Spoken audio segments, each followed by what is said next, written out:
50 people were kidnapped somewhere. Every night at 8 o'clock, the death game begins. In the end, only one person can get out alive. He will receive 10 million in cash. Who is the ultimate winner? Ah! In the darkness, screams. Is anyone there? Help! Where is this place? Both men's and women's voices were heard, filled with terror. On the ceiling, rows of bright lights lit up one after another, illuminating the entire space as if it were daytime. Below, many covered their eyes. The dazzling light made it difficult for them to adapt instantly. Jiang Yu awoke from a deep slumber. Similarly, he squinted, peering through the gaps in his fingers at his surroundings, surveying the environment. This was a large space of several hundred square meters, like the interior of some abandoned factory, but aside from the bright, dazzling lights, overhead and a raised platform, it was empty. There was only a winding staircase leading upwards, seemingly to the second floor. Large loudspeakers were installed in all four corners of the ceiling, and a massive electronic screen hung on the wall. But there were many people. Dozens of people lay sprawled across the floor. Only a very few were still unconscious, while most had already woken up and were curiously looking around, just like Jiang Yu. Everyone wore identical green tracksuits, and on their chests and backs were red circles with white numbers. Around their necks, they all wore metal collars that glowed red and displayed strange flickering numbers. Jiang Yu looked down at his clothes. The number written on them was. Likewise, a heavy metal collar was around his neck. He tried to remove it, but it was impossible. It seemed to be crafted with advanced technology, a complete, seamless piece. Jiang Yu sat on the ground, at a loss. He was just a struggling horror web novel author. His last book performed so poorly, earning him only a few dozen yuan. Because of this, his wife, Zhou Qingqing, also a horror novelist, had a big argument with him and took their 5-year-old adorable daughter, Yining, back to her parents' home. As usual, after waking from his afternoon nap, he racked his brain to write 2,000 words on his computer, then went out to buy 2 meat buns, which were his dinner. After eating, he dozed off at his computer, and when he woke up again, he was in this place. Damn it, where is this? A young man with yellow hair next to him looked bewildered, cursed, and asked the others. I don't know, but we must have been captured. An 18 or 19-year-old girl with a ponytail said, frowning. Who dares to do this? In Long Country, does anyone still dare to kidnap dozens of people at once? Aren't they afraid of the death penalty? A middle-aged man with gold-rimmed glasses in the distance angrily questioned. In the corner, a silver-haired young man leaned against the wall, hands in his pockets, seemingly indifferent to everything, just waiting quietly. But no matter what, most people were extremely nervous. The unfamiliar environment and eerie atmosphere made it difficult for them to adapt instantly. Jiang Yu pricked up his ears, listening to others speak, trying to gather important information as much as possible. Just then, an excited voice came from behind him. Jiang Yu, why are you here too? Jiang Yu turned around, his eyes wide with disbelief. The incredibly familiar face before him was none other than his wife, Zhou Qingqing, with whom he shared his bed day and night. How could she be here too? Didn't she go back to her parents' house? She wore the same green tracksuit, her number on her chest was 16, and a metal collar around her neck made a drip-drip-drip sound. Husband, I'm so scared. Zhou Qingqing, abandoning her usual fiery temper, threw herself into Jiang Yu's arms like a fragile maiden, crying incessantly. How did you end up here? Do you know where this is? Jiang Yu stroked her head, patted her back, and tidied her messy long hair, comforting her. I don't know. Yining was drawing in the living room, Mom went out for a walk in the park, and I was sleeping in the bedroom. When I woke up again, I was here. Zhou Qingqing sobbed uncontrollably. It's okay, I'll protect you. Jiang Yu said gently. Their hands were tightly clasped, both wearing identically shaped rings, silver rings they had personally crafted for each other. Although they often had minor squabbles, and this time Zhou Qingqing had even gone back to her parents' home, Jiang Yu always deeply loved her. They had walked hand in hand for 7 years, and their feelings were profoundly deep. There's a door here, come help! A man's shout came from a distance, and many people scrambled to their feet, rushing towards the sound. Jiang Yu took Zhou Qingqing's hand, followed the crowd, and saw a huge iron door, but it was wrapped in chains, and several large iron locks secured it tightly. Many people desperately pulled at the door, some pounded on it with force, and others tried to find something to smash the iron locks, but without a doubt, it was all in vain. Just then, a sound of a door opening suddenly came from the high platform behind them. Everyone was drawn by the sound and gathered below the platform. Da-day-day. On the high platform, the sound of leather shoes walking, from far to near, a man in a black suit and a pig-faced mask appeared before everyone. His hands clasped behind his back, a pair of indifferent eyes peered down at the crowd through his mask, like a god high above. Behind him, several men stood in a triangular formation, all wearing special forces-like uniforms, with muscular builds and ox-head masks. However, they all carried guns in their arms. Who are you people? Let us out of here quickly. What you're doing is illegal. Aren't you afraid of going to jail? The crowd below instantly erupted in an uproar. Many people's faces were angry. Some even wanted to rush onto the platform, while others remained silent, adopting a wait-and-see attitude. The pig-faced masked man extended his right hand, and a man beside him immediately respectfully handed him a small black remote control. The pig-faced masked man took the remote control and pressed a switch. Instantly, the electronic screen on the wall lit up, displaying the avatars of exactly 50 people, each with a corresponding number in the upper right corner, filling the entire screen. Welcome, everyone. You must be wondering why you're here. It's because I want to invite you to an interesting game. Oh, and here, I am God. Rules are second, I am first. I like quiet, so now, everyone, shut up. The pig-faced masked man took a microphone and held it to his mouth. His voice immediately amplified dozens of times through the 4 loudspeakers, clear for everyone to hear. His voice was utterly cold, sending chills down people's spines. Below, directly in front of Jiang Yu, a hot-tempered, bearded man pointed directly at the pig-faced masked man and cursed, "You dead pig face, let your grandpa out right now. Do you know who I am? I'm F*********ing. The number on his back was 46. Before the big man could finish his sentence, the pig-faced masked man, with an indifferent look, lightly pressed the remote control in his hand.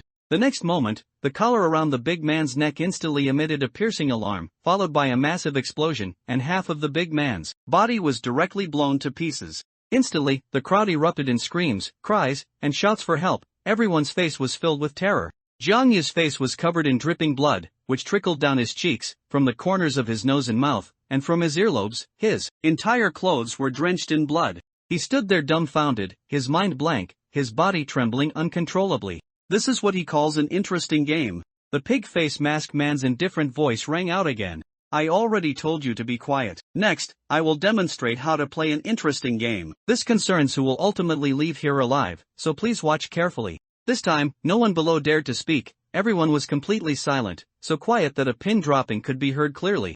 Zhou Qingqing stood to Jiang Yu's right. Although she was terrified to the extreme, she still used her sleeve to wipe the blood from Jiang Yu's face, and gently embraced him. Next, I will randomly select 3 lucky players for a game. The pig-faced masked man let out a strange laugh and pressed the remote control in his hand. A portrait selection box appeared on the electronic screen, scrolling rapidly over everyone's avatars. Soon, 3 avatars became fixed. Congratulations to numbers 6, 16, and 34 for being selected. Please stand on the open space to the left, and everyone else stand to the right. If a selected player refuses to participate in the game, they will be eliminated directly, just like number 46. The pig-faced mask said excitedly. Jiang Yu looked down. He remembered, he was indeed number 6, and he had been chosen to participate in the upcoming game. Wait, number 16, wasn't that the number on his wife Zhou Qingqing's clothes? Husband, I'm scared. Hearing the pig-faced masked man's words, Zhou Qingqing clung tightly to Jiang Yu, her body trembling uncontrollably. It's okay, I'm here. Jiang Yu gently patted her back, comforting her. Then, a 12 or 13-year-old boy looked down at the number on his chest, confirming it was 34. He came to Jiang Yu's side. The others automatically moved to the right, clearing space for the 3 of them. They all saw that Jiang Yu and Zhou Qingqing had an unusual relationship, and they were even more curious about the direction this game would take. None of them knew what the pig-faced masked man truly intended, but that previous act of killing 1 to warn 100 made everyone realize that the person on the platform was a complete lunatic. He truly was capable of anything. Jiang Yu, Zhou Qingqing, and the little boy stood in a triangle, looking at each other, their bodies unable to stop trembling. Next, I will reveal this game. It's rock, paper, scissors. The rules are very simple. When I count to 3, you all simultaneously throw your hand, and then continue playing. The last person to lose among the 3 will be eliminated. Oh, and if you throw your hand late, you'll be eliminated directly. The pig-faced mask seemed somewhat impatient, his voice trembling with excitement. The others looked at each other. They had expected a complex challenge game, but it turned out to be such a simple game. Rock paper scissors, meaning 3 people simultaneously throw their hands. Paper beats rock, rock beats scissors, and scissors beats paper. If it's a tie, the next round of throws proceeds until a winner is determined. Without giving Jiang Yu time to think, the pig-faced masked man had already begun counting. 1. The little boy suddenly looked up, his bright eyes wide, gazing at Jiang Yu with sincere eyes. Brother, can you let me win? I don't want to die. I'll throw scissors. Jiang Yu looked at the little boy in front of him, a chill running through his body. At this moment, he couldn't distinguish whether the other party was telling the truth or a lie. His mind raced. Not considering Zhou Qingqing for now, the boy's words were meant to induce him to throw rock, because the boy most likely believed he wouldn't let him win, so the boy might throw paper to counter him. Throwing rock would be very dangerous. 2. The pig-faced masked man's voice rang out again. Cold sweat broke out on Jiang Yu's forehead. If he threw paper, what if the boy was telling the truth and actually threw scissors? Throwing paper was still very dangerous. 3. The pig-faced masked man's voice rang out again, rhythmically. Jiang Yu didn't have time to think and directly chose scissors. As a result, Zhou Qingqing threw scissors, Jiang Yu threw scissors, and the little boy threw rock. The little boy looked up at Jiang Yu, blinked, and said, "Thank you, big brother, you're so kind." A chill ran down Jiang Yu's spine to his neck, and he shivered all over. At this moment, the cute little boy in front of him seemed like a devil. Good, 2 left, numbers 6 and 16 continue the game. The pig-faced masked man nodded with satisfaction. The little boy retreated into the crowd, standing next to number 20, a dark-skinned middle-aged man. And Jiang Yu and Zhou Qingqing stood face to face. Jiang Yu in a daze. How could such a bizarre thing happen? He was just an ordinary person, abandoned by his biological parents as a child, his only mark a butterfly birthmark near his navel. He should have lived his life uneventfully, experiencing birth, aging, sickness, and death. But misfortune always visited him. His adoptive parents died prematurely in an accident. He was fortunate to meet Zhou Qingqing, the person he loved most deeply. They met in college, got together because of their shared love for writing, and lived together after graduation. They once sat on the rooftop, enjoying the breeze, drinking beer, and talking big, both boasting that one day they would become famous horror web novel authors, and then the other would have to cling tightly to their coattails, or regret it later. At that time, Zhou Qingqing had playfully scolded him, saying, "No one reads the trash you write, just wait for me to earn money and support you." Recalling every detail of their time together, it was full of warmth, and now, in this eerie and terrifying environment, they were forced to a decisive battle. And what punishment awaited the eliminated person, Jiang Yu dared not think, nor did he want to. 1. The pig-faced masked man squatted down, looking at the 2 below, and began to count with interest.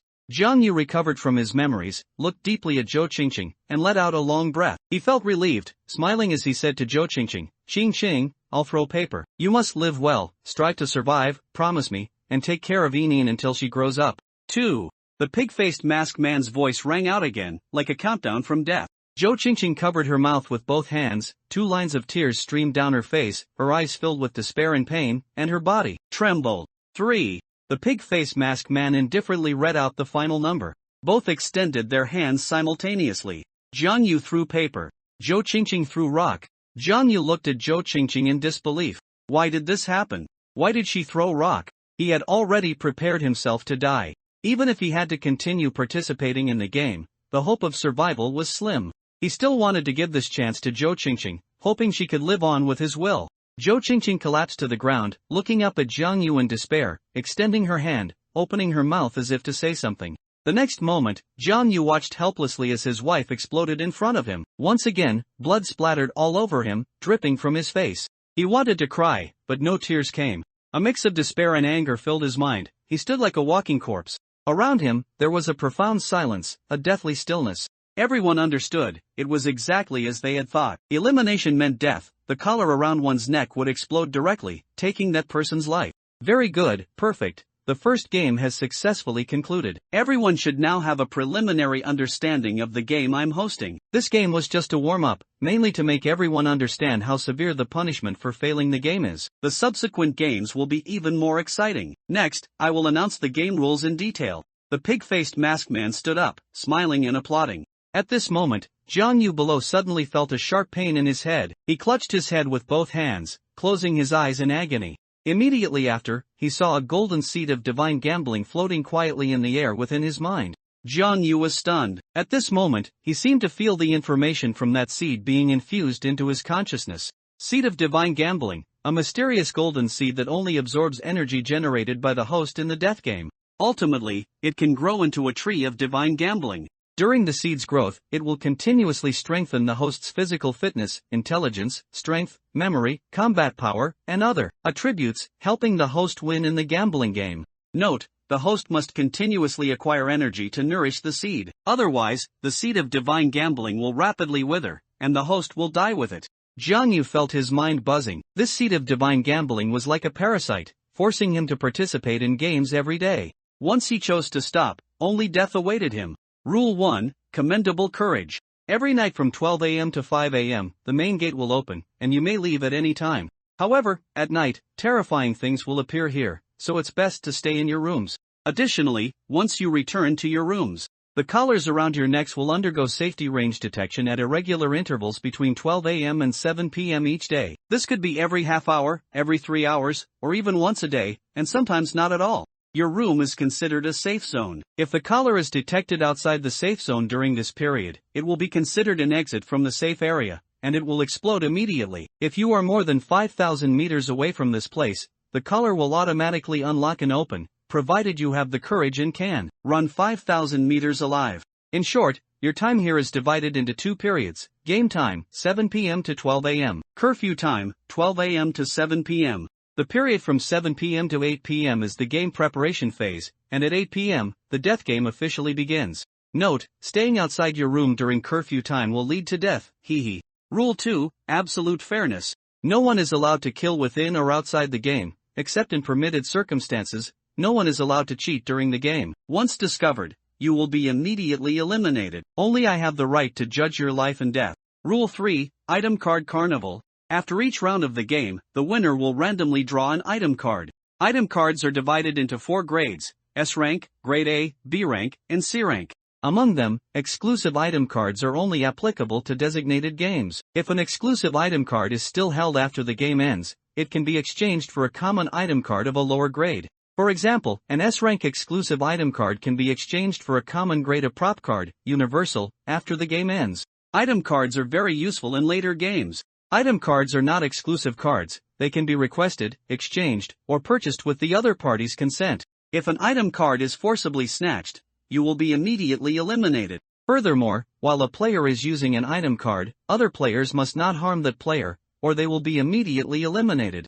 Rule 4, 10 million Grand Prize. Every night from 8 p.m. to 12 a.m. is game time, and the number of participants in each game is uncertain. The game will continue indefinitely. Ultimately, only one person will walk out of here alive, and that person will receive a 10 million cash prize. The pig-faced masked man pointed to the ceiling, and all the lights converged on the center. Then, a giant glass sphere slowly descended. Under the illumination of the lights, it contained countless banknotes, shining with a golden glow. It was clear that there was indeed 10 million, and the pig-faced masked man had not lied. Many people were deeply shocked. Most of them were ordinary people, earning only a meager few thousand in salary each month, and had never seen so much cash with their own eyes. The pig-faced masked man's words were full of endless temptation. If any of you want to risk your lives to leave, then it's a pity, for he will lose the chance to win 10 million. You know, the chance of winning 10 million in a lottery is practically negligible. Now, your chance of getting 10 million is 1 in 48. Many people fell silent. What the pig-faced masked man said was true. If one risked his life to leave, and the collar suddenly exploded while he was escaping, wouldn't that be a net loss? What if he stayed and kept participating in the games, and managed to survive until the end? Wouldn't he then be able to leave with the 10 million grand prize? Very well. It is now 11 o'clock at night. The second floor holds your rooms. Please proceed orderly up the stairs to your rooms. Each door has a corresponding number, and there is food and water inside. Please enjoy. Additionally, numbers 6 and 34, as the winners of the first game, please step forward to draw an item card. The pig-faced masked man pointed to the spiraling staircase and said, then looked at Jiang Yu and the little boy, signaling his subordinates to bring down a stack of item cards. 2 bullhead masked men descended the side steps and approached the two. The little boy was the first to draw an item card, clutching it to his chest, afraid others would see it. Jiang Yu also numbly drew an item card, put it into his pants pocket, and walked towards the second floor. Seeing his unusual state, others understood his feelings at that moment and, by unspoken agreement, made way for him. Everyone orderly proceeded up the stairs to the second floor. It was a complex corridor, similar to those outside hotel rooms, making it easy to get lost. Each room door had a number from 1 to 50, and a key hung at the door.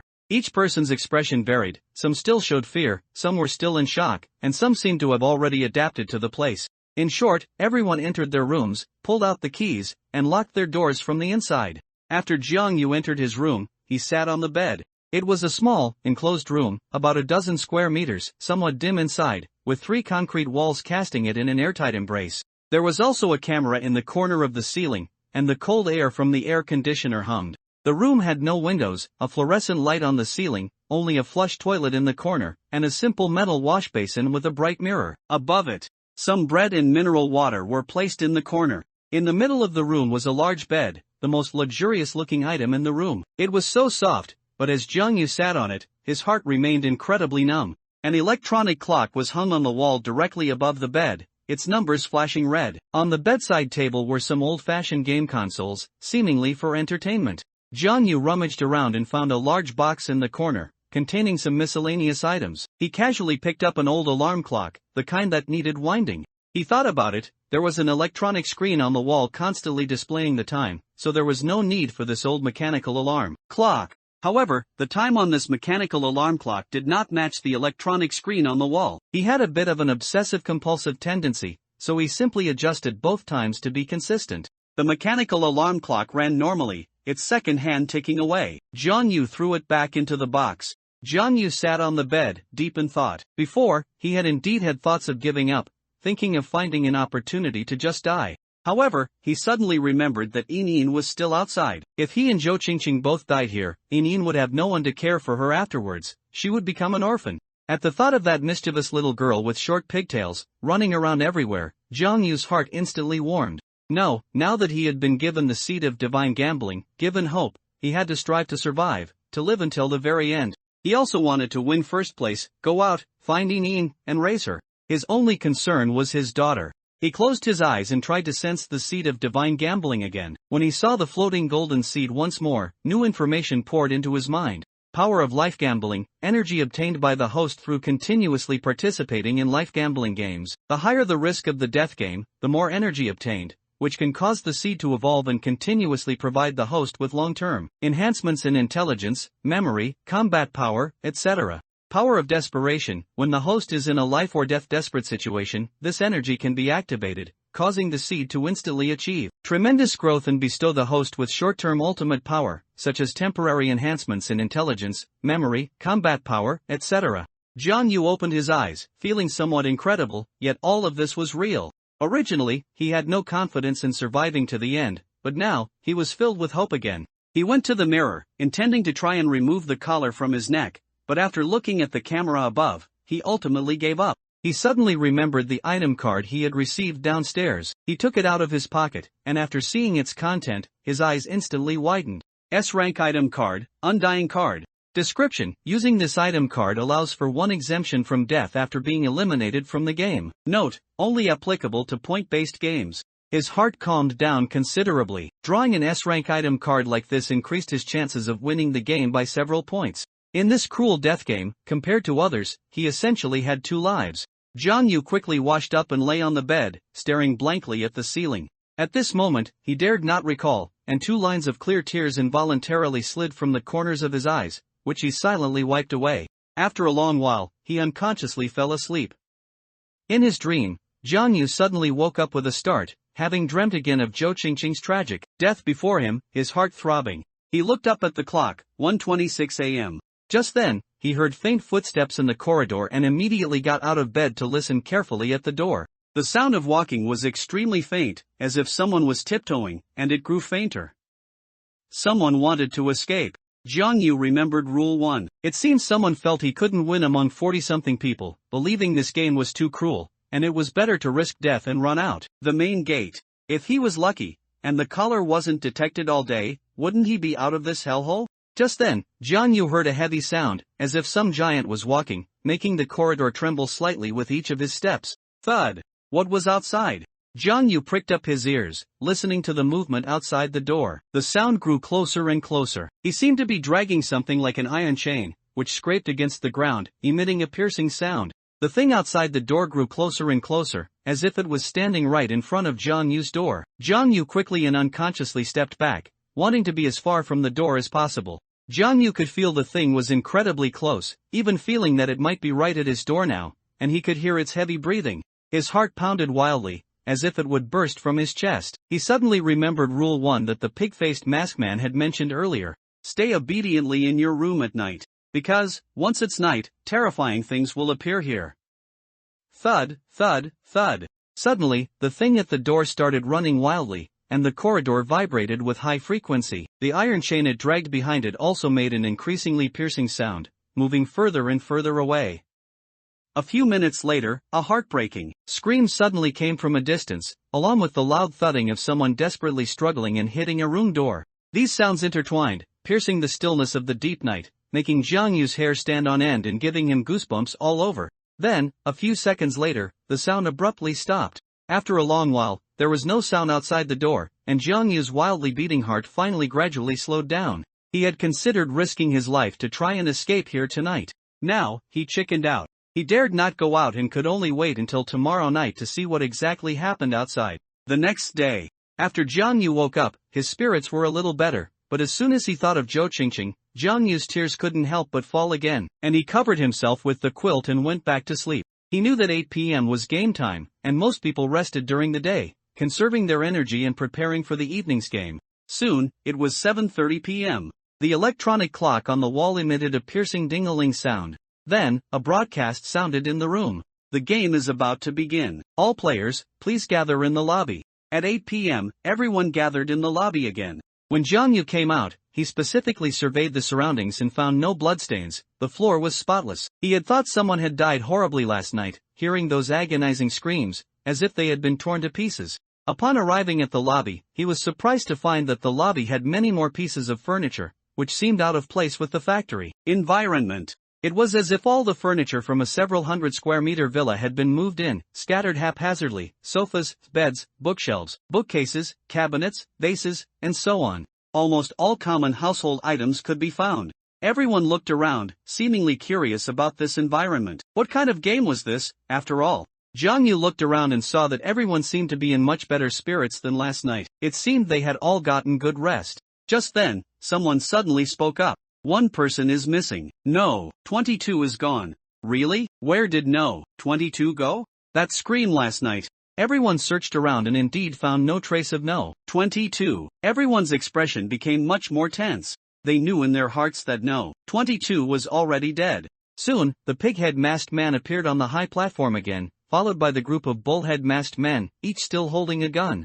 The pig-head masked man came to the edge of the high platform, spread his arms, looked down at the crowd below, and said arrogantly, "Quiet, everyone. Please remember, in front of me, you are mere beasts, mere dogs. Your lives are in my hands. Please enjoy this death game to the fullest. Next, I will announce today's game rules. Please listen carefully, I will only say it once. Today's game is 123, Wooden Man. Participants, all game players. Game time is half an hour. Rule 1, during the broadcast's 123, you can move freely. During the broadcast's Wooden Man, no one can move. If you move, you will be immediately eliminated. Rule 2, within this space, there are a total of 66 such iron beads hidden within various items. You need to find them. After the game countdown ends, anyone without an iron bead will be eliminated. The pig-face masked man took out a black iron bead, only the size of a marble. He held it up, demonstrated it to the crowd, and then placed it on a plate on a nearby shelf. Next, the game is about to begin. Everyone, please look at the big screen.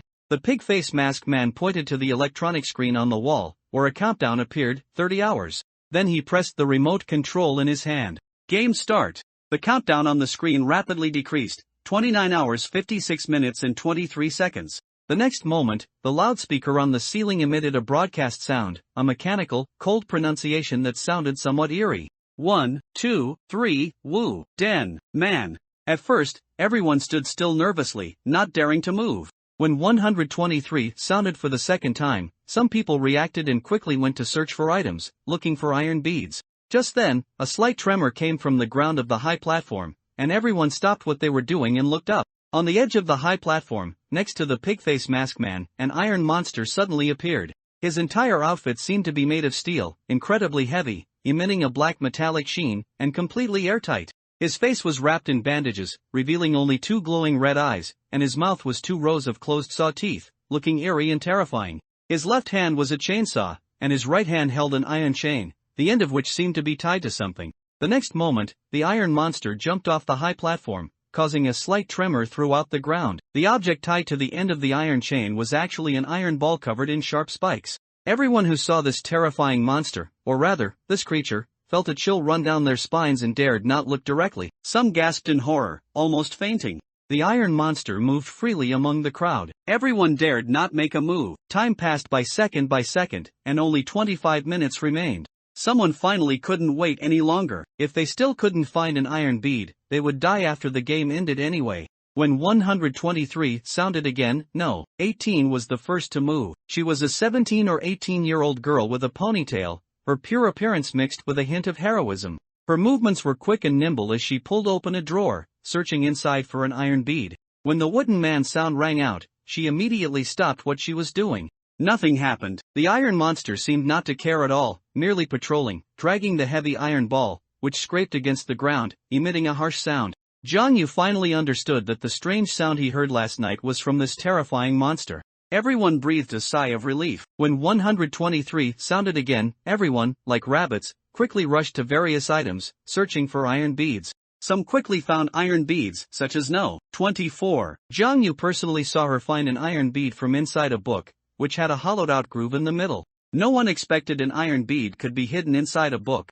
Jiang Yu's mind rapidly analyzed, searching for the most unexpected items on the scene that might contain an iron bead. He noticed a Rubik's Cube on a distant table that seemed off. The positions and colors of the cube didn't match up. He simulated it in his mind and realized that in this situation, it couldn't be restored to a complete six-sided Rubik's Cube. This Rubik's Cube must have been disassembled and reassembled. The assembler didn't understand Rubik's Cubes, which is why this flaw appeared. In short, there might be an iron bead inside. Thinking of this, Jiang Yu quickly rushed towards the table. When Wooden Man was called, he was only a step away from the table. Everyone stopped their movements. He saw a thin girl in front of him, with No. 3-inch written on her back. Her right hand was lifting a sofa, and her left hand had touched an iron bead underneath. However, the broadcast kept not calling 123. Nearly half a minute passed, and the No. 3 girl's hand, holding the sofa, was trembling, and she was sweating all over. Suddenly, her hand cramped, and she finally couldn't hold it up anymore. The next moment, the sofa fell to the ground, and everyone looked over. The patrolling iron giant suddenly accelerated and walked over, coming in front of the No. 3 girl. The chainsaw in his left hand instantly emitted a piercing sound. No. 3 braced herself with both hands on the ground, her face terrified, screaming and backing away repeatedly, but she was instantly cut in half at the waist. Then, the monster raised the iron ball in his right hand and crashed it down, instantly smashing the No. 3 girl's head, staining the ground red. This tragic scene reappeared, and fear surged again. Everyone felt a chill, and Jiang Yu was no exception. He felt a wave of nausea, almost throwing up, but he managed to hold it in. Just then, the sound of 1, 2, 3-inch rang out again. Stimulated by the previous scene, everyone's movements became even more frantic. They were like burglars breaking into a house, their eyes only on valuable items, their target being that priceless iron bead. Many people had played the game of 123, Wooden Man as children, but those who lost would at most be tied to a tree or have a turtle drawn on their face. Those punishments were insignificant. However, this game of 123, Wooden Man could only be played once in a lifetime. For those who lost, the punishment was death, and no one wanted to die. Jiang Yu also successfully got the Rubik's Cube that no one had noticed. Indeed, the side of this Rubik's Cube was uneven, and he weighed it in his hand. It was heavier than a normal Rubik's Cube. He used both hands to forcefully pry the Rubik's Cube apart, tearing it into pieces. The iron bead inside fell out, landing on the table and bouncing a few times. Jiang Yu joyfully picked up the iron bead and held it tightly in his hand. Just then, someone behind him suddenly placed a hand on Jiang Yu's shoulder. Jiang Yu turned to look. It was No. 11, the big guy. He was strong, broad-shouldered, and much taller than Jiang Yu. He looked fierce, and a strong meaty smell emanated from him, giving him the impression of a butcher who sold meat. Kid, I saw this first. Give me the iron bead, don't force my hand. No. 11, the big guy's expression was sinister as he threatened. I found this in the Rubik's Cube. How could you have seen it first? Why should I give it to you? Can't you go find one yourself? Jiang Yu frowned, speaking discontentedly. The next moment, No. 11, the big guy violently swung his hand, slapping Jiang Yu across the face. Jiang Yu was directly slapped to the ground. His mind buzzed and went blank. He covered his left cheek, completely stunned. Moreover, his left cheek was already a bit swollen, and a burning pain spread through it. The opponent's strength was immense, and he had used all his might, completely as if he intended to kill. One slap had directly stunned Jiang Yu. Then, the big guy squatted down, forcefully pried open Jiang Yu's tightly clenched hand, took the iron bead inside, looked at Jiang Yu with disdain, spat on his face, and cursed. You little bastard, you're given face but don't appreciate it. Pig Face Man said no killing, but he didn't say no hitting. My name is Wang Tianba, do you know what I do? I'm a pig butcher. I've killed thousands of pigs, and my hands are covered in blood. I just want to survive here. No one should try to stop me, or I'll slaughter you like a pig. Jiang Yu was filled with grievance, anger, and unwillingness, yet he was helpless. He had clearly found it himself, but the other person claimed he had seen it first. How could he be so shameless? He supported his body with his right hand, trembling as he tried to stand up. Just then, the sound of Wu Den Man rang out again. Jiang Yu's heart sank, and a slight cold sweat broke out on his forehead. This posture was extremely strenuous. He could only maintain it for about 10 seconds at most. If, like before, the broadcast stayed on the words Wooden Man for too long, he definitely wouldn't be able to hold on and would fall back to the ground. At that point, he would be dead. The iron monster happened to arrive next to Jiang Yu, its red glowing eyes seemingly staring at him. The chainsaw in its left hand had already started to spin, emitting a piercing sound. The iron ball it dragged also scraped on the ground, just a step away from Jiang Yu's head.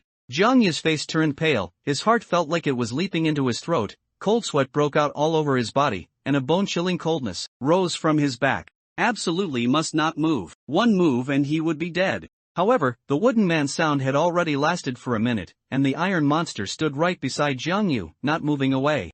Jiang Yu had maintained this somewhat comical and strange posture for a minute already. He was still holding on, and a sudden surge of power erupted from deep within his body, supporting him. Don't move, absolutely do not move. He closed his eyes, thinking of the image of his beloved daughter in his mind. At this moment, he noticed that the seed seemed to have grown a little larger. Could it be that the power just now was the activation of power of desperation? Finally, the sound of 1, 2, 3 inch rang out again.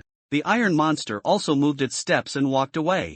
Jiang Yu quickly stood up, let out a long breath, rubbed his aching cheek, and stretched his lower back. He had originally wanted to continue fighting No. 11, the big guy for the iron bead that was originally his, but after looking at the other's physique, he gave up. A wise retreat was only for a better offense. He glared at the other man, clenched his fists, and walked towards other areas, intending to search for an iron bead again. But he would remember this grudge. He would definitely get revenge on this No. 11, the big guy, if he had the chance. Jiang Yu always repaid kindness and avenged grievances. Everyone else also saw this scene, and many people began to look at those around them with ill intentions, wanting to snatch others' iron beads. The situation instantly changed. Once someone found an iron bead, they immediately hid it or kept their distance, fearing it would be stolen by others. Jiang Yu tried to search other items for iron beads, but with everyone's frantic searching, almost all the iron beads had been found. The fewer iron beads remaining, the harder they were to find. In a blink of an eye, only 3 minutes were left. The countdown on the wall was already nearing its end. 2 hours 56 minutes and 27 seconds. Jiang Yu still didn't have an iron bead. His expression seemed somewhat desperate to onlookers. Next to Jiang Yu stood a middle-aged man, with No. 28 inch written on his clothes. He had a tall stature, a somewhat weathered face, and a pair of slightly deep-set eyes. He looked down at the iron bead in his palm, motionless for a long time. He seemed to be making a decision. Finally, he turned and came to Jiang Yu's side, extending his hand in front of Jiang Yu, holding an iron bead. Hello, your iron bead was just snatched, wasn't it? This iron bead is for you. I hope you can live well. Jiang Yu was a little surprised and glanced at the other person. He could hardly believe what he heard. Usually, on the internet, there were saints or similar, but they mostly just talked. In real life, would someone truly be willing to sacrifice themselves to save others? Jiang Yu couldn't imagine it. Although he wasn't sure if the other person had some ulterior motive, what the person said still made him respect him. Jiang Yu asked with some confusion, "Why give me the iron bead? Won't you be dead then?" The middle-aged man was silent for a moment, then spoke, "My name is Luo Jun, I am a doctor. I have taken the Hippocratic Oath. I always thought my life's mission was to heal and save people. I never expected to be caught in such a game. I don't want to hurt anyone, so let me withdraw from this game first." His tone carried a hint of desolation. Jiang Yu took the iron bead, hesitated for a moment, then returned it, and closed Dr. Luo Jun's hand into a fist, saying, "Thank you, my name is Jiang Yu. Keep the iron bead for yourself. I can't take it. I appreciate your kindness. I agree with what you said, but if you get out alive, won't you be able to benefit more people? You don't need to feel guilty. If the sacrifice of these 49 people here allows you to save 10,000 people after you get out, then the sacrifice of these 49 people is meaningful." Jiang Yu was unwilling to accept the iron bead. He didn't trust any strangers here. The other person's behavior was too peculiar, and he wasn't sure if there was a trick involved. He only trusted himself. Only 1 minute was left. Countdown, 59 minutes and 34 seconds. Jiang Yu still hadn't gotten an iron bead, and death was quietly approaching. He felt a suffocating pressure, as if all hope was gradually disappearing in these final moments. He tried to calm himself, his eyes fixed on everything around him, searching for a last chance. Almost everyone around had gotten an iron bead. Those who had them waited calmly for the time to end, while those who hadn't were in despair. For example, No. 39, a middle-aged woman with disheveled hair draped on both sides and a dirty face, frantically searched everywhere. No. 11, the big guy, on the other hand, smiled smugly. He had snatched an iron bead from Jiang Yu and, seeing that Jiang Yu was running out of time and hadn't found another bead, felt a bit schadenfreude. One less competitor, he thought, letting out another sneer. When the sounds of 1, 2, 3 inch rang out again, Jiang Yu suddenly made a shocking move. Everyone looked over in disbelief. Jiang Yu ran to the bottom of the high platform, jumped up, grabbed the edge of the platform, and then climbed up. Then, he tightly clutched the iron bead from the plate in his hand. This iron bead was the same one the pig-faced masked man had used as an example earlier. The other bullhead masked men instantly became alert, all raising their guns and pointing them at Jiang Yu, but no one fired, seemingly waiting for the pig-faced masked man's command. The pig-faced masked man just let out an eerie laugh, then raised his right hand, and all the other bullhead masked men lowered their guns. Jiang Yu's heart pounded wildly, almost leaping out of his throat, and he broke out in a cold sweat, his clothes nearly soaked. This was a desperate gamble he had thought of at the last moment, and he had bet correctly. The pig-faced masked man had said there were 66 such iron beads in this space. He was betting that the iron bead on the plate was also one of them. Only a few seconds remained. The sound of wooden man rang out again, and everyone froze in place, not daring to move. 10, 9, 8, 1. Electronic screen countdown, midnight. Game time ended. Jiang Yu also breathed a sigh of relief and jumped off the high platform. The pig-faced man, overlooking the crowd from the high platform, clapped his hands and said with a somewhat sinister laugh, "Very good, you've exceeded my expectations. Many of you got the iron beads. Next, one by one, place your iron beads in the box nearby, randomly draw an S-rank item card, and then stand directly below me." Two bullhead masked men brought over a table with an iron box on it. The top had a small hole, just big enough to fit an iron bead. Everyone came to the table in succession, placed the iron beads they had found into the iron box, then drew an S-rank item card from a bullhead masked man's hand, and stood below the high platform. Jiang Yu also queued up to place his iron ball in the iron box. No. 11, the big guy, was in front of him and even turned his head to glare at him, seemingly surprised that he could come up with such a method. Soon, everyone came to the bottom of the high platform. Crying sounds came from behind, and everyone turned to look.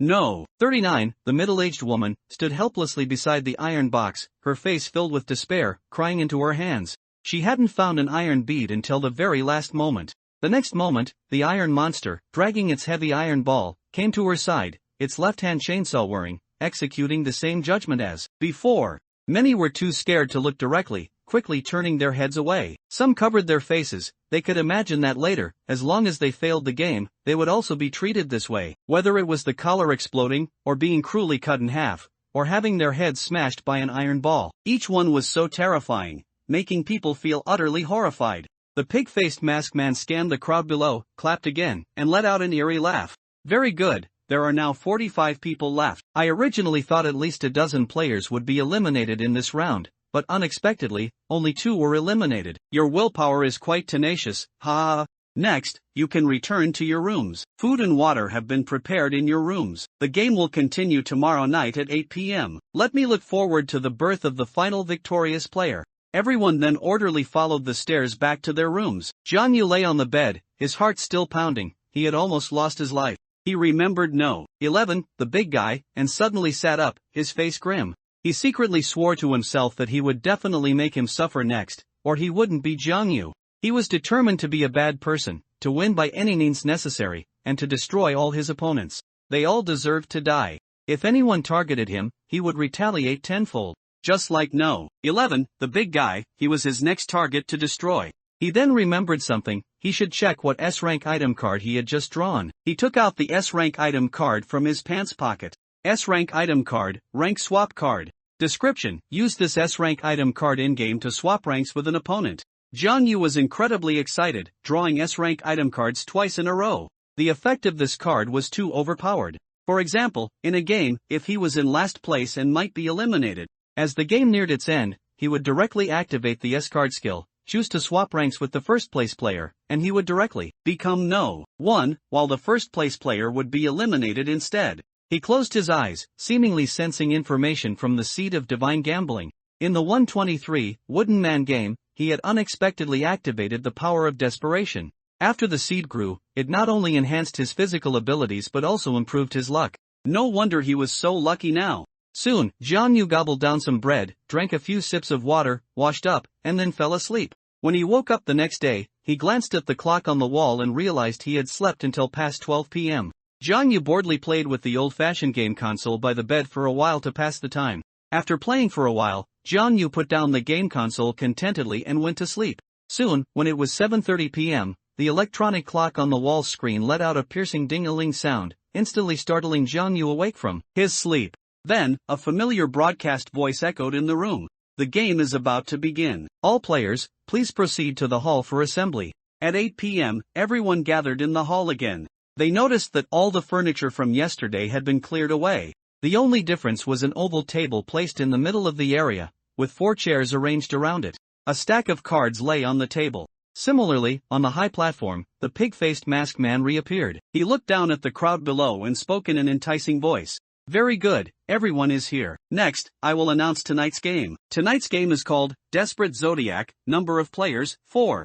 Oh, and I admire courageous people. If anyone volunteers to participate, I will give him an exclusive S-rank item card for the Desperate Zodiac game. If no one volunteers, the screen will randomly select players to compete. The crowd below fell silent. The scene was very quiet, and no one stepped forward. They all understood that although an S-rank item card was precious, risking their lives for it was not worth it. The longer they survived, the greater their chance of winning. Let others kill each other in the front. This was everyone's thought. The pig-faced masked man shook his head in disappointment. Alright, since that's the case, let's begin randomly selecting players. The avatars on the electronic screen scrolled rapidly. Soon, the first avatar stopped scrolling and settled on No. 34. This was the little boy who had played rock-paper-scissors with Jiang Yu earlier. He sighed and stepped forward. Then, the second avatar began to scroll. Soon, it stopped, showing No. 18. Jiang Yu had some impression of her. She was the 17 or 18-year-old girl who was the boldest during the 123 Wooden Man game, being the first to act swiftly and deftly when facing the iron monster. The third avatar also settled, showing No. 11, the big guy who had snatched Jiang Yu's iron bead in the last game. As the fourth avatar began to scroll, everyone stared at the screen intently, extremely nervous, praying not to be selected. Suddenly, a voice unexpectedly rang out in the hall. Can I still sign up now? Everyone looked over in surprise. Was there someone not afraid of death, voluntarily signing up? In the middle of the hall, a young man raised his hand, his expression somewhat indifferent. It was Jiang Yu. He had just observed the table's layout, which seemed to be some kind of card game. No. 11, the big guy, happened to be participating in this game, and he would definitely interfere to get him eliminated. This death game was a good opportunity for him to acquire energy and nourish his seed of divine gambling. Now, his left cheek was a bit sore, and it was time to settle that score. The pig-faced man was somewhat surprised, looking down at Jiang Yu below, a playful smile appearing beneath his mask. Oh, of course. Then, he pressed the remote control in his hand, and the avatar finally stopped on Jiang Yu. No. 6. Then, the pig-faced masked man ordered an S-rank item card to be randomly sent to Jiang Yu. The pig-faced man said with some excitement, very good, the final 4 players have been determined. No. 6, No. 11, No. 18, and No. 34. Oh, and to increase the sense of participation for every player, other players can choose to vote. Next, each of the remaining 41 players will be given a blank sheet of paper. You can write the number of the player you support in the middle of the paper, and also write your own number in the bottom right corner, then place it in the box. If that player ultimately wins, the voter will receive an S-rank item card. Conversely, if the game player is eliminated, the voter will be punished by losing an S-rank item card. Furthermore, consecutive wrong guesses will result in double the deduction of S-rank item cards. The first time, 1 S-rank item card will be deducted. The second time, 2 S-rank item cards will be deducted. The third time, 4 S-rank item cards will be deducted, and so on. Voting for the same player multiple times is prohibited. If you exceed 3 times, you will be directly eliminated. Players with no S-rank item cards to deduct will have the collar on their neck explode directly.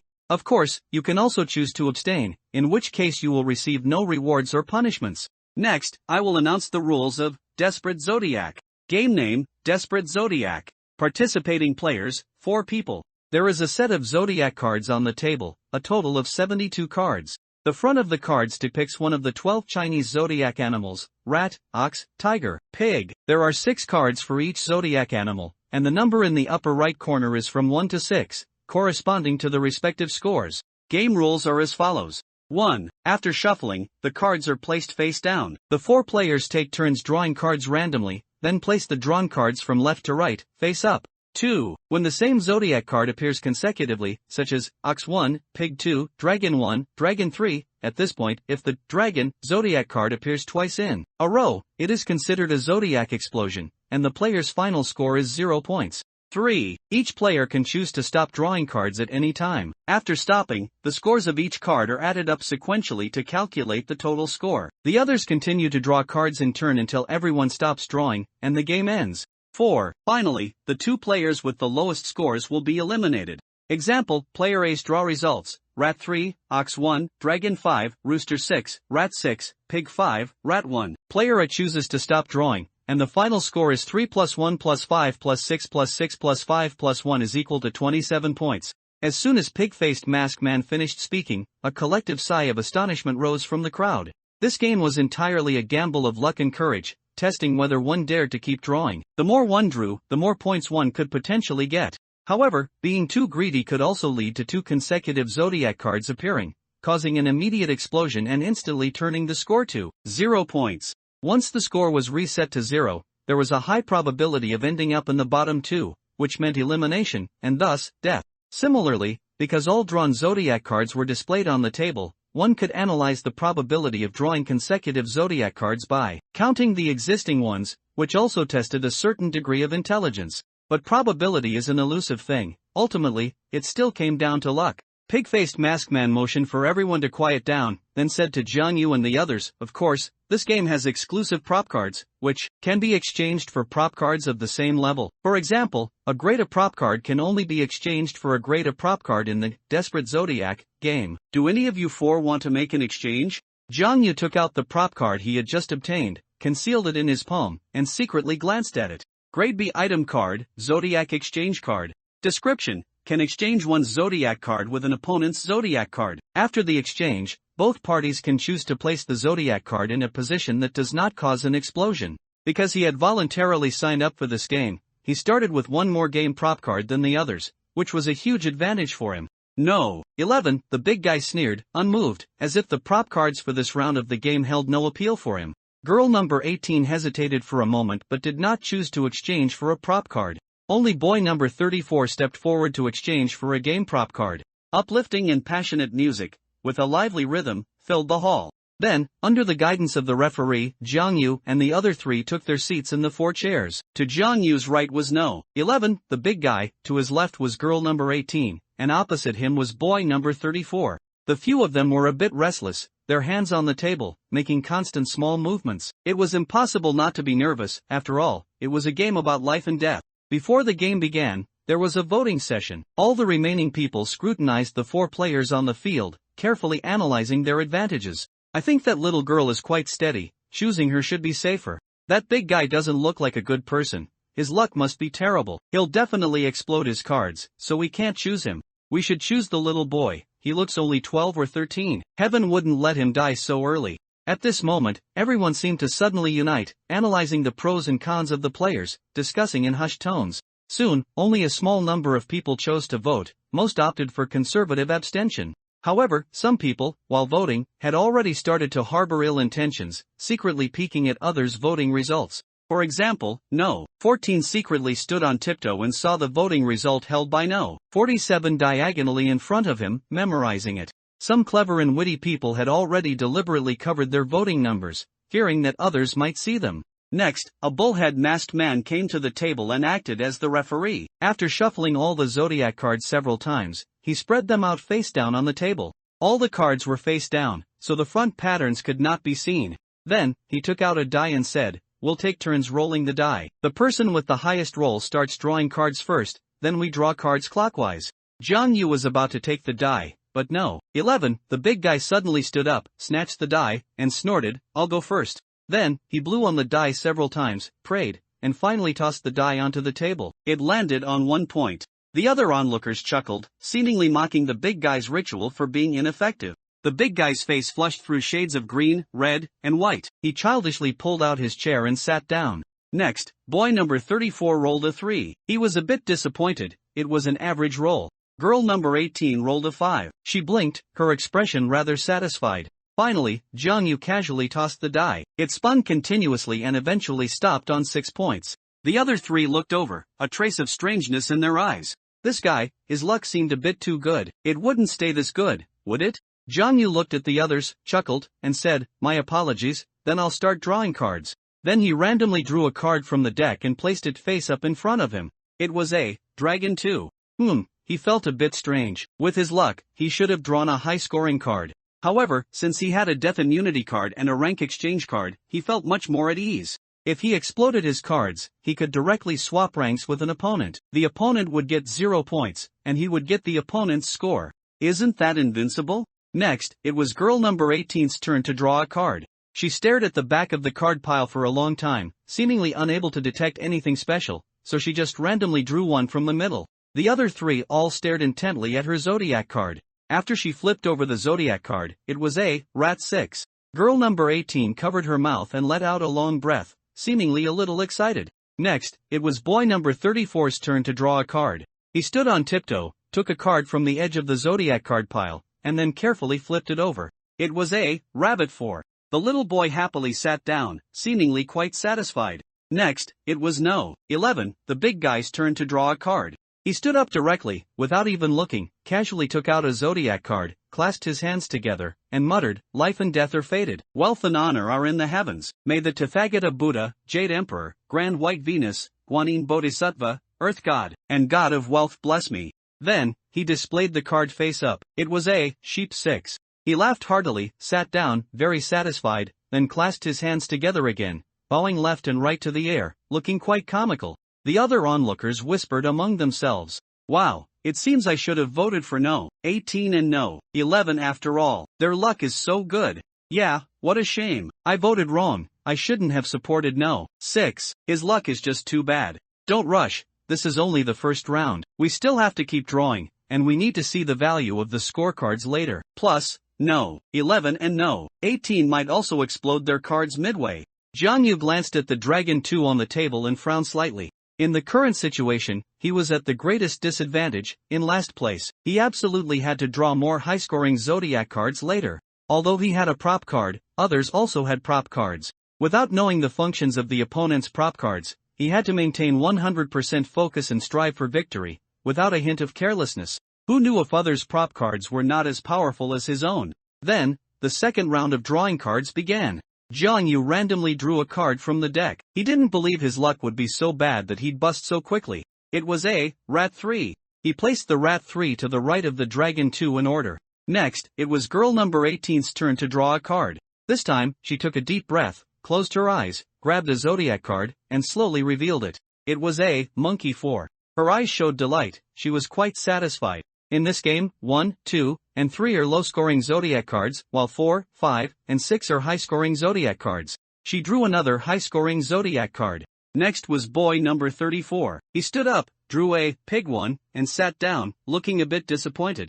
Jiang Yu glanced at the boy number 34. In his heart, he actually harbored immense hatred for the boy number 34. In the first game, he had hoped that the boy number 34 would be eliminated, and he and his wife, Zhou Qingqing, would survive. However, things did not go as planned. He had originally intended to play cloth, but because of a lie from the boy number 34, he ultimately changed to scissors. Therefore, he was filled with hatred for the boy number 34. Finally, it was no. 11, the big guy. He repeated the same steps as before, bowing to heaven, earth, and immortals, wasting a lot of time before drawing a zodiac card. When he flipped it over, it was a Monkey 3. The big guy muttered a few curses, pulled out his chair, and sat down. It seemed he was not satisfied with the card he drew this time.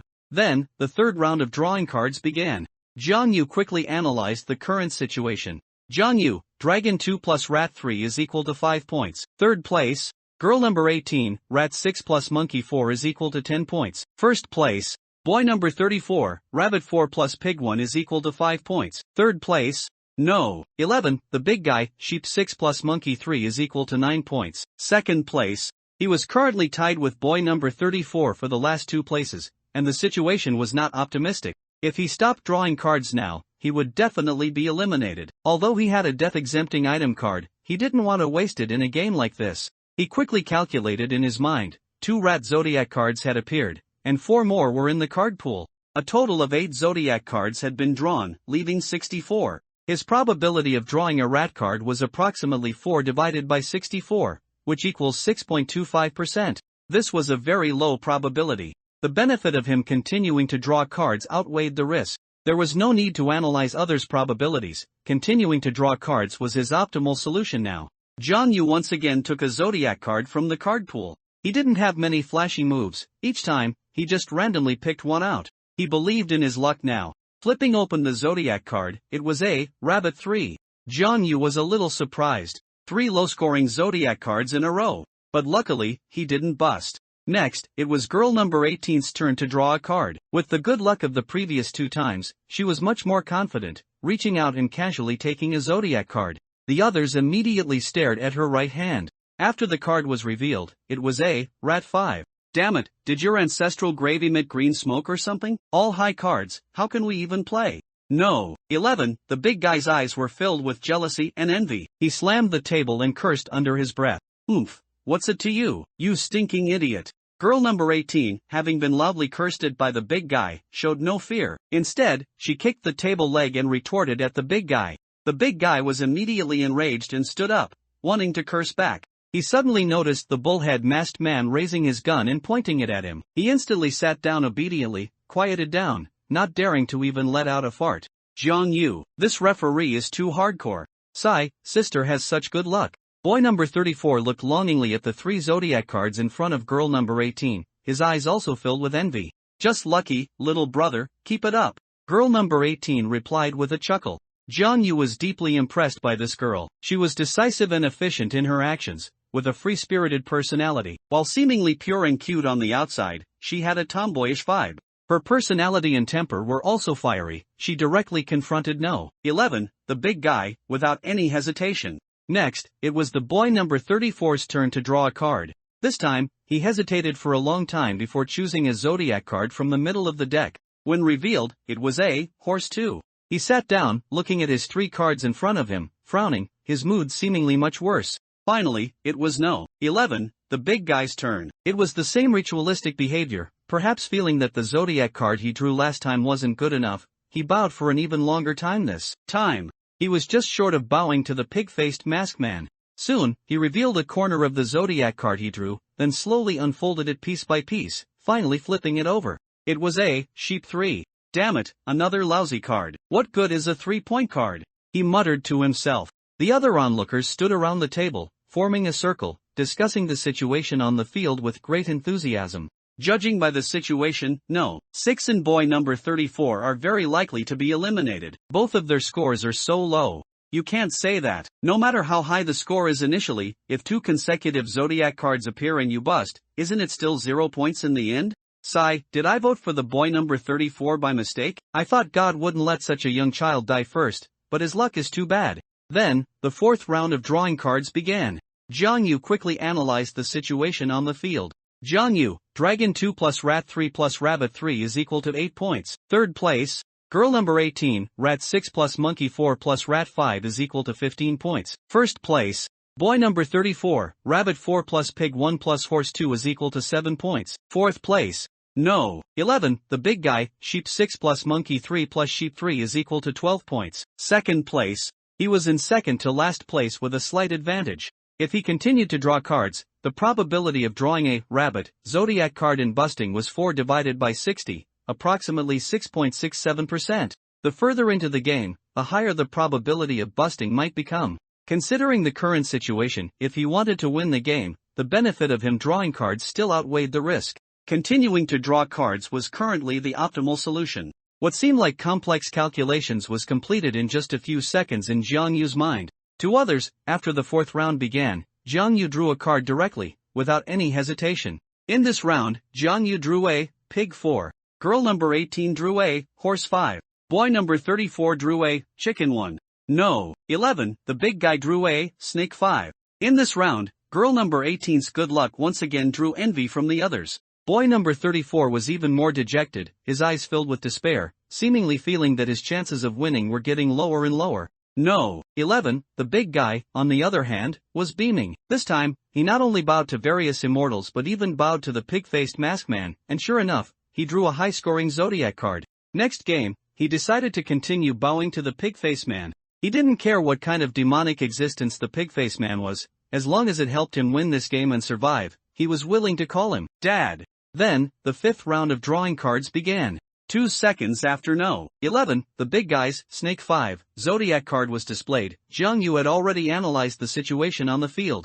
Current scores. Jiang Yu, Dragon 2 plus Rat 3 plus Rabbit 3 plus Pig 4 is equal to 12 points. Third place. Girl number 18, Rat 6 plus Monkey 4 plus Rat 5 plus Horse 5 is equal to 20 points. First place. Boy number 34, Rabbit 4 plus Pig 1 plus Horse 2 plus Chicken 1 is equal to 8 points. Fourth place. No. 11, the big guy, Sheep 6 plus Monkey 3 plus Sheep 3 plus Snake 5 is equal to 17 points. Second place. Currently, girl number 18 was in first place. No. 11, the big guy was in second, boy number 34 was in fourth, and Jiang Yu, No. 6, was in third place. The third and fourth place would be eliminated, so the situation was very unfavorable for him. Moreover, Jiang Yu was a full 5 points behind No. 11, the big guy, in second place, needing at least one high-scoring zodiac card to close the gap. Currently, a total of 16 zodiac cards had been drawn, leaving 56. A total of 2 pig zodiac cards had appeared, with 4 remaining in the card pool. His probability of drawing a consecutive pig zodiac card in busting was approximately 4 divided by 56, which equals approximately 7.14%.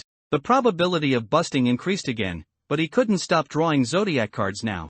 Once he stopped drawing cards, girl number 18 and No. 11, to avoid busting and being in the lead, would very likely stop drawing cards, and ultimately, he would lose the game. Therefore, choosing to continue drawing cards was still his optimal solution. The benefit outweighed the risk. He had no choice but to continue drawing cards.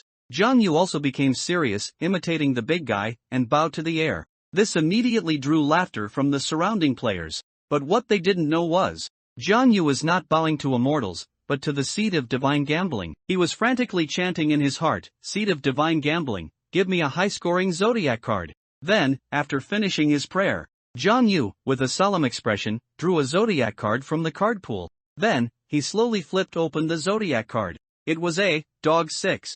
Jiang Yu breathed a long sigh of relief. This zodiac card, worth 6 points, could significantly narrow the gap between him and others. After Jiang Yu revealed his zodiac card, No. 11, the big guy, couldn't sit still and cursed, "You damn turtle, aren't you afraid of death? You keep drawing, and you even drew a dog 6, you really are a dog." Jiang Yu rolled his eyes at him. "What's it to you, idiot?" Girl number 18 chuckled, realizing Jiang Yu was mimicking her, which amused her greatly. No. 11, the big guy, was furious, his chest heaving. He stood up and raised his fist, wanting to teach Jiang Yu a lesson, just like yesterday. At this moment, the bullhead masked man referee raised his gun again, and No. 11, the big guy, could only give up, glaring fiercely at Jiang Yu. Girl number 18 continued to draw cards. Her luck wasn't as good this time, only drawing a ox 3. However, she was content that she hadn't busted, her expression calm. Next was boy number 34. This time, he drew a monkey 5, immediately raising his right hand excitedly and shouting, "Oh yeah, my luck is turning around." It gave off a somewhat Chunibu vibe. No. 11, the big guy, could only continue drawing cards because he had just done a quick calculation. After Jiang Yu drew the dog 6 zodiac card, his score became 18 points. His current score was 17 points, already falling behind Jiang Yu. So, he had to continue drawing cards, which made him extremely angry and filled him with a sense of unease, suddenly finding himself in third place. After a series of prayers to the heavens, the earth, the immortals, and the pig-faced masked man, No. 11, the big guy, cautiously flipped open his zodiac card. It was impossible not to be nervous. The further into the game, the easier it was to bust. Once someone on the field busted and became 0 points, it was almost certain death, so every card flip was heart-stopping. This was a goat 4. No. 11, the big guy, laughed heartily, contentedly placing the card to the right of the snake 5, and glared at Jiang Yu. "Keep drawing, Damn it, who's afraid of whom? Whoever chickens out is a dog. The sixth round of drawing cards began. Jiang Yu sneered, saying nothing, but casually drew a zodiac card. While No. 11, the big guy, was taunting him, he had already analyzed the situation on the field. Current scores. Jiang Yu, Dragon 2 plus Rat 3 plus Rabbit 3 plus Pig 4 plus Dog 6 is equal to 18 points. Third place. Girl number 18, Rat 6 plus Monkey 4 plus Rat 5 plus Horse 5 plus Ox 3 is equal to 23 points. First place. Boy number 34, Rabbit 4 plus Pig 1 plus Horse 2 plus Rooster 1 plus Monkey 5 is equal to 13 points. Fourth place. No. 11, the big guy, Goat 6 plus Monkey 3 plus Goat 3 plus Snake 5 plus Goat 4 is equal to 21 points. Second place. He was currently in third place again. Next, the probability of him drawing a consecutive dog zodiac card in busting was approximately 5 divided by 52, which is about 9.615%. The bust rate had not exceeded 10%, which he could accept, assuming 1, 2, 3 are low-score zodiac cards, and 4, 5, 6 are high-score zodiac cards. Currently, 9 low-score cards and 11 high-score cards have appeared on the field. Among the remaining 52 cards, the probability of drawing a low-score card is approximately 27 remaining low-score zodiac cards divided by the total remaining zodiac cards of 52, which equals 51.92%. If he continued to draw, low-score cards had a slight advantage. The probability of drawing a low-score card was slightly higher, but when the number of game rounds was relatively small, this slight advantage was not very obvious and could be considered a 50/50th chance. His current situation was not clear. If he chose to stop drawing now, he would most likely be eliminated, so he had to continue drawing cards. The benefits still outweighed the risks. Jiang Yu slowly flipped open the zodiac card. This was a Monkey 2. Indeed, low-score cards had a slight advantage, but he hadn't expected to draw one. Fortunately, he didn't bust. No. 11, the big guy, glared at Jiang Yu, his murderous intent unconcealed in his eyes. Girl number 18 began to draw cards. She was full of confidence now, but still somewhat worried about busting. After drawing a zodiac card, she slowly flipped it open. It was a Rabbit 6. Girl number 18 happily covered her mouth, then rubbed her eyes, somewhat disbelieving. She hadn't expected fate to favor her so much. How could she lose now? The others immediately envied her, especially No. 11, the big guy, who pounded his chest and cursed under his breath, muttering that all the big cards went to her. What kind of game was this? Next, it was boy number 34's turn. He looked at the 5 cards on his table, hesitated for a moment, and finally turned to the referee, saying, "I want to use an item card." Then, he revealed his item. The others looked on curiously. It was the first time someone had used an item card. Grade C item card, verify. Description: after using this item card, you can freely examine one zodiac card from the card pool. If you are not satisfied, you can redraw a card. The redrawn zodiac card cannot be verified again. This function wasn't very powerful, only grade C, but it still had some use. It could prevent busting. For example, if boy number 34's last zodiac card was currently a Monkey 5, and he drew another Monkey 1, he could choose to discard and redraw, thus avoiding busting. You may use it. Boy number 34, please verify the zodiac card you wish to see. The bullhead masked man took the item card and spoke coldly. Boy number 34 hesitated for a moment, selected a zodiac card from the edge, looked at it, thought about it, and did not put it back, but placed it in front of him. He was willing to take this card. This was a Pig 2. Clearly, if he put this card back and redrew, he would very likely bust. Even if the score was very low, he didn't want to take that risk. Next, it was No. 11, the big guy's turn to draw. After a series of prayers to the immortals, he took a deep breath and drew a Horse 3, grumbling as he placed the card back on the table. However, he was still satisfied. This way, his score once again surpassed Jiang Yu's. Then, the 7th round of drawing cards began. Jiang Yu quickly analyzed the current situation on the field. Jiang Yu, Dragon 2 plus Rat 3 plus Rabbit 3 plus Pig 4 plus Dog 6 plus Monkey 2 is equal to 20 points. Third place. Girl number 18, Rat 6 plus Monkey 4 plus Rat 5 plus Horse 5 plus Ox 3 plus Rabbit 6 is equal to 29 points. First place. Boy number 34, Rabbit 4 plus Pig 1 plus Horse 2 plus Rooster 1 plus Monkey 5 plus Pig 2 is equal to 15 points. Fourth place. No. 11, the big guy, Goat 6 plus Monkey 3 plus Goat 3 plus Snake 5 plus Goat 4 plus Horse 3 is equal to 24 points. Second place. He was still in third place. Currently, 4 Monkey zodiac cards had appeared on the field, leaving only Monkey 1 and Monkey 6. Next, the probability of him drawing a consecutive monkey zodiac card in busting was approximately 2 divided by 48, which is about 4.167%. He was still at a disadvantage. If he chose to stop drawing cards, he would most likely lose this game. The probability of busting was even smaller than before, which in statistics is equivalent to p less than 0.05, a small probability event. The benefits far outweighed the risks. He chose to continue drawing cards. Jiang Yu smiled slightly, casually drew another card from the deck, and slowly flipped it open. It was a dog 5. Seeing this, no. 11, the big guy, glared at Jiang Yu and cursed again, "You really are a dog."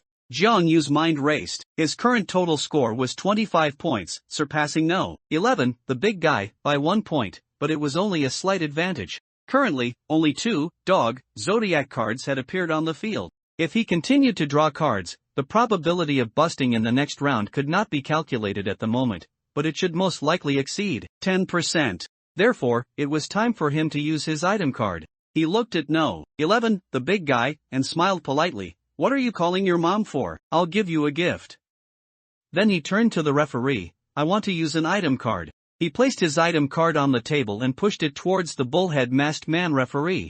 The other 3 looked over. When they saw the description, they were instantly shocked. Grade B item card, Zodiac exchange card. Description: you can exchange one of your Zodiac cards with an opponent's Zodiac card. After the exchange, both parties can choose to place their Zodiac cards in a position that does not cause a bust. The surrounding crowd also erupted.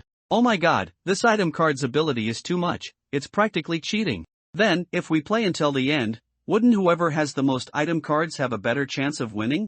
Exactly, isn't this forcing us to participate in more games earlier to win item cards? That sounds nice, but you go ahead. I'm just afraid you'll die right at the beginning. Pigface Man on the high platform gestured for everyone to be quiet, and instantly, the scene became silent again. Everyone had a deep impression of the No. 46 man who had angered Pigface at the very beginning, causing the metal collar around his neck to explode. No one wanted to be the second. The bullhead masked man referee took the item card, glanced at it, and nodded at Jiang Yu. "You may use this item card. Please select one of your Zodiac cards and hand it to me, and specify which Zodiac card you wish to exchange with someone else."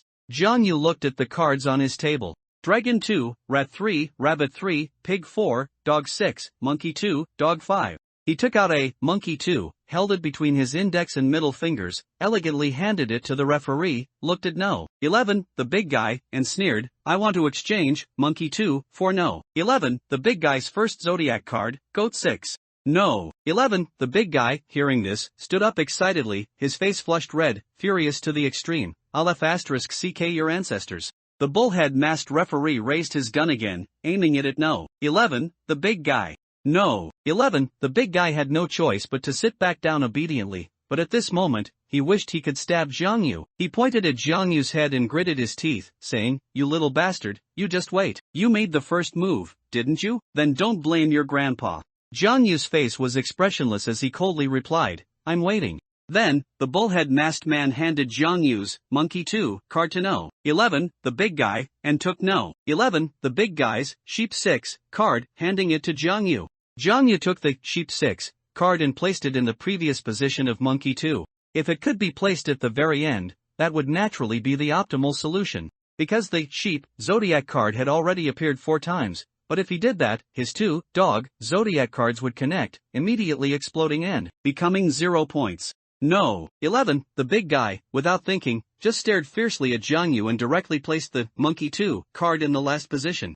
The situation instantly changed. Jiang Yu, Dragon 2 plus Rat 3 plus Rabbit 3 plus Pig 4 plus Dog 6 plus Sheep 6 plus Dog 5 is equal to 29 points. First place. Girl number 18, Rat 6 plus Monkey 4 plus Rat 5 plus Horse 5 plus Ox 3 plus Rabbit 6 is equal to 29 points. First place. Boy number 34, Rabbit 4 plus Pig 1 plus Horse 2 plus Rooster 1 plus Monkey 5 plus Pig 2 is equal to 15 points. Third place. No. 11, the big guy, Monkey 3 plus Sheep 3 plus Snake 5 plus Sheep 4 plus Horse 3 plus Monkey 2 is equal to 20 points. Second place. Jiang Yu and girl number 18 were tied for first place, and with a considerable advantage, they had widened the gap between themselves and No. 11, the big guy and boy number 34. Girl number 18 hesitated for a long time. She somewhat wanted to stop drawing cards. Because she did not have any item cards, she was at a disadvantage in this game, and her score was already very high, so there was no need to take further risks. However, she had observed Jiang Yu and No. 11, the big guy for a long time. These two seemed fearless, and who knew how much longer they would continue to draw. What if they both kept drawing until they reached over 30 points? Wouldn't she be eliminated? Thinking of this, girl number 18 felt a tingling sensation on her scalp and could only grit her teeth and continue to draw. This time, she drew another, Rooster 6, card. Instantly, her total score became 35 points, reclaiming first place. She was so excited she almost stood up, hugging the zodiac card and kissing it several times, unable to help but exclaim, "This is great, another 6 points." Then she placed the zodiac card on the table.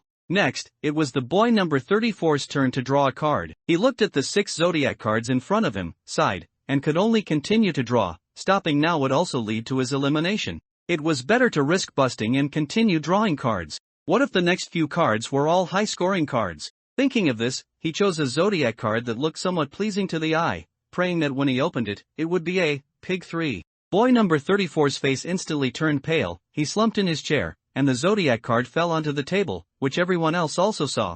Haha, he busted. Excellent, I'm going to win.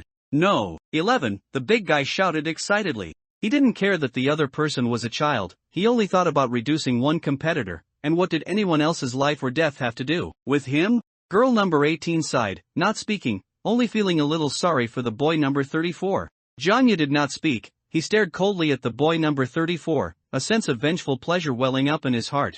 He was not a saint or anything, he was just a selfish ordinary person. In the first game, he desperately hoped that his wife and he would survive. He even harbored a fantasy that he and his wife would survive until the end, and he would deliberately lose the game, allowing his wife, Zhou Qingqing, to win and leave this damned place. However, a lie from the boy number 34 destroyed all of that. The bullhead masked man glanced at the boy number 34 and said, "Player 34 busted, considered 0 points. The remaining 3 players will continue the game in order." It was No. 11, the big guy's turn. Unexpectedly, he didn't draw a card, instead, he stood up directly, making a move that shocked everyone. He pulled an item card from his embrace, slapped it on the table, and said arrogantly, "Referee, I choose to stop drawing cards and activate this S-rank item card skill. Target, Player 6. Player 6 was Jiang Yu, and he had long found Jiang Yu to be an eyesore. Everyone else looked over curiously. S-rank item card, clear scorecard. Description: using this item card in any game will clear the score of any player on the field and prevent them from participating in subsequent rounds of the game, but the use of item cards is not restricted. The surrounding players exploded in discussion again. Holy moly, this S-rank item card is too overpowered. How are we supposed to play now? Yeah, player 6 worked so hard and risked so much to accumulate so many points, and they're just cleared.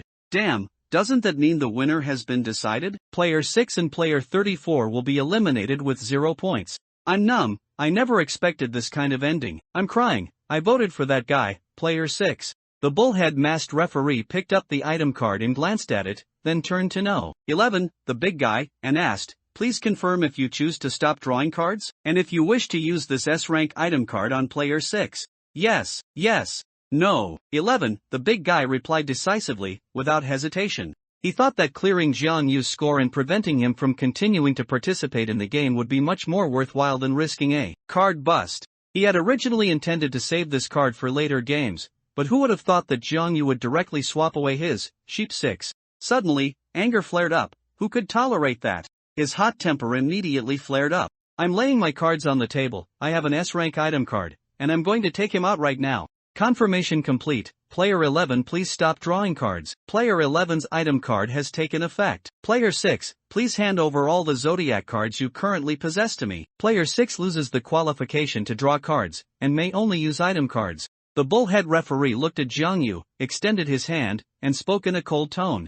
Jiang Yu was stunned for a moment. He looked at No. 11, the big guy, who had a triumphant expression, as if victory was already in his grasp. And indeed, the situation was just that. Many people felt regret and wished they had voted for a different person. Many even started cursing Jiang Yu and boy number 34. 2 useless wastes. Sigh, I should have voted for girl number 18. Who knew girl number 18 would be so lucky? If I had known No. 11, the big guy had an S-rank item card, then voting for No. 11, the big guy would have been invincible. After Jiang Yu's score was cleared.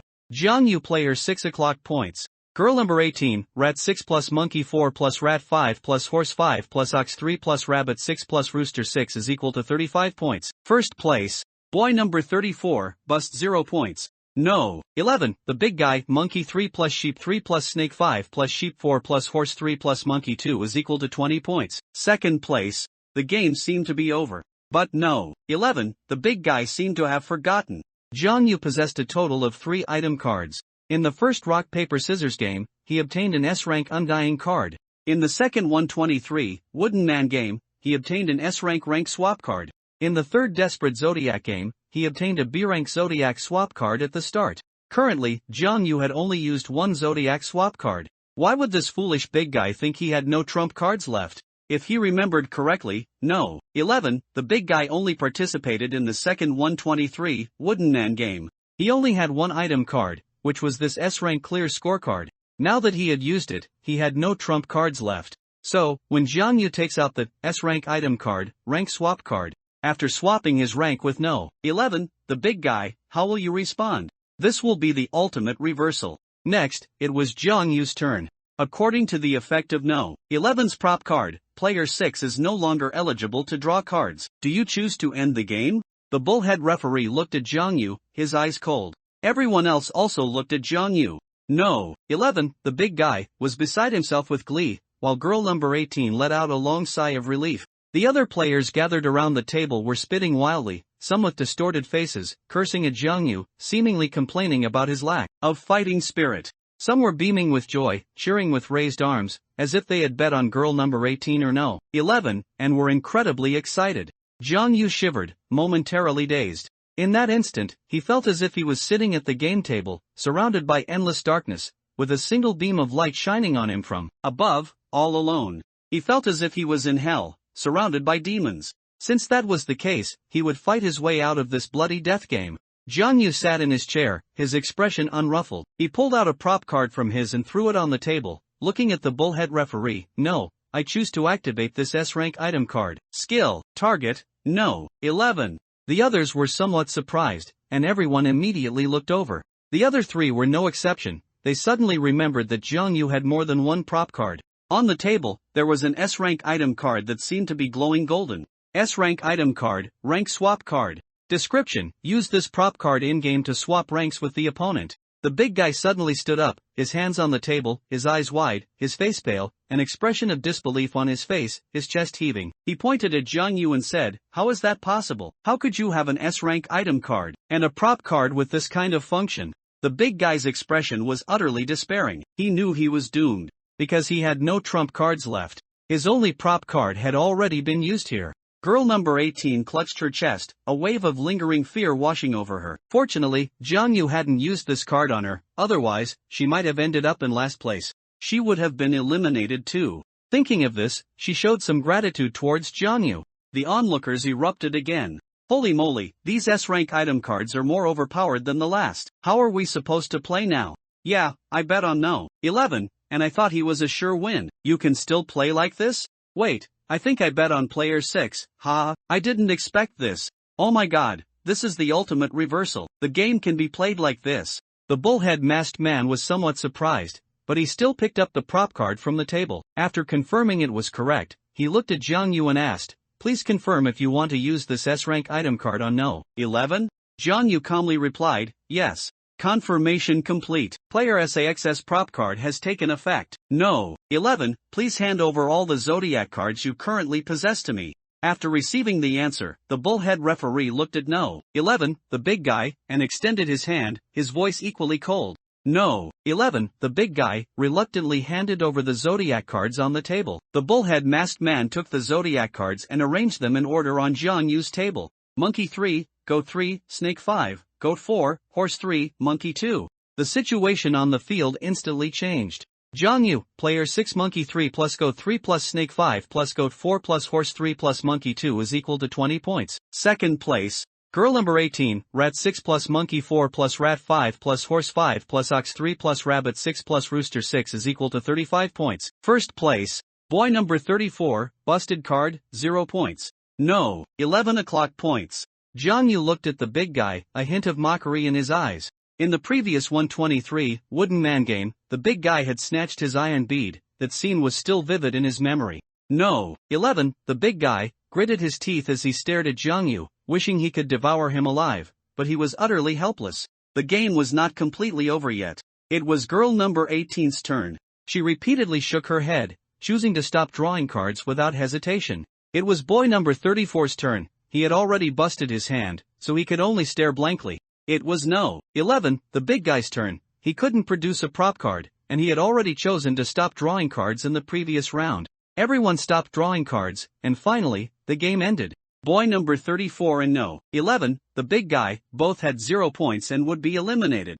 Jiangyu closed his eyes. The seed in his mind seemed to have grown a little more, and it transmitted a message to him. The host's luck has increased again. He felt a slight sense of relief. His efforts had finally paid off. At that time, he had hesitated for a long time before mustering the courage to actively sign up and take the first step. The pig-faced man on the stage smiled and clapped, saying, "Excellent, what an interesting game. Now, it's time for the punishment phase." Just then, the little boy suddenly raised his hand, took out a prop card, and said, "Wait, I want to use this grade a prop card, suspended sentence."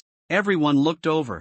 Jiangyu also saw the contents of the prop card in his hand. Grade a prop card, suspended sentence. Description: an out-of-game prop card. Using this card allows you to postpone the punishment for failing the game until after 3 more games. Everyone started discussing. What's the use of a suspended sentence? After 3 games, won't he still die? What's the point of living a little longer? Poor little boy, doesn't he know that compared to death, waiting for death is the most terrifying thing? Among these people, only Jiangyu fell silent. Indeed, the little boy also had more than one prop card. In the rock-paper-scissors game, he, like Jiangyu, had obtained a prop card. In the 123 Wooden Man game, he obtained another prop card. In the previous games, he had only used one prop card, leaving him with one prop card. It turned out that this prop card was his last trump card, suspended sentence. Others thought suspended sentence was useless, but only Jiangyu understood that suspended sentence meant there was still a chance. For example, if he won in the subsequent games and drew an S-rank undying card, he could cancel the punishment for previous game failures. The pig-faced masked man sent someone to take the prop card. After looking at it, he nodded and said, "All right. It seems only our player 11 will be saying goodbye to this game. Everyone, say your goodbyes to him." The pig-faced masked man said with a sinister laugh, raising his right hand, looking at No. 11, the big guy, and waving stiffly, pressing the remote control in his hand. No. 11, the big guy, looked utterly despairing. He knelt on the ground, clutching the metal collar around his neck tightly, and shouted loudly, "No, let me go, please." The next moment, the metal collar around his neck emitted a piercing beeping sound and exploded violently. Everyone dared not look directly, many closed their eyes, some turned their heads away. Everyone even imagined the scene of their own failure in the game. The pig-faced masked man looked at Jiangyu. Player 6 and player 18, having won this game, may randomly draw a prop card. Then, he sent his subordinate, the bullhead masked man, to bring down a stack of prop cards. Jiangyu and girl number 18 each drew a prop card. After getting their prop cards, they immediately hid them in their pockets to prevent others from seeing them. In this game, Jiangyu had perfectly demonstrated the utility of prop cards. They were the ultimate trump card. Once trump cards were exposed to others, one would instantly be at a disadvantage in the game. Next, the pig-faced masked man tallied the voting results. Only a dozen or so people had voted. Those who guessed correctly received one prop card as a reward. Their faces were flushed with excitement, as if they had won a $5 million lottery. Those who guessed incorrectly had one prop card confiscated. These people were filled with regret and self-reproach, such as player 14. He had voted for boy number 34. He slapped himself, muttering and scolding himself for misjudging and voting for the wrong person, instead of reflecting that he shouldn't have voted at all. Finally, everyone had been accounted for. The pig-head masked man stood on the high platform, seemingly a bit excited. Today's game was very exciting. Everyone can return to their rooms to rest in an orderly fashion. I can reveal a little secret. Tomorrow's game will be related to physical fitness, so, all players, make sure to get a good rest. After speaking, he paused and added, "Remember, don't run around at night." After returning to his room, Jiangyu took out his item card. He was surprised to find that it was another S-rank item card. Wow, is this the effect of the Seed of Divine Gambling, with its luck bonus? Now, he could be called Jiang Huang. S-rank item card, plunder card. Description: can randomly plunder 2 item cards from another player. If the opponent only has 1 item card, only one will be plundered. Jiang Yu's eyes widened. An item card with this kind of function was truly sickening. During the game, if an opponent still had 2 powerful item cards, they could turn the tide at any moment. But if he directly activated the skill of this S-rank item card to snatch the opponent's item cards, the opponent would instantly go from an advantage to a disadvantage, and the opponent would feel as miserable as if they had eaten shit. Jiang Yu sorted out the current situation. Currently, 6 players have been eliminated, leaving 44 people on the field. The situation was still not optimistic. Moreover, in the previous Desperate Zodiac game, some off-field players voted. If they voted for him, player 6, and player 18, it meant that these people might possess 2 item cards. From his current perspective, item cards had diverse functions, making it difficult to guess what kind of item cards others possessed, which added more uncertainty to the upcoming game. He had to go all out and possess more trump cards than others to turn the tide. Jiang Yu ate something, drank a few sips of water, washed up, and then fell asleep. In the middle of the night, he vaguely heard strange noises coming from outside, but he still didn't dare to open the door. Sometimes, following the rules is one of the most basic conditions for winning the game. The next day, 7:30 p.m. The electronic screen clock on the wall emitted a sharp ding-a-ling sound. Hearing the bell, Jiang Yu woke up from his deep sleep, casually washed his face, and drank a few sips of mineral water to clear his head. 8 p.m. Everyone gathered in the hall again. However, the environment of the hall had changed this time. More than 2 meters above the ground, a row of horizontal bars suddenly appeared, arranged neatly. Jiang Yu counted exactly 10 horizontal bars, each about 2 meters long, with about 1.5 meters between them. The horizontal bars were brand new, painted yellow, and had already dried. They were like the horizontal bars used for exercise in parks or school playgrounds. Both ends of the horizontal bars were inserted into 2 thick walls. These walls seemed to have been built overnight, extending down from the ceiling. Jiang Yu clearly remembered that there were no such thick walls there last night. Everyone stood below, looking at the horizontal bars above, discussing animatedly. The pig-faced masked man appeared again. He gestured for everyone to quiet down, then snapped his fingers. 5 or 6 bullhead masked men immediately stepped out, walked into the hall with guns, and herded everyone into a corner. Then, the ground rumbled, and everyone's eyes widened as they watched the distant ground with pounding hearts. A rectangular crack appeared in the ground. The ground trembled incessantly, then neatly sank and retracted to both sides, revealing a pitch-black abyss, as if a bottomless chasm had appeared. Out of thin air, the pig-faced masked man stepped down from the high platform and approached the abyss. He extended his hand, and a bullhead masked man immediately respectfully handed him something. Everyone looked intently. It was just a small stone, about half the size of a fist. The pig-faced masked man threw the stone into the abyss. The stone quickly fell into the abyss. After about 5 seconds, a dull thud was heard from the bottom, followed by a few bounces. Jiang Yu quickly analyzed. The gravitational acceleration on Blue Star is approximately 9.8 meters per square second. The stone took about 5 seconds to reach the bottom. According to the freefall formula, the height of the abyss was calculated to be approximately 122.5 meters. Of course, this was calculated by ignoring the stone's air resistance. In short, this abyss was over 100 meters deep. Falling into it would likely result in being smashed into a pulp. The next moment, the ground closed up again, returning to its previous state. The pig-faced masked man walked back to the high platform and let out an eerie laugh. Today's game is called the 100-meter abyss. This is a 100-meter deep abyss, as everyone just saw. Next, I will randomly select 10 players to participate in this game. The rules are simple. 10 players simultaneously grip the horizontal bars. Then, the ground will reveal a 100-meter abyss. Only those who hold on until the end can achieve victory. Furthermore, while hanging on the horizontal bars, you can attack others. As long as you have the ability, it is not against the rules to knock others into the abyss below. Remember, only those who hold on until the end can achieve victory. The pig-faced masked man emphasized again. Then, he pointed to the electronic screen on the wall and asked, I said I appreciate brave people. Is there anyone who wants to volunteer? I will randomly reward an item card. As soon as he finished speaking, a burly young man stepped forward. The number on his front and back was player 14. Despite wearing a green tracksuit, the muscle lines beneath his clothes were prominent, revealing powerful muscular strength. It was evident that he was a man who regularly exercised. This physique easily reminded people of fitness instructors, retired special forces soldiers, gymnasts, and so on. I'm participating in this game. Hand over the item card. He looked at the pig-faced man, seemingly confident, and said domineeringly, Very good, agreed. Send him an item card. The pig-faced masked man nodded, a look of appreciation in his eyes, and gestured for an item card to be delivered. Player 14 happily accepted the item card, secretly glanced at it, and then put it in his pocket. In the previous Desperate Zodiac game, he voted for boy number 34, losing an item card. He didn't expect to get another item card now. Later, after winning the game, he could get another item card. Thinking of this, player 14 was incredibly excited. Then, Jiang Yu also took a step forward, stood out, and raised his hand, saying, "I'll participate too." At this, the pig-faced man revealed a meaningful smile beneath his mask and said, "I'm sorry, this game only has one slot for a volunteer. The next 9 contestants will be random." Jiang Yu stepped back, somewhat disappointed, and secretly prayed that the seed of divine gambling wouldn't wither too quickly because there was no life gambling power to water it today. Then, the avatars on the electronic screen scrolled rapidly, and one by one, the avatars settled. They were player 14, player 28, player 24, player 5, player 42, player 26, player 36, player 31, player 47. Then, when the 10th game player scrolled to the first row, it gradually slowed down and finally stopped at player 6. Jiang Yu was player 6. A strange feeling surged in his heart. Is this what it feels like to have luck overflowing? Whatever he wanted, it came.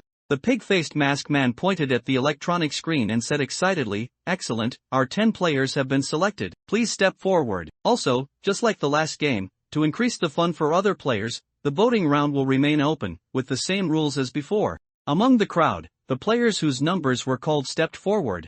Some looked grim, their faces filled with despair, like No. 5, a large, corpulent man weighing over 200 caddies, who stretched his originally loose tracksuit into a tight suit, as if it would rip at any moment. Others were rubbing their fists and eager to try, like No. 14, the man who had previously volunteered. He immediately took off his tracksuit, threw it on the ground, revealing his solid muscles. His muscle lines were very distinct, with clear segmentation and contours between muscle groups, looking very strong and powerful. He proudly raised his right arm to show off his biceps, which resembled a small mountain peak. The others had varied expressions, some had faces full of worry, while others, seeing No. 14's muscles, almost lost confidence. The pig-faced masked man said that the person who persevered until the end would achieve victory.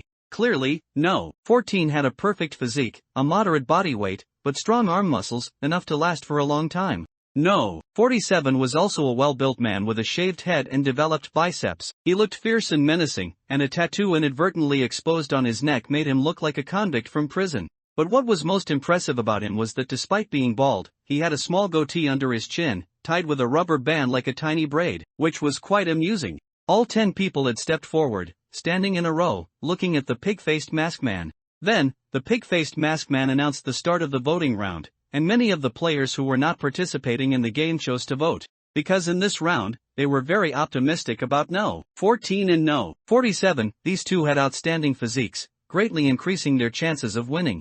After the voting round ended, the pig-faced masked man scanned the crowd below and let out an eerie laugh. To make the game more interesting, everyone can wear a cloth bag on their waist, which can hold small stones, an unlimited number. After the game begins, you can use the small stones to attack others. As he spoke, he waved his hand, and immediately several bullhead masked men went down and tied a cloth bag around the waist of each of the 10 people below. This cloth bag was about 4 palms in size, and it was estimated that it could hold at most 100 small stones without a problem. Then, a stack of small stones was poured onto the ground, totaling several thousand pieces, varying in size. They were all, the largest no bigger than half a fist, and the smallest perhaps only the size of a fingernail. Everyone looked at each other, no one making the first move. Clearly, there were pros and cons. If the small cloth bag was filled with stones, although one could attack others, one's own burden would also be heavier, and the time one could hold on might be shorter. Moreover, when attacking others, one would only be holding the horizontal bar with one hand and throwing stones with the other. If one couldn't hold on and fell, wouldn't it be more loss than gain? If one didn't carry stones, but others did and attacked frantically, and one had no power to fight back, it would be too frustrating. Just then, No. 36 suddenly walked out and quickly started filling his cloth bag with stones. Seeing this, the others stopped thinking and rushed forward without hesitation, frantically stuffing stones into their cloth bags. One could imagine how brutal the scene would be later. Everyone would be suspended on the horizontal bars above the 100-meter abyss, eyes red, attacking each other with stones, resorting to any means, all hoping the other would fall quickly. Among these people, only Jiang Yu, No. 5, and No. 28 did not move. Jiang Yu was momentarily stunned, wondering if someone would choose to give up attacking others, preferring to be hit. No. 28 was Luo Jun, the doctor who had given Jiang Yu iron beads last time. Jiang Yu looked at him and gave him a smile. The other person returned the smile, nodding slightly. No. 5 was the big fat man. He hung his head dejectedly, making no movement at all. Hey, fatty, why aren't you going to get stones? Jiang Yu asked, a little curious. Alas, I feel like nothing is interesting. I can't get excited. Before I was brought here, I was a freeloader every day, staying at home playing games, eating and sleeping and eating. People like me are just wasting social resources by living. No. 5, the fat man, glanced at him, sighed, and said, you can't get excited about anything? Do you have depression? Jiang Yu was silent for a moment, then asked, how did you know? The fat man was a bit surprised, looking at Jiang Yu in confusion. I once suddenly learned I was adopted, and then I went to find my birth parents, but I couldn't find them no matter what, and I became increasingly distressed, even to the point of suffering from depression and needing to take medication every day. Later, with my wife's help, I let go and came out of it. I understand that feeling. You must be in a lot of pain, no feeling when eating, no feeling when playing games, no longer knowing what happiness feels like. Jiang Yu's eyes were a little moist as he slowly spoke. He thought of Zhou Qingqing again, and suddenly wanted to cry. Alas, buddy, it's good that you came out of it. Those outside the wall don't know the suffering of those inside. I wish you to hold on until the end. No. 5, the fat man, smiled and looked at Jiang Yu. Yeah, even if you have depression, you have to live well. Oh, by the way, my name is Jiang Yu. What's your name? Jiang Yu asked. My name is Yi Tenguan. The fat man replied with a smile, his expression a bit simple and honest. Jiang Yu nodded slightly. He felt that this fat man was one of the few people here who still had kindness in his heart, but with his physique, it would probably be very difficult for him to survive in this game.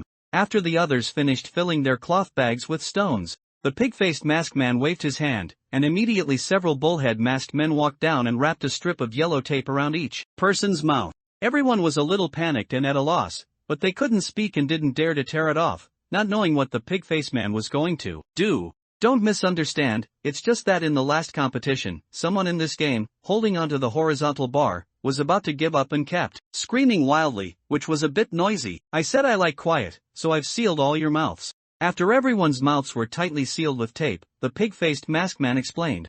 Everyone was shocked. Each person had heard the key phrase in the pig-face's words, the last competition. This meant that these people were not the first to be kidnapped. Similar death games had been held before. The other party had killed so many people and still hadn't been caught. Moreover, no news had been heard at all. Such a widespread disappearance of people had never been reported in any news. The extent of the other party's power was unimaginable, and everyone shivered with cold. The pig-faced masked man looked at the 10 players below and pointed at the horizontal bars. Next, each of you choose a horizontal bar and stand underneath it. The next moment, everyone sprinted towards the horizontal bars. It was clear that everyone had already realized that each horizontal bar was the same in thickness and length, with no differences. The only difference was that the first and 10th horizontal bars would only be attacked from one side. Those in the middle, however, might be attacked from both front and back, making them more likely to fall. Therefore, the first and 10th horizontal bars instantly became two extremes, crowded with people below, while the other horizontal bars were empty. These two groups of people pushed and shoved frantically, desperately trying to push others away. Jiang Yu also initially rushed to the first horizontal bar, but unexpectedly, he was instantly pulled by several others and almost fell to the ground. Especially No. 14 pushed him, and his strength was incredibly great, instantly pushing Jiang Yu to the periphery. The pig-faced masked man looked at the scene below, frowned, and put the remote control microphone to his mouth. You have 5 seconds to choose a horizontal bar and grab it. After 5 seconds, the 100-meter abyss will be revealed. Also, if 2 or more people are holding onto the same horizontal bar, both of those people will be eliminated. 5, 4, 3. Upon hearing this, No. 14 immediately jumped up, grabbed the first horizontal bar, and then kicked the others with his feet. The crowd no longer fought over the first and 10th horizontal bars. Seeing an empty spot on any horizontal bar, they quickly rushed over, as there were only 5 seconds. Who would dare to gamble with their own life? 1. When the pig-faced masked man counted to 1, the 10 people, with incredibly high efficiency, had each grabbed a horizontal bar. The No. 14 man grabbed the first horizontal bar. Jiang Yu, No. 6, grabbed the 4th horizontal bar. No. 5, the fat man, grabbed the 6th horizontal bar. Dr. Luo Jun, No. 28, grabbed the 7th horizontal bar. No. 24 grabbed the 3rd horizontal bar. No. 24 was a frail girl with delicate and beautiful features, clean eyes, and a strand of bright black hair flowing behind her, giving off a scholarly and refined aura that made people want to protect her. She evoked the feeling of a female university student. Although her waist bag contained stones, it was very flat, seemingly holding only 2 or 3. No. 26 grabbed the 5th horizontal bar. No. 26 was a young man with dyed yellow hair, his hair loosely covering his forehead and eyes, which appeared cunning and fierce, revealing a sinister expression, like a street thug. No. 42 grabbed the 8th horizontal bar. No. 36 grabbed the 2nd horizontal bar. No. 31 grabbed the 9th horizontal bar. No. 47 grabbed the 10th horizontal bar. No. 47 was even more exaggerated than no. 14, he was burly, with broad shoulders, a full chest, and strong, powerful arms, every muscle highlighting toughness and strength. His face had distinct contours and sharp lines, and his eyes revealed determination. The ground began to sink, once again revealing the 100-meter abyss from before, a dark and unfathomable void. Everyone shivered, as if a chill emanated from the bottom of the abyss. Jiang Yu looked down, his feet seemingly treading on empty space. With just a slight release, he would fall into the endless abyss, shattering into pieces. That phrase suddenly came to his mind. When you gaze into the abyss also gazes into you.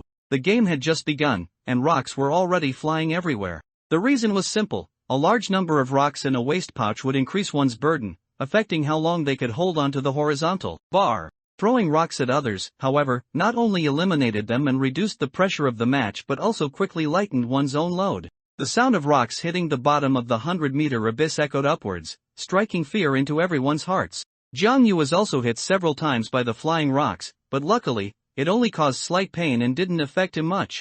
He hadn't put any rocks in his waist pouch for a few reasons. He kept feeling that something was strange, but he couldn't pinpoint what it was. This feeling had been bothering him. He couldn't understand what pig-faced masked man's objective was in designing this death game. Was it the same as the first rock-paper-scissors game? Was it just a simple, brutal game where whoever held onto the horizontal bar the longest would win? But in that game, pig-faced masked man said he was only giving an example. His main point was to emphasize that the punishment for losing the game was death. It left an indelible impression on everyone, making them fight with all their might, resorting to any means to win the game. The content of that game shouldn't have been the focus. Moreover, attacking others with rocks could, at most, cause some interference. As long as others held onto the horizontal bar tightly, it didn't have much effect. What was the purpose of pig-faced masked man adding this design? The players watching from afar also nervously observed the situation. They dared not shout encouragement, fearing they would anger pig-faced masked man, because he liked quiet. But everyone silently cheered for the person they had voted for. Most people voted for player 14 and player 47. Their eyes were fixed on player 14 and player 47 from beginning to end, hoping their chosen players would continue to hold on. Half a minute passed. Facing forward, Jiang Yu could see girl number 24, a slender girl, struggling to grip the horizontal bar, with no energy left to attack others. She even tried her best, letting go with her right hand for a moment to throw a rock from her waist pouch into the abyss, then immediately grabbing back onto the horizontal bar, terrified of falling. After repeating this 3 or 4 times, her waist pouch was empty, yet she was still extremely strained, feeling like she could give out at any moment. She had initially only thought of carrying a few rocks, not of attacking others, but if anyone dared to bully her, she would definitely throw them back, because she hated being bullied the most. Her principle was, I may not hit you, but if you hit me, then I definitely have to hit you back. However, she hadn't expected hanging from the horizontal bar in mid-air to be so tiring. Her arms were practically dead from the ache, so how could she have any energy left to attack others? She only wanted to quickly throw down the rocks in her waist pouch to lighten her body's burden. On the first horizontal bar ahead, player 14 remained firm, seemingly effortlessly, as if this wasn't a death game where conserving energy was crucial. If this were a reality show or a sports competition, he could do dozens of pull-ups. How could anyone else compete? Player 36, a middle-aged man wearing gold-rimmed glasses, looking refined, was hanging from the second horizontal bar. But he was not at all clean in his actions. Jiang Yu saw him constantly taking small rocks from his waist pouch and throwing them into the distance. This person was very clever. He didn't throw rocks at player 14 and girl number 24, who were in front and behind him, but at people further away. This way, everyone else didn't know where the rocks were coming from. Seeing this, the 2 players in front and behind him didn't target him or attack him, conserving their energy. Jiang Yu felt he understood something. Perhaps this was the great wisdom of a middle-aged man. experience honed by years of navigating society. 1 minute passed. Jiangyu turned to look behind, but could only glimpse player 26 behind him, the one who looked like a Huangmao Xiaozi. He still seemed quite relaxed. And player 5, the fatty, Yi Tengwen, was still holding on, but he couldn't see the situation of anyone else. Jiangyu turned to look forward. Now that his physical fitness had improved, he was effortlessly on the horizontal bar, seemingly at ease. He was somewhat curious about how long girl number 24 could actually hold on. Just then, his butt was suddenly kicked hard, and under the immense impact, his right hand directly lost its grip and slipped off, leaving only his left hand, which held onto the horizontal bar tightly. His entire body spun half a turn in the air. Jiang Yu's eyes widened, and he turned to look. It was indeed the yellow-haired kid, player 26. The latter's gaze was full of hostility, staring at Jiang Yu unkindly, yet his expression showed some surprise, as if he hadn't expected Jiang Yu to hold on and not be kicked down by him. That was his full-force kick. Just then, behind the yellow-haired kid, player 26, was player 5, the fatty, Yi Tengwen, who had chatted with Jiang Yu earlier. He suddenly used the same method to kick the Huangmao Xiaozi. Under the immense impact of 200 caddies, the yellow-haired kid, player 26, couldn't grip the horizontal bar with both hands and fell into the abyss. He reached out his hands into the air, trying to grasp at a lifeline, but there was nothing for him to grab, and he plummeted directly into the abyss. His mouth was wrapped in bandages, so he couldn't scream. Jiang Yu changed direction, turning towards player 5, the fatty, Yi Tengwen, and winked at him, conveying his gratitude. Player 5, the fatty, looked very strained, his hands gripping the horizontal bar trembling, cold sweat breaking out all over him. He shook his head at Jiang Yu, and at that moment, his right hand had already slipped off. Jiang Yu's eyes widened, but he couldn't do anything to help, only watching the fatty helplessly. Then, the fatty's left hand also gradually loosened, with only 3 fingers hooked onto the horizontal bar, until he completely lost his grip. His entire massive body fell, plummeting into the dark abyss. Jiang Yu mumbled twice, but his mouth was taped with yellow tape, so no sound came out. He looked down at the abyss beneath his feet, his heart filled with mixed emotions, a hint of sadness. What kind of game was this, after all? A death game where the good and evil of human nature coexisted. This game made ordinary people, who were normal in their daily lives, unleash the ugliness in their hearts, desperately attacking others, just to survive. However, in such a cruel game, why were there still kind people like the fatty, which moved him deeply? Others seemed somewhat excited, because 2 people had already fallen, and their chances of winning had increased by a few points. The players watching from afar were so happy they almost jumped, embracing each other, overcome with excitement. Because player 14 was still holding on, and 2 people had already fallen into the abyss. It was like a horse racing game. Everyone held onto the horizontal bar tightly, afraid of falling themselves. 1.5 minutes passed. Just then, Jiang Yu's head was suddenly hit, buzzing loudly. He turned to look, and it was indeed player 36. Jiang Yu glared at the other party, then changed the direction of his grip on the horizontal bar, turning towards player 14, player 36, and girl number 24. He wanted to prevent player 36 from throwing rocks at him again and needed to dodge them in time. Getting hit on the body was fine, but getting hit on the head hurt quite a bit. He gripped the horizontal bar with his left hand and reached up with his right to touch his head. A large bump had actually formed. At this moment, he suddenly remembered something. Player 36's appearance seemed a bit familiar. He felt like he had seen him somewhere before. He tried hard to recall and finally remembered that the other party seemed to be a lawyer named Zheng Tianxiang, who popularized legal knowledge on the Bullet Screen website. H Station had many fans, at least over 800,000, and was a quite famous upmaster. This upmaster enjoyed participating in fighting competitions in his spare time. It was said that his father was once a fighting champion and often trained him at home after retirement. He also did many good deeds. Once, he even helped a fan in need with a lawsuit for free, and that video garnered millions of views. How did he end up being captured here too? However, his behavior was a stark contrast to what he usually showed in his videos. It turned out that the saying "looking respectable but acting like a dog" referred to people like him. 2 minutes passed. Jiang Yu looked at girl number 24. Her figure was slender, her fair hands gripping the horizontal bar tightly. Her face had turned crimson, sweat beads seeped from her forehead, and her whole body trembled slightly, clearly having reached her physical limit. Just then, player 36, the man with gold-rimmed glasses behind her, caught her off guard and kicked her hard. This kick, like the final straw that broke the camel's back, finally caused girl number 24's strength to give out, and she fell into the abyss. The situation on the field became even more chaotic. In just 2 minutes, 4 people had already fallen into the abyss. 6 people were still holding on: player 14, player 36, Jiangyu, player 6, player 42, player 31, and player 47. Player 31 was a young man in his 20s, with somewhat tan skin. Although his strength was waning, he was still trying his best to hold on, unwilling to give up. The players watching from afar became even more excited, as if they had already seen the light of victory, some even whispering, "Player 14, keep it up. Player 14, you must win. Player 47, hold on." Jiangyu looked at player 14, his hands gripped the horizontal bar firmly, like steel bones, as steady as a rock, making it seem easy to hold on for another hour. What was even more outrageous was that he even had his eyes closed, as if he was resting. This left Jiangyu somewhat speechless. "Are you here on vacation, you jerk?" He once again looked down at the 100-meter abyss below, feeling a bit uncertain in his heart. Could he really outlast player 14? Moreover, player 47 behind him didn't look like an easy opponent either. 3 minutes passed. Under the stimulus of the fear of death, everyone's adrenaline surged to its limit, unleashing potential that would normally be unimaginable. Jiangyu saw that player 36 was struggling. He had spent too much energy attacking others earlier, and his stamina was severely depleted. His face began to turn pale, cold sweat beaded on his forehead, but he still gritted his teeth and held onto the horizontal bar tightly, even changing his grip and turning to face player 14's direction.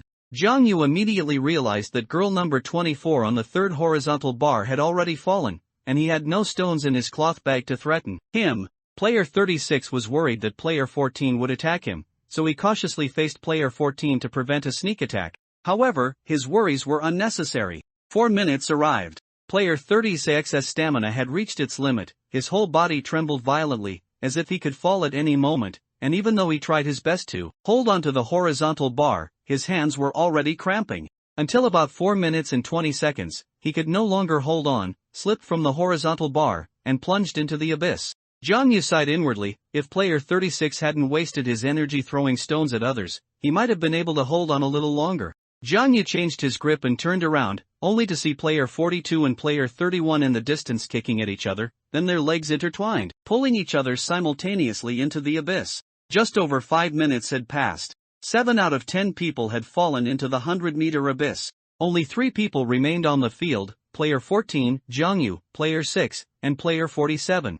Jiangyu's expression was solemn, while the other 2 looked relaxed, far from the time to decide the victor. Player 14 and player 47 both had very muscular arms, seemingly able to hang for several hours without a problem. Jiangyu suddenly felt a sense of powerlessness. But since things had come to this, he had no choice but to hold on with all his might, hoping to outlast player 14 and player 47. 6 minutes passed. The 3 remained motionless, hanging from the horizontal bar. Especially player 14 and player 47, who looked at ease, as if they could hold on for a long time. The other observing players were also a bit confused. They hadn't expected Jiangyu to hold on for so long, and they discussed in low voices below. "No, that player 6, he doesn't look strong. How has he lasted so long? Yeah, why hasn't he fallen yet? I always feel like he's about to fall, but he just doesn't. Player 6 and player 47, hurry up and fall. I bet on player 14. 7 minutes passed. Jiangyu was starting to struggle, his arms were a bit sore, but he felt he could last for a few more minutes. 10 minutes would be his limit. Just then, player 14 suddenly opened his eyes and looked at the pig-faced masked man. He couldn't speak, so he pulled out a prop card from his end, flicked it over with his fingers. The prop card landed in the hall, and a bullhead masked man immediately picked it up and handed it to the pig-faced masked man. The latter took the prop card, looked at it, nodded, and said, "Player 14, are you going to use this great a prop card?" Player 14 nodded. Jiangyu suddenly had a bad feeling. Every prop card had a significant effect. For example, the Zodiac exchange card he obtained by actively participating in the previous game. He directly used his Monkey 2 Zodiac card to swap out No. 11, the big guy's Goat 6 Zodiac card, putting the opponent at an immediate disadvantage. What exactly was the skill of this great a prop card? He had thought before that as long as he used the S-rank item card, Snatch, on player 14 to snatch his 2 prop cards, his chances of winning this game would greatly increase. However, he always felt that there was something fishy about this game, something felt off, so he had not acted. He didn't expect player 14 to use a prop card first, catching him off guard. "Alright, who do you want to use it on?" the pig-faced masked man asked. The other players below were even more excited. Those who had bet on player 14 were practically jumping for joy. "I knew it, player 14 already has strong arm muscles and a prop card. He's definitely going to win, this round is a sure thing." Haha, me too. I was banking on player 14 having a prop card. This is practically getting a free prop card. Look at those people who didn't vote earlier, what idiots. Player 14 looked at Jiang Yu, hesitated for a moment, then tilted his neck and looked at player 47 in the distance, finally making up his mind. Player 14 looked at the pig-faced masked man and held up 2 fingers with his right hand. The number he indicated was player 47. Jiang Yu's hanging heart finally settled. It seemed player 14 probably thought he was too weak and not worth using a prop card on. Or perhaps the opponent didn't even consider him a threat, thinking he couldn't last longer and wouldn't make it to the end. It's also possible that the opponent was very clever and knew Jiang Yu still had 2 prop cards, still had trump cards, and if he used a skill on Jiang Yu, he might be countered by Jiang Yu's prop cards. There was a lot of uncertainty. In short, the target he chose for his prop card skill was player 47. The pig-faced masked man asked again, player 14, do you choose to activate the skill of this grade a prop card against player 47? If yes, please nod to confirm. If no, please shake your head. Player 14 heard the clear and unmistakable voice from the 4 loudspeakers above his head, and he nodded vigorously. He sneered inwardly. During the previous round's voting, he had secretly observed player 47 voting for player 11. Player 11 was eliminated in the last game, so player 47 lost 1 prop card. And player 47 had only participated in the 123 Wooden Man game before, having only 1 prop card, which meant player 47 had no trump cards left. In his opinion, player 47 was a strong opponent, because player 6, with his thin build, surely couldn't compare to him. Therefore, activating this prop card against player 47 would be most effective. The pig-faced masked man nodded, held up the prop card, and said to the players below, player 14 has used the Great 100-meter Abyss exclusive prop card on player 47. The prop card's effect is as follows. It can be used on any player on the field, including oneself, to blast them with a high-pressure water gun for 1 minute. Jiang Yu and player 47 both widened their eyes upon hearing the effect of this prop card. This prop card was too overpowered. After holding onto the horizontal bar for so long, with stamina almost depleted, who could withstand a minute of high-pressure water gun impact? Forget 1 minute, a few seconds of impact might cause them to fall. Moreover, the water impacting the horizontal bar would make it very slippery, making it even harder to grip and increasing the chance of slipping off. Player 47's face was filled with anger. Water dripped from the small beard under his chin into the abyss below. He gripped the horizontal bar tightly, glaring fiercely at player 14, but there was nothing he could do. Because he originally had an S-rank item card, Rebound. The effect of that prop card was, it could reflect all attacks from other players back to them. But he was too greedy and voted for player 11 in the last game, losing that prop card. Now he was full of regret, but there was nothing he could do. The pig-faced masked man waved his hand, and immediately a bullhead masked man came to the edge of the abyss with a high-pressure water gun. When he opened the valve, the high-speed jet of water fiercely struck player 47's body. Under the turbulent impact of the high-pressure water gun, player 47's entire body swayed uncontrollably, yet he still managed to hold on for more than 10 seconds, before finally being unable to support himself and falling desperately into the abyss. At this point, only 2 people remained on the field, player 14 and Jiang Yu, player 6. The other observing players were about to cheer. Go, player 14, you're awesome. Player 14, hold on, take down player 6, and I'll call you daddy. Go, player 14. Jiang Yu's arms became increasingly sore, even starting to cramp. He looked down at the abyss below his feet, then at player 14 beside him, feeling that he definitely couldn't outlast him. Only the person who holds on until the end can achieve victory. Could he hold on until the end? When Jiang Yu read the pig-faced masked man's words again, he suddenly noticed something was off. It was as if all the clues in his mind connected, and the truth was on the verge of being revealed. No, this game was not that simple. He seemed to understand. All the mysteries were solved. He took a deep breath, and with the last ounce of strength he had left, quickly began to sort things out. Pig-faced masked man had said after the first rock-paper-scissors game that it was just an example, emphasizing the punishment for losing the game, and that there would be more exciting games to come. Therefore, pig-faced masked man's purpose in designing this game was definitely not that simple. If it was just a simple comparison of physical strength, what was the point? For example, the 123 Wooden Man game and the Desperate Zodiac game after rock paper scissors were indeed more exciting and interesting. Moreover, there was a very important point that he had been overlooking. Pig-faced masked man seemed not to want players to be eliminated quickly and in large numbers. For instance, in the first game, Rock Paper Scissors, if it had been designed so that the last person alive won, 2 people could have been eliminated. However, Pig-Faced Mask Man only eliminated Jo Ching Ching, using her as an example. In the second game, 123, Wooden Man, with only 48 players remaining on the field, Pig-Faced Mask Man prepared 66 iron beads. This greatly increased everyone's chance of finding an iron bead, and in the end, only 2 people were eliminated in that game. In the third game, Desperate Zodiac, only 4 players participated, and only 1 was eliminated. Furthermore, boy number 34 used a suspended sentence grade a prop card, which delayed the punishment after losing the game.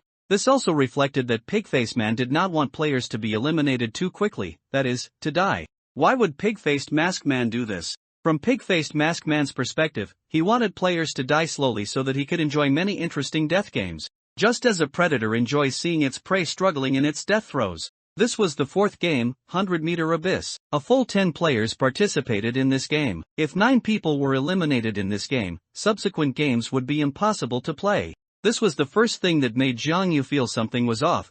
There was a contradiction present. The second thing that made Zhang Yu feel strange was that Pig-Faced Mask Man had always announced the rules very clearly before, but this time, before the start of the competition, the rules were extremely vague. For example, in the first Rock Paper Scissors game, Pig-Faced Mask Man said, "The last person to lose among the 3 will be eliminated." The rule for elimination was very clear. It was the one person who ultimately lost the Rock Paper Scissors game. In the second game, 123, Wooden Man, Pig-Faced Mask Man said, "After the game countdown ends, anyone without an iron bead on them will be eliminated." The rule was equally clear. The key to victory lay in the iron bead. In the third game, Desperate Zodiac, Pig-Faced Mask Man said, "Ultimately, the 2 players with the lowest scores will be eliminated." The rule was equally clear. The key to victory lay in having a points advantage. However, in the fourth game, which was this 100-meter abyss game, Pig-Faced Mask Man said this: "Only those who persevere to the end can achieve victory." The rule for winning this competition was very vague compared to the previous rules. Moreover, after Pig-Faced Man finished speaking, he specifically emphasized it again. Remember, only those who persevere to the end can achieve victory. Pig-Faced Mask Man had never emphasized anything before the previous games. In this game, this sentence was simply too misleading. Upon hearing this, everyone would think that persevering to the end meant holding on to the horizontal bar until the very end. Because below was the 100-meter abyss, and if one couldn't hold on, they would fall and be smashed to pieces. But this abyss was indeed a 100-meter abyss. Because Pig-Faced Mask Man initially demonstrated by throwing a stone down, and indeed, it took about 5 seconds before the sound of the stone hitting the bottom was heard. Wait, if the previous words were all misleading, laying the groundwork, then could throwing the stone also be misleading everyone, making players believe that below was the 100-meter abyss? Thinking of this, Zhang Yu felt a chill run down his spine. He had been severely misled from beginning to end. If it wasn't a 100-meter abyss below, why would it take 5 seconds for the stone to reach the bottom? This point remained unexplained. Zhang Yu began to retrace his steps again. Last night, after the Desperate Zodiac game ended, Pig-Faced Man seemed to have kindly reminded them that the next game would be related to physical fitness. His exact words at the time, Zhang Yu remembered very clearly, were, "Tomorrow's game is related to physical fitness, so, all players, you should rest well." Physical fitness. From that moment, he began to mislead everyone, making them think this was a game of physical endurance. Only those who persevere to the end can achieve victory. This sentence was the second deception. If the correct rule statement should be like this: the player who holds on to the horizontal bar until the very end will win the game, all others will be eliminated. Zhang Yu's mind buzzed, and his scalp tingled incessantly.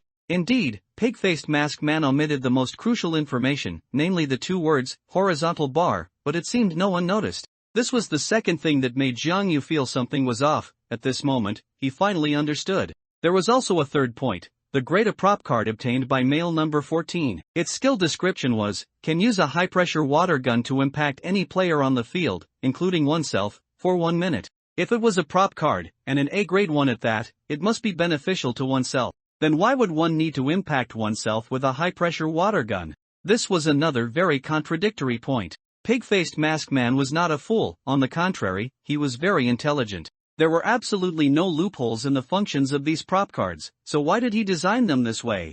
There was only one truth, and the answer lay beneath the 100-meter abyss. Just then, Zhang Yu suddenly recalled the biggest contradiction. Fourth point, a stone falling to the bottom would make an impact sound, but the 8 players who fell earlier into the 100-meter abyss made no sound at all. Where did the vanished sounds go? Everyone was focused on gripping the horizontal bar, attacking and defending each other. In this extreme chaos, few noticed the vanished sounds. Jiang Yu felt a chill run through him. He had missed too much important information, and now it all connected. Fifth point, pig-faced masked man deliberately added the stone-throwing segment, allowing players to throw stones at others. Was it really just to interfere with players gripping the horizontal bar? No, the purpose was to interfere with players' thinking. To make all participating players focus on gripping the horizontal bar and dodging other people's stone attacks, leaving them no time or energy to think. Why didn't pig-faced masked man want players to think? He was afraid the truth would be discovered, that the purpose of this game's design was not to be a physical endurance game. Sixth point, pig-faced masked man had never sealed players' mouths before, but this time, he deliberately sealed the mouths of all game players.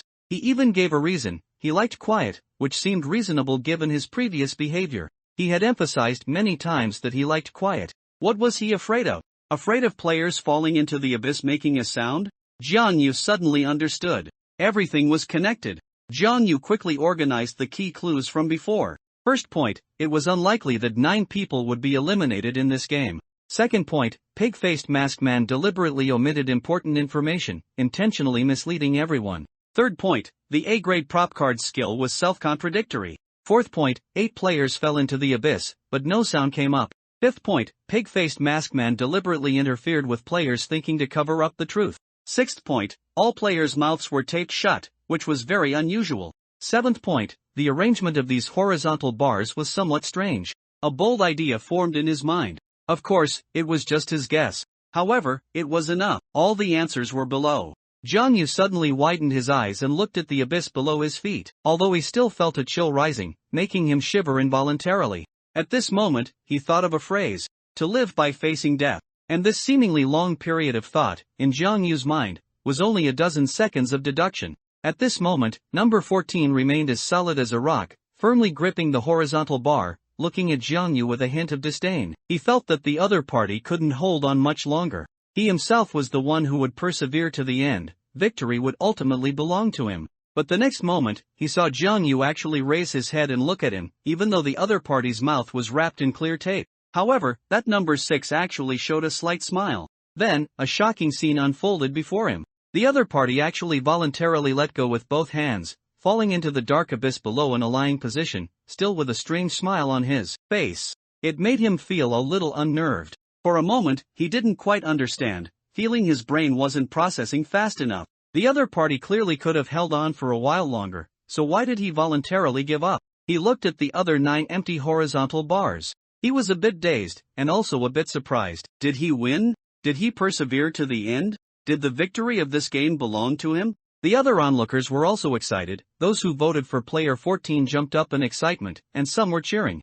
Ah, I guessed right. Player 14 really held on until the end. Yeah, I also voted for player 14. This game is practically a free item card. Player 14, the muscular man, also looked at the pig-faced masked man, seemingly asking if the game was over. However, the next moment, a sudden change occurred. Player 14 suddenly went rigid, unable to move, his hair singed, his entire body blackened, and then he plummeted straight into the abyss below. The other onlookers were all dumbfounded. Only the pig-faced masked man on the high platform revealed a chilling smile beneath his mask, as if his scheme had succeeded. This was just half a minute ago.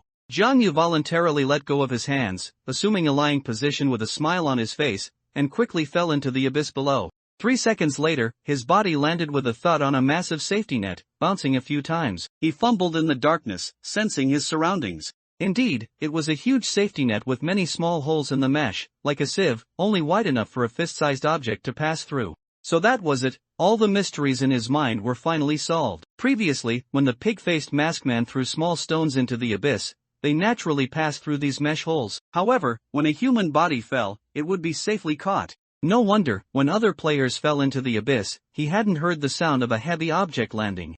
Just then, 2 people suddenly dragged him towards the nearby wall. He instinctively struggled but couldn't break free. Then, his arms were held by the 2, and he was led through a winding tunnel until he reached a room. As soon as he entered the room, Jiang Yu saw many familiar faces inside, such as Player 5, the Yi Tenguan, and Player 28, Dr. Luo Jun. He also saw the yellow-haired kid, Player 26, and the lawyer, Player 36.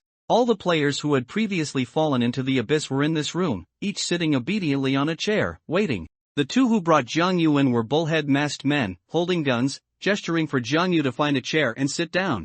At this moment, Jiang Yu finally understood completely. It turned out that the so-called holding on until the end meant holding on until the end in the abyss below, not on the horizontal bar. Every word of the pig-faced masked man was, in fact, correct. If nothing unexpected happened, player 14, at this moment, should be the one who was truly eliminated. A few minutes later, Jiang Yu and the others suddenly had their eyes covered with black cloth by bullhead masked men, and then they were led into an elevator. They could feel the elevator ascending, and then they passed through several doors consecutively. Next, Jiang Yu and the others were ordered to stand against the wall with their hands on it. Then, the black cloth over their eyes was removed. The 9 immediately looked around curiously, surprised to find themselves standing in the corridor on the second floor. The bullhead masked man gestured for them to go down to the main hall, and Jiang Yu and the others orderly went to the staircase and descended one by one. When they appeared at the staircase, all the previously watching players were shocked, their eyes wide, hardly believing what they saw. Didn't they fall into the abyss? How can they be there? Yeah, and player 14, what happened? How come they didn't die after falling into such a deep place? Once Jiang Yu and the others stood back in the crowd, the pig-faced masked man clapped his hands and said with a smile, "Very good, these 9 players are the ones who held on until the end and won the game, while player 14 was unfortunately eliminated." A hubbub erupted from the crowd below. They were confused and couldn't figure out what had happened, no matter how hard they thought.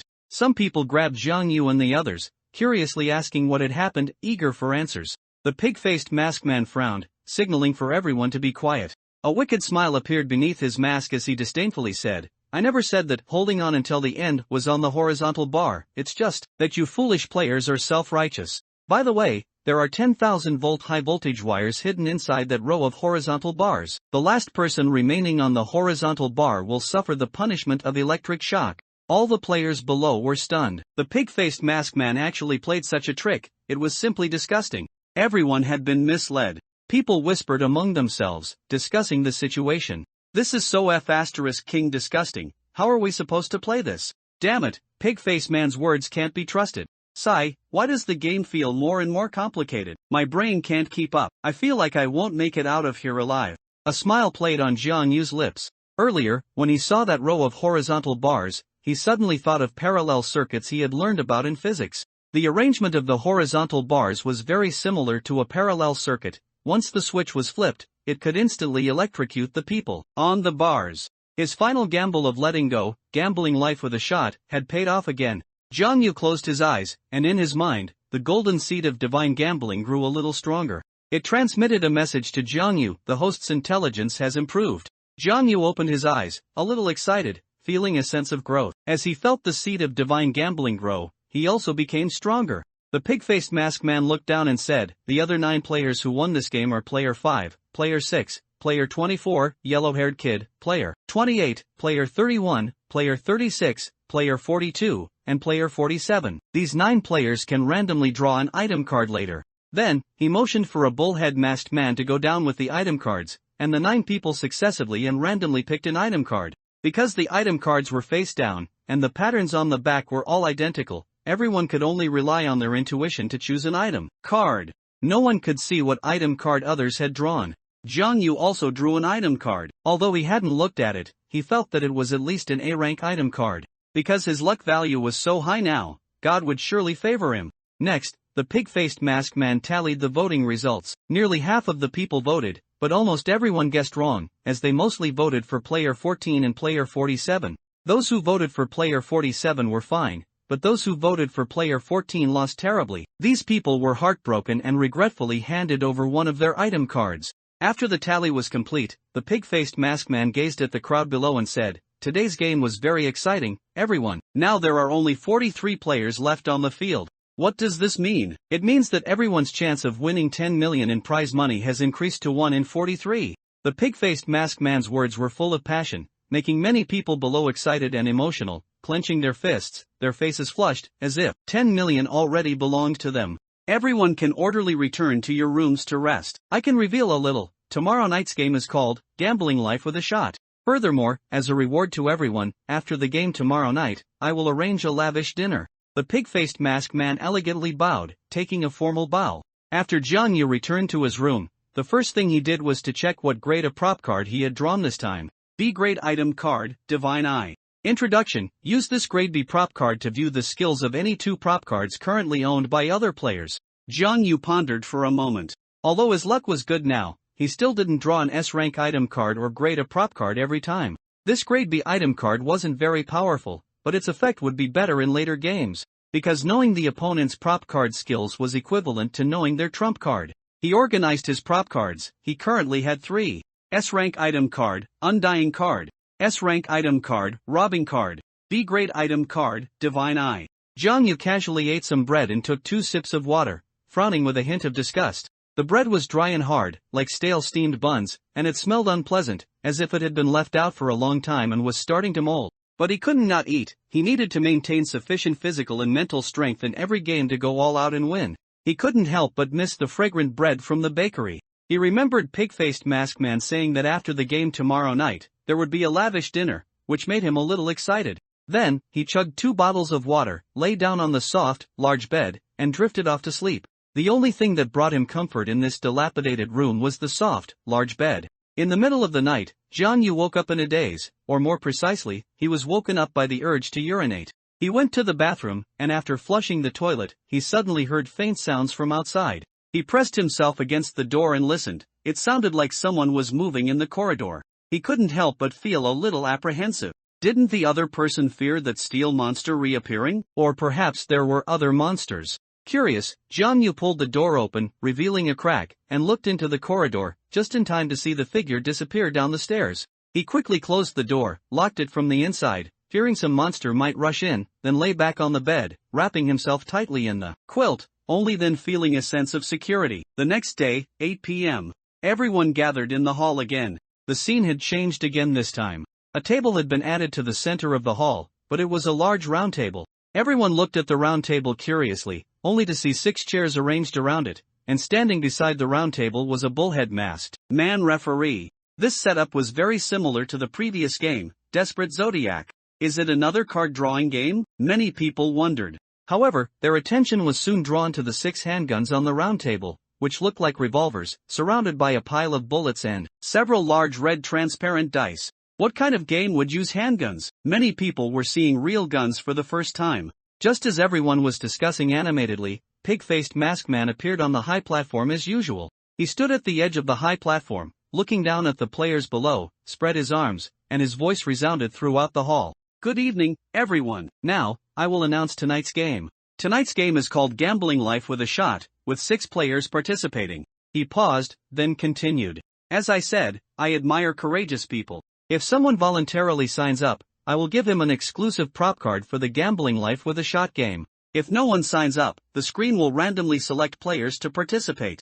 As usual, pig-faced masked man once again extended an invitation, encouraging courageous players to actively participate. This was no longer called courage, or rather, it was for players who weren't afraid of death. Still, no one volunteered to participate. Everyone had their own calculations. The further into the game, the greater the probability of winning. Why risk their lives in the early games? Every game here was a once-in-a-lifetime game. Wouldn't it be better to sit back and watch the tigers fight? Just then, someone in the crowd stepped forward.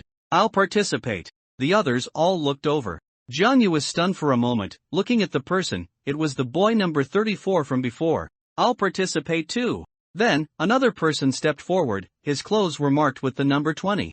Jiang Yu wasn't very familiar with this person. He had dark skin, an ordinary appearance, and a medium build, about 1.7 meters tall. He seemed to be a manual laborer, with very rough hands. Jiang Yu also stepped forward. I'll participate too. Instantly, a game that originally required 6 participants now had 3 who had voluntarily signed up. Very good. Are there any other people who want to sign up? Pig-faced masked man asked with satisfaction, scanning the players below. After about half a minute, no one else stepped forward. Pig-faced masked man sent people to deliver a prop card to each of the 3, including Jiang Yu. Then, pig-faced masked man pointed to the electronic screen. No one else has signed up, so let's select the remaining players. The avatars on the electronic screen scrolled rapidly, with the first 3 avatars fixed on numbers 6, 20, and 34. Soon, the 4th avatar stopped scrolling and landed on number 2. That was a beautiful girl, with a typical oval face, and she had two straight, long legs, standing about 1.78 meters tall. Jiang Yu looked at number 2 and suddenly remembered something. He seemed to have seen this girl somewhere. He tried hard to recall and finally remembered. This was an 18th-tier internet celebrity model with millions of followers. She had millions of followers on a certain short video platform, then for some unknown reason, she was banned and gradually faded from the public eye. She not only sang well but also danced very well. He didn't expect to see her here. Then, the fifth avatar began to scroll, landing on number 8 and stopping. This was a middle-aged man with a receding hairline, a haggard face, looking about 40 or 50 years old, and an ordinary appearance that made him hard to notice. Jiang Yu had no impression of him before. Finally, the sixth avatar began to scroll, and soon, it stopped, landing on number 26. That yellow-haired kid, player 26, was actually chosen. Jiang Yu was stunned for a moment. What a small world. In the previous game, this yellow-haired kid, player 26, had ambushed him from behind when he wasn't paying attention, almost kicking him down. Although being kicked down might have been a good thing, at first, the other party was definitely malicious. He met him in this game. A gentleman must avenge himself. Jiang Yu had already made up his mind. When the game started, if he didn't kill him, then his surname wasn't Jiang. Seeing Jiang Yu staring at him, yellow-haired kid, player 26 spat at Jiang Yu and gave him the middle finger. Very good, our 6 players have been selected.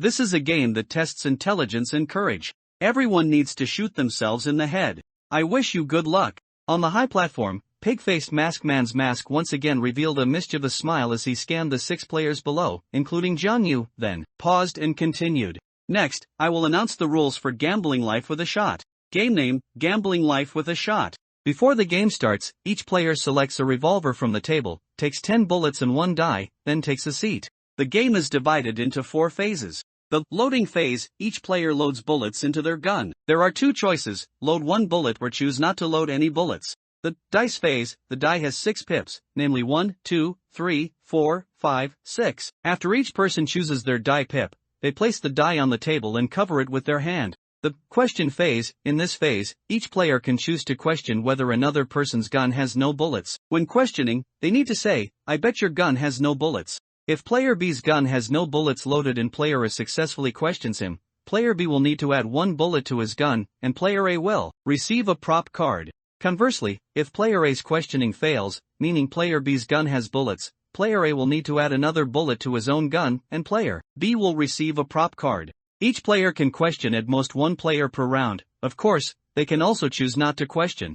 The shooting phase, everyone shoots themselves in the head according to the pips on their placed die. For example, if the die pip is 3, they need to pull the trigger on their own head 3 times. The game consists of 5 rounds. The die pip in each round is the score for that round. The scores from the 5 rounds are added together to calculate the total score. The 4 players with the lowest total scores will be eliminated. If, during the game, 4 people have already been eliminated, the game is considered over. If, during the game, 1 person is shot dead, then after the game ends, among the remaining 5 people, the 3 players with the lowest total scores will be eliminated. In short, only 2 people can survive this game. This is a game that tests intelligence and courage. Good luck to you all. Finally, if there is a tie in scores after the 5th round of the game, an extra round will be played. Furthermore, exemption from death. Grade-A prop cards are prohibited in this game. After the pig-faced maskman finished explaining the game rules, there was an uproar from below. This game was simply even more insane.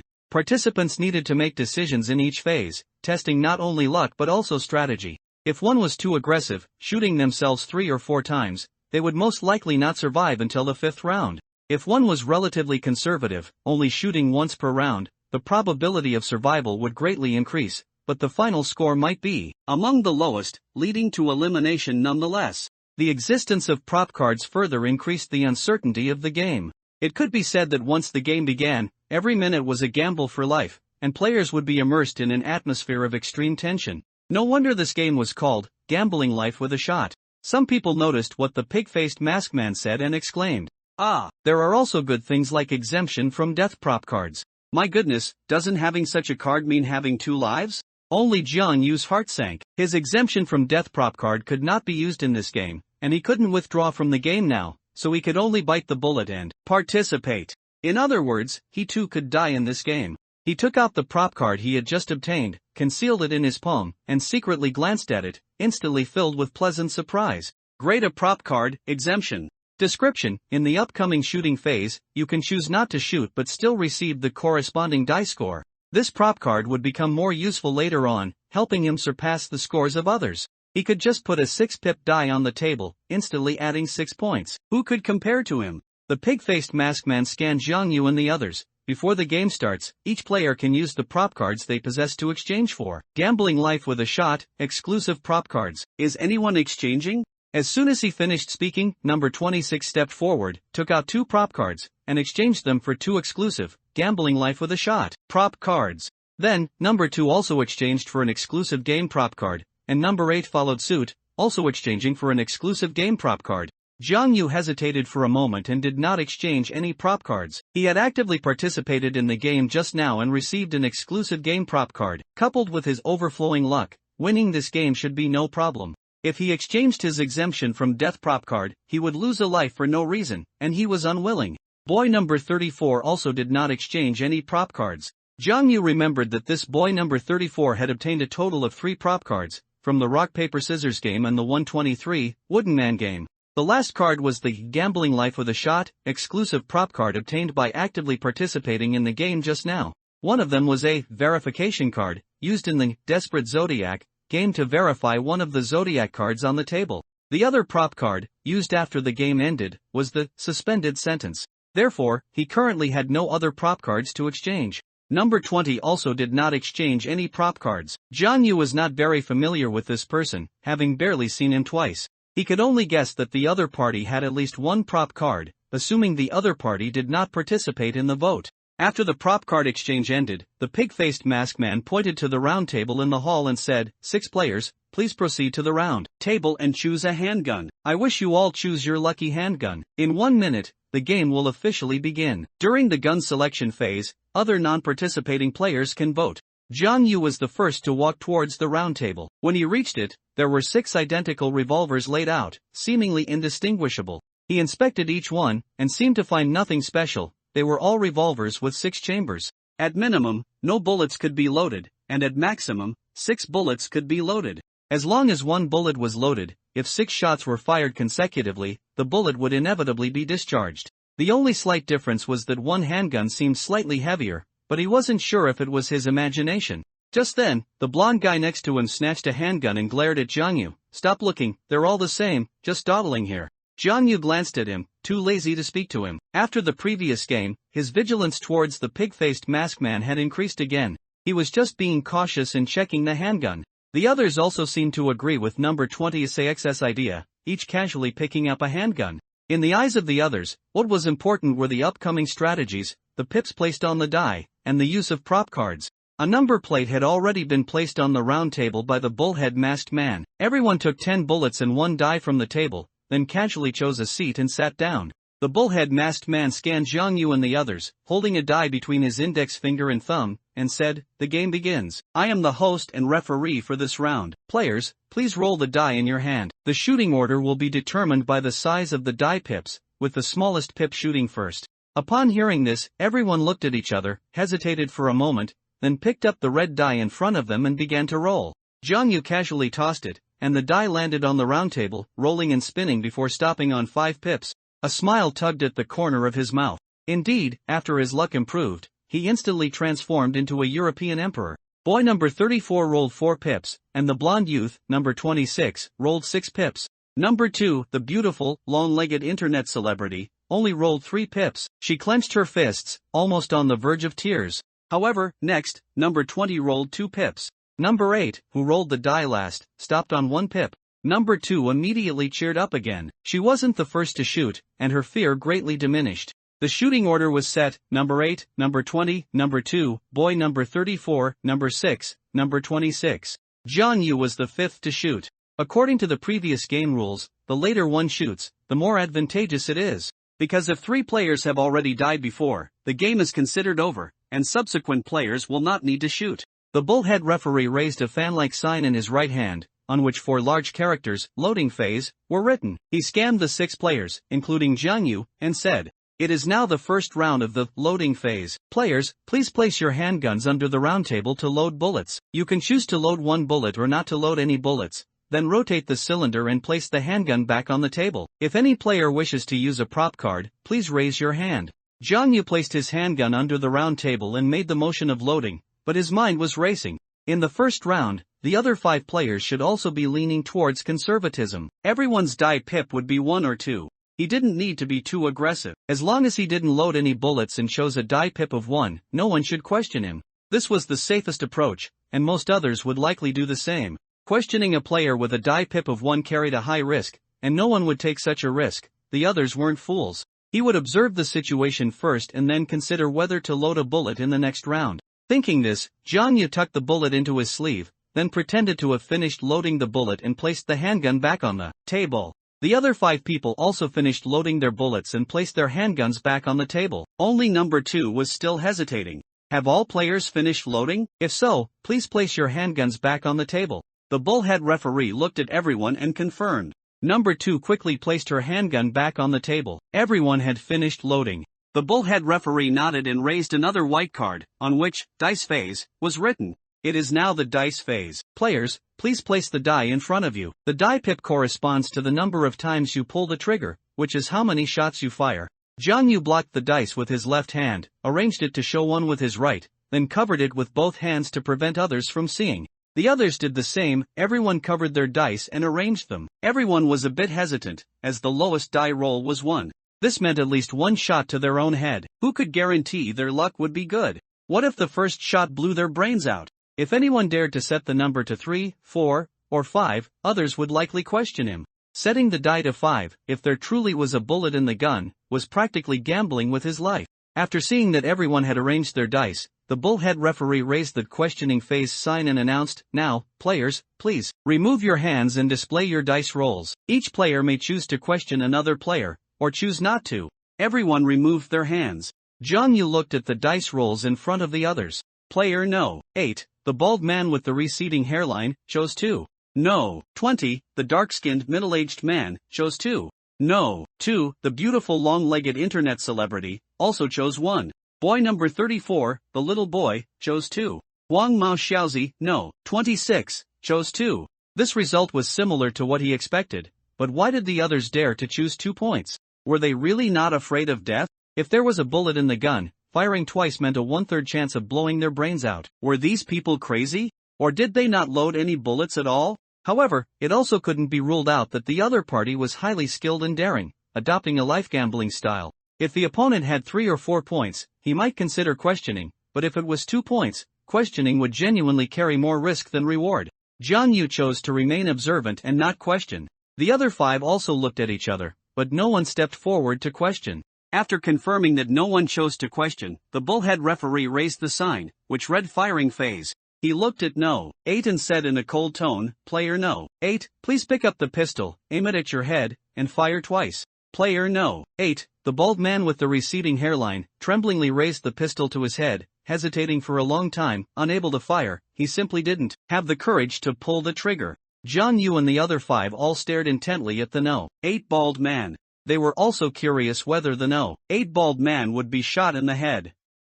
The other spectators in the arena also held their breath, nervously watching player No. 8. Instantly, he became the center of attention. Just then, the pig-faced masked man, watching from the high platform, raised a microphone and said, "Player No. 8, please fire. If you don't fire within 3 seconds, the collar around your neck will explode." Hearing this, the No. 8 bald man no longer dared to hesitate. He squeezed his eyes shut tightly, his face contorted with extreme fear, and he fiercely pulled the trigger twice in quick succession, as if ready to die. He truly couldn't endure this torment anymore. Either let him die quickly, or don't let him die at all. After 2 crisp clicks of the trigger, the No. 8 bald man remained perfectly unharmed, sitting in his chair. He put the gun back on the table and completely collapsed, almost sliding off the chair. His entire body was drenched in sweat, his clothes almost soaked through. His expression held a hint of excitement, yet also a lingering sense of fear. He never wanted to play this game a second time in his life, but then, thinking about the 4 more rounds to come,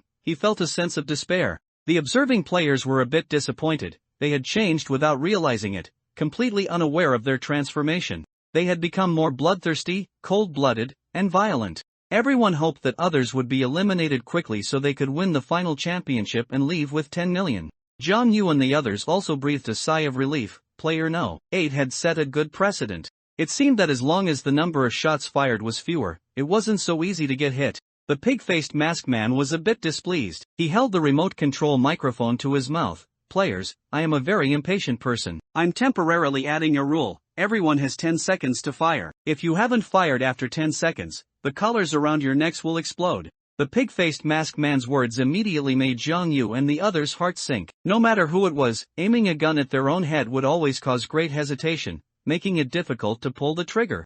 Only after mentally preparing themselves would they dare to fire. And this buffer time was also stripped away by the pig-faced masked man. Everyone felt an immense, suffocating sense of pressure. Fire, and you might die. Don't fire, and the collar explodes, leading to death just the same. It was as if the Grim Reaper's scythe hovered above their heads, ready to fall at any moment. Next, it was No. 20's turn to fire.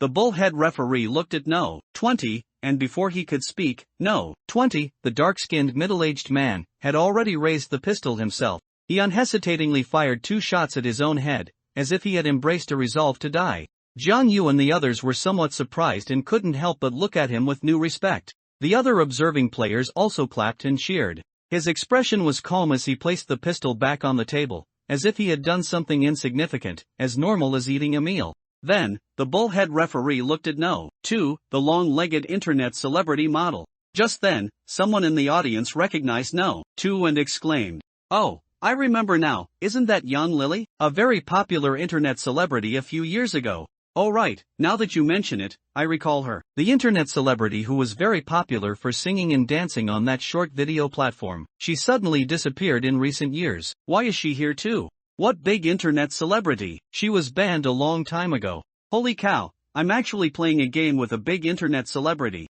The players in the audience discussed amongst themselves. The bullhead referee said, "Player No. 2, please raise the pistol, aim it at yourself, and fire once." The No. 2 beauty frantically picked up the pistol, aimed it at her head, hesitated for a few seconds, and couldn't bring herself to pull the trigger. At this moment, she felt the 10 seconds were almost up, and suddenly remembered the pig-faced masked man's words. If she didn't fire soon, her collar would explode. She didn't have time to think and quickly pulled the trigger. The next moment, as No. 2 pulled the trigger, a crisp gunshot rang out. Her head was instantly pierced by a bullet, and she slumped onto the table. Her face was pale, her eyes wide open, and blood continuously gushed out, staining nearly half the table, like a blooming, blood-soaked flower. At this moment, Zhang Yu and the other 5 felt a chill run down their spines. Seeing this scene, almost every one of the observing players shivered. The entire space was as silent as death. This bloody scene stimulated their nerves. Everyone realized again that this was an incredibly cruel death game.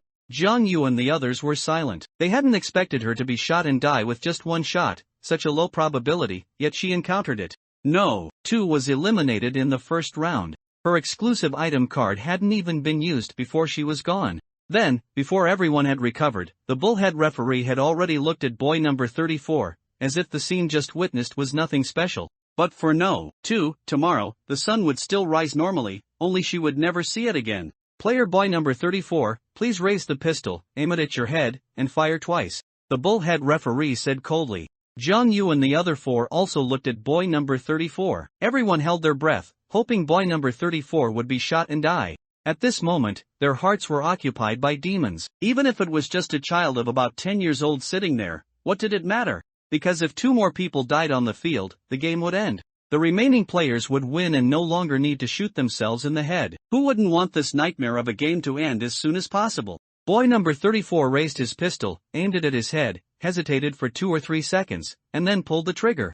The moment he pulled the trigger, he trembled, lost his grip, and the pistol fell to the ground. This shot, no bullet was fired, he was safe and sound. He quickly picked up the pistol, aimed it at his head again, probably worried about exceeding the 10-second firing limit. After a slight hesitation, he pulled the trigger. As the sound of the trigger echoed, everyone's hearts tensed, but to their disappointment, nothing happened. The boy number 34 let out a long breath, composed himself, and placed the gun back on the table. Zhang Yu frowned. He wasn't sure if the boy number 34 was acting. Judging from the boy number 34's performance in the first game, he was quite cunning. It was highly possible that his gun had no bullets at all, and he was deliberately feigning fear to give others the illusion that his gun was loaded. This way, the probability of him being questioned in the next round would be much lower. Then, the bullhead referee looked at Zhang Yu and said in a cold tone, Player 6, please raise your pistol, aim it at your head, and fire once. Under everyone's gaze, Jiang Yu raised his pistol. He also hesitated a bit,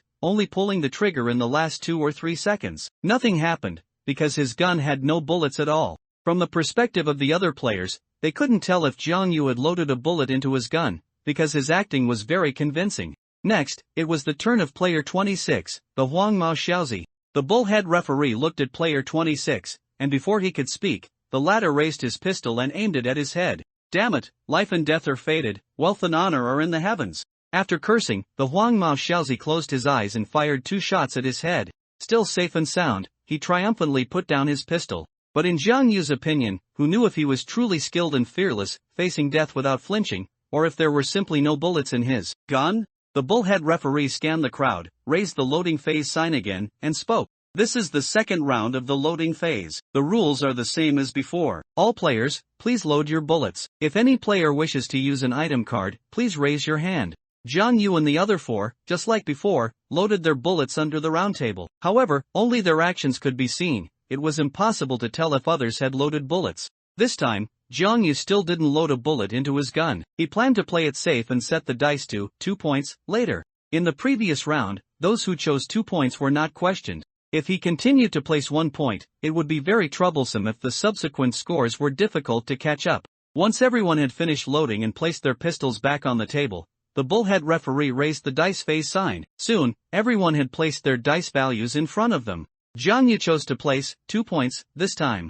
Then, the bullhead referee raised the questioning phase sign and gestured for everyone to reveal their dice values. Everyone removed their hands. Jiang Yu looked at the dice values of the other players. Player No. 8, the balding man with a receding hairline, chose 1 point this time. Jiang Yu remembered that in the last round he chose 2 points. It seemed he was scared and was more conservative this round. Player 20, the dark-skinned middle-aged man, chose 1 point. Player 34, the boy number 34, chose 2 points. Player 26, the Huangmao Xiaozi, chose 2 points. The other 3 players' dice values were exactly the same as in the previous round. It seemed they had tasted the sweetness of success. Jiang Yu frowned. If this continued, the situation would be very unfavorable for him. Does any player choose to question? The bullhead referee looked at everyone and asked. At this moment, player 26, the Huangmao Xiaozi, suddenly raised his hand, took out an item card from his embrace, handed it to the bullhead referee, and said, "Referee, I want to use an item card." The others were a little surprised and all looked at player 26. Before the game started, player 26 exchanged for 2 item cards. They didn't expect him to use one in the second round, not saving it as a trump card for the end. The bullhead referee took the item card handed over by player 26, glanced at its content, and said, "You may use this grade B item card, Peep. Its skill allows you to check whether any player's gun on the field is loaded with a bullet, and you gain priority questioning rights. Please choose your target." Damn it, I choose player 6. In the last round, he placed 1 point, and this round he placed 2 points. I bet his gun has no bullets. The Huangmao Xiaozi slammed the table and excitedly pointed at Jiang Yu, speaking as if he were a master of deduction. Jiang Yu's heart sank. He didn't know if this Huangmao Xiaozi was just a lucky guess or if he had truly caught him. This grade B item card has been successfully used. Player 6, please hand me your pistol. The bullhead referee looked at Jiang Yu and reached out for his pistol.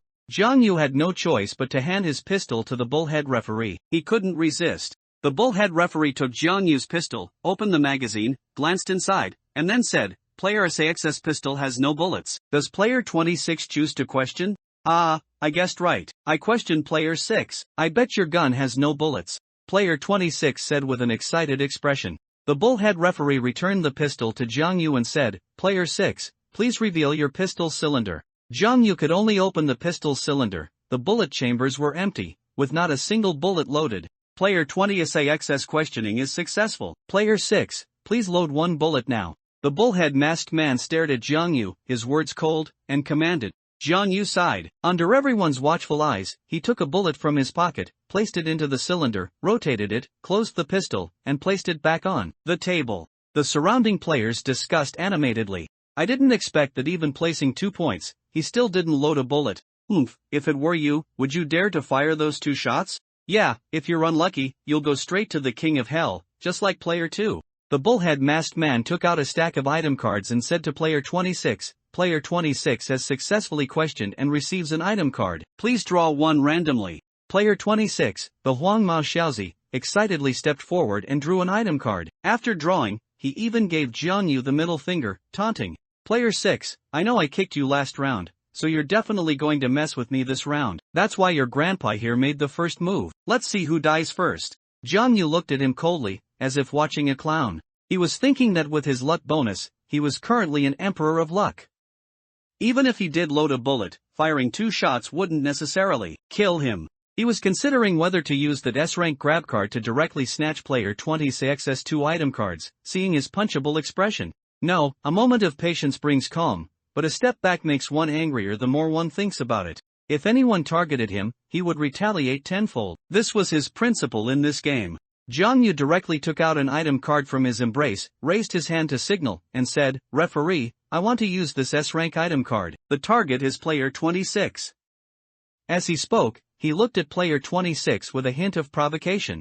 An eye for an eye, a tooth for a tooth. As soon as the words were spoken, the surroundings were instantly shocked. Holy cow, how does player 6 have so many S-rank item cards? Yeah, I remember he used an S-rank rank swap card last time. He really is an emperor of luck. How can we even play like this? Player 26, the Huang Mao Xiaozi, was completely bewildered. His newly acquired item card hadn't even warmed up yet, he had only glimpsed the words 2 consecutive shots on it. Hearing Jiang Yu's words, he suddenly had an ominous premonition. The bullhead referee took the item card, scanned its contents, and said, "This S-rank item card is a snatch card. It can be used at any time. When triggered, its effect is to randomly snatch 2 item cards from another player. If the opponent only has 1 item card, then only 1 will be snatched. Please choose a target." After the bullhead referee finished reading the item card's function, all the surrounding players erupted in excitement. This item card is absolutely insane.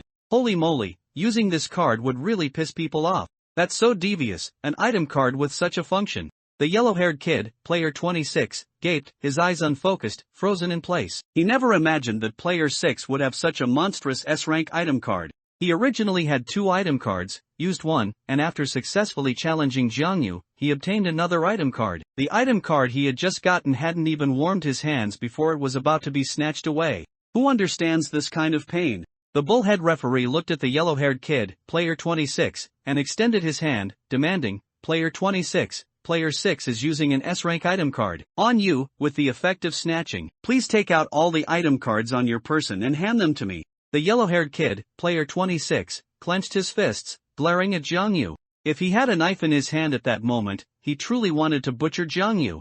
At this moment, his lungs were about to explode from anger. He reluctantly took out both of his item cards and handed them to the referee. The bullhead referee took the item cards, handed them to Jiang Yu, and said, "The S-rank item cards function has taken effect. These 2 item cards belong to player 26, and their ownership has now been transferred to player 6. Jiang Yu happily took the item cards, glanced at Huang Mao Xiaozi, and shook the item cards, taunting, "Then I'll gladly accept them. Good luck with the rest of the game." The destructive power of this sentence was immense. Player 26 nearly got up to hit him, spouting a string of insults at Jiang Yu, "You damn bastard. When it's your turn to shoot later, I hope you blow your brains out, you son of a bitch." However, the bullhead referee immediately raised his gun and aimed it at Huang Mao Xiaozi, who instantly complied and sat down obediently. At this moment, Jiang Yu suddenly thought of No. 11, the big guy from before. This scene was incredibly familiar.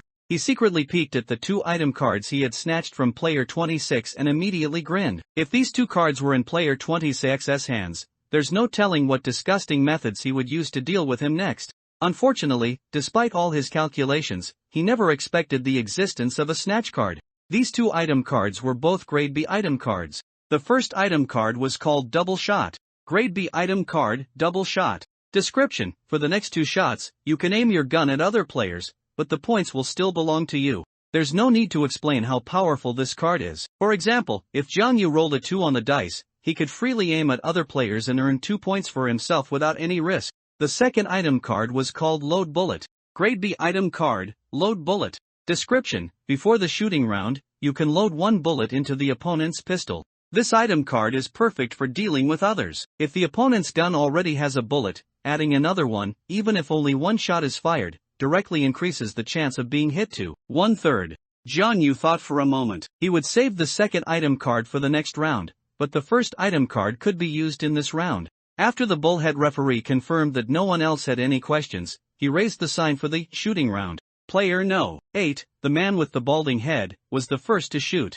This time he only needed to fire one shot, but he was still terrified. He aimed the pistol at his head, and after 8 or 9 seconds, he couldn't stall any longer. The collar was about to explode, so he suddenly fired. The sound of the trigger being pulled rang out, and everyone's nerves instantly tensed, but he remained safe and sound. Player No. 8, as if having narrowly escaped death, placed the pistol back on the round table, gripped the chair beneath him tightly, and gasped for breath, as if he had made an enormous decision. A cheer erupted in the arena. Everyone's emotions seemed to be ignited by this game. This exciting program helped them release the pressure in their hearts.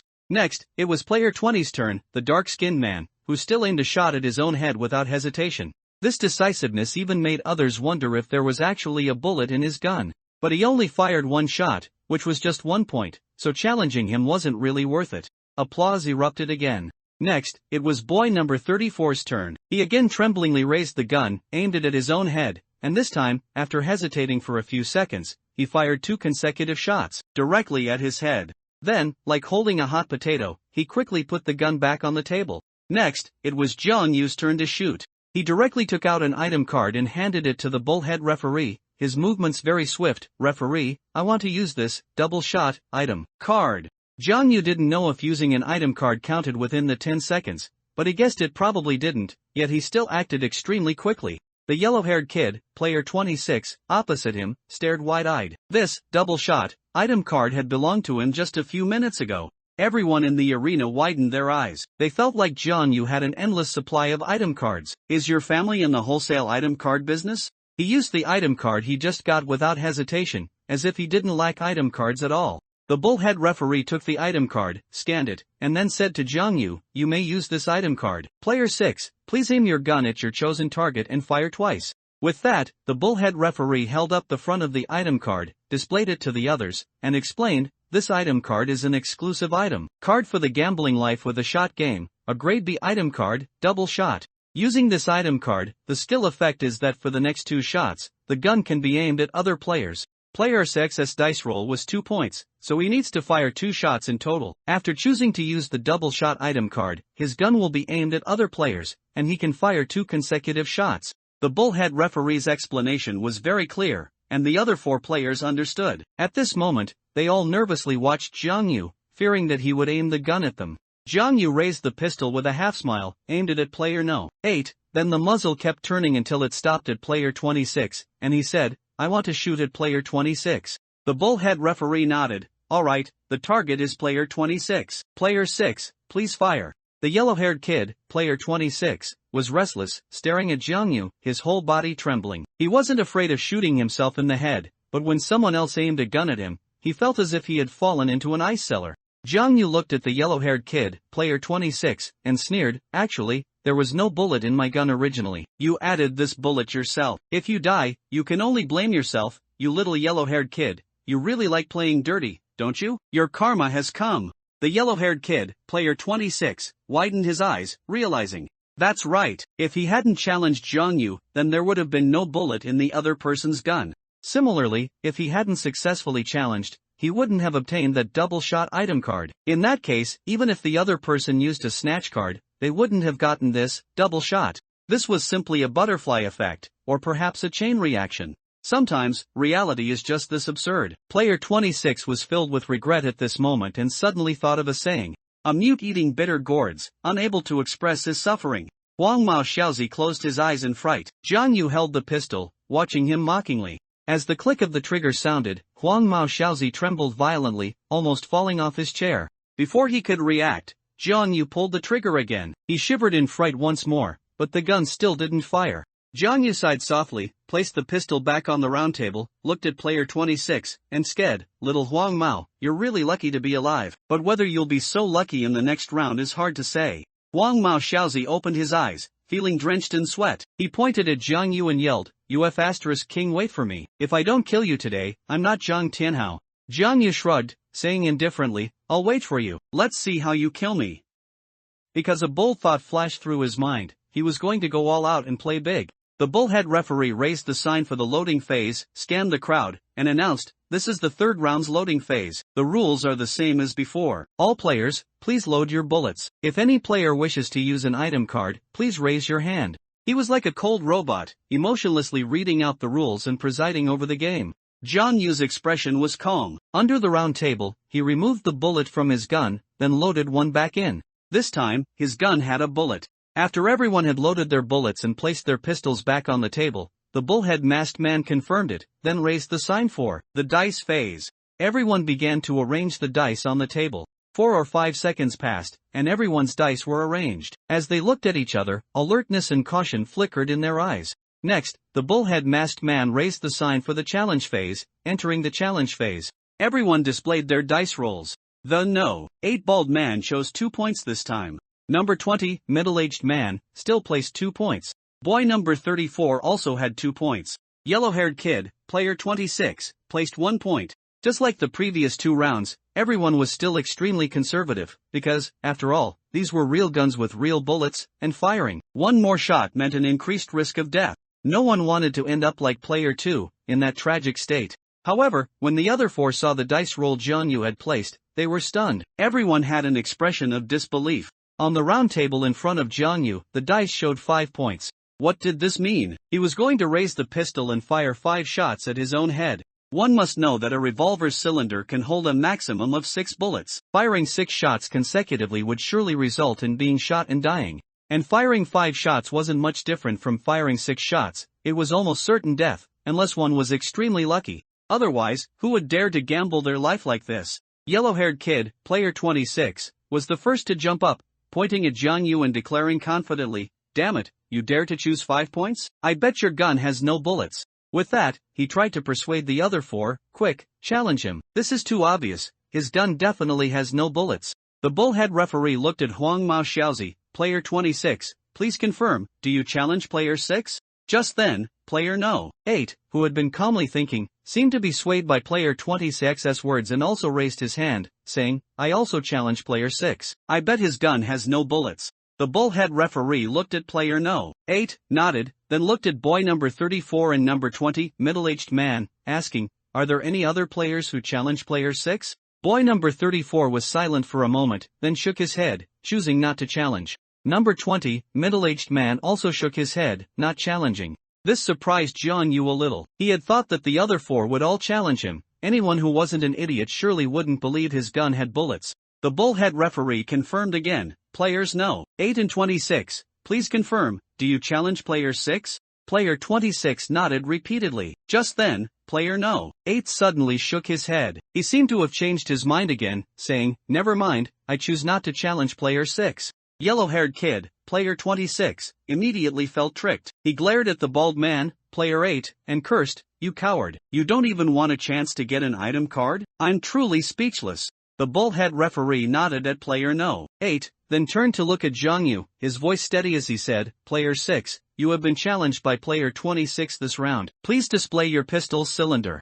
Zhang Yu smiled, and under everyone's gaze, he easily opened the pistol cylinder, revealing a very real bullet inside. "Impossible. How could your gun have a bullet?"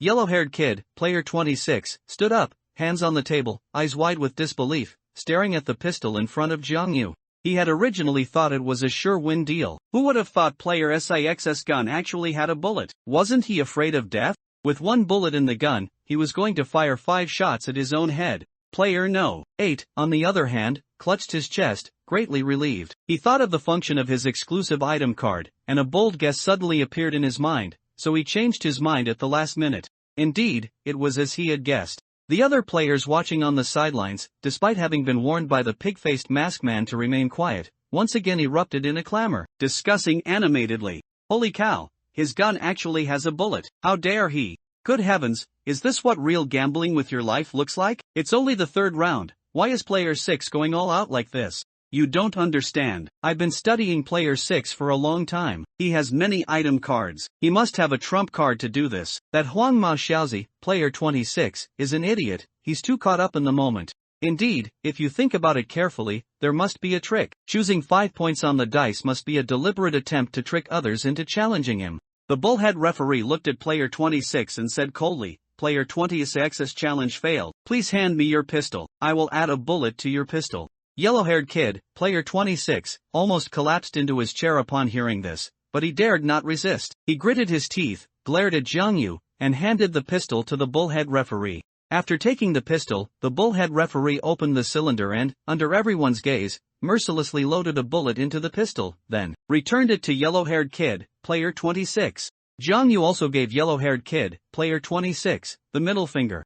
That little Huang Mao had ambushed him in the 100-meter abyss game last round, kicking him. His butt was still throbbing faintly, and he wondered if his tailbone was broken. Of course, the bullhead referee mercilessly loaded a bullet into the pistol, then returned it to yellow-haired kid, player 26. Next, the bullhead referee took out an item card and held it out to Jiang Yu, saying, player 26's challenge failed. Player 6 receives an item card. Please randomly draw an item card.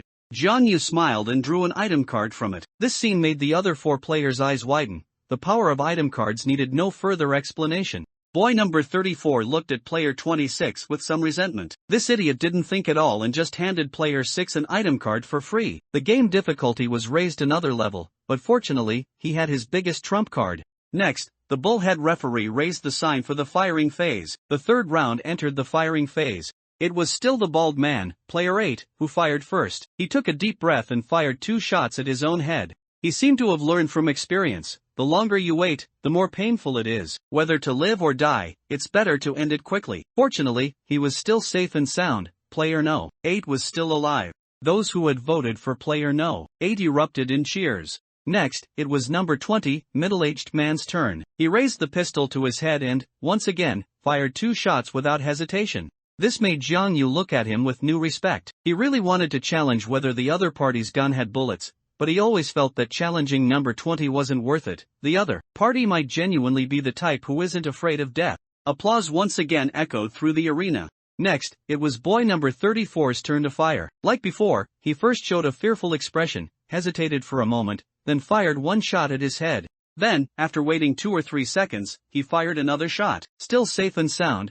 he put down the pistol with lingering fear. The next to fire was Jiang Yu. Everyone disbelieved that he could fire 5 shots and not die, unless he had some other trump card. Everyone was filled with curiosity. Indeed, Jiang Yu directly raised his hand, took out 2 item cards from his embrace, and handed them to the bullhead masked man, saying, "Referee, I want to use these 2 item cards." As soon as he spoke, everyone was instantly shocked. It's one thing for you to use item cards, but to use 2 item cards right away? How are others supposed to play? The bullhead referee took the prop card, and after checking its contents, he nodded and said, "It can be used. This is a grade A prop card exemption. After using it, player 6 does not need to fire during the shooting phase this round and will still receive the corresponding points." As soon as he spoke, the others immediately widened their eyes, all showing expressions of disbelief. No way, there's such a perverted prop card? How are we supposed to play this game?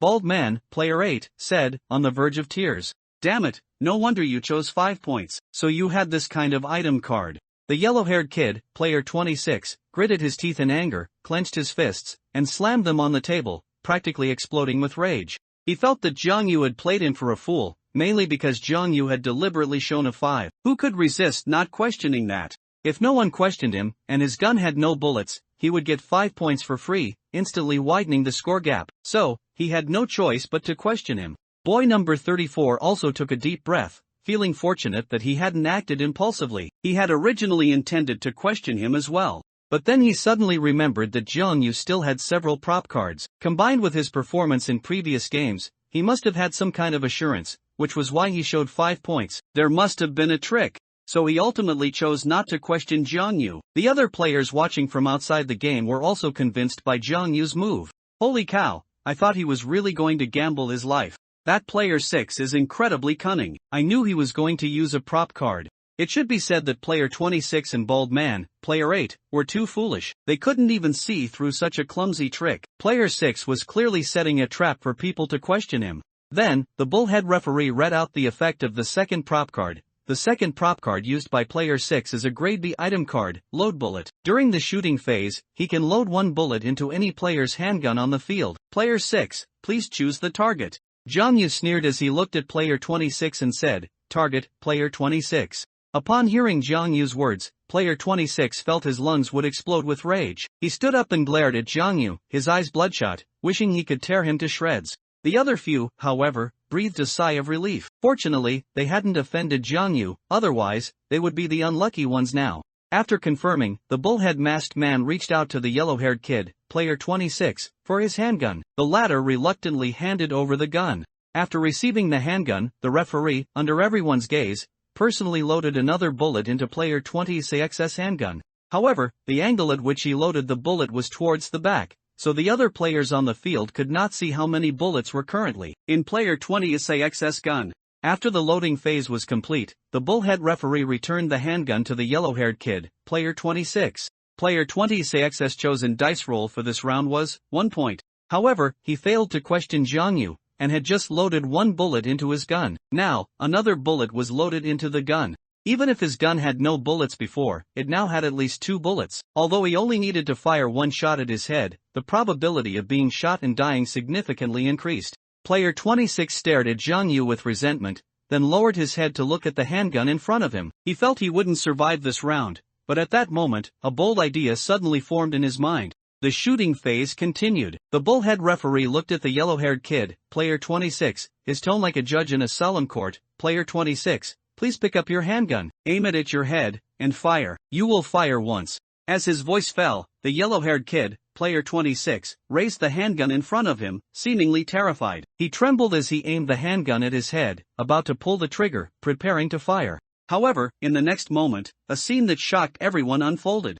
The yellow-haired kid, Player 26, suddenly stood up and aimed the handgun at Jiang Yu. His face twisted as he said, "Damn it, I'll take you down with me. You messed with me." No sooner had he spoken than he pulled the trigger. However, no gunshot rang out. Instead, there was a huge explosion.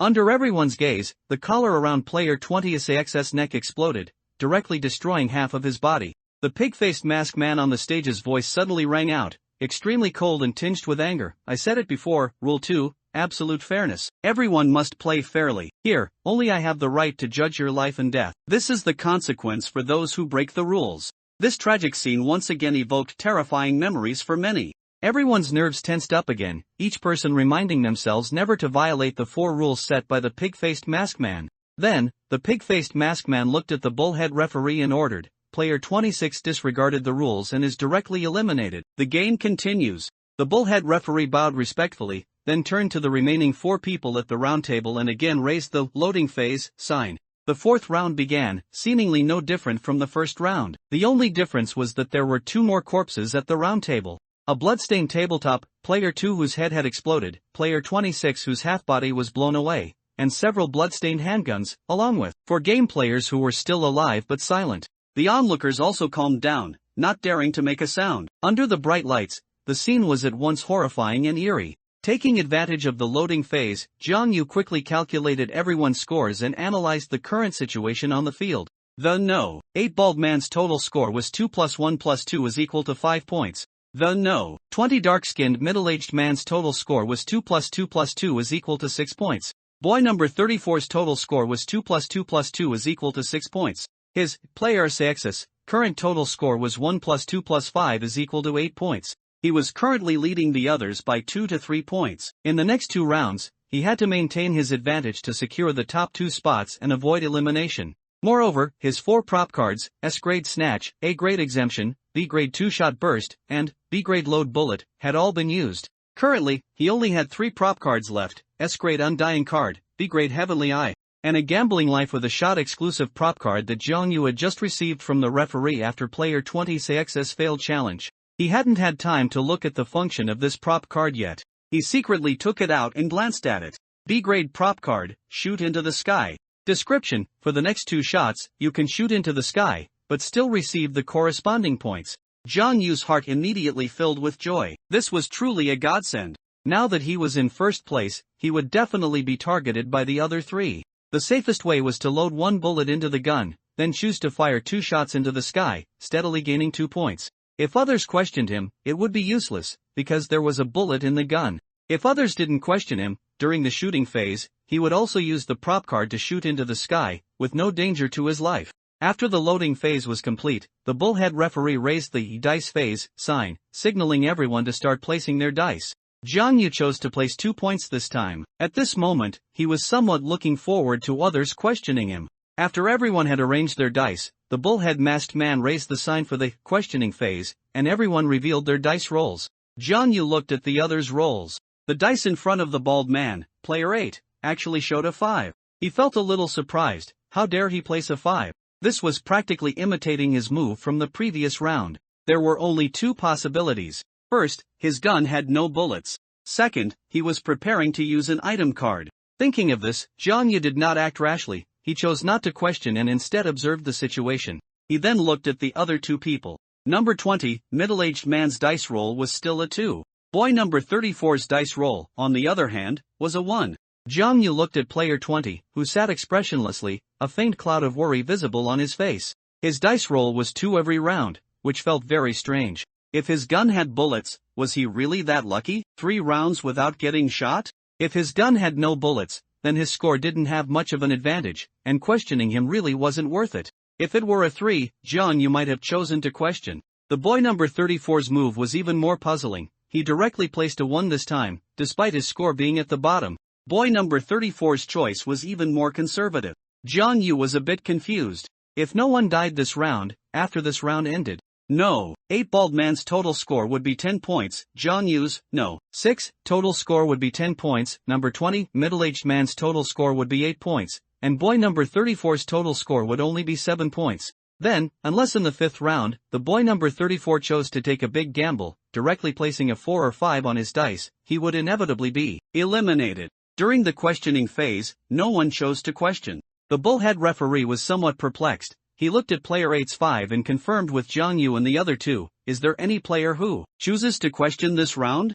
Jiangyu and the other 2 shook their heads simultaneously. Then, the bullhead referee raised the sign for the firing phase, and the game entered the firing phase. Player 8 raised his pistol and once again aimed it at his own head. This time, his expression showed no fear. Instead, he looked at Jiangyu and the others triumphantly, laughing loudly. You were all fooled by me, weren't you? Actually, there were no bullets in my gun at all. I knew that after failing to question player 6 last round. If I placed another 5, you definitely wouldn't dare to question me. Do you know what psychological warfare is? After speaking, he aimed at his head and fired 5 shots without hesitation. Sure enough, he was unharmed. Jiangyu's eyes widened. He hadn't expected the 8 bald man, who had seemed like a coward before, to be such a good actor, performing so realistically that even he couldn't find any flaws. The most infuriating part was that after the questioning phase ended, he even mocked Jiangyu and the others, deliberately telling them that his gun had no bullets. The other onlookers also applauded, admiring player 8's amazing move. Next, it was player 20's turn to fire. The dark-skinned middle-aged man calmly picked up the pistol, aimed it at his head, and fired 2 shots. Still, he was unharmed. Then it was boy number 34's turn. He raised the pistol, hesitated for a moment, then aimed at his head and fired. The gun still didn't go off. Finally, it was Jiangyu's turn. He directly took out his item card, shoot into the sky, and after using it, fired 2 shots at the ceiling. However, unexpectedly, there was still no gunshot. This meant that even without using this item card, Jiangyu would not have been shot and killed just now. Perhaps, this was also due to his luck bonus. The 4th round ended, with no one dying. Then, the game proceeded to the 5th round, which was also the final round. This round would determine the winner. 6 people participated in the game, and only the top 2 in points would survive. The other 4 would be eliminated, facing death. In this round, every player would bet everything. Once they lost the game, it would mean the end of their life. The bullhead referee once again raised the sign for the loading phase. This would be the last time to load bullets. Jiangyu scanned the 3 players, and after a moment of thought, he did not load bullets into his gun, but he still performed the same fake loading motion as before. The 8 bald man also seemed to be thinking about something, his hands placed under the round table, never returning his pistol to the table. Number 20, middle-aged man had already finished loading and placed his pistol back on the table, and boy number 34 had also completed loading, similarly placing his pistol back on the table. So, Jiangyu also solemnly placed his pistol back on the table. Finally, the 8 bald man also placed his pistol back on the table. Then, the bullhead referee raised the sign for the dice phase. In the final round, every player had a solemn expression, lowering their heads to fiddle with the dice in their hands, carefully considering the dice roll, and at the same time, subtly looking up at the others. In their intersecting gazes, it felt like everyone had ulterior motives. Except for player 20, his expression remained extremely calm. seemingly unconcerned about the outcome of this game, which seemed very eerie. After much deliberation, Jiang Yu placed his dice on 5. After everyone had finished placing their dice, the bullhead masked man raised the sign for the questioning phase. The game proceeded to the 5th round, the questioning phase. Everyone removed their hands, revealing the dice rolls in front of them. Jiang Yu looked at the dice rolls of the other 3 players. The No. 8 bald man placed a 5. Number 20, middle-aged man placed a 2. Boy number 34 placed a 1. Jiang Yu looked at the others' dice rolls, somewhat incredulous. If this were the case, as long as no one was shot and killed in this round, he would win after the game ended. But his intuition told him that it absolutely couldn't be that simple. Because number 20, middle-aged man had placed a 2 for 5 consecutive rounds. What was he planning? And his expression was too calm. Boy number 34, whose score was clearly at the bottom, would be eliminated after this game if he didn't take a gamble. Previously, boy number 34 had already been given a suspended sentence, and would face punishment after 3 games. If he failed this game, he would be eliminated early. But boy number 34 looked calm and composed, as if he wasn't worried about losing this game at all, making the situation extremely strange. Finally, the No. 8 bald man once again placed a 5. What was he planning this time? In the previous round, he openly mocked everyone, saying his gun had no bullets, toying with the 3 of them. In this round, he still dared to place a 5. Was he playing a game of truth and lies, reality and illusion? But, if his gun really had bullets, he would be the first to shoot, almost certainly dying. Just then, the No. 8 bald man acted first. He pulled an item card from his pocket, placed it face down on the table, looked at Jiang Yu and the other 2, and sneered, "I have an item card. I didn't use it last round, saving it for this round. It just depends on whether you dare to bet if my gun has bullets or not." He was openly threatening Jiang Yu and the other 2. His gun might really have bullets, and he could use an item card, such as the exemption item card Jiang Yu had used before, to avoid having to fire. If others dared to question him but failed, they would have to load a bullet into their gun. Of course, even if his item card was useless and his gun had no bullets, and everyone was scared by him and no one questioned, his goal would be achieved. He would fire 5 shots without getting hit. This was an extremely challenging psychological battle of courage. Jiang Yu also placed 5 points. He was betting that in the final round, each player's dice roll would be higher. Because to win the game, this was necessary. If the points were relatively high, the risk of challenging others would increase significantly, and most players would lean towards conservatism. For example, if someone placed 4 points, and then failed to challenge another player, an additional bullet would be loaded into the gun, making death almost certain. The scene fell silent for a moment. No player chose to step forward and challenge. Jiang Yu thought for a moment, took out an item card, handed it to the bullhead referee, and looked at player No. 8, saying, "I want to use this item card on player No. 8 to see what item card he has on his table." The bullhead referee took the item card, nodded, and announced, "Player 6 uses Grade B item card, Divine Eye. Its skill effect is to inspect one item card from another player. Player No. 8, please hand over the item card on your table to player 6 for inspection." No. 8 bald man glared at Jiang Yu. He hadn't expected Jiang Yu to have an item card with such a function. His expression was a bit helpless, and he reluctantly handed the item card to Jiang Yu. Jiang Yu took the item card and gasped, surprised that the opponent had an item card with such a function. Luckily, he hadn't chosen to challenge. Grade a prop card, bribe. Description: use this item card during the firing phase to bribe the referee and remove 1 bullet from the pistol. In this round, there must be a bullet in the opponent's gun. If he chose to challenge, he would surely fail. Then, he would have to add a bullet to his gun, and the opponent would also receive an item card. When it came to the firing phase, the opponent would use this item card to remove the bullet from the gun, ensuring his survival until the end of the 5th round. At the same time, his total score was also 15 points, the same as his, ranking first. He hadn't expected that this seemingly timid No. 8 bald man, who appeared honest, was actually so cunning and calculating. Jiang Yu silently returned the item card to player No. 8, then sat back down, a meaningful smile on his face. The scene fell silent again. Other players noticed that after Jiang Yu looked at player No. 8's item card, he didn't choose to challenge. Therefore, the other players also remained silent, choosing not to challenge.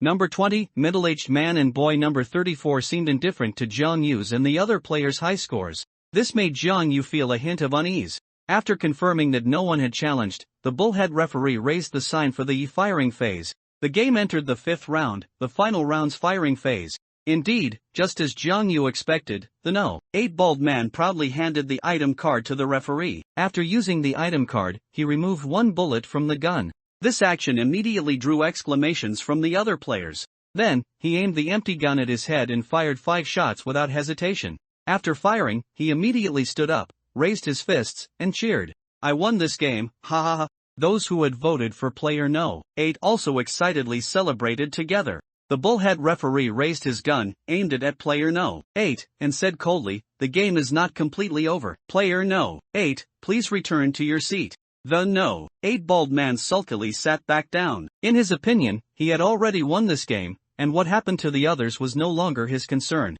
Next, it was number 20, middle-aged man's turn to fire. He still unhesitatingly aimed at his head and fired 2 shots, remaining unharmed. Boy number 34 also raised his gun and aimed it at his head, firing 1 shot. In this round, he stopped pretending. There was no fear on his face, indicating that his gun also had no bullets. Finally, it was Jiang Yu's turn. He raised the pistol, aimed it at his head, and fired 5 shots without any change in expression. There were no bullets in the gun at all. Because it was the final round, there was no need to keep up the act. The game ended. The bullhead referee announced that the total scores would be calculated, and the atmosphere in the air became somewhat solidified. Just at this tense moment, number 20, middle-aged man suddenly raised his hand, took out an item card from his embrace, and unhesitatingly handed it to the bullhead referee. "Referee, I want to use this item card." His voice was steady and firm. This sudden action made Jiang Yu's heart sink. He had long had an ominous premonition that kept swirling in his mind, because the entire game had proceeded too smoothly, giving him an extreme sense of unease. He couldn't understand number 20, middle-aged man's strange behavior before, but now he finally understood. The opponent was about to reveal his ultimate trump card. The bullhead referee took the item card, and his low voice rang out, "This is a grade C item card. Its skill effect is to transfer all of the user's points to any chosen player. Please tell me, to which player do you choose to transfer your points?" Number 20, middle-aged man gazed affectionately at boy number 34 and said, "Transfer all my points to No. 34. These words were like a shockwave, instantly silencing the entire venue. Jiang Yu and the other players fell into deep shock. The other onlookers also fell into a daze. Upon hearing this, boy number 34's eyes reddened, and tears streamed down his face. He looked up at number 20, middle-aged man, and choked out, "Dad, I'm sorry." Number 20, middle-aged man smiled and sat down, encouraging boy number 34, "Xiaofan, keep up the good work in the games to come. You must strive to survive." Jiang Yu recalled the previous moments, and everything seemed to become clear at this instant. During the first rock-paper-scissors game, after boy number 34 won, he seemed to have actively walked to number 20, middle-aged man's side. He had glimpsed it at the time, but hadn't paid much attention. The onlookers also silently admired. In such a cruel death game, someone was willing to sacrifice himself just to let his son live, even if it was just one more day, to gain that slim chance of survival. Perhaps this was the true meaning of fatherly love. Finally, after the total scores were calculated, the bullhead referee solemnly announced the scores of the 4 players. Player 34, 18 points. Player No. 8, 15 points. Player 6, 15 points. Player 20, 0 points. Then, he scanned Jiang Yu and the bald man, and said, "Player 6 and player No. 8 have the same score, tying for second place. We will now proceed to the tiebreaker round, a single round to determine the winner. The rules for the final round are changed as follows. The loading phase, challenge phase, are cancelled. I will directly load 1 bullet into each player's pistol. After the dice rolling phase ends, we will directly enter the firing phase."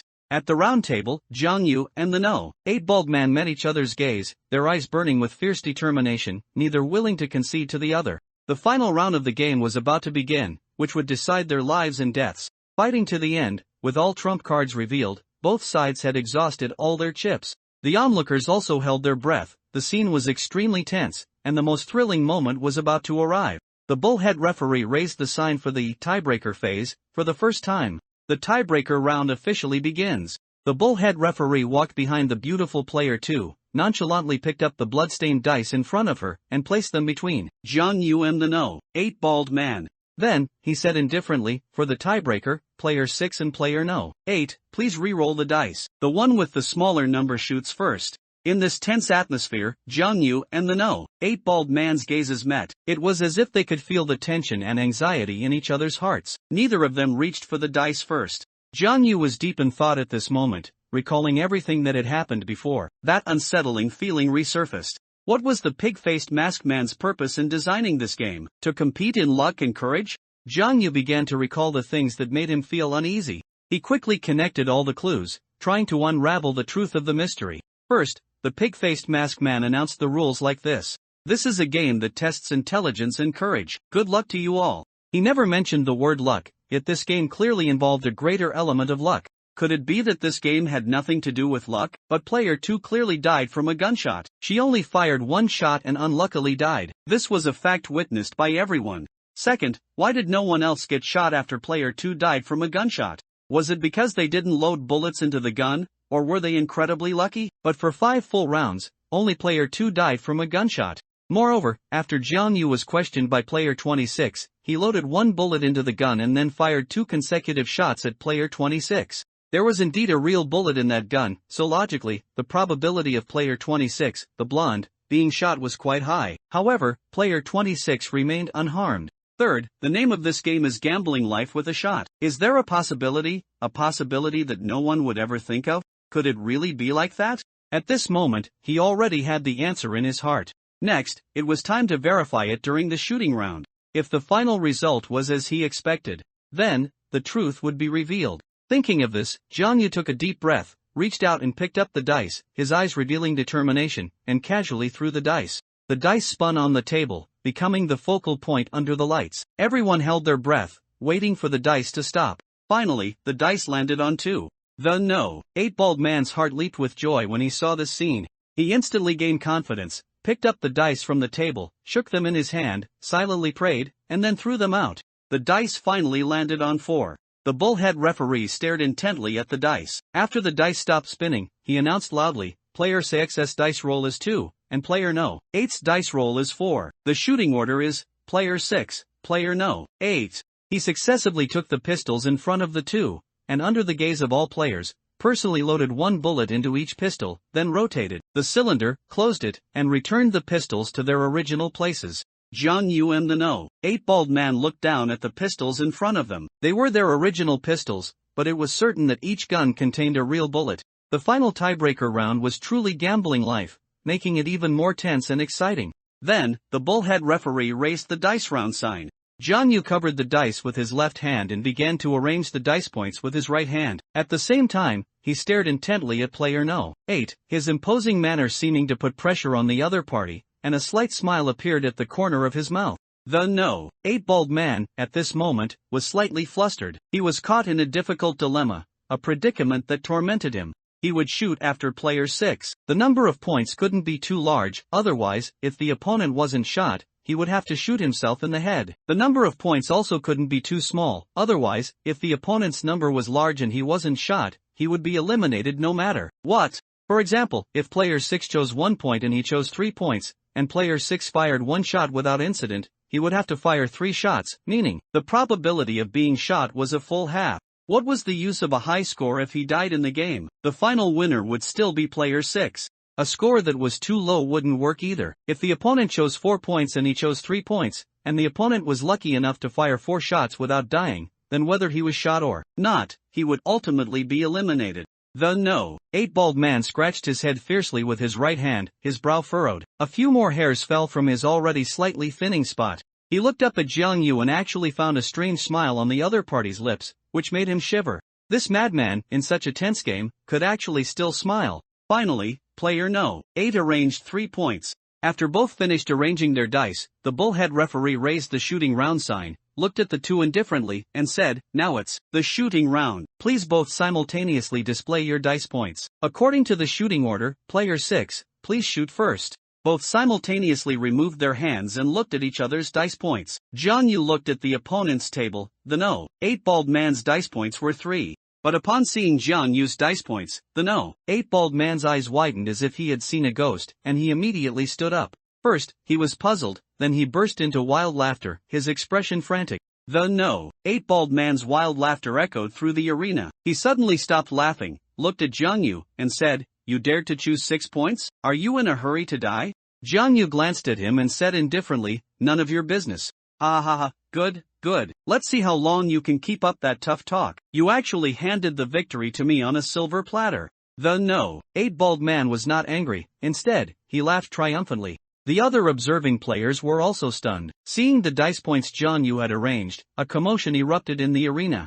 Not a single person had guessed that Jiang Yu's dice points would be 6. What did this mean? He needed to fire 6 consecutive shots at his own head. The bullhead referee had personally loaded a bullet into the gun just now. Everyone had witnessed that scene. Firing 6 shots meant certain death. Oh my god, player 6 has gone crazy. How could he dare to arrange 6 points? Yeah, wouldn't 6 points mean shooting himself in the head 6 times? He's definitely going to lose. It must be that his wife died earlier, and he doesn't want to live anymore, so he chose this way to end his life. Indeed, that makes sense. It's better to shoot himself dead than to endure this kind of torment and participate in such a brutal game. The observing players discussed animatedly. The pig-faced masked man's cold voice sounded again, restoring order to the arena, and everyone quieted down.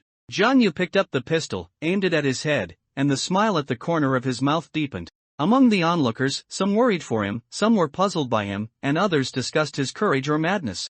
Jiang Yu's hand was on the trigger. At this moment, the entire venue fell silent, breaths and heartbeats intertwining. His finger gently pulled the trigger, faster and faster. 1 shot, 2 shots, 3 shots, 6 shots. He fired 6 shots directly at his head, but no gunshot sound was heard. Jiang Yu put the pistol back on the table, his smile blooming even wider with joy. He had gambled correctly, that bold guess was right. The onlookers were dumbfounded, and the 8-bald man was even more shocked and speechless. Why? He fired 6 shots at his own head, why wasn't he shot dead? The 8-bald man was bewildered, somewhat unable to comprehend.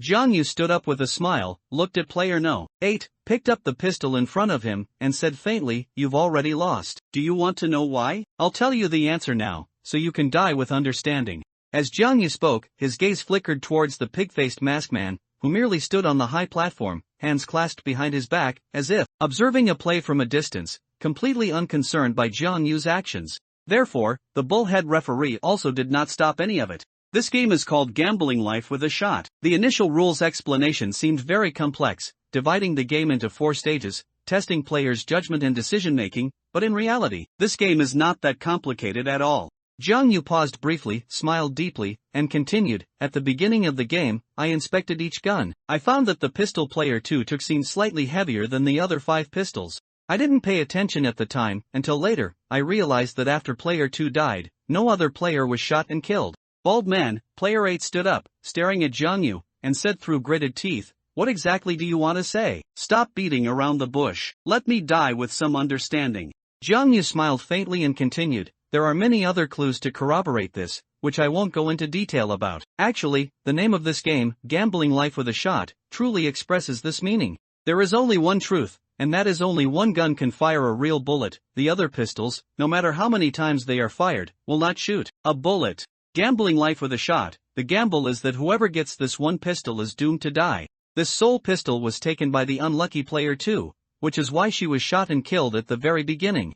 Jiang Yu pointed at the pig-faced masked man and confidently stated, "That's why when he announced the rules, he said this was a game that tested intelligence and courage. Because, after player 2 died, the remaining 5 players were absolutely safe. It was just a matter of who discovered the secret first, and who had greater courage. Because, no matter what number was chosen, no matter how many shots were fired, no one would be shot and killed." After Jiang Yu finished speaking, everyone felt a chill run down their spines, an eerie sensation. It turned out they had all been misled by the pig-faced masked man. Oh my goodness, so that's how it is. I understand. Player 6 is so smart. How did he figure that out? I wouldn't dare take that risk. He actually dared to point it at his own head and fire 6 shots. How much courage does that take? The other players were all stunned by Jiang Yu's words.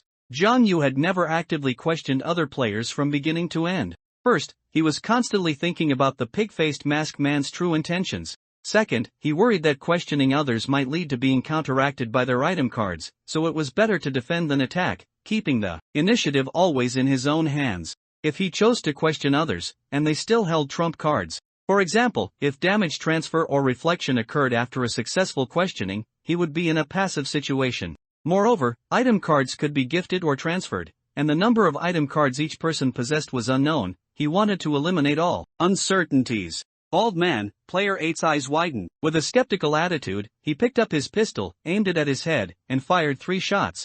Indeed, he was unharmed. Then, disbelieving, he fired 3 more shots at the ceiling, and still no gunshots rang out. He slumped into his chair, having completely lost this game. Just then, the pig-faced masked man on the high platform applauded and laughed. "Ha, player 6, your analysis is very correct and brilliant. Congratulations on winning this game. Tiebreaker round, ranking second." He raised the remote control in his hand, a mischievous smile appearing beneath his mask, and said, "Since the game is over, let us bid farewell to 3 players. Unfortunately, they have all been eliminated." As he spoke, he pressed the numbers on the remote control in his hand. The atmosphere instantly became incredibly tense, and many players closed their eyes in fear, their nerves stretched to the limit. That familiar scene, like a terrifying stage play, was reenacted here. First was number 20, middle-aged man. The metal collar around his neck emitted a piercing alarm. Boy number 34 cried, wanting to rush forward, but number 20, middle-aged man smiled and held out a hand to stop him. A huge flash of fire accompanied by a deafening explosion tore half of number 20's body to pieces. Next, bald man, player 8 was eliminated in the same manner. Jiang Yu closed his eyes. The golden seed seemed to grow larger again, and at the same time, it transmitted a message to Jiang Yu. The host's intelligence and luck have been greatly enhanced. He took a deep breath, opened his eyes, which were now filled with even greater confidence. He had to persevere in this 50-person death game and achieve ultimate victory. His adorable daughter, Yin, was still waiting for him outside. Next is the winner's reward segment. Players 6 and 34, please each draw an item card. The pig-faced masked man ordered his subordinates to deliver the item cards to Jiang Yu and the other player. Jiang Yu and boy number 34 each drew an item card from the pile brought by the bullhead masked man and put them into their respective pockets. Then, on the high platform, the pig-faced masked man spread his arms, looked down at the players below, and began to speak.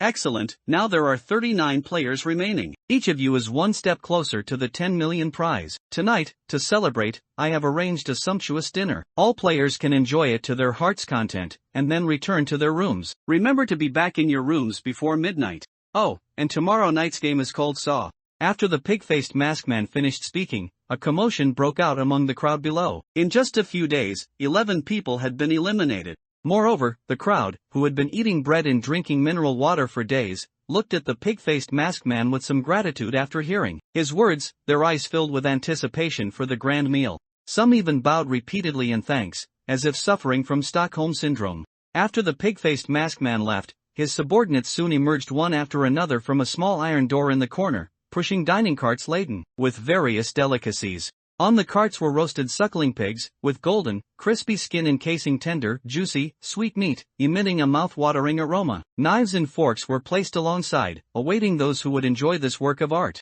In addition, there was even baked rice with scallops and king crab, emanating a seafood fragrance, giving a rich textural experience. Furthermore, round tables were brought out and placed in the hall, and all these foods were arranged on the round tables for people to choose freely. These delicacies, placed on the tables, exuded an inviting aroma that made one's mouth water. Each dish was unique, full of various flavors and layers, making it irresistible. Immediately, players rushed forward, picked up plates, served themselves the delicacies, then found empty seats and began to feast. For example, the first to act was player 5, the fat man Yi Tengguen. Jiang Yu had a good impression of him, so he picked up some roasted meat, took a glass of red wine, and sat beside him. As soon as he sat down, player 5, the fat man Yi Tengguen, lowered his head and whispered, "I went outside the main gate last night." These words instantly made Jiang Yu's mind buzz and go blank. He actually managed to escape last night? Then why was he still here? What do you mean by that?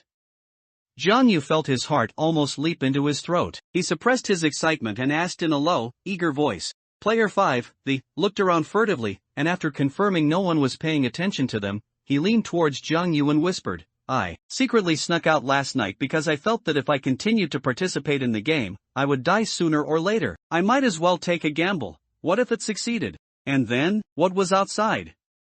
Jiang Yu took a large bite of the roasted meat, lowered his head, and asked softly. The aroma permeated every taste bud on his tongue. He hadn't eaten such delicious food in a long time. Yi Tengguen vigilantly looked around, and after confirming no one was paying attention, he whispered, after exiting the main door, "There was a very long corridor. I kept running and running. I was afraid my collar would explode. I ran to the end of the corridor, both sides were dead ends, and there was only an upward escalator. I grabbed the escalator and climbed up desperately. I don't remember how long I climbed, I was almost exhausted to death. What I can confirm is that we are deep underground. When I got tired midway and rested, I held onto the escalator tightly. Finally, I reached the end, pushed open the iron cover above my head, and after climbing out, I found that outside was an endless desert, and it was daytime, with scorching sunlight. Next to the exit stood an iron pole, with a white cloth hanging from it, fluttering in the strong wind. On it, a line of large red characters seemed to be written in blood. Those who enter through here will give birth to a great god's son. I hesitated. I didn't bring food or water, and rushing out might mean dying of thirst, but I didn't want to return to that terrifying place, so I ran desperately. Do you know what happened? I ran for almost half an hour, yellow sand flying everywhere, my eyes almost couldn't open, tired and thirsty. In a daze, I saw that iron pole and white cloth again in front of me. I had actually run back to the starting point. Then, I was dying of thirst, so I quickly climbed back down the shaft. Along the way, I didn't encounter any Minotaur masked guards or that terrifying iron fellow. Yi Tenguin described his terrifying experience with lingering fear, still looking somewhat traumatized. These words made Jiang Yu somewhat uneasy. He couldn't be sure if the other party was deceiving him, but no useful information could be analyzed from these words. If it was truly as the other party said, and outside was an endless desert, going out would lead to getting lost. Only by staying here and continuously participating in the game would there be a chance to live. Jiang Yu took 2 more bites. The once delicious food now tasted bland. He looked around and glimpsed player 28, Luo Jun, sitting at a dining table in the distance, savoring his meal with an expression of pure delight. Jiang Yu recalled Dr. Luo's previous kindness and friendliness, so he picked up a wineglass, carried the red wine, and walked over. Just then, a handsome young man nearby, while serving meat onto his plate, accidentally knocked over his meal tray, startling Jiang Yu. He immediately fumbled nervously on the table, trying to right the tray and clean up the mess. Jiang Yu frowned slightly and looked at the number on his back, player 4. In this place, Jiang Yu didn't want to be a good Samaritan, so he simply walked around him and approached Dr. Luo Jun's table, giving him a smile, and raising his wine glass. Dr. Luo Jun, let's have a drink. Cherish the present. Dr. Luo quickly wiped his mouth, picked up the wine glass next to him, clinked it with Jiang Yu's, and laughed heartily. Don't try to comfort me anymore, I've already come to terms with it. I'm going to fight to live and get out. Jiang Yu nodded, smiled, and they both drained the wine in their hands. Pfft, what kind of wine is this? Beer or liquor? Why is it so bitter? Luo Jun frowned. Ha, isn't this red wine? Jiang Yu was startled, looked at the wineglass in his hand, and asked in confusion. Oh, right, this is red wine. I'm usually busy with work and don't drink much, so I didn't react immediately. Dr. Luo seemed to zone out for a moment, then smiled and said, doctors certainly work hard. You probably rarely drink, right? Jiang Yu nodded. After exchanging a few pleasantries, Jiang Yu returned to the room, and the words of player 5 left him restless for a long time.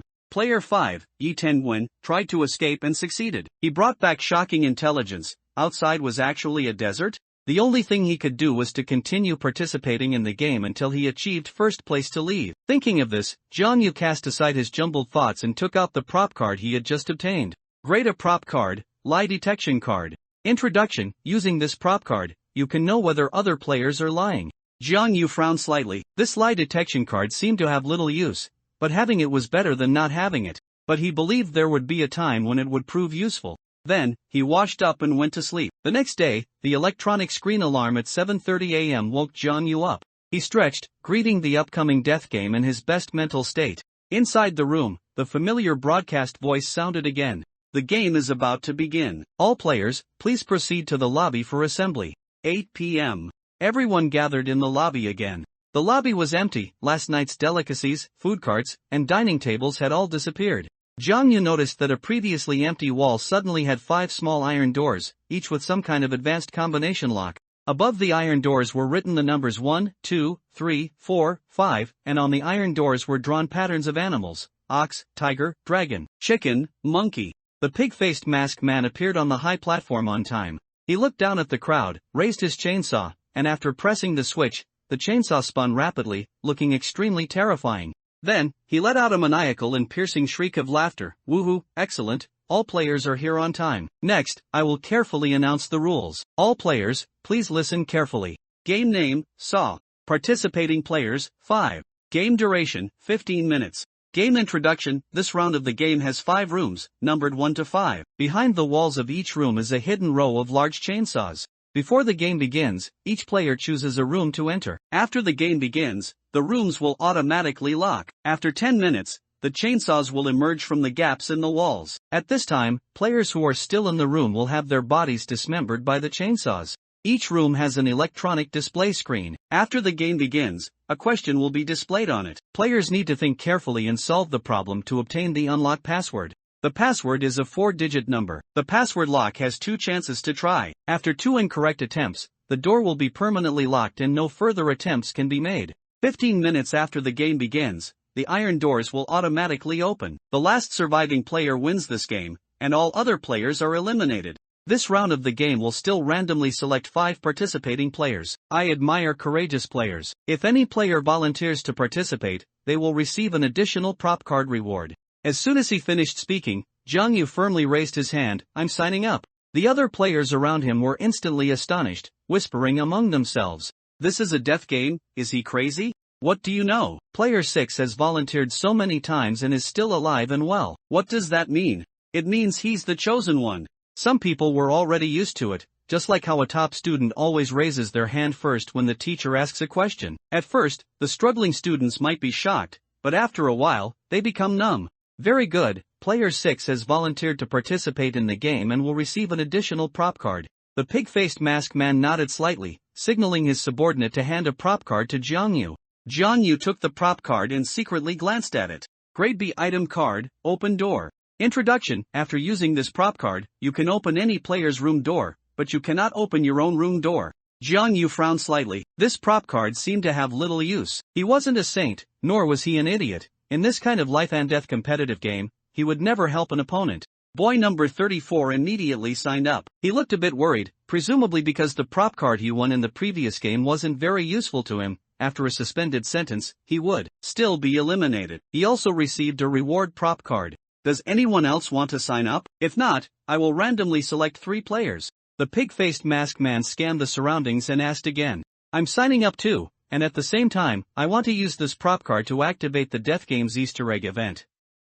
At this moment, a deep voice rang out from below the stage. Everyone looked over in unison. This person was player 40. He wasn't tall, but his posture was upright, making him appear particularly energetic. His shirt sleeves were rolled up halfway, revealing a section of his strong forearm, which bore a clear tattoo of a soaring eagle. His hair was short and messy, his eyes calm and sharp, and he wore a faint smile on his face, as if he understood everything around him. He held up a prop card in his hand, his gaze fixed on the pig-faced masked man. The pig-faced masked man sent his subordinate to retrieve the prop card, and after glancing at it, he let out a strange laugh. Ha, someone actually drew this grade B Easter egg prop card. Very good. The Easter egg event for this game has been triggered by a player. Is anyone else signing up? If not, I will announce the supplementary rules for the Easter egg event. No one in the audience spoke again. This seemingly terrifying game made many people abandon the idea of volunteering. In the eyes of many, actively signing up for the game was undoubtedly foolish, because the further into the game, the greater the advantage, and the higher the chance of winning the championship.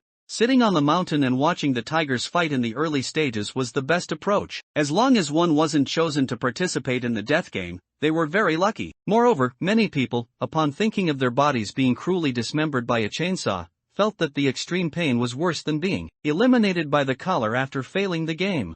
Seeing that no one else volunteered, the pig-faced masked man signaled his subordinates to hand the prop card to player No. 40, then began to announce the rules for the Easter egg segment. Easter egg segment. Due to the Easter egg being triggered, after this game begins, the chainsaw behind the wall of a certain lucky room will stop working. This means that even if the password cannot be cracked, the player who chooses that lucky room will safely survive to the end and win the game. As for which lucky room it is, there will be 5 minutes before the game starts to choose a room, and clues about the lucky room will be displayed on the electronic screen. It is important to note that only one player can stay in each room. If 2 players stay in a certain room, a lethal poisonous gas will be immediately released in that room after the game begins, and both players will be eliminated. The pig-faced masked man's words caused a stir in the audience. This Easter egg segment further increased the players' chances of survival. Next, I will randomly select the remaining 2 lucky players to participate in this game, the pig-faced masked man said, pressing the remote control in his hand. The avatars on the electronic screen scrolled rapidly, first fixing on Zhang Yu, No. 6, boy number 34, and player No. 40.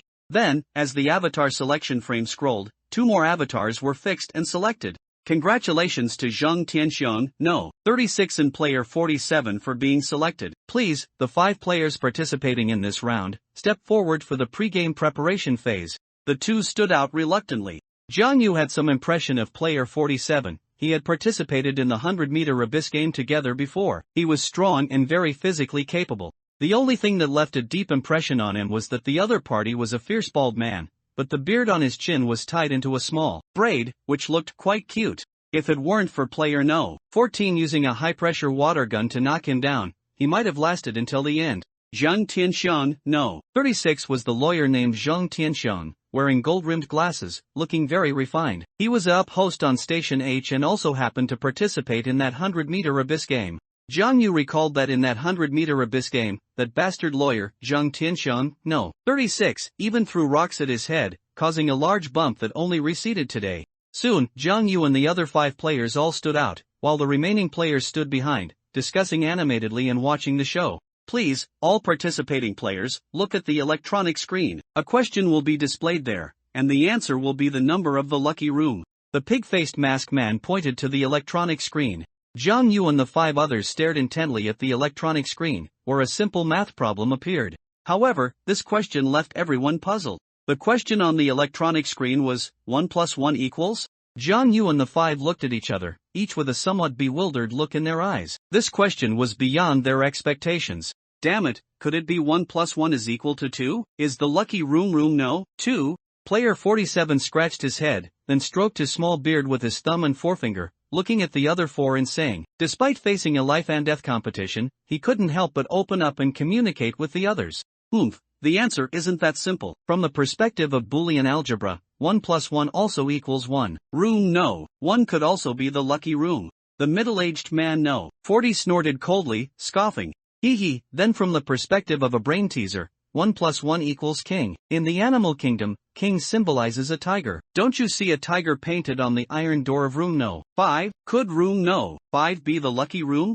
Hearing the others' discussion, boy number 34 chuckled and offered his opinion. Stop bullshitting. If 1 + 1 represents a man and a woman in a family, then having another child makes it 1 + 1 is equal to 3, doesn't it? So room No. 3 could also be the lucky room, Zhang Tianxiang, No. 36, the lawyer, mocked. Listening to their arguments, Zhang Yu felt a headache. He strode away, casually walking towards a room. He chose room No. 4. He felt that instead of guessing the lucky room, it was better to solve the problem practically. That was the right way. After Zhang Yu entered room No. 4, he found it to be an empty room. A bright, somewhat dazzling incandescent light hung overhead, and the 4 walls were white, clean as if freshly painted. A small electronic screen, the size of a television, hung on the left wall, and on the back wall, there was a row of grooves, stacked in a cross shape. It was imaginable that 10 minutes after the game began, the chainsaws in these grooves would activate and rush through the room. If a player had not yet left the room, they would be sliced into pieces by a row of chainsaws, just like trash in a waste disposal plant, mercilessly shredded by machines, with blood splattering on the pristine white walls. Thinking of this scene, Zhang Yu shivered. He calmed himself and prepared to solve the problem. Suddenly, he inadvertently noticed that the chainsaw grooves near the wall seemed a bit different. He leaned in to observe. At this moment, another person suddenly entered room No. 4. Zhang Yu was a bit surprised and turned his head to see that the newcomer was indeed Zhang Tianxiang, No. 36, the lawyer. Get out. I saw this room first. Zhang Tianxiang, No. 36, stared coldly at Zhang Yu, his tone unfriendly. Then why didn't you come in first? You just noticed that I survive every game and think I have some game skills, so this room I chose must be the lucky room.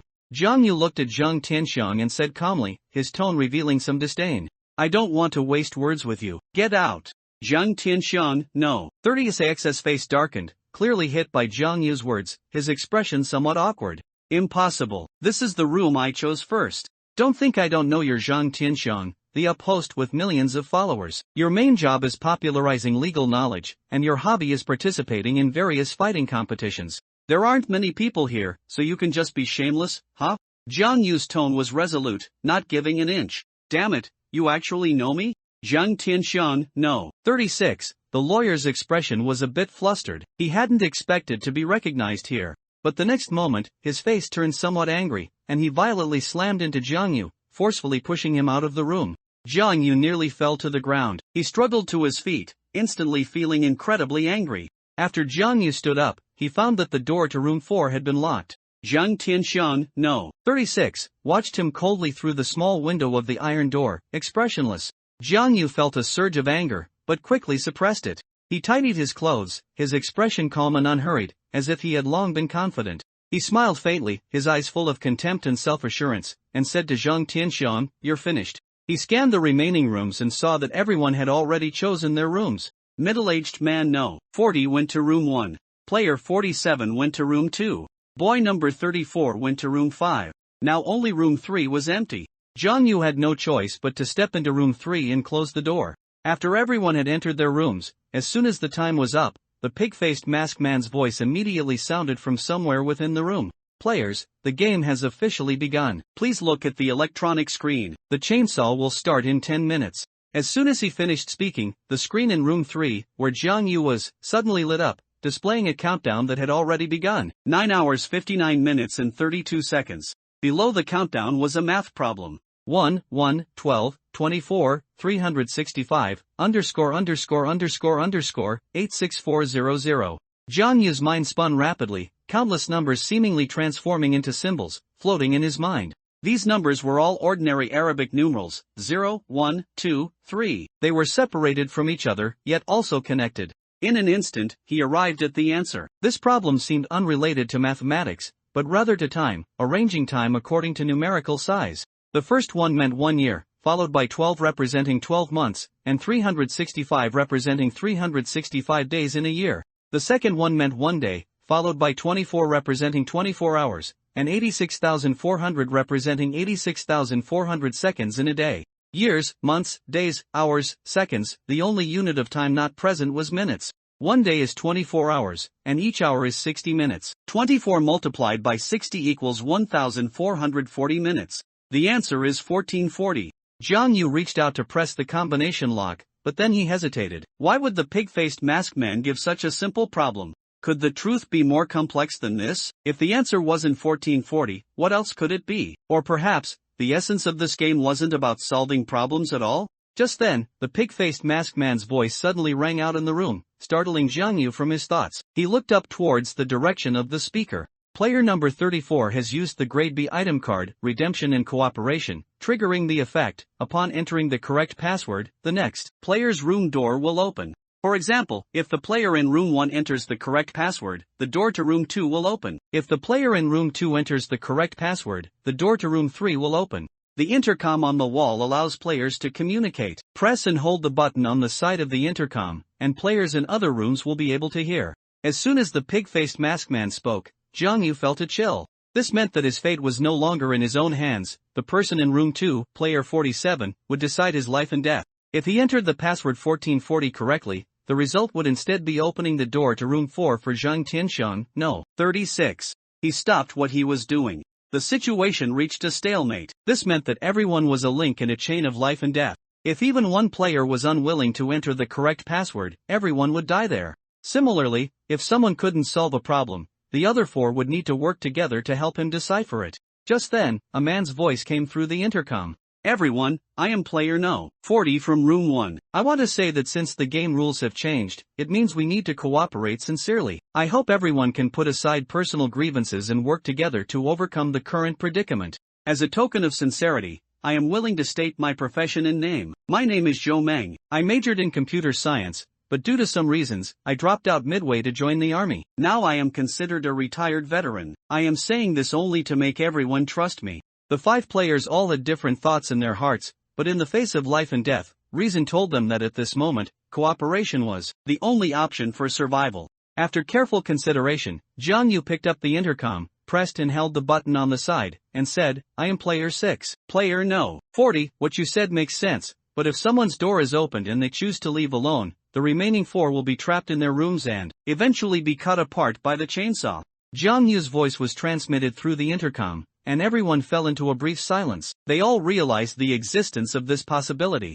Someone has to step up. I am willing to take this risk. I will open the door to room 2 for player 47 first. The firm voice of the middle-aged man no. 40 came through the intercom as soon as he finished speaking.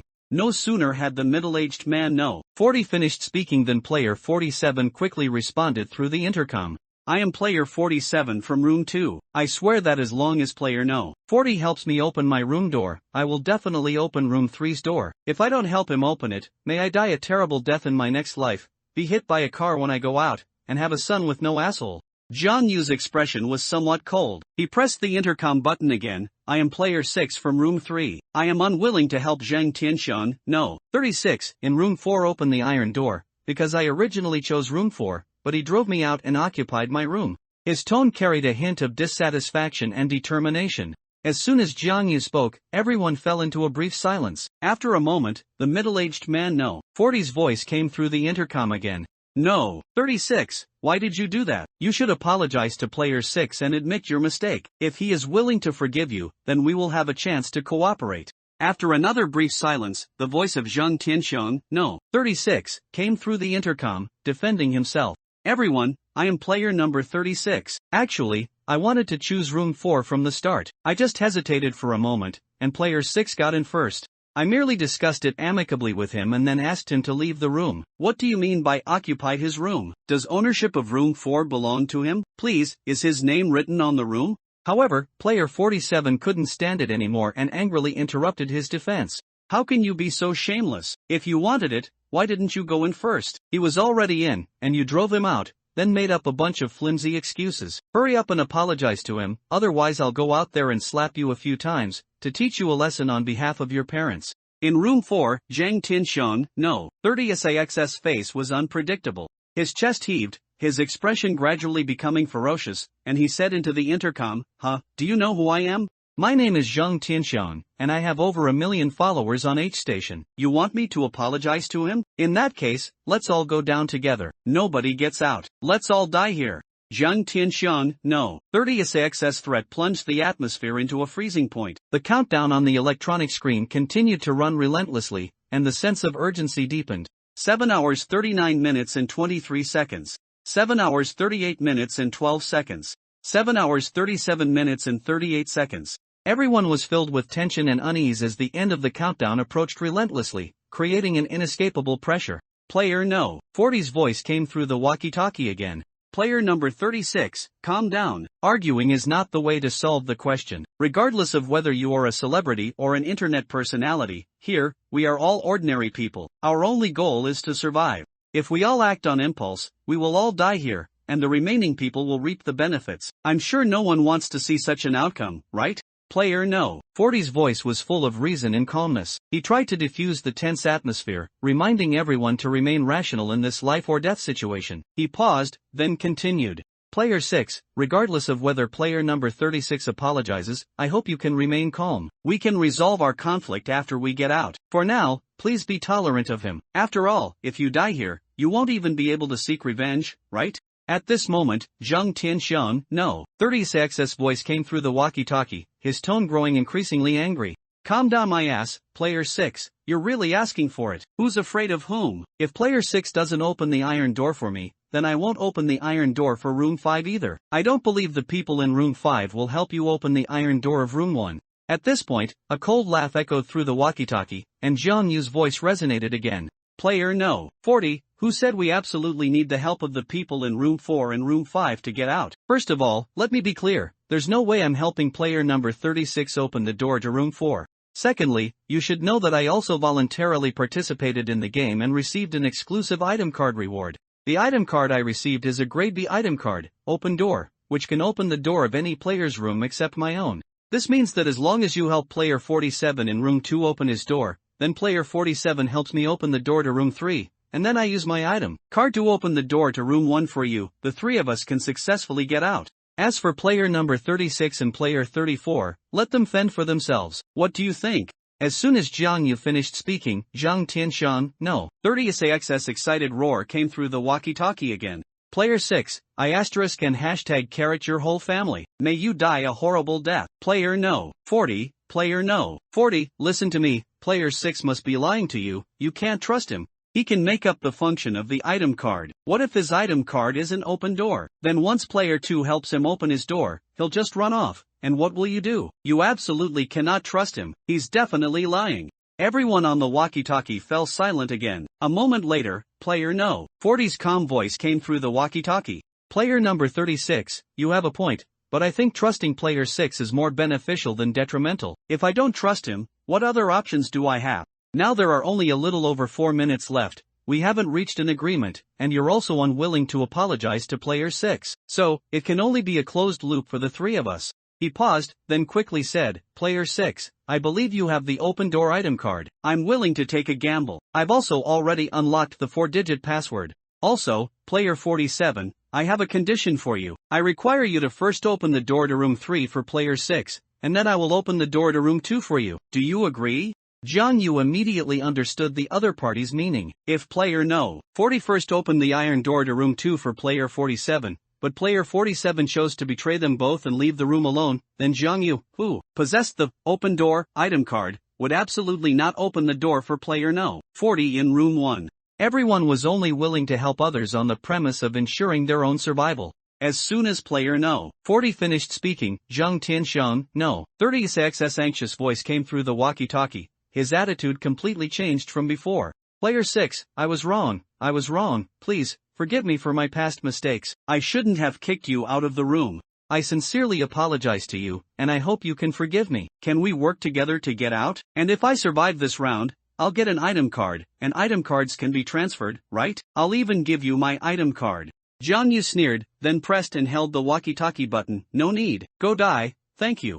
As soon as he finished speaking, player 47's urgent voice came from room 2 through the walkie-talkie. Player no. 40, I agree, but I can't solve this password. This math question is so difficult. Player 47's words made Jiang Yu and player no. 40 for a moment. They had been so focused on negotiating that they hadn't realized player 47 was so slow. He hadn't even solved the password after all this time. Zhang Tianxiang, no. 30's XS gloating voice, tinged with a hint of madness, came through the walkie-talkie. Ah, player 6, serves you right for not helping me. Let's all just die here. No one gets out alive. Even if I die, I'll drag you all down with me.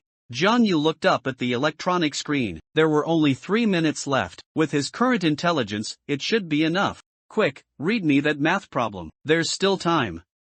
He picked up the walkie-talkie and commanded quickly, his voice incredibly firm. Player 47 quickly looked at the electronic screen, picked up the walkie-talkie, and rapidly began to read. This is a math problem with 4 numbers. 89, 179, 359, 719.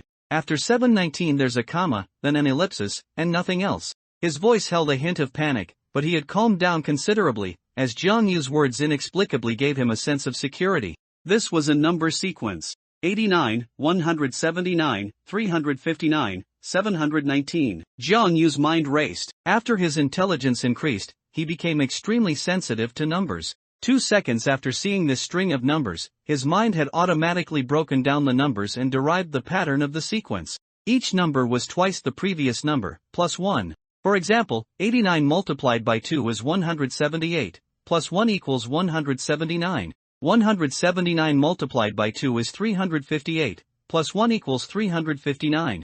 And so on. Following this pattern, 719 multiplied by 2 is 1438, plus 1 equals 1439. The answer is 1439.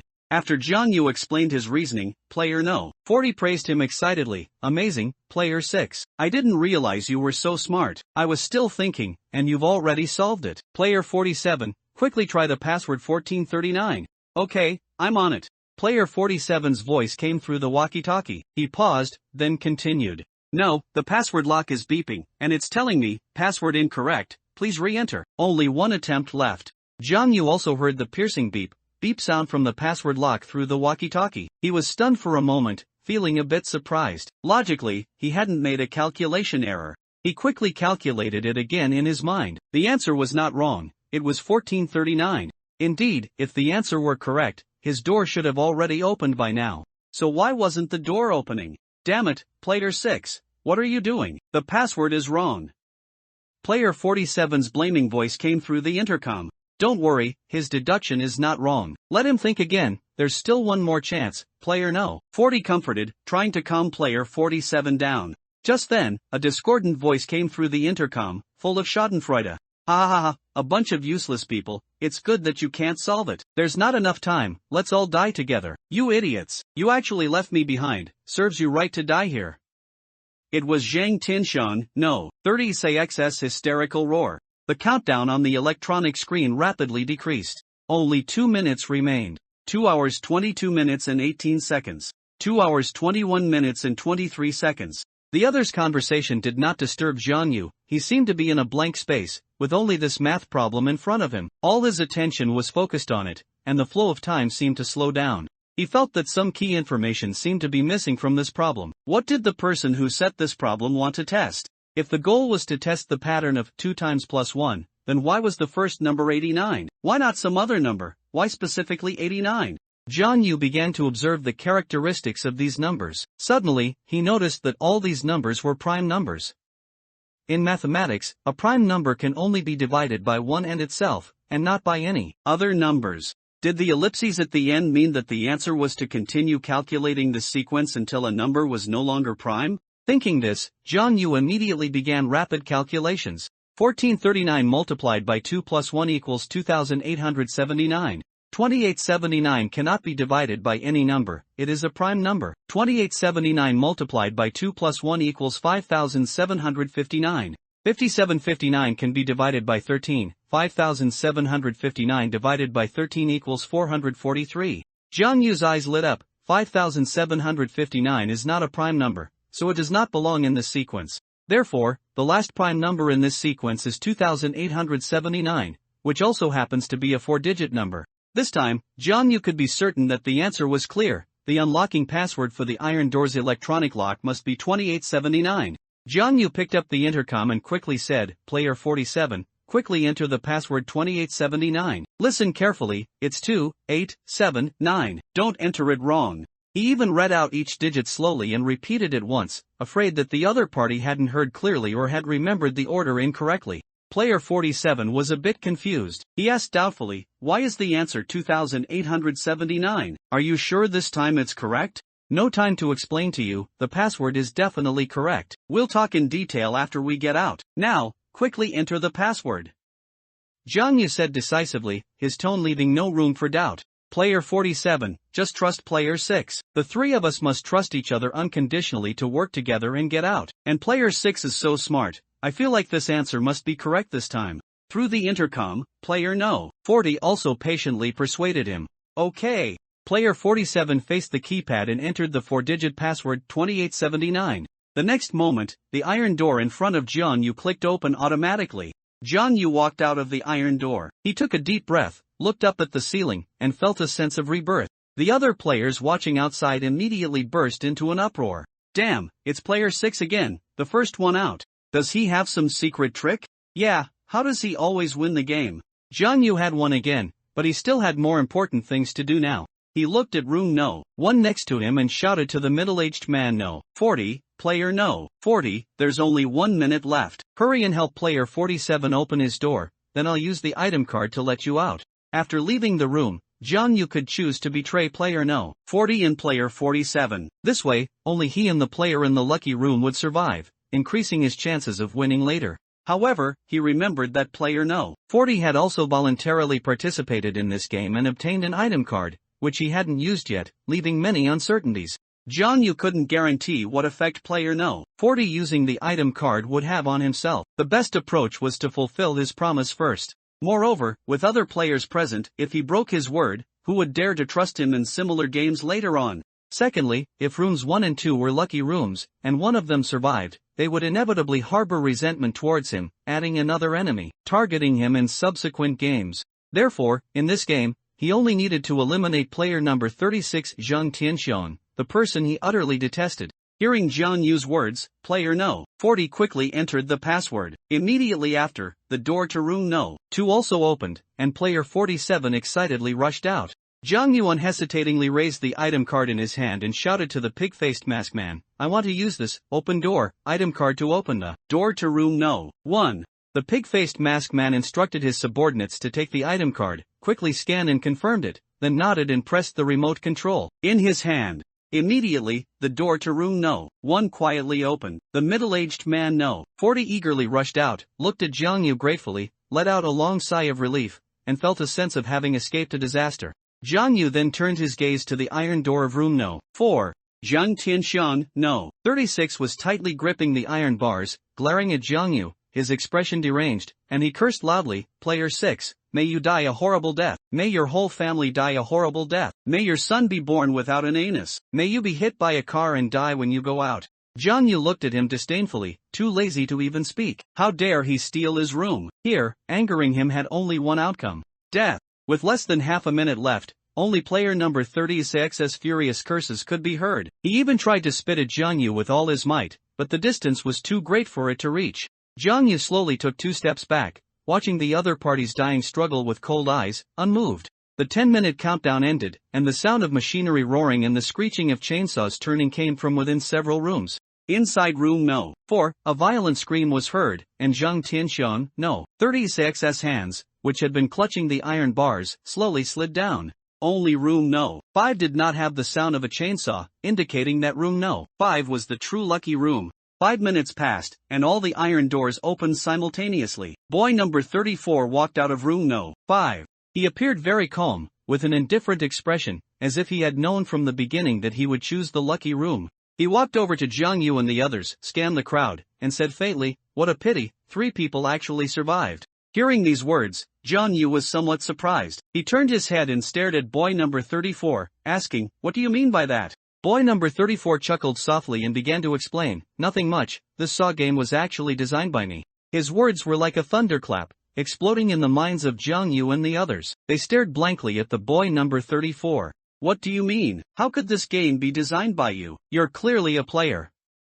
The middle-aged man No. 40 asked, somewhat incredulously, in a series of questions. Why should I tell you? Boy number 34 sneered, a look of contempt on his face, and turned to leave. Damn it, what's he putting on airs for? I really want to beat him to death. Player 47 rolled up his sleeves in anger. The middle-aged man No. 40 quickly stopped him, advising, don't be impulsive. You can't kill other players outside the game, or you risk being eliminated. Player 47 snorted, unwilling but helpless. Fine, I'll let him off the hook for now. Oh, right, Player 6, why is the answer 2879?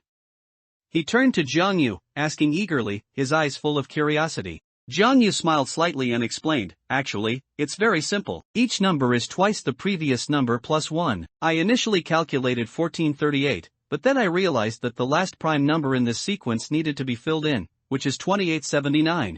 As soon as he finished speaking, player No. 40, Zhou Meng, his eyes lit up, and he clapped his hands, praising, brilliant, so that's how it is. I was still wondering if there was some other pattern. The burly player 47 scratched his head, then stroked the small mustache on his chin, looking utterly bewildered. What's a prime number? You've got me all confused. Zhang Yu and player No. 40, Zhou Meng, both laughed heartily at the same time and patted his shoulder. It's alright, just survive, you don't need to understand. Player 47 looked at the two of them, standing blankly in place, feeling a sense of isolation.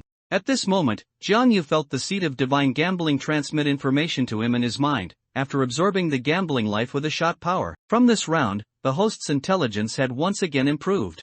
On the stage, the pig-faced masked man told everyone to gather, and in the blink of an eye, everyone was neatly assembled below the stage. However, this time, there was one player missing forever, Zhang Tianxiang, No. 36. On the stage, the pig-faced masked man looked down and said with great satisfaction, very good. Now there are 38 players left, and we are one step closer to our final battle. Next, I will announce a matter regarding the penalty decision for player number 34. Player number 34 should have been eliminated after the Desperate Zodiac game, but he used his suspended sentence item card. The penalty was postponed for 3 games. However, after the gambling life with a shot game ended, he drew an S-rank item card called S-rank Wheel of Fortune. The effect of this S-rank item card is, after using the item card, you can adjust and modify the rules of the next game. Additionally, the item user must participate in that game. In this game, for every other player eliminated, the user will gain an additional survival opportunity.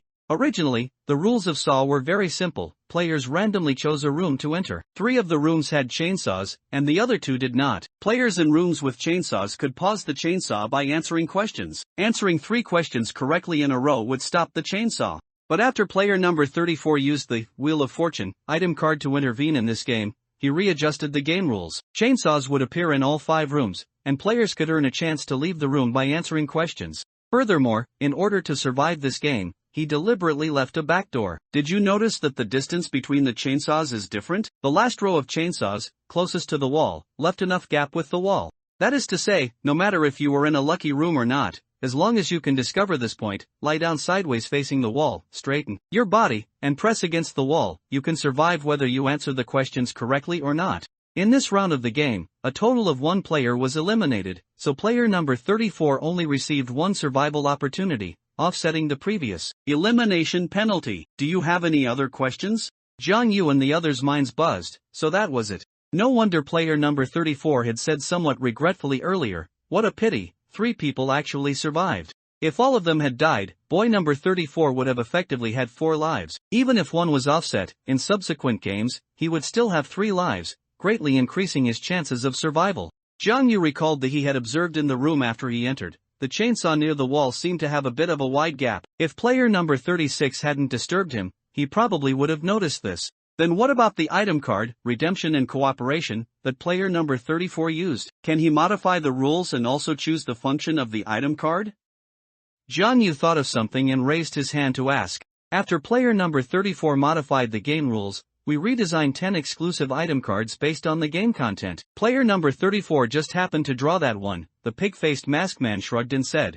Jiang Yu's pupils contracted slightly. The pig-faced masked man said we, meaning he wasn't the leader of this team? Were there others behind him?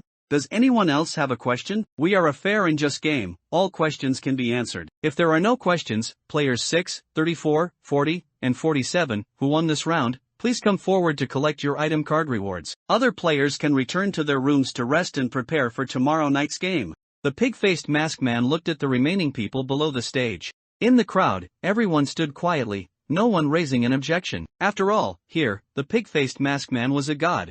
Oh, right, tomorrow night's game is called Red Yellow Green Battle. It's a very interesting game. The pig-faced masked man let out a strange laugh, carrying a chilling coldness. Hearing the name of this game, everyone whispered among themselves, discussing and trying to guess what kind of death game this upcoming game, seemingly related to colors, would be. Some also felt sleepy and, hearing the pig-faced masked man's words, silently walked towards their rooms, relieved to have survived another night.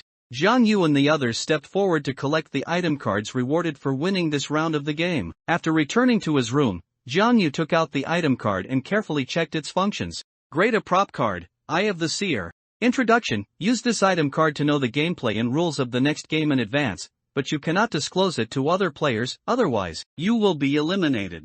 Jiang Yu's eyes lit up. He could use this item card now. If he knew the rules of the next game in advance, he could make thorough preparations to ensure victory. Thinking of this, Jiang Yu directly held up the item card, pointed it at the room's camera, and said, I want to use this item card, Eye of the Seer, to know the gameplay and rules of the next death game in advance. He believed that everyone's room was being monitored, and as long as a player made a request, the other party would surely see it immediately. After Jiang Yu finished speaking, he sat back on the bed and waited patiently. Sure enough, a few minutes later, there was a heavy knock on the door. Jiang Yu hesitated for a moment, stood up, pressed close to the door, and cautiously asked, Who is it? Player 6, your item card usage request has been approved. Please open the door. Jiang Yu unlocked the safety lock from inside the door, gently pulled it open a crack, and peered out. Standing outside the door was a man wearing a bullhead masked man, holding a rectangular metal tray. Under the dim hallway lights, the mask's shadow appeared somewhat eerie, giving a chilling sensation. Jiang Yu took a deep breath and opened the door. The bullhead masked man walked in with the tray. Although his expression beneath the mask was unclear, his voice was incredibly cold. Player 6, please place your item card on the tray and take the handbook for the next game. Jiang Yu placed the item card on the tray, then picked up a handbook from the tray. The bullhead masked man turned and left, disappearing down the corridor. He immediately locked the door and then carefully examined the game handbook. It was an exquisitely crafted handbook, with a cover adorned with delicate golden patterns, like a work of art. The edges of the handbook were finely gilded. Turning to the first page, the touch was smooth, as if touching delicate feathers. The entire handbook exuded a sense of luxury and refinement. 6 large characters were written on the first page. Red Yellow Green Battle. The second page listed the number of participants and the game duration. Number of participants, 5, game duration, 30 minutes. Jiang Yu frowned. The next game would again have 5 players. He continued to turn to the third page, which contained the game introduction. Game introduction. 5 game players will be fitted with special locked masks. The mask colors will be one of red, yellow, or green. Each player can only see the mask colors of other players and cannot know their own mask color. After entering the room, by pressing the button on the control panel that matches their own color, they can leave. However, if the wrong button is pressed, the collar around that player's neck will explode, and they will be immediately eliminated. The inside of the player's masks is a special mirror. One can see the mask's color through the mirror, but only when the player dies will the mask automatically detach. Furthermore, a maximum of 4 game players can leave the room. The last person will be directly eliminated. Jong-yu only glanced at the game introduction and roughly understood how cruel this game was, testing humanity to an extreme, and even more so, intelligence and deduction. This was just the game introduction. He then turned further, wanting to see a more detailed game description. On the 4th page, he saw more specific game settings. Game settings. Masks and colors. Each game player will be fitted with a locked mask. Masks come in one of 3 colors, red, yellow, or green. Each player can only see the mask colors of other players and cannot know their own mask color. Control panel. In the center of the room, there is a control panel with 3 buttons, red, yellow, and green, corresponding to different colors. Players need to select the correct button. After pressing it, if it matches the color of their own mask, they can leave the room.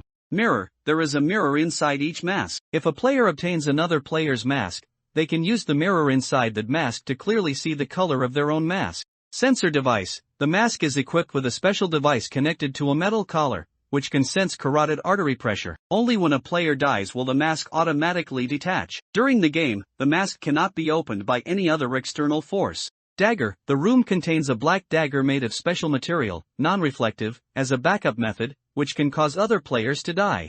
Damage. This game does not have a protection mechanism. All game players can harm each other, and killing will not be punished. Upon seeing this, Jong-yu took a cold breath. He could not imagine the brutality of this game. Each person could only learn their own mask color through others, and only when absolutely certain would they dare to press the button on the control panel. Because once the wrong button was pressed, it would be like cutting the wrong fuse wire. The bomb would explode directly, and the player would die immediately. Moreover, without 100% certainty of the answer, no one would dare to press the button first, because if they pressed the wrong one, they would die. And the other 4 game players, using the mirrors inside their masks, would successfully leave. However, they couldn't delay too long, because if the other 4 successfully left the room, the last person would lose the chance to press the button, and die directly. Jong-yu continued reading and finally saw the game rules introduction. The rules were somewhat repetitive with the previous settings but were more detailed and specific. The gist was that 5 game players would enter the room wearing locked masks. Players needed to deduce their own mask color through mutual conversation. After determining the answer, they would press the button on the control panel. If they pressed correctly, meaning it matched their own mask color, they could leave. If they pressed incorrectly, they would die immediately.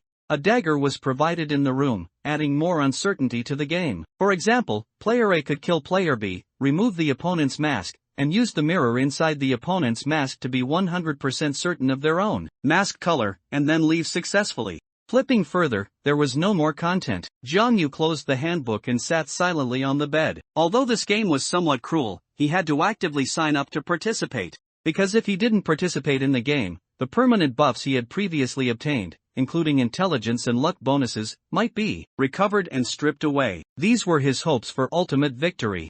Furthermore, if he didn't participate in the game for 2 consecutive rounds, he would die directly. Jong-yu organized the item cards he currently possessed, which were the S-grade Undying card and the A-grade Lie Detection card.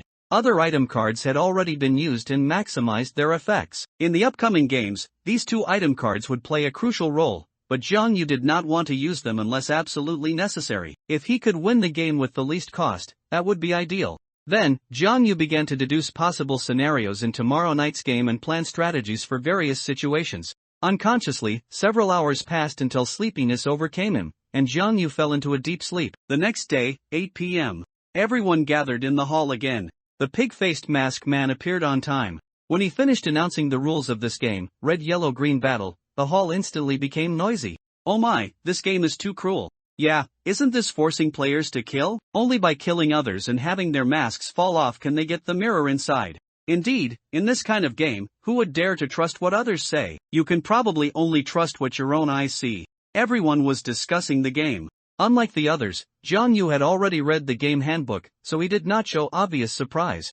Unlike the handbook's content, the pig-faced masked man did not tell the other game players that there was also a dagger in the room. This important clue was hidden. Compared to the nervousness of others, Jiang Yu was leisurely observing each player's expressions, eyes, and behavior, constantly deepening his understanding of them. Because knowing yourself and your enemy leads to 100 victories. To win the game, you must fully understand your opponents. At this moment, he seemed to notice that player 18, the ponytail girl who had previously participated in the Desperate Zodiac game, looked somewhat dejected, with faint tear stains on her face. Jiang Yu frowned, deep in thought. Tonight, does any player want to volunteer? If not, I will randomly select 5 game players. The pig face scanned the audience and asked. Unlike before, this time he asked if anyone wanted to sign up only after announcing the game rules, seemingly intending to discourage players. I want to sign up. Jiang Yu was the first to raise his hand. Instantly, everyone's gaze gathered on Jiang Yu, and many looked at him in shock. Oh my, does he think this is playing house? Again. Player 6, is he seeking death? Does he rush to die in every game? I don't understand. I really don't understand what he's trying to do. Player 6 voluntarily signed up for this game, receiving a grade of prop card for red yellow green battle. Does anyone else want to sign up? Pig-faced masked man asked, his gaze falling on Jiang Yu, then sweeping over the others. Inside the hall, everyone was as quiet as a cicada in winter. Whenever pig-faced masked man's gaze swept over them, everyone in the audience lowered their heads, afraid of being called upon. Seeing that no one else volunteered, pig-faced masked man had his subordinate deliver a red-yellow-green battle grade of prop card to Jiang Yu. Next, the random selection of game players began, and everyone stared intently at the large electronic screen on the wall. Jiang Yu stole a glance at the exclusive prop card he had just received. Grade of prop card, Desperate Survival. Description: after using this prop card, you have one chance for error. Even if you press the wrong button, you can avoid death. He was instantly delighted, and a game strategy for the upcoming game immediately formed in his mind. If nothing went wrong, he would definitely get out alive. At the same time, the avatar selection box on the screen scrolled rapidly, first stopping on Jiang Yu's avatar, then continuing to scroll and stopping on young man number 31's avatar. He was a young man in his 20s. Seeing that he had been chosen, his face instantly turned pale, and his body went limp, feeling as if he couldn't stand steadily. Then, the avatar continued to scroll and stopped on beauty number 44. She was a beautiful woman with a typical oval face and long black hair. Everyone searched for her curiously and saw her in the corner. Beauty number 44's reaction was also very strong. She collapsed onto the ground, almost crying. Then, the avatar scrolled again and stopped at old man number 25. Everyone looked at him. He was a hunched old man with a gloomy expression,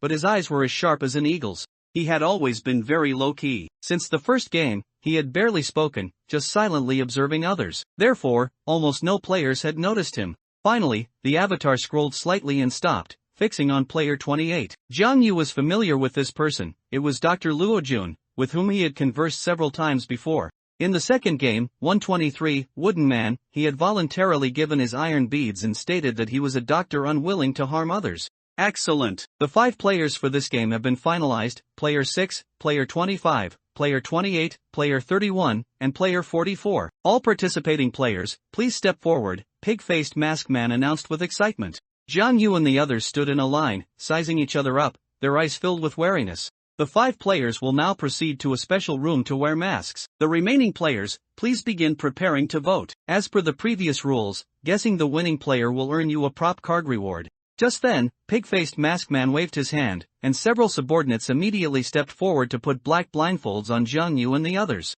Then, they were led away, not knowing where they were being taken. Jiang Yu suddenly felt a needle prick his neck, and then he instantly fainted.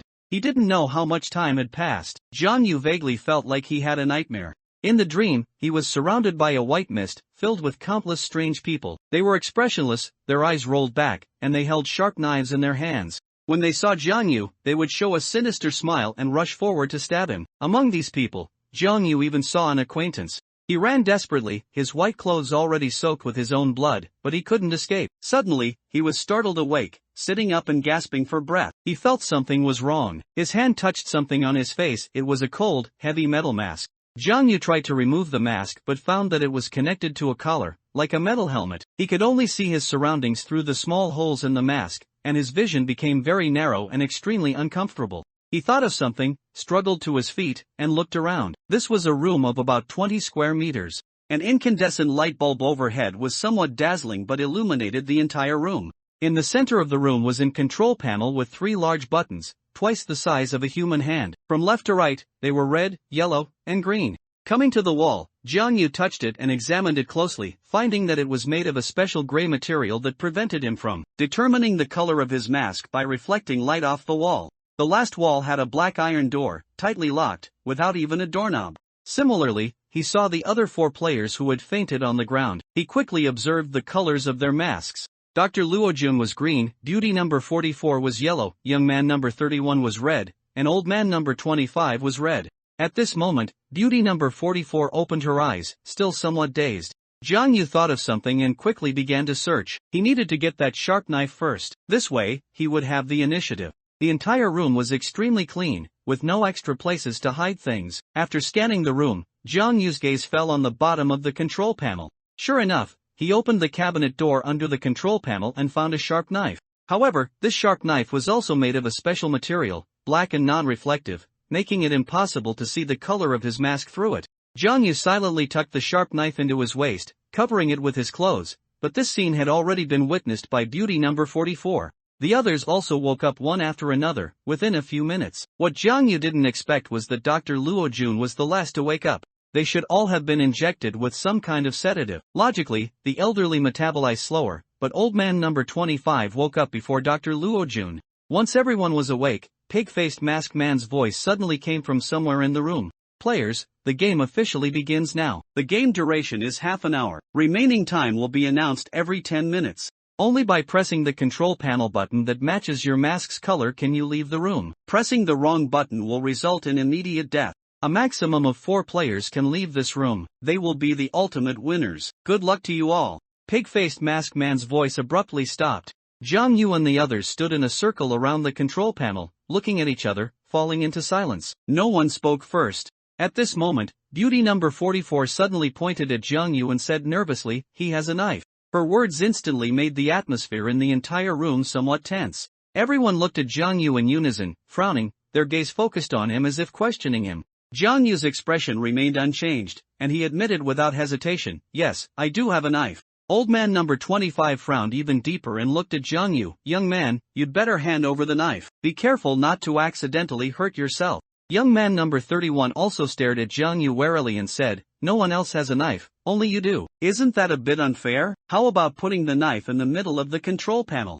Jiang Yu took out the sharp knife hidden at his waist, held it in his hand, slowly took a step back, his expression cold. "No, I refuse. If anyone disagrees, try to take it from me." The scene was somewhat out of control, and the atmosphere grew increasingly tense. Jiang Yu looked at the others and slowly said, "If someone comes up to grab the knife and I accidentally stab him to death, will the others still avenge him? They will only take turns using your mask, utilizing the mirror inside to determine the color of their own masks, and then leave this room." When they heard Jiang Yu's words, they seemed to find it reasonable, exchanged glances, and fell silent. Previously, pig-faced masked man had explained the rules very clearly. 5 people, 4 can live. The only way to confirm the color is the mirror inside the mask. Everyone was perfectly clear about this point. After weighing the pros and cons, no one was willing to be the first to act. There are no eternal friends, only eternal interests. When only 4 people are left in this room, there will be a community of interests, and there will be no need for further dispute. Seeing the tense atmosphere, Dr. Luojun stepped forward to mediate. "Jiang Yu, don't get agitated yet. No one will snatch your knife. First, tell us your thoughts." Jiang Yu glanced at the others and coldly said, "My suggestion is, why not sacrifice 1 player, then remove his mask, and the other 4 can safely leave the room. Because, in this kind of game, we can only believe what we see with our own eyes." "What you said makes sense, but who should we sacrifice?" Dr. Luojun pondered, looking at everyone and asking. Beauty number 44 pointed at old man number 25 and said bluntly, "Why not let old man number 25 die? He's lived a long life, enjoyed everything he could, right? He should make way for us young people." Old man number 25 trembled with anger. He slapped the control panel table and furiously said, "Humph, you little brat, what kind of logic is that? If it weren't for the struggles of our older generation, where would you young people have your happy lives now? Being old doesn't mean I'm willing to die." Dr. Luojun intervened again to mediate. All right, stop arguing for now. Let young man number 31 also share his opinion." Young man number 31 was a young man in his 20s. Through his mask, A slightly heavy weariness could be seen in his eyes. He looked at the others, hesitated for a moment, and then said, "I think beauty number 44 has a point. Old man number 25 is so old, even if he wins this game, it will be difficult for him to survive later. It's better to let him be free sooner." Old man number 25 suddenly sat on the floor, leaning against the cold corner of the wall. After a moment of silence, he spoke, "My name is Qian Luanying. My wife and I have been married for over 40 years. A few months ago, she coughed a lot, sometimes even coughing up blood, but we didn't pay much attention. A while ago, she suddenly fainted. When we went to the hospital for a checkup, it turned out to be lung cancer that had metastasized to her brain. She often complains of headaches and sometimes talks nonsense. Only when I'm by her side does she feel a little better. The doctor said her survival period is only half a month. I want to spend more time with her, feed her every day, and make her feel a little better. I want to hold her hand and personally send her off from this beautiful world. I want to see her one last time. I just fell asleep and woke up here somehow, but I really want to leave here alive and see her again." Old man number 25's tone was full of helplessness and sadness, and his eyes revealed deep worry. After hearing old man number 25's story, the atmosphere in the room became even more somber, and everyone fell silent. "How about we consider other methods?" Young man number 31 seemed somewhat moved and quietly suggested. At this moment, beauty number 44 snorted disdainfully and mocked, "Who knows if he made it up? These old people always think we young people are inexperienced and can be moved by any touching story they invent." Her tone carried a hint of disdain, clearly harboring doubts about old man number 25's statement and questioning the authenticity of his story. However, her words also made the others more vigilant, re-examining old man number 25's words. Dr. Luo Jun frowned. He looked at beauty number 44 displeased. "How can you have no sympathy? Then tell me, why shouldn't you be sacrificed? What reason do you have to live?" Beauty number 44, hearing Dr. Luo Jun's questioning, suddenly lost control, her eyes red, and she shrieked hysterically, "I'm pregnant, do you know that? I'm already over 4 months pregnant. Can you bear to sacrifice a pregnant woman? This is 2 lives. Everyone was stunned by these words, their eyes focusing on beauty number 44's abdomen, indeed noticing that her lower abdomen was slightly bulging. This time, everyone fell silent again. Dr. Luo Jun looked up at young man number 31 and said, "It seems that old man number 25 and beauty number 44 both have reasons why they must live. What about you, young man number 31? Young man number 31 gave a bitter smile, spread his hands, and said, "I didn't want to say this, but my name is Lu Wei. When I was about 6 or 7 years old, my younger sister was just 2 months old. At that time, my dad was a long-haul truck driver, transporting coal, gravel, and such. Once, he drove for over 20 hours straight, driving while fatigued. He was too tired and fell asleep the moment he closed his eyes. He broke through the guardrail and drove off a cliff, and then he was gone.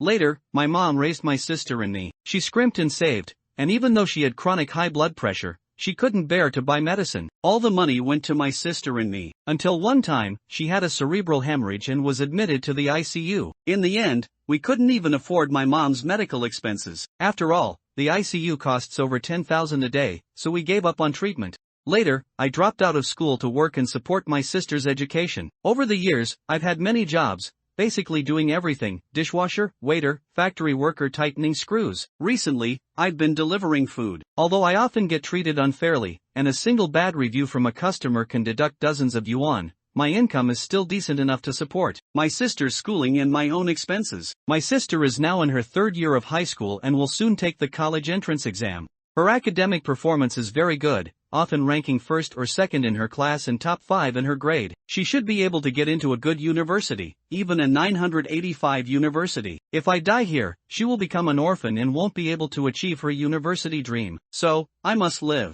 As young man number 31 spoke, his eyes reddened, and his voice was filled with sobs. Everyone looked at young man number 31, their eyes full of sympathy and understanding. Beauty number 44's expression was also somewhat complex, while Zhang Yu remained silent. Dr. Luo Jun sighed, his gaze wandering among the group, finally resting on Zhang Yu. "It seems everyone has their difficulties. Zhang Yu, you also, tell us your situation." Zhang Yu looked at the others and slowly said, "I have nothing to say. I'm just a small web novelist, and what I write is like a pile of trash. No one ever reads it. But I have a gentle, kind, and beautiful wife, and a lovely daughter. I never thought I would suddenly be drawn into such a game, and what's worse, my wife was also drawn in.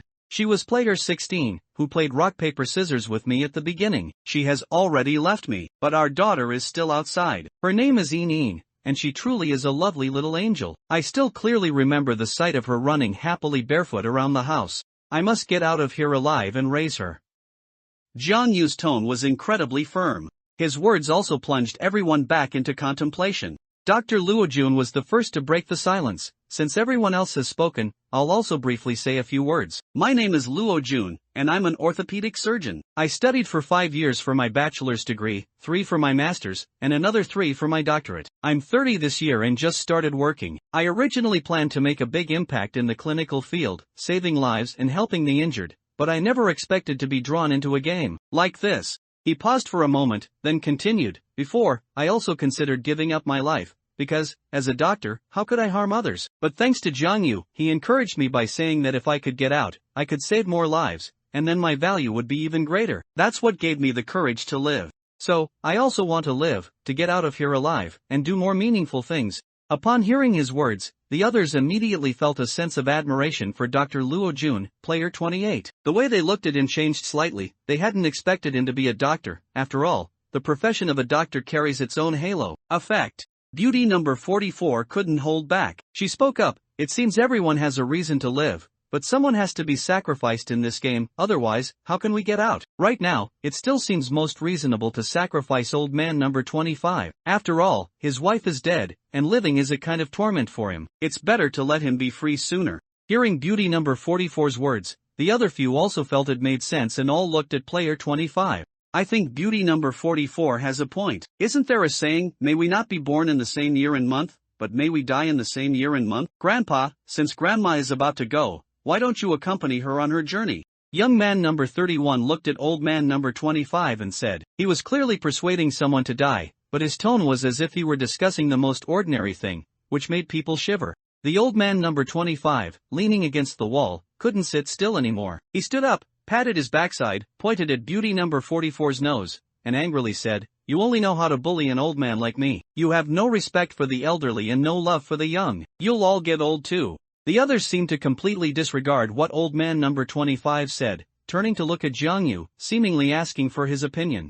Jiang Yu shook the sharp knife in his hand and calmly said, I have no objection. Since there are already 2 votes, then let's decide it this way. Seeing that the other 3 had already decided, Dr. Luojun hesitated, then sighed, I'll remain neutral. If I also agree, I'll feel guilty. You all decide. Beauty number 44 pointed at old man number 25 and excitedly said, quick, kill him, get his mask, and we can get out. Jiang Yu's eyes were cold. He raised the knife and walked towards old man number 25. He also didn't want to do this, but it was the only way for now, the surest way to win with the fewest grade of prop cards. In this cruel game of life and death, one absolutely couldn't be soft-hearted. If their roles were reversed, and the old man number 25 held this knife, would he be soft-hearted towards him? Presumably, he wouldn't, or rather, definitely wouldn't. Old man number 25 retreated to the corner in a panic, pulled a grade A prop card from his embrace, and held it high. Wait, I want to use this grade A prop card. Jiang Yu stopped his steps. He remembered Pig-Faced Maskman saying that there was such a rule in Rule 3, Prop Card Frenzy. While a player is using a prop card, other players must not harm that player, otherwise they will be immediately eliminated. He had now lost the initiative and had to wait for player 25 to use his grade A prop card before he could act. Sure enough, Pig-Faced Maskman's voice came from somewhere on the ceiling. All players, please stop moving and wait in place. Then, the iron door behind him opened, and 2 bullhead masked men carrying guns entered. One of the bullhead masked men walked towards old man number 25, took the grade A prop card from his hand, and left. The other bullhead masked man waited in place in the room, watching the other 4 players cautiously with his gun. Soon, the bullhead masked man who had left returned, but he was holding a handgun. To everyone's shock, he walked directly to old man number 25 in the corner and personally handed him the handgun. After the 2 bullhead masked men left, the door was locked again, and Pig-Faced Maskman's voice echoed from somewhere in the room. Player 25 used the grade A prop card, Schrodinger's gun. The effect of this grade A prop card is, after using the prop card, you will receive a handgun named Schrodinger's gun. The magazine of this handgun cannot be removed. It may or may not contain bullets. This handgun can be used against other players, and any physical damage caused will not violate the game rules. Old man number 25 aimed the handgun at Jiang Yu and said faintly, young man, don't be afraid, let's give it a try. Haven't you always liked to gamble? Then let's make a bet and see if my gun has bullets in it. Jiang Yu wisely put away his sharp knife, smiled, and took a few steps back, saying, alright, it seems the situation has changed, and we need to reconsider. Old man number 25 snorted coldly, scanned everyone, and said, "Humph, my words are final. Don't even think about me, old man." With the handgun, he felt much more confident. Beauty number 44 looked at old man number 25 with some fear, not daring to say another word. Young man number 31 also retreated a few steps, lowering his head and remaining silent, like a child who had done something wrong. Dr. Luo Jun stepped forward and suggested, "Indeed, why don't we all just communicate freely now? We won't interfere with each other. As long as someone can figure out how to confirm the color of their mask, they can press the button on the control panel and leave. What do you all think?" Beauty number 44 nodded repeatedly in support. "Okay, let's do that. Everyone figure out their own way." The others also nodded in agreement, and even old man number 25 seemed to agree with this approach. Everyone would rely on their own efforts, and it would just depend on whose silver tongue could persuade the others more. Just then, pig-faced masked man's voice, accompanied by a somewhat lewd laugh, echoed from somewhere in the room. "There are 20 minutes left in the game countdown. Currently, it's a truly interesting development. Although I shouldn't interfere with the game, I think this might make it a bit more fun. According to the information I have, only 2 players among the 5 of you told the truth in your stories just now. The other 3 players told lies, he. Pig-faced masked man's words were like a bombshell dropped into the room. Everyone's minds buzzed, and everyone immediately became more wary of the others. Beauty number 44 looked around, grabbed young man number 31's hand, pulled him into a corner, and pressed him against the wall. Then, she took his hand and directly pressed it against her chest, saying in a seductive tone, "Little brother, you've grown up, but you've never touched a woman, have you? Do you want to keep touching after we get out? If you do, let's cooperate." Even though his hand was separated by a layer of clothing, young man number 31 was already blushing. Being innocent, he hadn't even had a first love, let alone experienced such a grand scene. Aren't you pregnant? Wouldn't doing this be considered cheating?" Young man number 31 stammered. "To hell with cheating. My life is almost over. What do morals matter anymore? Besides, I'm not pregnant at all, big brother. I trust you, so I'm being honest with you. How about we cooperate and leave together? First, tell me, what color is my mask?" Beauty number 44 snorted coldly. Young man number 31 hesitated. "You wouldn't lie to me, would you?" "How could I? Big brother, I swear I won't lie to you, and after we get out, you can do whatever you want." Beauty number 44 pressed close to young man number 31's body, deliberately rubbing his thigh, and said in an even more seductive tone. Young man number 31 was getting emotional. He gritted his teeth and said, "Okay, I believe you. You can't lie to me." Beauty number 44 pouted playfully. "Don't worry, I would never lie to you, good big brother. I just like honest, kind, and handsome guys like you. Hurry and tell me the mask color." "Yellow." Young man number 31 was flattered beyond measure, his mood joyful, and he couldn't control himself, blurting out the color of her mask. Luo Jun and the others heard their conversation and were surprised that beauty number 44 was so unscrupulous, sacrificing her beauty for survival. Jiang Yu raised his sharp knife, narrowed his eyes, and watched beauty number 44. He had just been hesitating whether to kill beauty number 44 and take her mask. But she seemed to have gained a partner, whether reliable or not, which complicated the situation. "Okay, big brother, wait for me for a moment, he. Beauty number 44 left young man number 31's side, pulled out a prop card, and announced loudly, "Referee, I want to use this prop card." Moments later, the door opened, and 2 bullhead masked men walked in. One of them took the prop card and left, while the other remained to wait. Soon after, the bullhead masked man returned. He handed beauty number 44 a pen and a piece of paper. "Please write down the words you wish to verify, and the player number who spoke them." Beauty number 44 took the pen and paper, wrote a sentence, and then handed it to the bullhead masked man, who left with the note. However, he quickly returned and handed beauty number 44 a new note. After beauty number 44 took the note, she glanced at it, then excitedly rushed to the control panel and pressed the yellow button without hesitation. "Congratulations, player 44, for correctly pressing the button that matches your mask color, becoming the first person to leave the room. Player 44, please follow the staff out of the room. There are 3 more spots. Other players, keep up the good work." The pig-faced masked man's voice rang out. The 2 bullhead masked men immediately led beauty number 44 away. Young man number 31 became anxious, rushed up, grabbed beauty number 44's arm, and said urgently, "Wait, you haven't told me what color my mask is yet." Beauty number 44 let out an ah, turned to look at young man number 31, shook off his arm, and, covering her mouth in a coquettish manner, said, "When did I ever promise? I only said we would cooperate and leave together. I've already left. Big brother, you need to work hard." Young man number 31 watched beauty number 44's retreating figure, standing still in disbelief. Old man number 25 sneered, with a hint of mockery in his words, "Young man, you are still too naive. The prettier a woman is, the less you can trust what she says. Once they've used you, they'll abandon you mercilessly." These words were like a heavy hammer, striking young man number 31's heart. He stood stunned for a moment, then slumped to the ground, his expression under the mask growing increasingly bewildered. A hint of indifference flashed in Jiang Yu's eyes. He had long known that in this death game, trust was a luxury, and betrayal was the norm. Just then, Luo Jun walked toward Jiang Yu, extending his hand and saying sincerely, "Jiang Yu, let's cooperate, if you trust me." Jiang Yu shook his hand, calmly saying, "I want to trust you too, but with that precedent, how can I dare to believe you? Unless you tell me first, what color is my mask?" The atmosphere in the air became somewhat heavy for a moment. "How about this, to show my sincerity, I'll tell you the answer first. Your mask color is red." Luo Jun held Jiang Yu's hand, was silent for a moment, then said.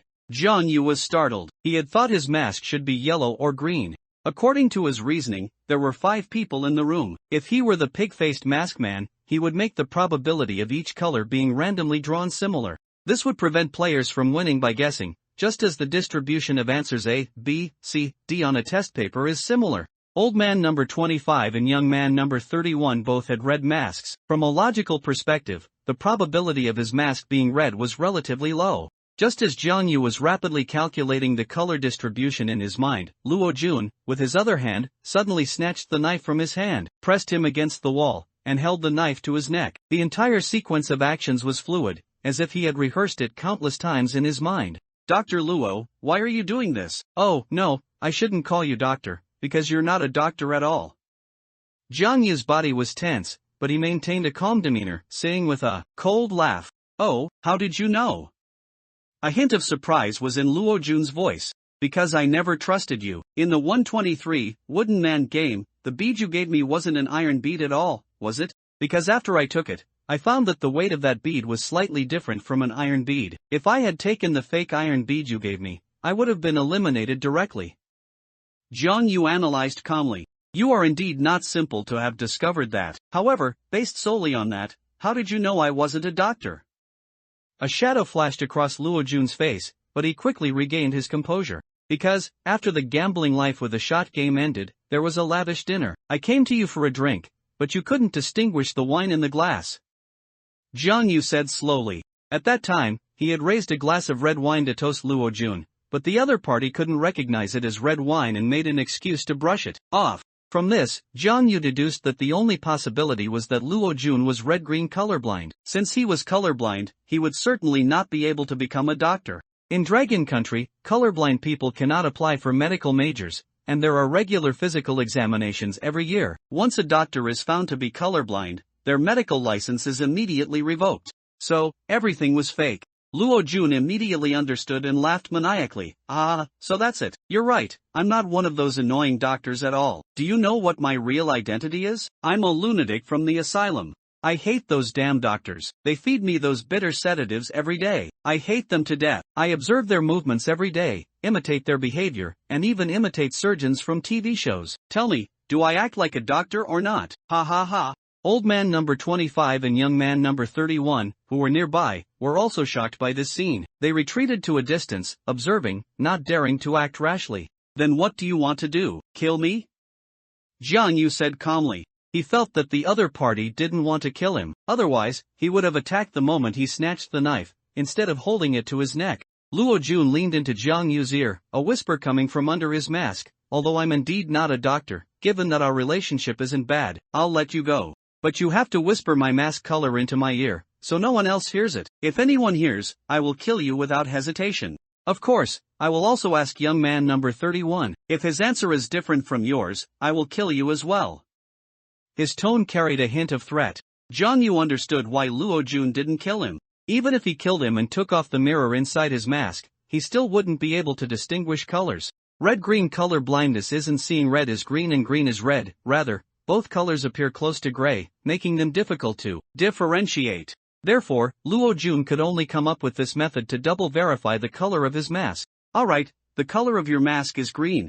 Jiang Yu compromised, leaning close to Luo Jun's ear and whispering. A wise man submits to circumstances. He didn't need to risk his life to anger a madman. In this death game, survival was paramount, and he only wanted to avoid risk and temporarily appease the other party. Even if Luo Jun left and only 2 spots remained for leaving the room, he already had a plan. Very good, I hope you haven't lied to me, otherwise you're dead.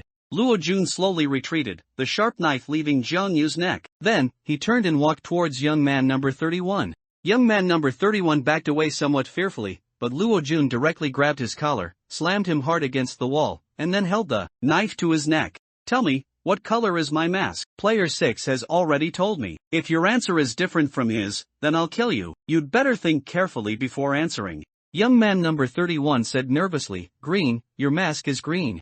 Luo Jun nodded in satisfaction, leaned close to his ear, and threatened in the same manner, very good. Now, whisper to me which button from left to right is green, and the order of the 3 button colors. Later, if player 6 says something different from you, then I'll kill both of you. Young man number 31 dared not resist in the slightest, leaned close to Luo Jun's ear, and whispered, green is the 3rd button. From left to right, the colors are red, yellow, green.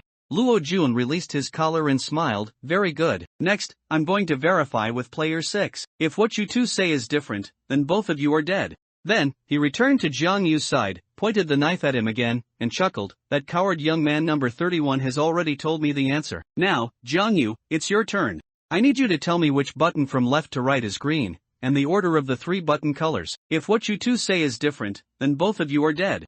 Jiang Yu paused, then said, green is the 3rd button, and the color order is red, yellow, green. Very good, goodbye, Jiang Yu, good luck. Luo Jun burst out laughing and walked to the control panel. Just then, he suddenly thought of something, walked to young man number 31, handed him the sharp knife, then pointed at Jiang Yu, and incited, do you want to get out alive? This is your only way. Kill him, take off his mask, there's a mirror inside. Jiang Yu also heard these words and felt a chill. Luo Jun was afraid of retaliation after he left, so he directly handed the sharp knife to young man number 31, using another's hand to kill. Young man number 31 immediately took the knife, vigilantly facing Luo Jun, but dared not act. Luo Jun laughed heartily, walked straight to the control panel, and pressed the 3rd button without hesitation. The voice of pig-faced masked man sounded again in the room. Congratulations to player 28 for correctly pressing the button that matches his mask color, becoming the 2nd player to leave the room. Please follow the staff to leave the room. There are still 2 spots left. Other players, keep up the good work. The next moment, the door slowly opened, and 2 bullhead masked men walked in, leading Luo Jun out of the room. Then, the door closed again. 3 people remained in the room, Jiang Yu, player 6, old man number 25, and young man number 31. Kid, player 28 is right. Go, kill player 6, take off his mask, and both of us can safely leave this place. Old man number 25 held up his pistol, a sharp glint in his eyes, the muzzle pointing directly at young man number 31. I don't dare. I've never killed anyone, young man number 31 said with a trembling voice, holding the sharp knife. Then do you want to die here? If you die here, what about your sister who's still in school? If you don't act now, I'll shoot. You can gamble if there are bullets in the gun, or do you want to experience what it feels like for your head to explode? The old man's tone was cold, and he continued to threaten young man number 31 with the pistol, aiming it at his head. Hearing this, young man number 31 steeled himself and walked towards Jiang Yu, gripping the sharp knife tightly, his eyes turning red, as if he wanted to fight for his life. Killing Jiang Yu was his only chance to survive. Jiang Yu calmly watched young man number 31 approaching, pulled out a prop card from his pocket, held it up, and stared at him, saying, don't move. I'm going to use this prop card. If you dare to harm me while I'm using the prop card, you will be directly eliminated. Hearing this, young man number 31 was reminded and recalled the rules pig-faced masked man had mentioned earlier, stopping in place, not daring to act rashly. The door opened, and 2 bullhead masked men walked in again. One of the bullhead masked men took the prop card from Jiang Yu's hand and left. Soon, he returned, and as before, handed Jiang Yu a pen and paper. Please write down the statement you wish to authenticate, and the player number of the player who made that statement.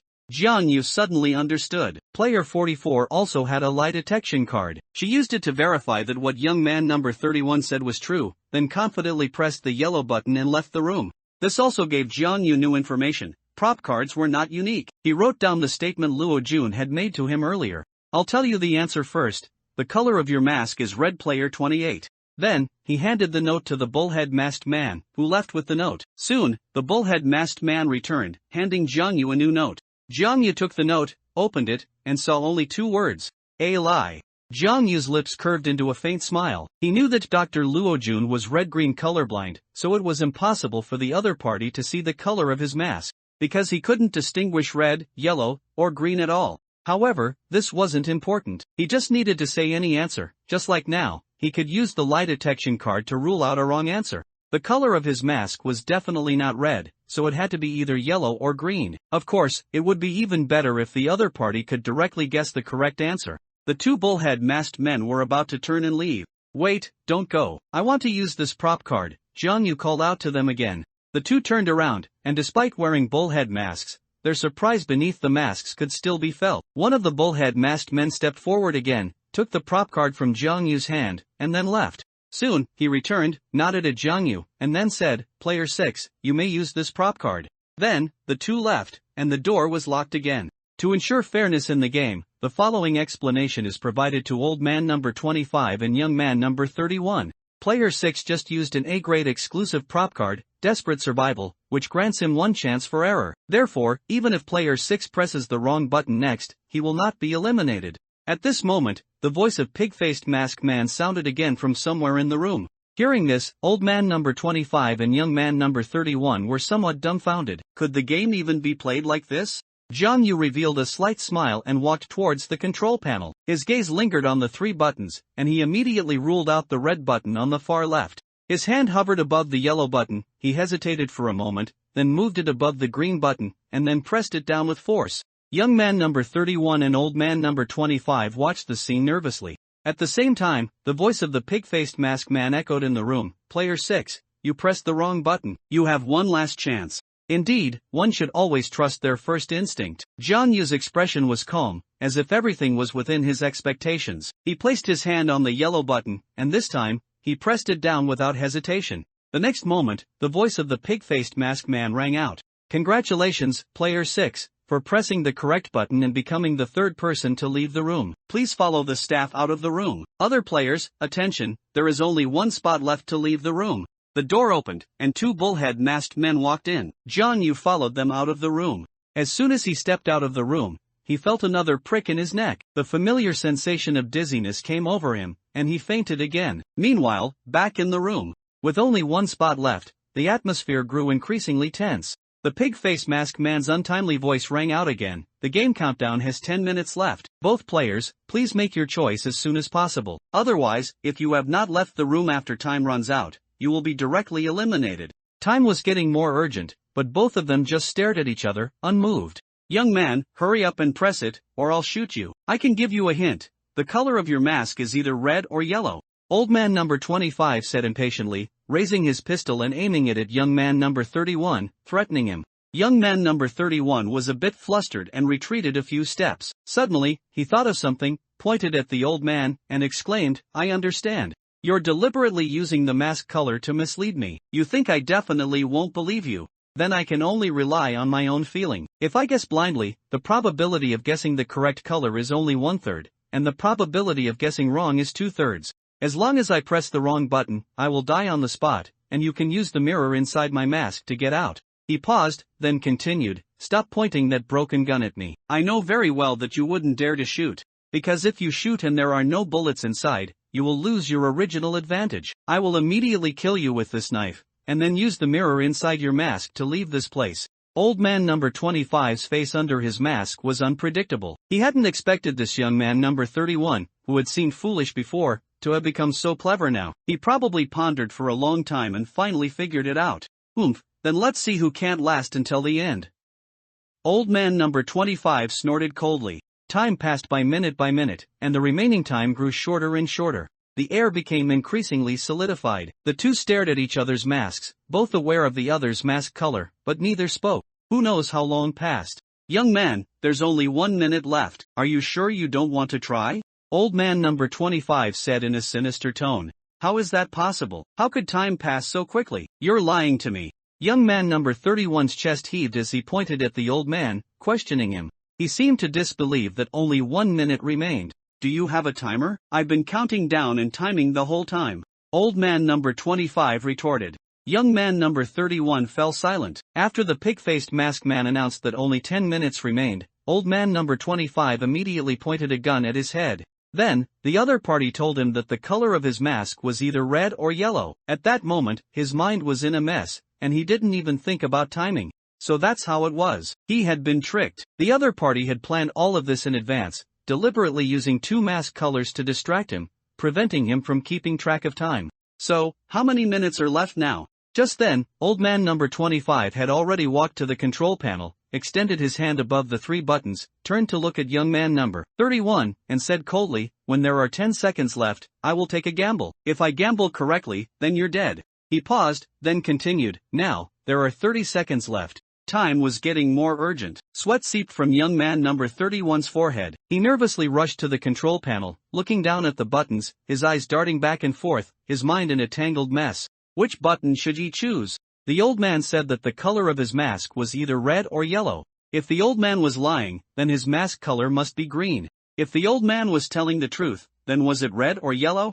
Young man number 31 had a headache. He turned to look at old man number 25, unable to see his expression through the mask. Would the other party be so kind to narrow down his answer choice, increasing his chances of winning to 50-50? Impossible, the answer must be green. The other party must have lied. Wait, if the old man was on the second layer, he would have already anticipated that I saw through his trick and would ultimately choose green. Then, he was telling the truth, and the answer was either red or yellow. But, would this old man be that clever? Which layer was he on? Young man number 31 estimated the time, probably only a few seconds left, and old man number 25 was already reaching for the button. He'd gamble. The other party couldn't be an idiot, he was deliberately setting a trap. The answer is one of red or yellow. His lucky color is yellow, so he'll choose yellow. His life was on the line, a 50% chance. He would definitely win. Young man number 31's face was distorted, his eyes wide, and he slammed down on the yellow button. The next moment, the collar around his neck emitted a beeping sound, followed by a huge explosion. At the same time, old man number 25 had already squatted down, clutching his head. After the explosion ended, he calmly stood up and approached young man number 31. The other party's body had already been blown beyond recognition, with blood splattered everywhere, but the mask was still intact. Old man number 25 bent down, picked up the young man's mask, held the mirror inside it up to himself, and murmured to himself, "So it was red. Young people just can't keep their composure." There were still 2 minutes left. Then, he walked to the control panel and calmly pressed the red button. The next moment, the voice of the pig-faced masked man rang out. "Congratulations, player 25, for winning the final victory. Please follow the staff out of the room." At the same time, the door opened, and two bullhead masked men walked in. Old man number 25 followed them out. 10 minutes later, when Jiang Yu woke up again, he found himself in the hall. Luo Jun, player 28, standing beside him, looked at Jiang Yu and sneered, "I didn't expect you to actually survive." Jiang Yu also looked at him coldly and said, "I'm not that easy to kill. On the contrary, you should be careful. Keep quiet." One of the bullhead masked men pointed a gun at Jiang Yu, his tone carrying a hint of authority. The hall fell silent. Soon, with the last player, old man number 25, brought into the hall, it also marked the end of the game. TSK, how did my little brother die in there? He's really too stupid, couldn't even beat an old man, sigh. Beauty number 44 pouted, her tone full of sarcasm and disdain, but her eyes held a hint of schadenfreude. At the same time, Jiang Yu noticed the electronic screen on the wall, which showed a live broadcast of the room where the several people had gambled earlier, and the control panel in the center of the room was also visible. Young man number 31 had already fallen to the ground. On the stage, the pig-faced masked man let out an excited shriek. "Excellent! The winners of this game are player 6, player 25, player 28, and beauty number 44. Let's congratulate them!" Thunderous applause immediately erupted from below the stage. At the same time, Jiang Yu's mind also received information from the seed of divine gambling. Absorbing the power of this life gambling game, the seed grew, and the host's intelligence improved. The pig-face masked man nodded in satisfaction, then waved his hand, signaling for everyone to be quiet. "Winners, please come forward to randomly draw item cards. All those who voted for the winning players, please also come to collect your item card rewards. Conversely, staff members will deduct item cards." The settlement process proceeded as usual. After all game segments concluded, the pig-faced masked man scanned the crowd below the stage and announced, "Tonight's game has successfully ended. Currently, 37 players remain alive on the field. Tomorrow night's game is titled, Big Talk Number King, at 8 p.m. tomorrow night. Don't miss it. Jiang Yu returned to his room, excitedly looking through the S-rank item card he had just acquired. S-rank item card, freeze. Description: after using this item card, it can restrict any 2 players on the field from playing the game for 20 minutes. He had drawn another S-rank item card and felt incredibly lucky. This card could restrict opponents at a critical moment, becoming a trump card in his hand. Jiang Yu quickly gnawed on a few bites of dry bread and drank some mineral water. Suddenly, he looked down at the hard bread in his hand, his eyes distant, feeling a sense of weariness. He shook his head vigorously. No, he had already completed almost a third of the journey, and he had to persevere. Ian was still waiting for him outside. Thinking of this, he felt even more motivated, and his thoughts became much clearer. While he still had energy, he picked up a cardboard and a pen, reviewing some of the mistakes he had made earlier. Only by continuously improving and correcting his errors could he survive this death game. Soon, he discovered many optimal solutions. If he were to go back and re-enter the game with his current self, it would be much easier. He would win the game in a simpler way. Many times, he had been too cautious, pursuing extreme stability, being overly careful, only wanting to survive this game, and wasting many item cards. In reality, there were better plans, but he was impatient and didn't wait for the critical moment. He believed that after continuously participating in the death game, by the time of the final battle, he would undoubtedly have improved in all aspects. I must achieve the final victory. Jiang Yu's eyes became firm again. He placed the cardboard beside him, lay down, and fell asleep. The next day, 8 p.m. Everyone gathered in the hall again. Jiang Yu looked around. There was a table in the center of the hall with many cards on it, so it seemed tonight was another board game. The pig-faced masked man appeared on the high platform on time. He looked down at the many players below and said, "Very good, all players have arrived. Next, I will announce tonight's game and its rules. Please listen carefully, as I will not repeat them." Game name, Big Talk Number King. Participating players, 4 people. Cards, a total of 104 cards, divided into the following 2 types. Number cards, numbers 0 to 9, 10 cards of each number, a total of 100 cards. Joker cards, 4 cards, no numbers on the front, depicting evil spirits. Game rules. 1. Shuffling and dealing. After shuffling, all cards are placed face down randomly on the table. For players take turns drawing cards until all cards on the table are drawn. Each person should have 26 cards in hand. 2. Determining the playing order. Each player rolls a dice. The player with the highest roll plays first. If the rolls are the same, they continue to roll until the playing order is determined. 3. Playing rules. The player whose turn it is places a card face down in the center of the table and simultaneously announces the number and quantity of the card played, e.g., 3 8s, 4 7s. Players are allowed to lie. The game proceeds clockwise, and each player's turn to play must not exceed 20 seconds. 4. Following and challenging. The next player can choose to play cards matching the number announced by the previous player, or they can choose to challenge the authenticity of the previous player's number cards. If the challenge is successful, the previous player takes back all cards on the table from this round. If the challenge fails, the challenging player takes back all cards from this round, and the previous player continues to play. Players can also choose to skip this round and not play any cards. 5. Joker card rules. Joker cards can be considered any number card, and when playing, the player can declare the Joker card to be any number. 6. Victory condition. The player who first plays all 26 cards, including number cards and Joker cards, wins. All other players are eliminated. As soon as the pig-faced masked man finished announcing the rules, a commotion instantly broke out below the stage. Unlike before, this time, with 4 players participating, only 1 could survive, and the other 3 would all be eliminated. This was an unprecedented level of cruelty. All players, please be quiet. Voluntary participation is prohibited in this round of the game. The random drawing of players is about to begin. Please look at the big screen. The pig-faced masked man gestured for everyone to be quiet and pressed the remote control. Then, the electronic screen on the wall displayed everyone's avatars. Originally, all 50 player avatars were bright, but now 13 of them had turned gray, including female internet celebrity number 2, Jiang Yu's wife Zhou, Qingqing number 16, Butcher Wang Tianba number 11, Upmaster Zhang Tianxiang number 36, and so on. These were players who had already been eliminated and died. Their avatars would turn gray. A red avatar selection box was rapidly scrolling among the remaining 37 players.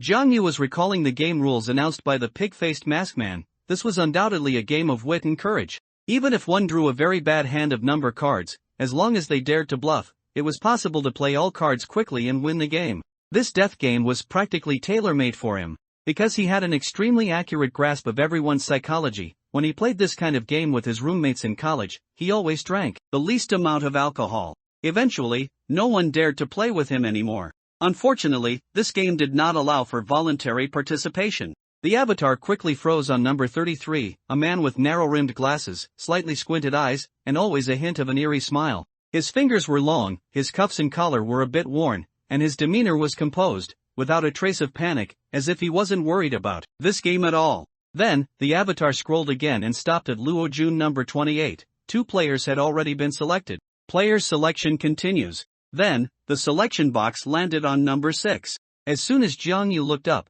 he saw his own avatar locked. A smile, imperceptible to others, curved his lips. This was too much of a coincidence. Moreover, among the locked avatars, there was also a familiar person, Luo Jun number 28. Jiang Yu searched for the other person's figure in the crowd and quickly spotted Luo Jun. He stared coldly at him, narrowing his eyes. The opportunity for revenge came so quickly, even the heavens were favoring him. He was a very vengeful person. Previously, in the red-yellow-green battle game, Luo Jun had snatched his knife and threatened him. Finally, he even gave the knife to young man number 31, signaling him to kill himself, wanting to use another's hand to kill. This debt must be repaid. In this death game, either he dies, or Luo Jun perishes. Finally, the avatar settled on player 29, an ordinary middle-aged woman who was so unremarkable that she would be hard to spot in a crowd. Excellent, all players have been selected. Players, please take your seats, the game is about to begin. The pig-faced masked man excitedly pointed to the round table in the center of the hall. Everyone made way, and an inspiring music filled the hall. Jiang Yu and the others slowly walked towards the round table, and under the guidance of the bullhead referee, they orderly took their seats. The atmosphere was as tense as ever. 4 players sat at the round table, while the other players behind them had already begun to vote, guessing their champions. Around the table, Jiang Yu and the others exchanged glances, their eyes burning with fervent flames, each filled with a strong desire to survive. In this cruel death game, only the person who plays all their cards first can survive. This is a game that bets on speed and life. 4 people, only one can live. The bullhead referee tidied the number cards on the table, quickly shuffled them, spread them face down, and then said indifferently, "Players, the game officially begins now. Please roll the dice. The player with the highest roll gets the first draw, then draw in a clockwise direction." Everyone picked up the dice in front of them and rolled them. Each person's expression was extremely solemn, staring at the dice spinning on the table. Finally, all the dice stopped. Jiang Yu rolled a 6, player 28 Luo Jun rolled a 5, player 33 rolled a 4, and player 29, the middle-aged woman, rolled a 2.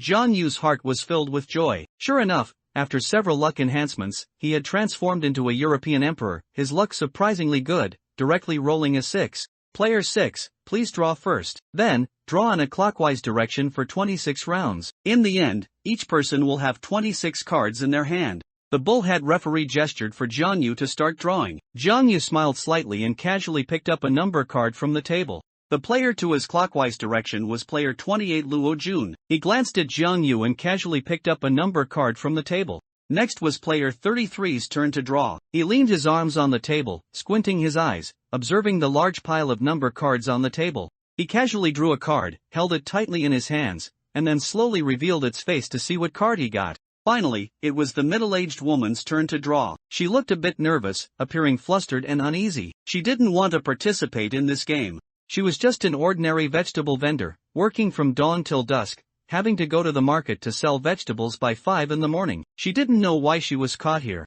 She had worked in the vegetable market for years, her face etched with the marks of time, her eyes revealing fatigue and helplessness. Her hands were rough, and there was still unwashed black dirt under her fingernails. She never liked card games and didn't understand these novelties of young people. Her life was simple and unadorned, her only concerns being her daily livelihood and family. But at this moment, she could only grit her teeth and participate, because if she refused to play, there was only one outcome, death. Her hands trembled slightly, her heart pounded, feeling an unprecedented pressure. After the middle-aged woman drew, it was Jiang Yu's turn again, and this cycle continued until all 26 cards were drawn.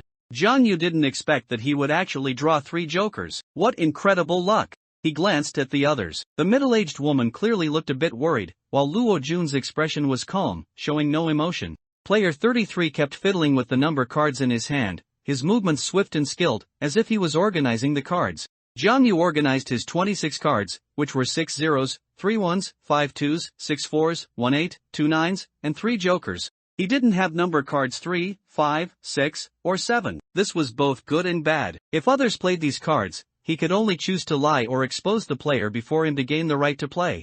The bullhead referee looked at Jiang Yu and said, "Player 6, please play your card." Just then, player 33's metal collar suddenly beeped. He looked at the pig-faced masked man in horror, then suddenly knelt on the ground, kowtowing. I was wrong, please let me go." Hearing the piercing sound from the collar, Jiang Yu and the others felt a chill run down their spines, their bodies tensing. They quickly ducked, for every time this devilish whisper-like sound rang out, it meant a player was about to be eliminated. The next moment, the collar on player 33's neck instantly exploded. Jiang Yu and the others looked at the mess on the ground, speechless, only feeling a lingering fear. The other onlookers were also bewildered. No one had even played a card yet, so how was player 33 eliminated? What exactly happened? On the stage, the pig-faced masked man's sinister voice rang out, his tone seemingly angry. I remember I said, Rule 2, absolute fairness, no one is allowed to cheat during the game. Once discovered, you will be immediately eliminated. Player 33 cheated during the drawing phase and has been eliminated. The remaining 3 players, the game continues.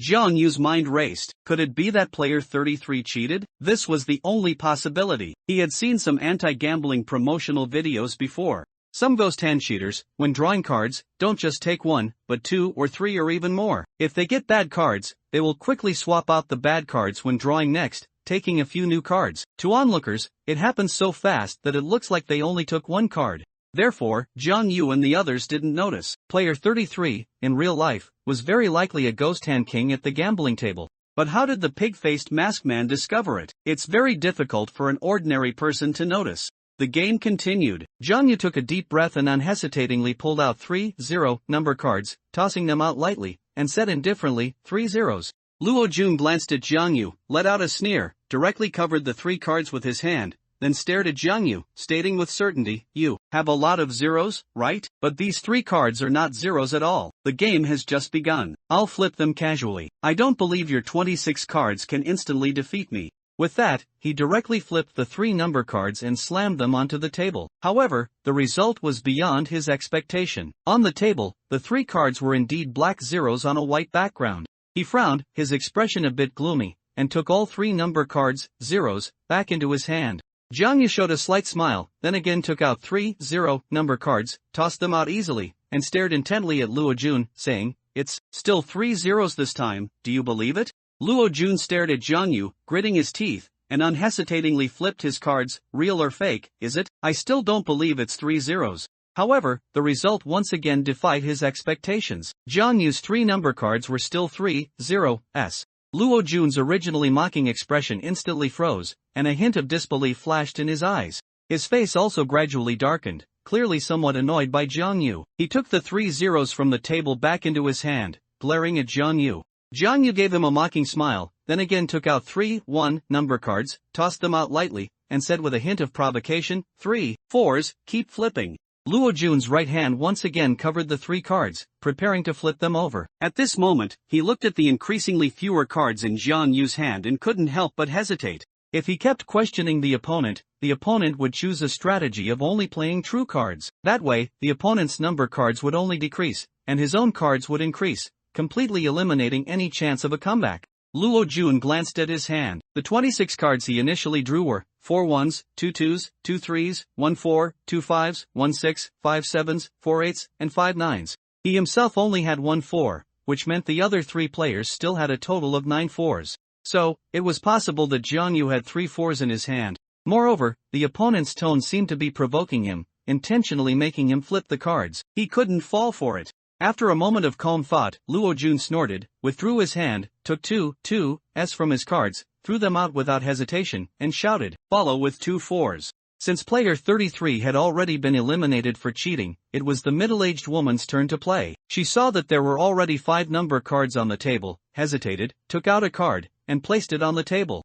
I'll also follow with a 4. Jiang Yu narrowed his eyes. The opponent's tone was a bit weak, which was a sign of insufficient confidence. It looked somewhat like she was lying. However, Jiang Yu did not intend to expose her. He pondered for a moment, took out 1, 8, and 2, 9s from his number cards, threw them out, looked at Luo Jun, and a mocking smile appeared on his lips, follow with 3 more 4s. Luo Jun immediately frowned, guessing in his heart, how are there 3 more 4s? Where did he get so many 4s? Could it be that the first 3 4s were fake? This round's 4s must be real. He couldn't fall for it.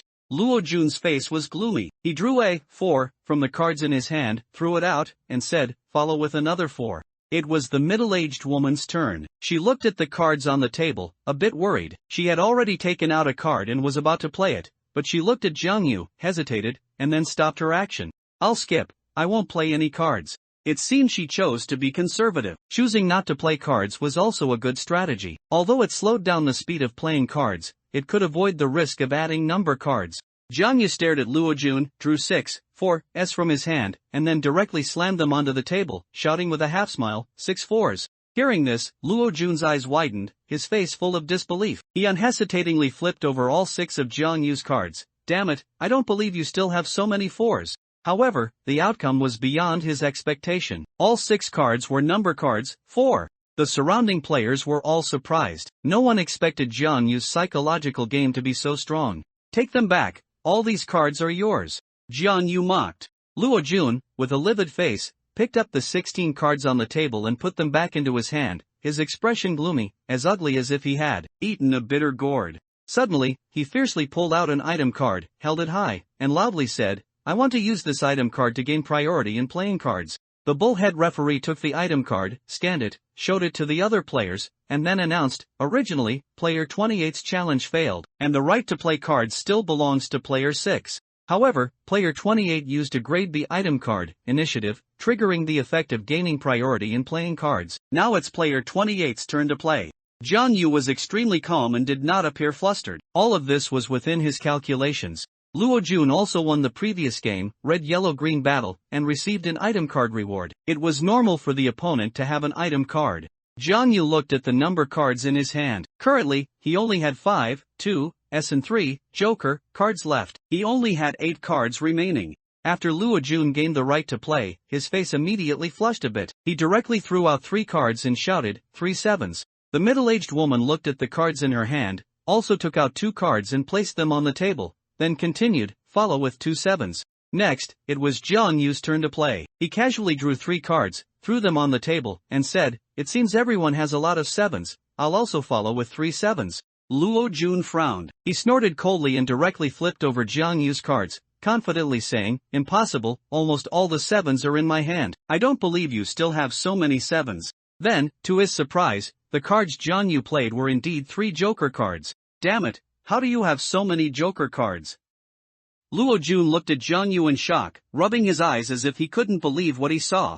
Jiang Yu made an extremely desperate choice, because by directly throwing out 3 Joker cards, his advantage would be completely gone. But after reasoning, he determined that since Luo Jun chose to play number card 7, he must have a lot of 7s. Then, if he played 3, 7s, it would inevitably arouse his suspicion, and given the opponent's somewhat paranoid personality, he would most likely not believe him. This time, he gambled and won again. Luo Jun picked up the 3 Joker cards on the table, as well as the remaining number cards on the table, glared at Jiang Yu, and gritted his teeth. How dare you give me 3 Joker cards, you're doomed to lose. What he didn't expect was that Jiang Yu directly threw out all 5 remaining cards, leaned back in his chair, and said calmly, sorry, you don't have a chance, 5 2s.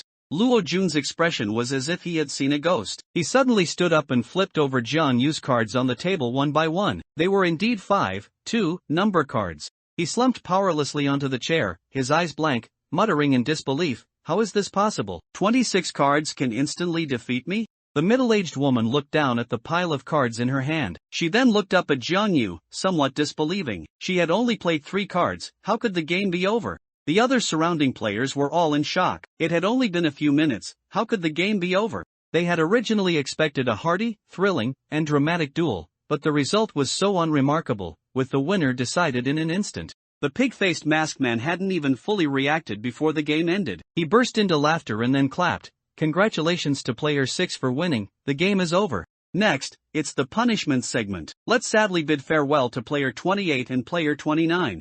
The pig-faced masked man pressed the remote control amidst laughter. Accompanied by a sharp beeping sound, the metal collars of the two players exploded almost simultaneously. Jiang Yu had already stood up and left the round table. He clearly heard Luo Jun's desperate shouts behind him. The sound of the collar exploding came with dazzling flames. He walked forward without looking back, his eyes cold, without a trace of sympathy. In this game, those who dared to offend him, who dared to target him, would inevitably face his retaliation. It was impossible for them to survive until the later stages. He would stop at nothing, stake everything, and win this game. Here, there was no kindness or sympathy, and certainly no benevolence, only the law of the Dark Forest, which was to eliminate all his opponents. The upcoming games would become increasingly cruel, but he could not back down.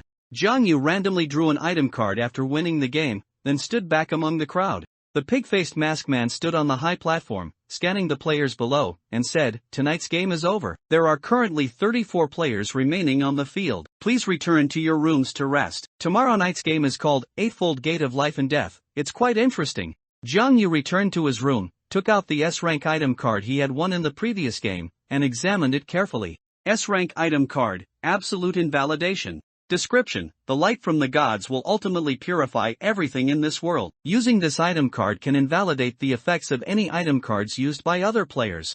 Jiang Yu took a deep breath. The value of this item card was astonishing. It was a god-tier item card that could nullify the effects of other players' item cards, rendering them useless. This meant it was a trump card, capable of changing the course of the game at a crucial moment.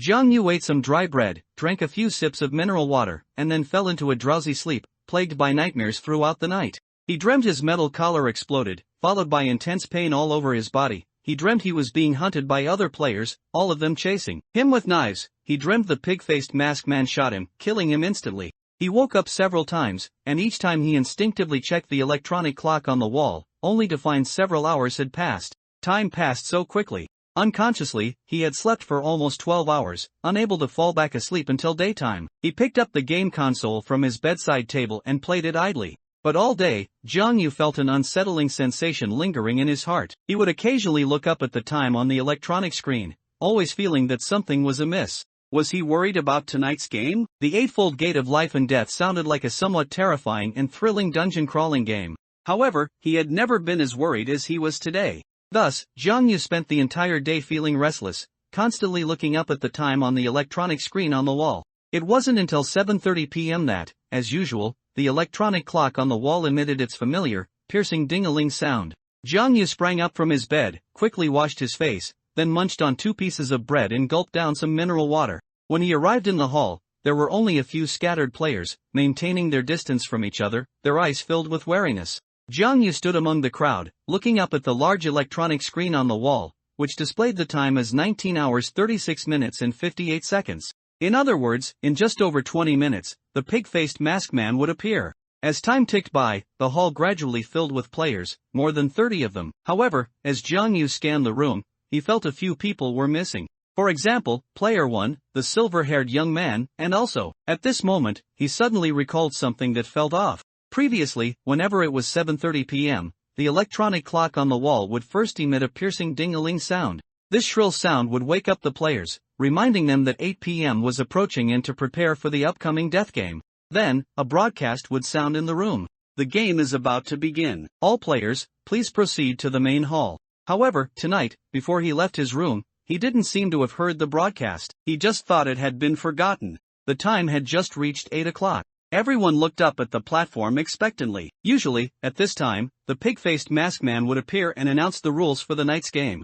Then, he would randomly select a few lucky ones to compete against each other in a cruel game until a winner was decided. However, after waiting a few minutes, for the first time tonight, the pig-faced masked man did not appear on time. A tense and anxious atmosphere spread through the hall, and players exchanged doubts and speculations. What's going on? Where's the pig face? It's already 8 o'clock. Why hasn't he shown up yet? It's so quiet. Has someone come to rescue us? I knew so many disappearances would become a social hot topic. Jiang Yu's unease grew stronger. He stared intently at the platform, his mind racing as he analyzed all possibilities. Suddenly, he thought of a possibility, a fatal possibility. Jiang Yu's eyes widened abruptly, his breathing became rapid. He felt a chill run up his spine, his heart pounded furiously, his whole body trembled, and he sprinted towards the stairs. Other players noticed this, some looking at Jiang Yu with confusion, but no one cared about him. As Jiang Yu ran wildly, his mind quickly recalled that the pig-faced masked man had previously said, Rule 1, the game is divided into 2 time periods, game time and curfew time. Game time is from 7 p.m. to 0 a.m. Curfew time is from 0 a.m. to 7 p.m. This was a factory-like environment, almost completely enclosed, so players couldn't know the outside time. Therefore, they had no idea whether it was day or night. Everyone's sense of time was chaotic. Their only way to know the time was through the electronic clock in their rooms and the constantly flashing time on the electronic screen on the hall wall. The time displayed on the electronic screen could be arbitrarily modified or controlled. So, could there be a possibility that curfew time is from 0 a.m. to 7 p.m.? It wasn't 8 p.m. now, but curfew time. The pig-faced masked man had sped up or altered the time on the electronic screen, and almost all players had been misled by the electronic screen's time. These players were not in their rooms, which meant they were not in a safe zone. The metal collars on their necks could detect them at any moment, and that detection would be fatal. Jiang Yu remembered when he first entered his room, he found a mechanical clock in a box in the corner. At that time, he had synchronized the mechanical clock with the electronic clock. All the answers lay in that mechanical clock. Just as Jiang Yu reached the stairwell, a familiar, piercing beep-beep sound suddenly rang out from somewhere in the hall. Everyone looked in terror towards the sound. They saw player number 17, a sweet-looking girl with orange-dyed hair, clutching the metal collar on her neck in panic. Her metal collar was emitting a piercing alarm sound. Sure enough, a few seconds later, a huge explosion, accompanied by a flash of fire, lit up the hall. Player number 17 was eliminated. Jiang Yu glanced back as he ran. Indeed, it was just as he had thought. Then, in another part of the hall, the piercing beep-beep sound rang out again, like the Grim Reaper knocking on doors. This was player No. 48. His metal collar was also about to explode. Terror spread through the hall, accompanied by explosions and flashes of fire. A thick cloud of anxiety and panic permeated the hall. Fear surged like a tide, overwhelming everyone. They were at a loss, still not knowing what was happening. Suddenly, someone shouted. The pig face changed the time. It's curfew time, not game time. We're all in danger. We have to get back to our rooms immediately. Immediately, the hall descended into extreme chaos. All the players instantly understood the meaning of the words. Their faces filled with terror, they pushed past others, scrambling towards the stairs. The once narrow staircase now became a deadly obstacle, as everyone became a tangled mass. Jiang Yu had already realized this and had gotten a head start, already reaching the second floor, and he was only a few steps away from his room. His face was pale, his forehead covered in cold sweat, his eyes revealing intense fear, his lips tightly pressed, his breathing rapid, as he sprinted for his life towards his room, his heart pounding uncontrollably, as if the next second would be his end. The explosions behind him were like countless ghosts whispering in his ears, urging him to escape quickly, to run back to his room. Suddenly, the metal collar on his neck also emitted a piercing beep-beep sound. Jiang Yu's heart immediately leaped into his throat. His whole body tensed as he sprinted with all his might towards his room door, quickly unlocked it, and dove inside. This entire process took only 2 seconds. The moment he rushed into the room, the drip-drip sound from the collar around his neck ceased. Danger averted. Jiang Yu clearly remembered that after that drip-drip sound began, the metal collar would explode in about 3 to 5 seconds. He felt a lingering fear, but even more so, the relief of surviving a close call. He collapsed weakly onto the bed, eyes wide, gasping for breath. It was too thrilling. 1 second later, he would have died there. He suddenly remembered something and quickly went to the corner, knelt on the ground, opened the large box, and found the mechanical alarm clock inside. When he took out the mechanical alarm clock and looked at the time, he broke out in a cold sweat. The time on the mechanical alarm clock was 18 hours 6 minutes and 20 seconds. The actual time was 6 in the evening, not 8 at night. Therefore, it was currently curfew, and anyone leaving their room could die at any moment. Through the door, Jiang Yu could still clearly hear the sound of players running in the corridor, each person seemingly rushing to their room as if insane. Screams, shouts, and wails came through. The outside world seemed like a swamp, like hell, with everyone desperately fleeing. 2 players had already died, and he could become the next at any moment. This extreme fear spurred them on, pursuing the sole hope of survival, returning to their rooms. Jiang Yu hugged the mechanical alarm clock and burrowed under the covers. He was trembling, having never been so close to death before. For the first time, he truly felt the fear of death. He gazed at the mechanical alarm clock, watching the minute and second hands constantly turning, until 7:30. This time, the familiar broadcast sound echoed in the room. The game is about to begin. All players, please proceed to the lobby for assembly. Jiang Yu's eyes widened. Indeed, everything was just as he had expected. This chaotic timing was also a trick by the pig-faced masked man, aiming to eliminate some players by exploiting the rules.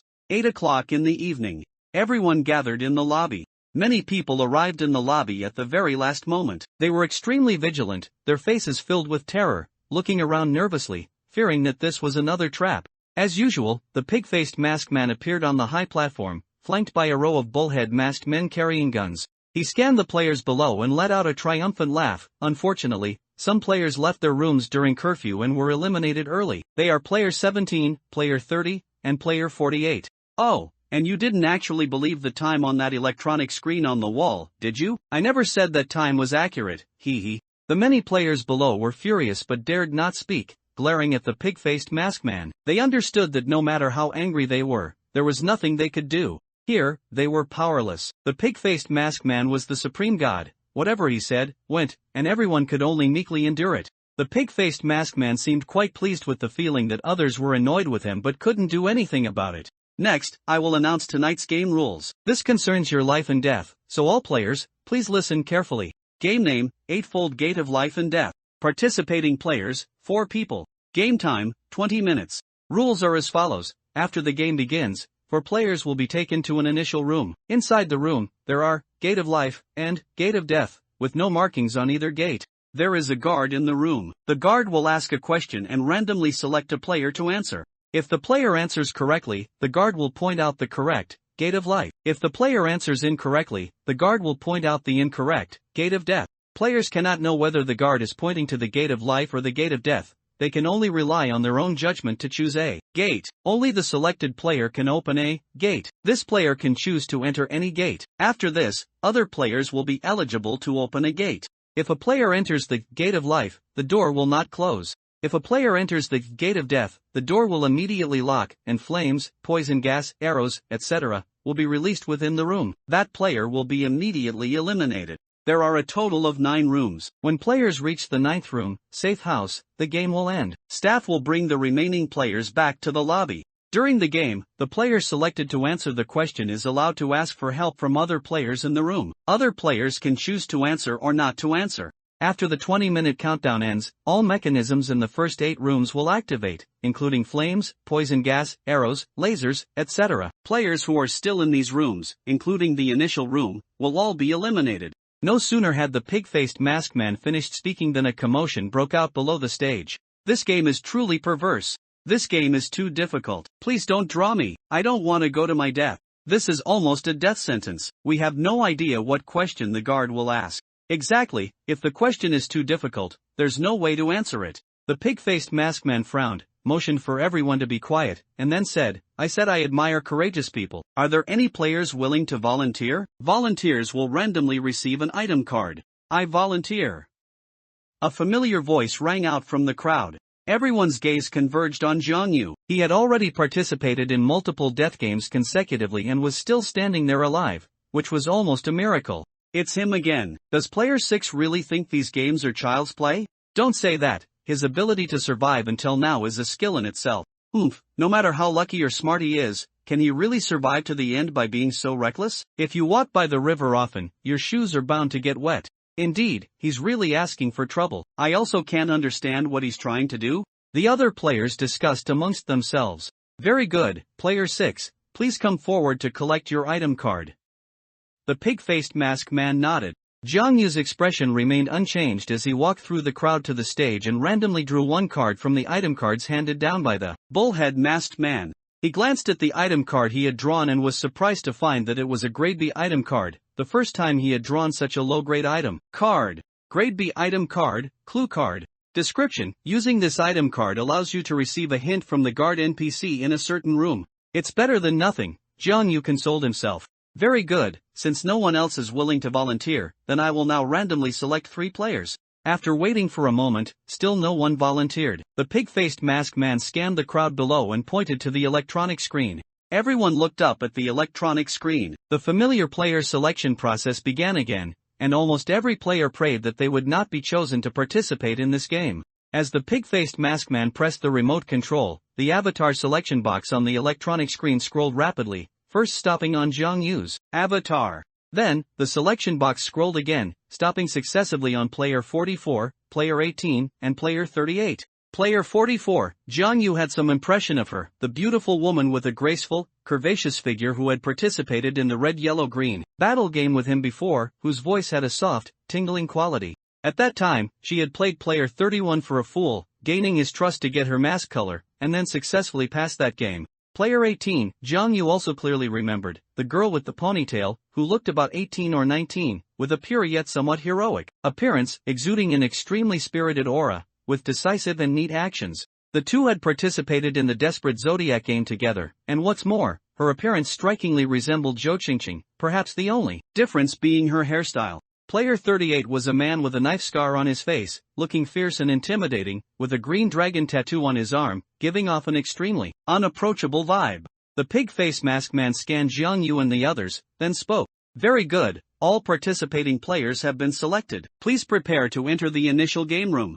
A game countdown will be displayed in each room. All players, please reach the 9th room, safe house, within the specified time, otherwise you will be eliminated. The 4 players were blindfolded and injected with some kind of drug. When they woke up again, they found themselves in a room. Jiang Yu surveyed the room. It was a rectangular room with pristine white walls, and an iron door on both the left and right sides. A small electronic screen hung on the wall, displaying the time as 20 hours. A guard stood in the center of the room, but his appearance was both terrifying and somewhat comical. It was impossible to tell if it was male or female. It wore a gray rabbit mascot costume and a rabbit mask on its face. The mask's eyes emitted a red glow, and the corners of its mouth revealed an eerie smile. It stood silently in the center of the room, not saying a word, looking extremely peculiar. Girl number 18, Scarface No. 38, and beauty number 44 lay on the ground, all in a deep sleep. Whether it was a delusion or not, Jiang Yu always felt that the eyes of the blue dragon tattoo on Scarface No. 38's arms seemed to be missing.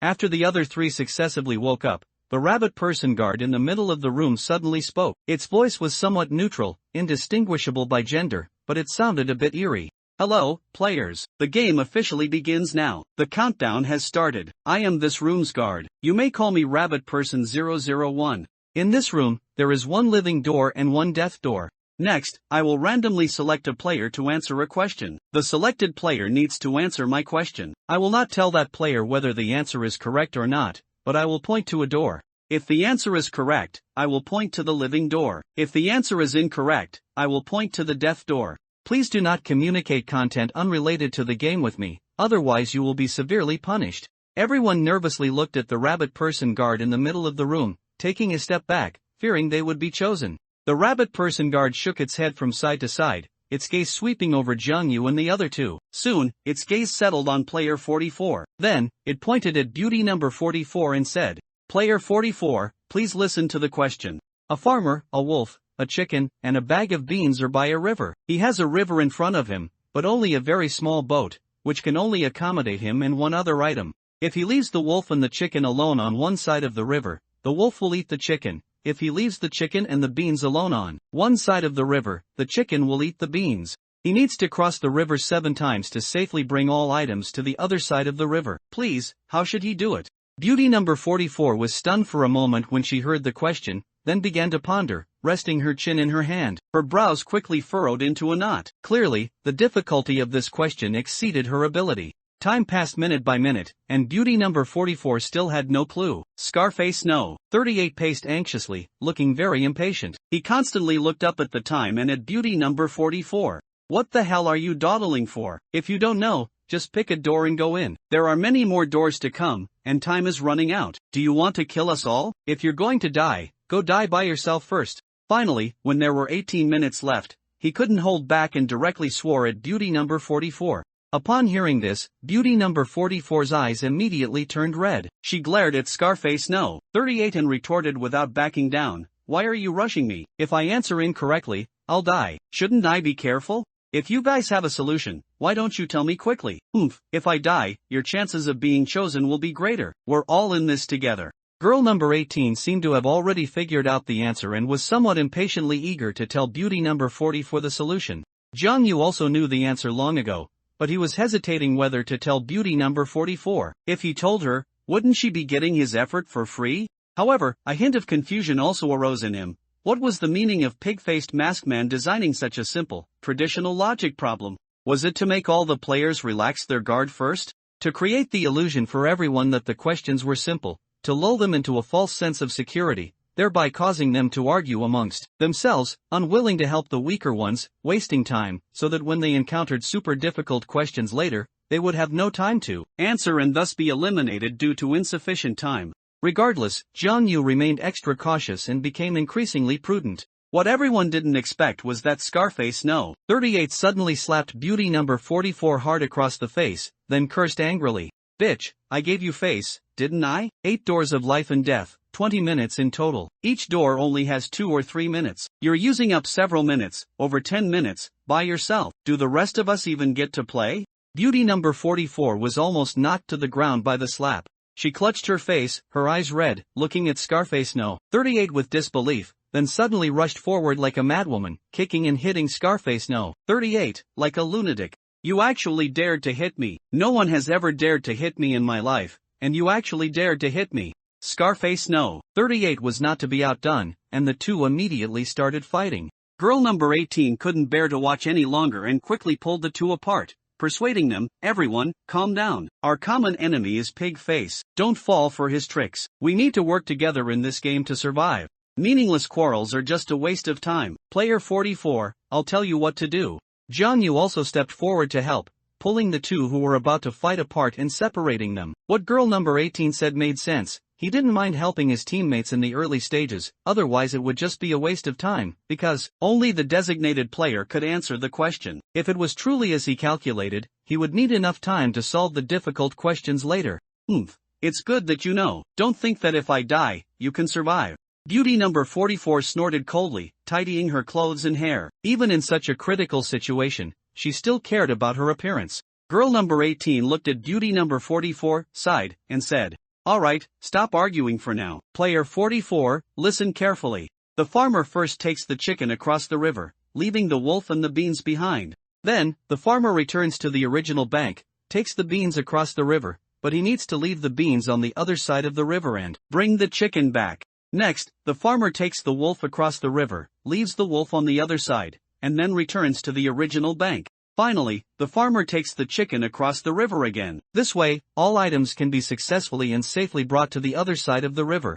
Jiang Yu nodded slightly. What girl number 18 said was exactly what he had thought. It was the standard solution. After listening, beauty number 44's eyes lit up, and she quickly repeated what girl number 18 had said to Rabbit Person 001. After listening, Rabbit Person Guard 001 pointed to the door on Jiang Yu and the others left. Beauty number 44 walked to the iron door, hesitated for a moment, and dared not open it. "Hurry up, stop dawdling. The answer is definitely correct. Women are just timid."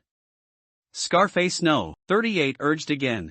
Beauty number 44 seemed a bit angry. She snorted coldly and, as if in a fit of pique, pushed open the iron door and rushed into the next room. Behind the iron door was pitch black. It was impossible to see what was in the room. Beauty number 44's slender silhouette also merged into the darkness and disappeared. Jiang Yu and the others nervously stared at the iron door. If it were the death door, the iron door would immediately close. However, that door remained open and did not close. After beauty number 44 entered, a moment later, about 3 or 4 seconds, the lights in the next room came on, and the iron door remained open. Jiang Yu and the others breathed a sigh of relief and quickly followed beauty number 44, rushing into the next room. As soon as everyone entered this room, the iron door behind them immediately closed. Girl number 18 tried to pull it open with force but found it impossible, meaning that everyone had no retreat and could only move forward. In the center of the room, a guard wearing a rabbit face mask stood. When Jiang Yu and the others rushed into the room, the guard's eyes on his mask glowed red, as if activated. A table was also placed in front of him, with a blank sheet of paper on it, seemingly inscribed with a series of numbers, and a black gel pen beside. It's like the previous room. This was a rectangular room with pristine white walls and an iron door on both the left and right. As Jiang Yu surveyed the room's layout, the rabbit person guard looked at everyone and suddenly spoke, his voice mechanical. "Hello, players. You may call me Rabbit Person 002. In this room, there is one living door and one death door. The rules will not be repeated. Next, I will randomly select a player to answer a question. Please be prepared. Please do not communicate with me about non-game related content, or you will face severe punishment." Jiang Yu and the others instinctively took a step back, fearing being chosen. However, Jiang Yu noticed beauty number 44's little trick. she deliberately hid behind everyone. Rabbit Person 002 paid no mind to this, his gaze sweeping over Jiang Yu and the others, finally stopping on the girl number 18 with the ponytail. Then, he pointed at girl number 18 and said indifferently, "Player 18, please listen to the question. There is a piece of paper on the table in front of you with a mathematical sequence written on it. Please write the sixth digit." Upon hearing this, girl number 18 frowned slightly, walked forward, approached the table, placed her hands on it, and lowered her head to concentrate on the mathematical sequence. Jiang Yu and the others also gathered around, carefully examining the question on the paper. 1, 11, 21, 12, 11, 1, 1, 1, 2, 2, 1, underscore underscore underscore underscore underscore underscore. The countdown on the wall rapidly decreased, with only 16 minutes and 32 seconds remaining. Scarface No. 38 also frowned deeply, pacing anxiously back and forth in the room. Beauty number 44, on the other hand, looked at the question with a blank expression, completely without a clue. However, to everyone's surprise, after only a few seconds, girl number 18 picked up the pen, ready to write the sixth number. This action sent shivers down the spines of Scarface No. 38 and the others. Was she not afraid of death, or did she already know the correct answer so quickly? Scarface No. 38 directly grabbed girl number 18's arm and demanded, "What number are you going to write? You've already solved such a difficult question? Tell us the answer. If you write the wrong one, we'll lose another person later." Girl number 18 shook off Scarface No. 38's arm, gave him a disdainful look, and said contemptuously, "This question doesn't need to be calculated at all. Isn't it obvious at a glance? The first number is 1. The second number, 11, means that the first number is 1 1. The third number, 21, means that the second number is 2 1s. The fourth number, 12 11, means that the third number is 1 2 1 1. And so on. It's so simple. How did you not see it?"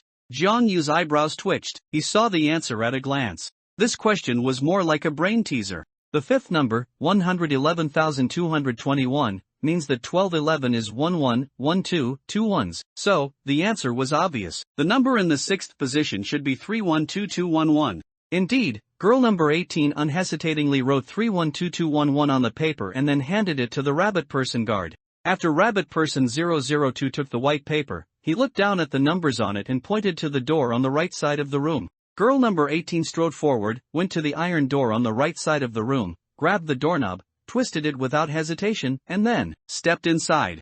Jiang Yu watched girl number 18. If the iron door suddenly locked, then she must have chosen incorrectly and gone to the death door. But the door remained open. This door was the living door. Everyone quickly rushed in simultaneously, entering another brand new room. The walls were still painted pristine white, but unlike before, this time the two iron doors in the room were not on the left and right, but on the front and right, not counting the iron door everyone had just passed through. However, to everyone's surprise, there were actually two rabbit person guards in this room, standing next to the two doors, leaning against the wall. Unlike before, these two rabbit person guards did not speak, but merely stared blankly ahead, looking incredibly eerie. At this moment, a mechanical prompt suddenly sounded somewhere in the room. "Hello, players. There are a total of 2 guards in this room. In this room, one guard always tells the truth, and the other guard always lies. Please send one player to ask a question. Please note, there is only one opportunity to ask a guard a question, and you can only ask one of the guards. In this room, there is one living door and one death door. Furthermore, please do not communicate with the guards about non-game related content, or you will face severe punishment." Upon hearing this, Jiang Yu immediately understood. So that was it. This was a classic logic puzzle, and the answer was actually very simple. One only needed to ask either guard. If I were to ask the other guard which door is the living door, which door would he tell me it is? No matter which guard was asked, they would both point to the death door. Therefore, one should choose the other door. No. 6. No. 38. Who's going to ask? Girl number 18 and I have already opened a door. "It's your turn, isn't it?" said beauty number 44 acerbically. Scarface No. 38 crossed his arms over his chest, glanced at Jiang Yu, and showed no intention of moving. Jiang Yu looked up at the time on the wall. Only 13 minutes remained. There was no time to waste here. "I'll go." Saying this, he walked towards the guard in front. After reaching the rabbit person guard, he paused, pointed at the other guard, and asked, "If I were to ask him which door is the living door, which door would he tell me it is?" The rabbit person guard's eyes glowed red, and he suddenly let out an eerie laugh. "Ha ha, he, idiot, he's not a guard, he won't speak."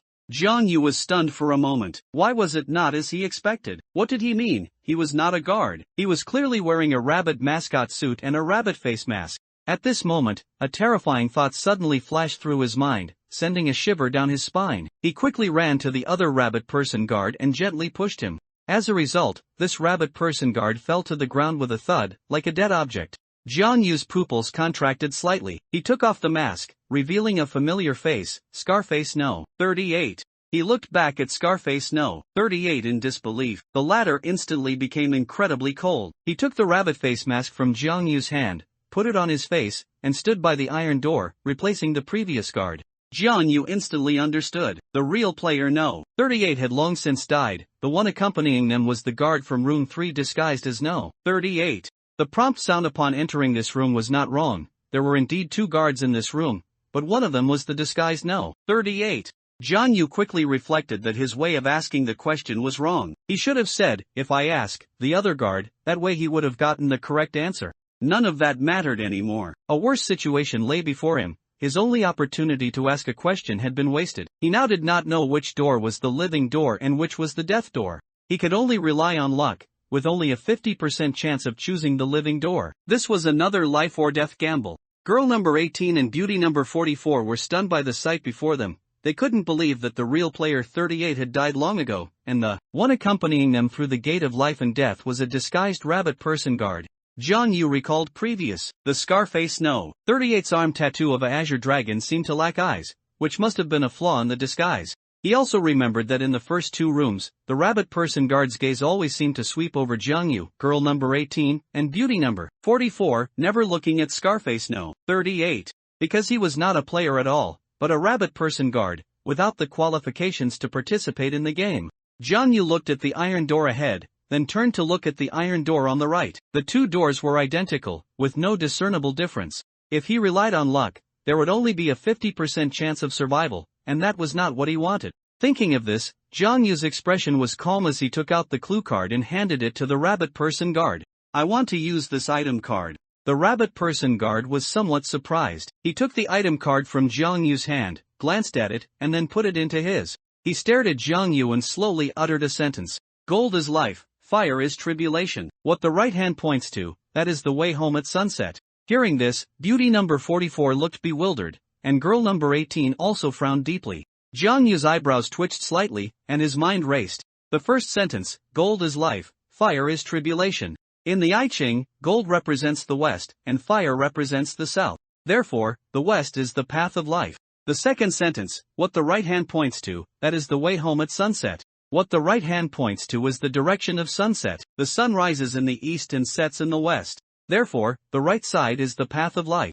In a flash, Jiang Yu had already figured out the answer. He walked towards the iron door on the right, while glancing at the rabbit person guard next to him. The other party remained motionless, seemingly indifferent to Jiang Yu's choice. Jiang Yu took a deep breath, twisted the doorknob, pushed open the iron door, and strode inside. Sure enough, a few seconds later, the incandescent lights in the room instantly lit up. There was a familiar rabbit person guard in the center of the room, and there were iron doors at the front and left sides of the room. A table was placed in the center of the room, with white paper and a pen on it, very similar to the layout of the second room. His deduction was correct. The right side was the door of life. Seeing that Jiang Yu had chosen correctly, beauty number 44 and girl number 18 rushed in, and the iron door closed behind them. The rabbit person guard in the center of the room seemed to be activated, its mask's eyes emitting red light as it looked at the 3.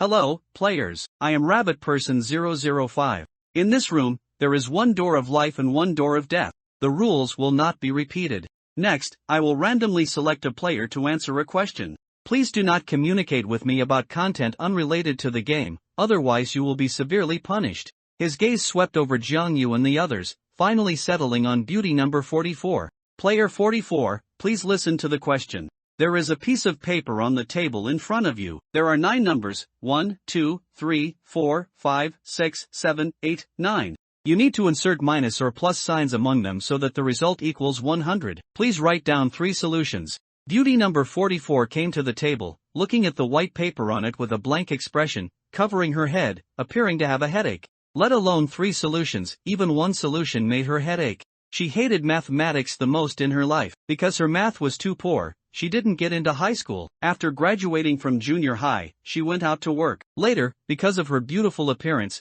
she was often invited to take some modeling photos, and her life gradually improved. Jiang Yu thought about what the rabbit person guard said, his mind racing. If it needed to equal 100 with at least 3 solutions, there must be many permutations and combinations. Hey, you two, help me solve the problem. I can't figure it out. Beauty number 44 leaned against the table, her arms crossed over her chest, looking at Jiang Yu and girl number 18, saying haughtily, "Why should we always help you? The rabbit person guard clearly picked you." Girl number 18 was a bit indignant, pointing at beauty number 44 and saying, I don't care anyway. As long as I don't open the door, can you two skip this room? If you have the guts, go open it. Beauty number 44 turned her head to the side in a huff, saying childishly, as if being unreasonable. Jiang Yu frowned. He felt this was pig-faced masked man's deliberate arrangement. It was difficult for players to unite, and once time was wasted, everyone would die in this game. Because the most precious time was wasted in the early stage, there would be no time to think about solving problems later, and all players would die. In this game, girl number 18 took a deep breath, calmed herself down, and looked at beauty number 44, saying, "How about this, you give me an item card, and I'll help you come up with 1 or 2 solutions." Beauty number 44 chuckled, amused. "My item cards are all used up." "Are you dreaming? Help or not, if you don't help, we all die here." Girl number 18's chest heaved with anger, and she clenched her fists, almost wanting to rush up and hit her. The atmosphere became tense again.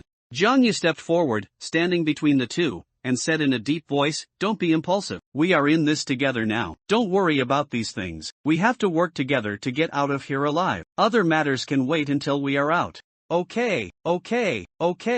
Girl number 18 said okay 3 times in a row, looking at beauty number 44 through gritted teeth. "Don't let me run into you in later games, or I'll make you regret it. Now I'll tell you one solution. 1 plus 2 plus 34 minus 5 plus 67 minus 8 plus 9 is equal to 100. Wait, you're speaking too fast, I can't remember." Beauty number 44 frowned, interrupting girl number 18, and said with dissatisfaction, Then I'll say it, and you write it." Girl number 18 was annoyed, but helpless. Beauty number 44 picked up the pen and, as girl number 18 said, wrote the first solution on the paper. Beauty number 44 stared at the paper, seemingly still calculating, worried that girl number 18 was tricking her. Now, 2 more solutions were needed. Girl number 18 frowned again. She had thought for almost half a minute to come up with that one solution, and now 2 more were still missing. She looked up at the time on the wall. Only 10 minutes were left, and they had only reached the 4th room. At this moment, Jiang Yu suddenly spoke, "I've already thought of other solutions. I'll read, you write." Hearing this, beauty number 44's heart rejoiced, and she quickly came to the table, picking up the pen on it. 1 plus 2 plus 3 minus 4 plus 5 plus 6 plus 78 plus 9 is equal to 100. Jiang Yu quickly read out the second solution. Girl number 18 was incredibly shocked. Indeed, the equation held true. How did she not think of such an extreme solution? She couldn't help but look at Jiang Yu, feeling a bit of admiration. 123 minus 45 minus 67 plus 89 is equal to 100. Then, Jiang Yu read out the third solution. Girl number 18 next to him quickly calculated, and sure enough, the answer was 100. The equation held true.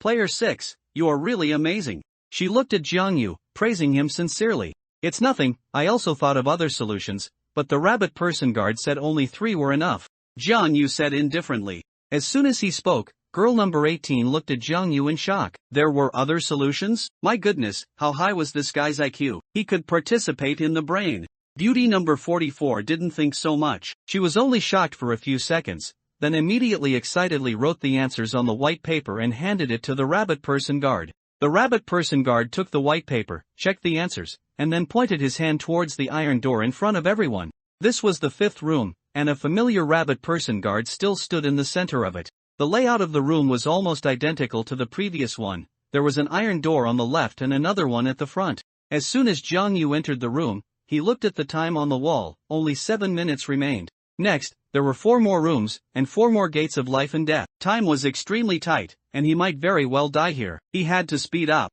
The rabbit person guard in the center of the room looked at Jiang Yu and the others. Its mask's eyes glowed red, and it let out an eerie laugh. Hello players, I am the guard of this room, you can call me Rabbit Person 006. Congratulations on making it this far, you have completed half of the progress. In this room, there is 1 gate of life and 1 gate of death. The rules will not be repeated. Next, I will randomly select a player to answer a question. I wish you good luck. Please do not communicate with me about content unrelated to the game, otherwise you will be severely punished. His gaze swept over Jiang Yu and the others, finally resting on beauty number 44. Player 44, please listen to the question.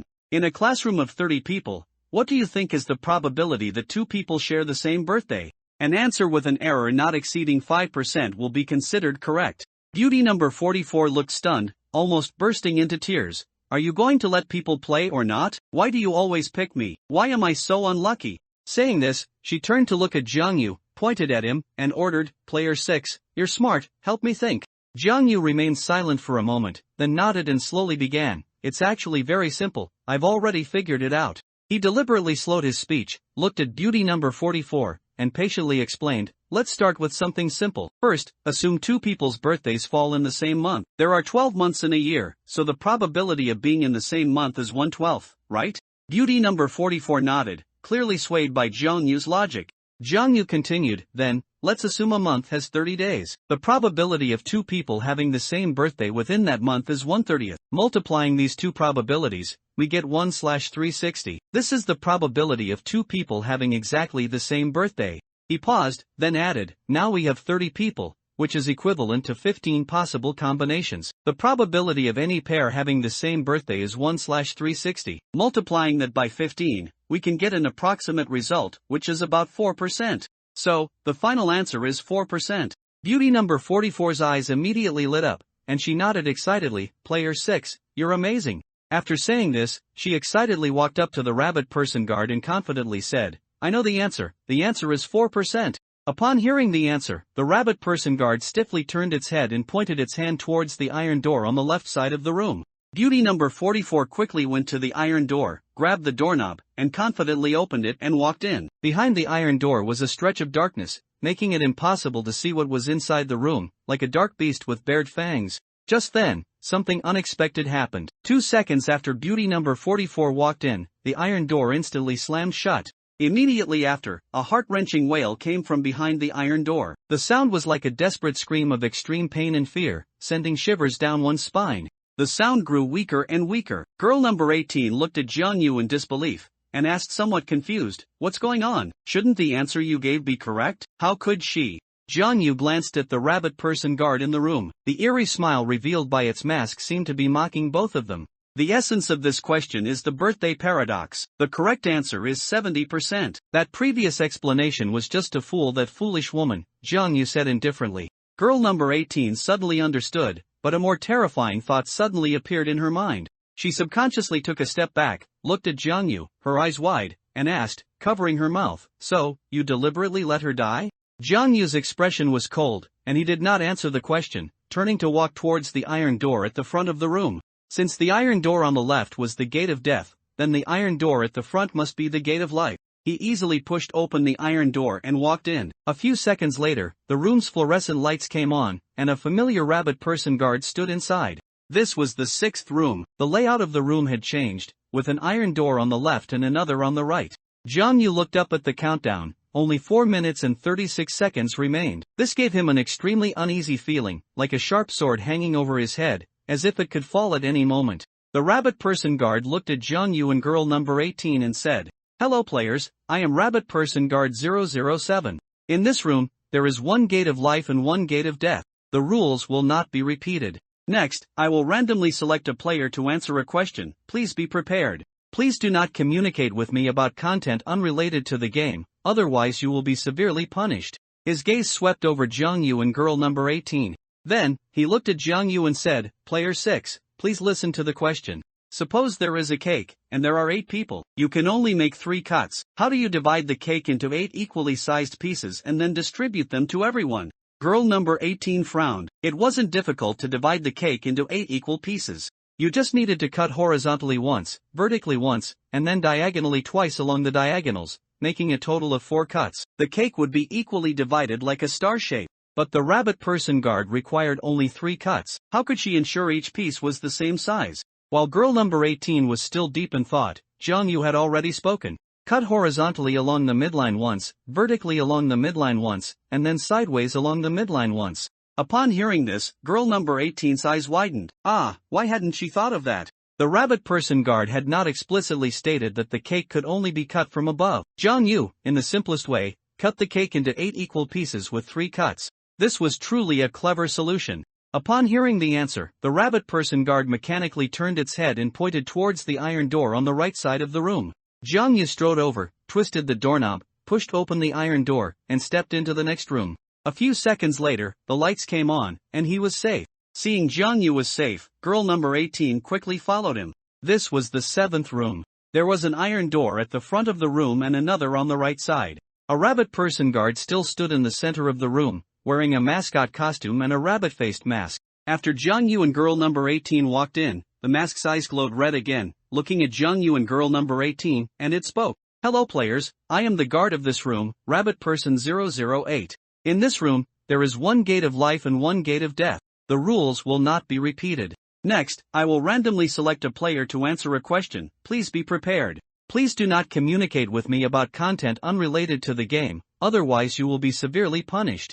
Jiang Yu turned to look at the time on the wall. There were 3 minutes left, and only the last 2 gates of life and death remained. Time should just barely be enough. He hoped the upcoming questions wouldn't be too difficult. However, he felt that pig-faced maskman wouldn't be so kind. Rabbit person guard 008's gaze finally settled on Jiang Yu, and it said, Player 6, please listen to the question. Girl number 18 beside him breathed a sigh of relief. If she were chosen, she really wouldn't be confident in answering it, but if she relied on Jiang Yu's answer, she might end up like player 44, being tricked without even knowing it. Within 10 seconds, tell me which one in the room is the gate of life. The answer is in the path. Upon hearing this question, Jiang Yu was stunned. If he knew which one was the gate of life, what question would he still be answering? He would just push open the gate of life and go to the next room. He looked up at the clock on the wall. There were only a little over 2 minutes left. There was no time to waste.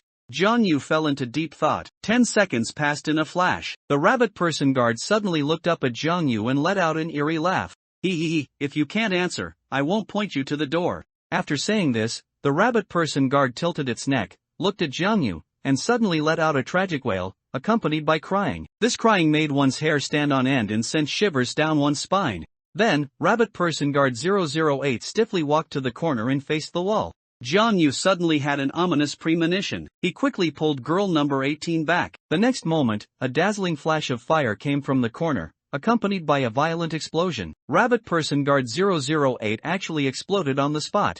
Jiang Yu and girl number 18 stood rooted to the spot, the explosion of the guard having given them a tiny bit of shock. They became even more aware of how terrifying the pig-faced masked man was, ruthless and unconcerned with the lives of his subordinates, treating them as mere ants. Girl number 18 turned to look at Jiang Yu, a desperate expression on her face, and murmured, What do we do? The guards are all dead. Jiang Yu frowned, recalling what guard 008 had just said. The answer is in the path. He thought for a moment and comforted her, not necessarily. There's still hope. Perhaps the answer to that sentence is the gate of life. Girl number 18 looked disbelieving, frowned, glanced around, and asked, confused, what exactly does that sentence mean? What path? There's only an empty room here. Jiang Yu looked up at the ceiling, then surveyed the room's layout, muttering, the path, where is the path? The path is underfoot. The path is made by walking, the path we came from. Suddenly, he thought of a possibility. He quickly went to the corner, enduring the nausea brought on by the messy scene, picked up a blood-stained piece of clothing from the ground, then went to the corner of the other side of the room and started drawing on the ground. Girl number 18 was a bit confused and came closer, curious about what Jiang Yu was doing. Jiang Yu was focused on the floor, drawing all the rooms they had come through and marking the direction each iron door in every room opened. At the same time, he drew the rooms that led to the gates of death and marked them with a large red X. Girl number 18 dared not make a sound, afraid of disturbing Jiang Yu's thoughts. Although she didn't know what he was doing, it felt very impressive. As Jiang Yu's drawing took shape, girl number 18's eyes widened. She clearly saw that all the rooms seemed to be within a huge rectangular space. This was a 4x4 rectangle, totaling 16 squares, with each room equivalent to 1 square. If using X and Y axes as coordinates, everyone started from room X2, Y2, near the bottom left, and now, after circling around, they were in room X4, Y2, in the bottom right of this space, on the same horizontal line as the initial room. Just then, girl number 18 suddenly noticed something. She covered her mouth, looking at Jiang Yu in disbelief, pointing at the drawing on the floor, and said, utterly shocked, heavens, are we currently in the room to the right of the room to the right of the initial room? The door to the right of our current room leads to the same room as the gate of death from the initial room? Jiang Yu stood up, clapped his hands, and said calmly, yes, the space is limited. From a high-angle view, these rooms are arranged in a 4x4 grid. So, the answer is in the path means it's prompting us to remember the path we came from, thereby inferring which door is the gate of life. Girl number 18 looked at Jiangyu with admiration, praising him sincerely. You are truly amazing. If anyone can survive until the end, I think it will definitely be you. I've decided, if there's a game with you, I'll definitely avoid you. If we participate in a game together, I will absolutely not target you, and I hope we can cooperate. Oh, I haven't told you my name yet, I'm Chen-Wen. Girl number 18 gazed at Jiangyu, flashing a brilliant smile, extending her hand, and speaking sincerely. Jiangyu smiled faintly but did not shake her hand. He said calmly, I don't trust anyone. After speaking, he walked towards the iron door at the front of the room, confidently pushed it open, and stepped inside. Sure enough, a few seconds later, the room's lights came on, and a familiar rabbit person guard was seen inside. Jiangyu knew he had gambled correctly again. Stingy. Girl number 18 stomped her foot in anger, snorted, and followed him in. This was the 8th room, and also the last room, the final stage of the eightfold gate of life and death. Jiangyu looked up at the time, only 1 minute remained. He carefully examined the room's layout. There was an iron door on the left side and another at the front of the room. A rabbit person guard still stood in the center of the room. A table was still placed in the center, and on the table was a small metal safe with a combination lock on its front. The rabbit person guard's mask, with red light emanating from its eyes, looked at Jiangyu and girl number 18, and spoke. Hello, players. Congratulations on reaching the 8th gate of life and death. I am Rabbit Person Guard 009. Next, I will randomly select a player to answer a question. Please be prepared. Please do not communicate with me about content unrelated to the game, or you will face severe punishment. His gaze swept over Jiangyu and girl number 18, finally stopping on girl number 18. Player 18, please listen to the question. Girl number 18 trembled slightly, then looked at the rabbit person guard, her body tense, her ears perked up, listening to the upcoming question. There is a safe in front of you. The password is a 4-digit number. Only by entering the correct password can you open the safe. You can try it on the safe. Please tell me the correct password for the safe. After a moment, girl number 18's eyes widened, and she asked, puzzled, is that all? No hints? The rabbit person guard's mask glowed red from its eyes, staring at girl number 18, its voice becoming stern, carrying a hint of warning. Player 18, please do not ask me any questions related to the answer,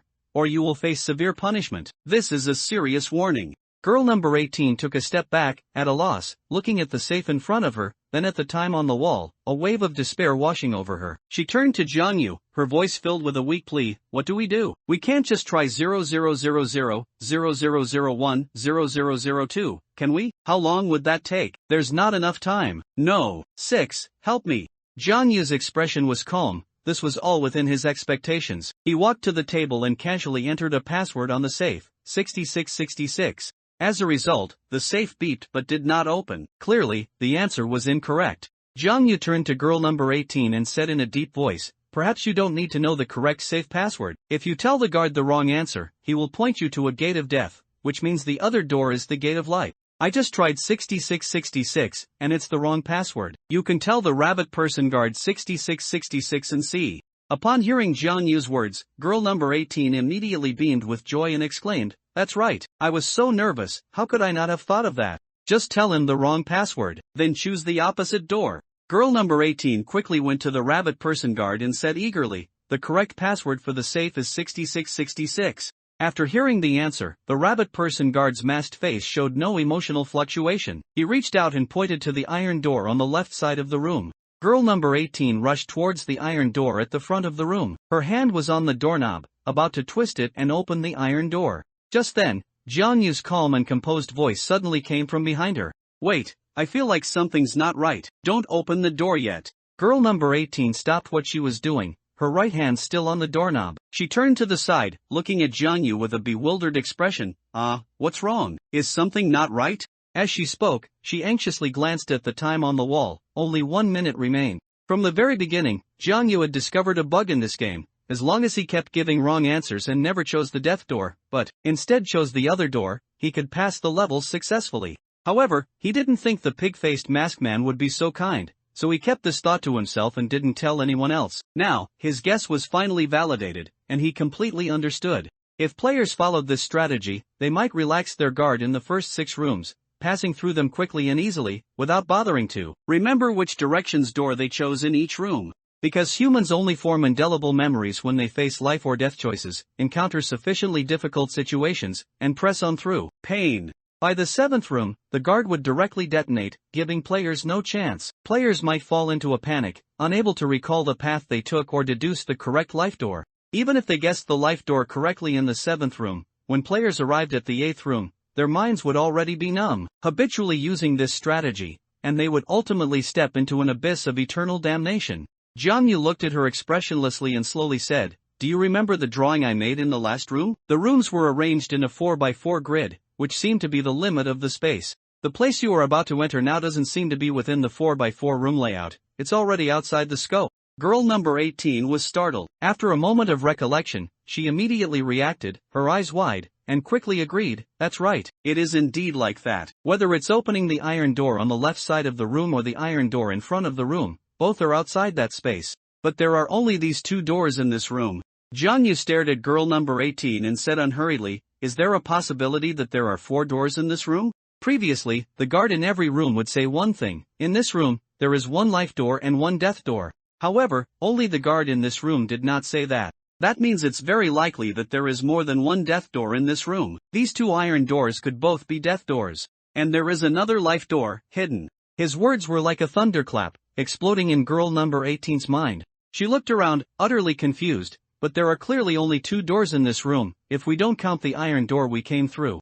Jiangyu didn't speak. Instead, he went to the right wall of the room, looked up, down, left, and right at the wall surface, and then began to tap gradually from the corner of the wall. As he tapped, girl number 18 clearly heard that when he tapped the center of the wall, the sound distinctly changed, seeming to become hollow and deep. Girl number 18 left the iron door and came to Jiangyu's side, trying to tap it herself, and indeed found that the sound was different. "Try to hit it hard here," Jiangyu said, pointing at the wall. "Okay." Girl number 18 slammed into the wall, and the wall actually cracked. It turned out that the white wall was just a thin layer of white paper, its appearance no different from other rooms. She entered a new space, completely dark all around. She fearfully took a step back, and then the entire space lit up. Seeing this, Jiangyu knew it was safe and followed closely, stepping into the room. At the same time, the countdown in the 8th room behind them stopped at 1 minute and 23 seconds, with only the last 1 second of game time remaining. This was a brand new room, with only an iron door on the wall in front. Colorful string lights hung on the wall, sparkling. Unlike before, the surrounding walls were not stark white. 2 large lines of text were written on the right wall. "Congratulations, players, on clearing the level. Please wait in place." Girl number 18 excitedly hugged Jiangyu, happily jumped twice, and shouted excitedly, "Number 6, you are my god. We made it through." Jiangyu frowned, gently pushed her away, and maintained his distance. Soon, when the 20-minute countdown ended, the iron door in front of the room opened, and 2 armed bullhead masked men walked in. The bullhead masked man led Jiangyu and girl number 18 through the iron door into another room. This room was empty, but on the right wall, there was an iron door. On the left wall, there was a large red button. One of the bullhead masked men pressed the red button on the wall. The next moment, the ground vibrated, and a glass elevator rose from the ground, stopping in the center of the room. Jiangyu suddenly thought of something, stopped his steps, looked at the bullhead masked man, and asked, "Since the game is over, I want to ask a question. Does this iron door on the right side of the room lead to the initial room?" The 2 bullhead masked men exchanged glances, but no one spoke. At this moment, a familiar voice echoed in the room. It was the voice of the pig-faced masked man. "Number 6, you are very clever. That iron door indeed leads to the initial room." Jiangyu showed a slight smile. Sure enough, everything was as he had guessed. After the 2 got into the elevator, they felt the elevator rapidly descend, and a strong sense of weightlessness came over them. Then, their eyes were blindfolded, and after being injected with some kind of sedative, they fell unconscious. When the 2 woke up again, they found themselves in the main hall, surrounded by other observing players, chattering excitedly. "Number 6, you've got some skills. 8 such difficult questions, and you 2 actually came out alive. Anyone else would probably have died in there." That live broadcast just now had my heart pounding. Everyone had watched the live broadcast of Jiangyu and the others clearing the levels on the large electronic screen on the hall wall. The pig-faced masked man looked down at the crowd, signaled for silence, and then said, "Very good, tonight's death game has ended. Congratulations to our 2 victorious players, player 6 and girl number 18. Unfortunately, the other players will remain in that room forever." In Jiangyu's mind, the seed of divine gambling also sent him a signal: host intelligence increased. At this moment, Jiang Yu looked at the pig-faced masked man, suddenly remembered something, and asked, "When did player 38 die?" The pig-faced masked man's gaze shifted to Jiang Yu, and he chuckled, he died in the first room. He was the first player to wake up. Then, he asked the guard a question unrelated to this death game, involving the core secrets of the death game, and received severe punishment from me. I thought about it and felt that the death game was too simple and uninteresting this way, so I temporarily had guard 003 impersonate Scarface No. 38. This way, the death game seemed to become much more interesting. Jiang Yu suddenly understood. No wonder every time they entered a room, the guard would emphasize that no questions unrelated to the death game should be asked, or severe punishment would be incurred. He was even curious, what question did Scarface No. 38 actually ask? The pig-faced masked man looked at Jiang Yu and girl number 18 and said, "Player 6 and girl number 18, the winners of this death game, please come forward to receive your item cards. The other players will settle their item cards according to the voting results. Then, all players, please return to your rooms in an orderly manner." Jiang Yu and girl number 18 stepped forward to receive their item cards, then returned to the crowd. Everyone cast envious glances. Now that there were fewer and fewer players, the more item cards one possessed, the greater their chance of winning. After all the procedures were completed, the pig-faced masked man scanned the crowd below and said, "Players, you may now return to your rooms. See you tomorrow night at 8. As he spoke, he let out an eerie laugh, "Oh, and I can give you a small hint, tomorrow night's death game is called Lucky Number, and it will be quite interesting." Jiang Yu pushed open the door, his taut body finally relaxed. He sat on the edge of the bed, frantically grabbing the dry bread from the table and stuffing it into his mouth, the cold mineral water sliding down his throat. That game just now was extremely perilous, even he almost lost his life there. In the end, time was very tight. 37 players, Big Talk Number King eliminated 3, leaving 34. Chaotic Time eliminated 3, leaving 31. Eightfold Gate of Life and Death eliminated 2, leaving 29 players. 29 players. Jiang Yu murmured. Soon. He clenched his fists tightly, but the unease in his heart lingered.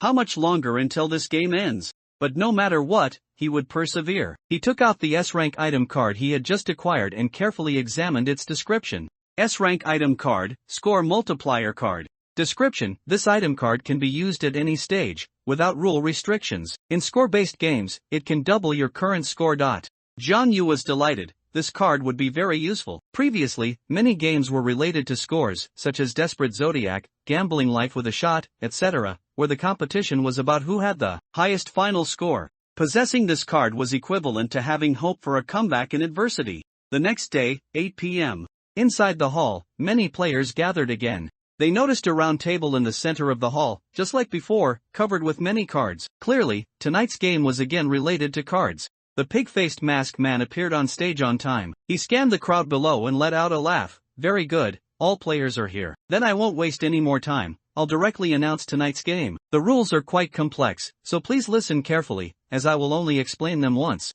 The rules are as follows. Game name, Lucky Number. Participating players, 4 people. Game introduction, players need to choose a lucky number and randomly draw number cards. The game consists of 3 rounds. The player who ultimately obtains the highest total score wins the game, and all other players are eliminated. There are a total of 100 number cards on the table, with numbers ranging from 00 to 99. Each player has 3 blank cards to write down their lucky number for each round. Players' lucky numbers can be repeated.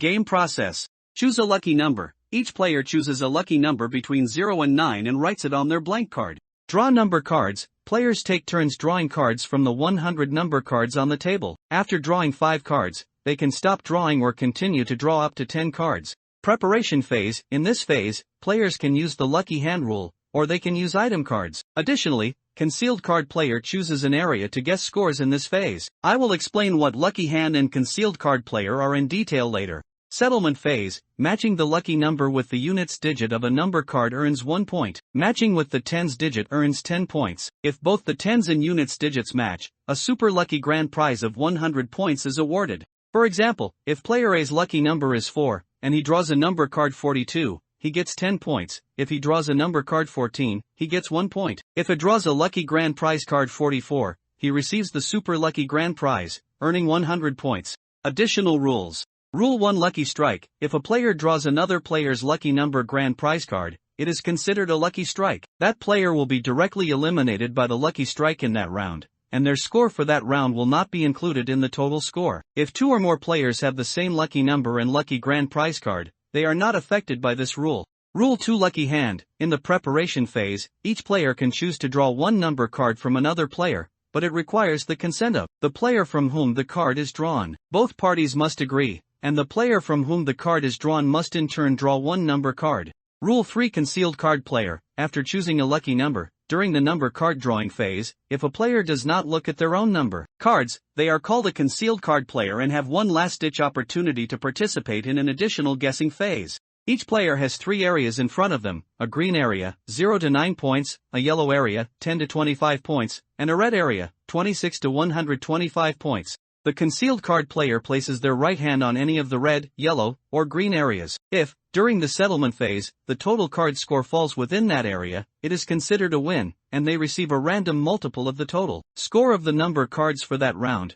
with the multiple determined by the dice roll. If the total card score does not match the area, all points from the number cards for that round are forfeited, resulting in 0 points. Victory condition. The total score of each player is calculated at the end. The player with the highest score wins, and all other players are eliminated. After the pig-faced masked man finished explaining these complex rules, there was silence below. Many people took a deep breath. This was entirely a game of luck and courage. If one was lucky enough to draw a lucky grand prize card, victory was almost certain. After listening to the rules, Jiang Yu also fully understood. This game sounded somewhat complex, but it was actually very simple. Everyone can draw 5 to 10 cards, which also tests human nature and courage. The more number cards drawn, the higher one's score might be. However, if one accidentally draws another person's lucky grand prize card, they will be directly killed by a lucky strike. This rule was somewhat similar to the previous game, Desperate Zodiac. Jiang Yu's mind rapidly analyzed the situation. No matter what, he had to participate in this game. After explaining the rules, the pig-faced masked man looked at everyone again and, as usual, asked, "Is there anyone who wants to volunteer to participate?" Players who volunteer can receive an exclusive item card to assist them. If not, I will randomly select players. As soon as he finished speaking, Jiang Yu raised his hand. The hall erupted in an uproar, and other players exclaimed continuously, "Sure enough, it's number 6 again. He really isn't afraid of death." Someone whispered, his eyes full of awe and doubt. Seeing that it was Jiang Yu again, the pig-faced masked man was startled, a hint of surprise and complex emotions flashing in his eyes. He paused, his tone carrying a touch of astonishment. "Why is it you again, number 6? Jiang Yu looked at the pig-faced masked man and said righteously, "What, is it not allowed?" The pig-faced masked man clapped his hands and chuckled. "Of course it's allowed. Very good, number 6, I have high hopes for you. Your courage is commendable. I wish you ultimate victory in the game." With that, he scanned the crowd below and said, "Are there any others who want to volunteer to participate in the game?" However, the only response he received was the deafening silence from the audience. "Since that's the case, I will now begin to randomly select players. Everyone, please look at the big screen," the pig-faced masked man said as he pressed the remote control in his hand. Everyone's gaze was fixed on the big screen. Many clenched their fists, and everyone's heart was in their throat. As long as they weren't chosen, they could live one more night. Even like a pig, eating that pig-like food, living without dignity, lowly, but still, living is a kind of happiness. The avatar selection box on the large screen quickly stopped on Jiang Yu's player number 6, avatar, then started rolling again. The remaining 3 players were also selected, player 1, player 32, and player 47. Jiang Yu had a deep impression of player 1 because he was the only young man among all the players with a full head of silver hair. His figure was tall and slender, his eyes hollow and indifferent, as if he didn't care about anything. Occasionally, the corners of his mouth would turn up slightly, revealing a sense of confidence and arrogance, giving off a feeling of uninhibited freedom. He liked to keep his hands in his pockets, leisurely listening to the pig-faced masked man announce the rules and others discussing animatedly, seeming detached from the crowd. When he saw that he had been chosen, he remained expressionless, glancing indifferently at the other players, as if he didn't care at all. Player 32 was a gentle-looking middle-aged man wearing black-rimmed glasses, appearing refined and scholarly. When he saw that he had been chosen, he slumped to the ground in fright, muttering repeatedly, "How did it get to me so quickly? I wanted to live a few more days." Jiang Yu also remembered player 47. He was another unlucky fellow who had been drawn in several games. In the 100-meter abyss game, he was attacked by player 14 using a high-pressure water gun and fell into the abyss. Fortunately, that game didn't truly test physical ability, so he survived. Later, in the Saw game, he was caught between Jiang Yu and player No. 40. Thanks to Jiang Yu's quick puzzle solving, he narrowly escaped. During this time, Jiang Yu received his exclusive item card and secretly peeked at it. S-rank item card, Prohibition. Description, can be used in the final round of the game. All players except yourself are prohibited from using item cards. He immediately widened his eyes. It was his first time drawing an S-rank item card. In this game, he was invincible. The few people came to the round table in the center of the hall and took their seats one by one. Although everyone's hearts were filled with unease, their eyes still glowed with a strong desire to survive. Behind them, other spectators instantly gathered, cheering and jeering, as if everyone had had enough of the endless confinement. They couldn't endure the loneliness and oppression in their rooms during the day, and finally, when night fell, they found rare enjoyment in the game. Arena. Some people remained silent, standing out in the lively crowd as if they didn't belong. But no matter what, everyone was reunited once again.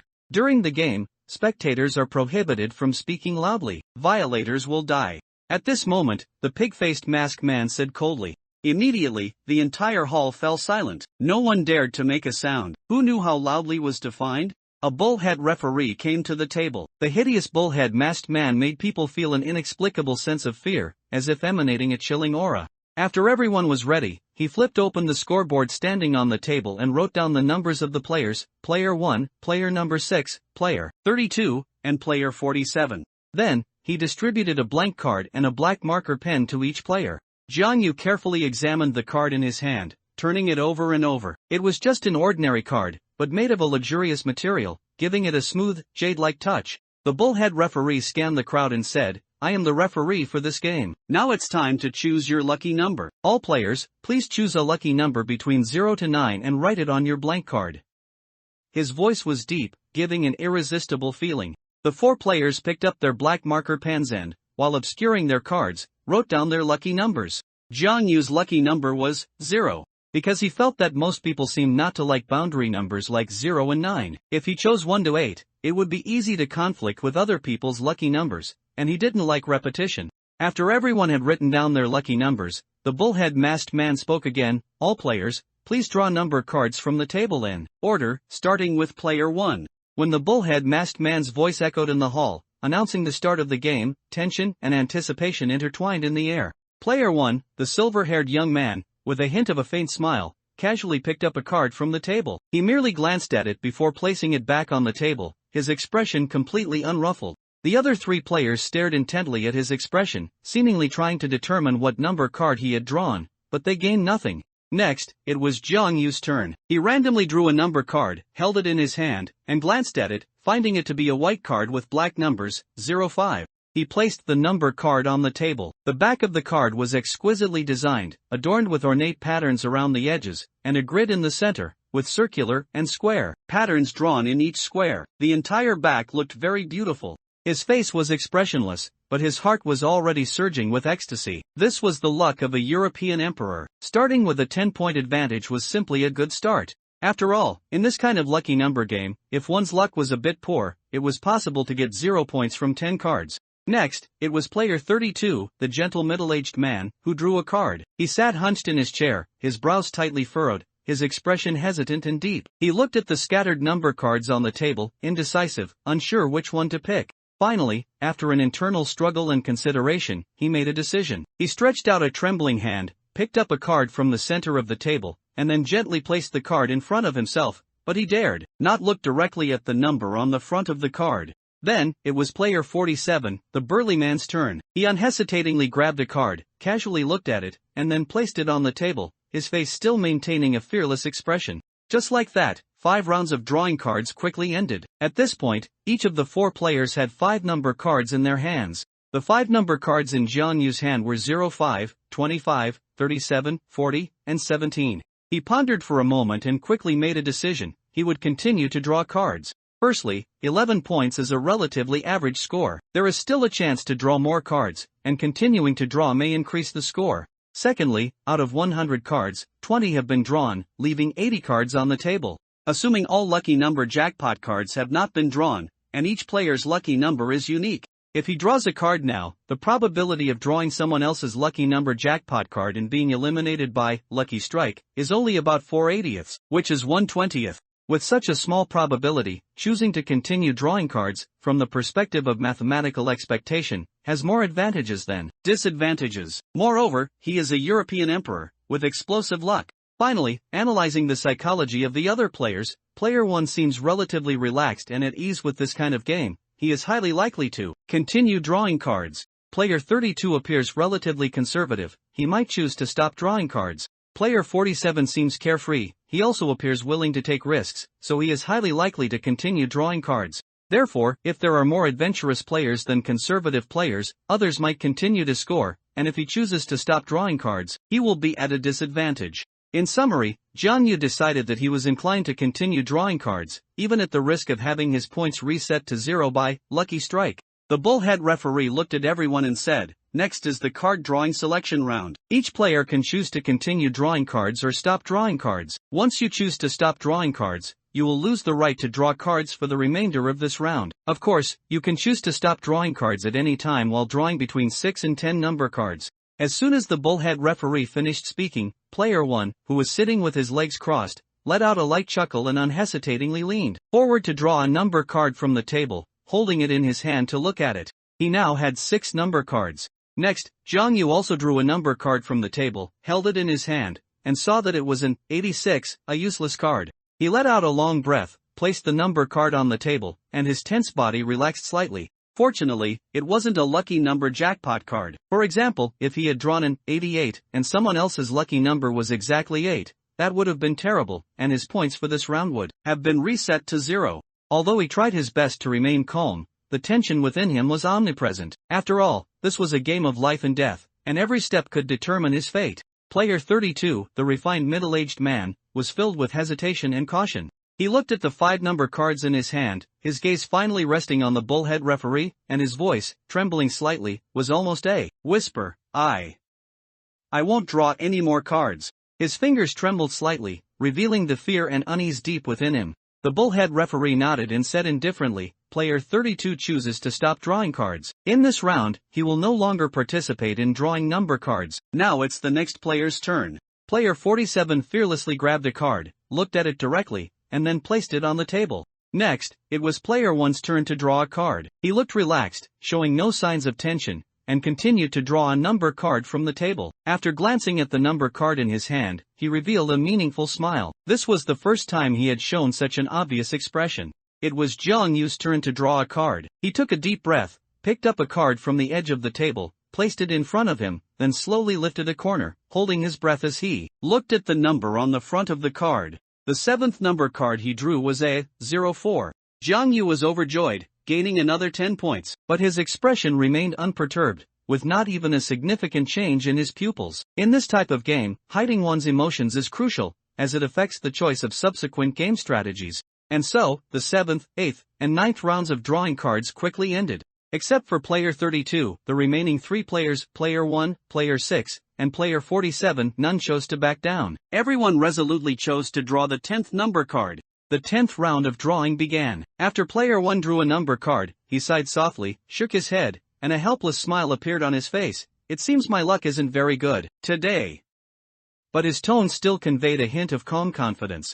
Next, it was Jiang Yu's turn to draw a card. The number cards he drew from the 6th to 9th rounds were 86, 04, 12, and 67, respectively, bringing his current total score to 21 points.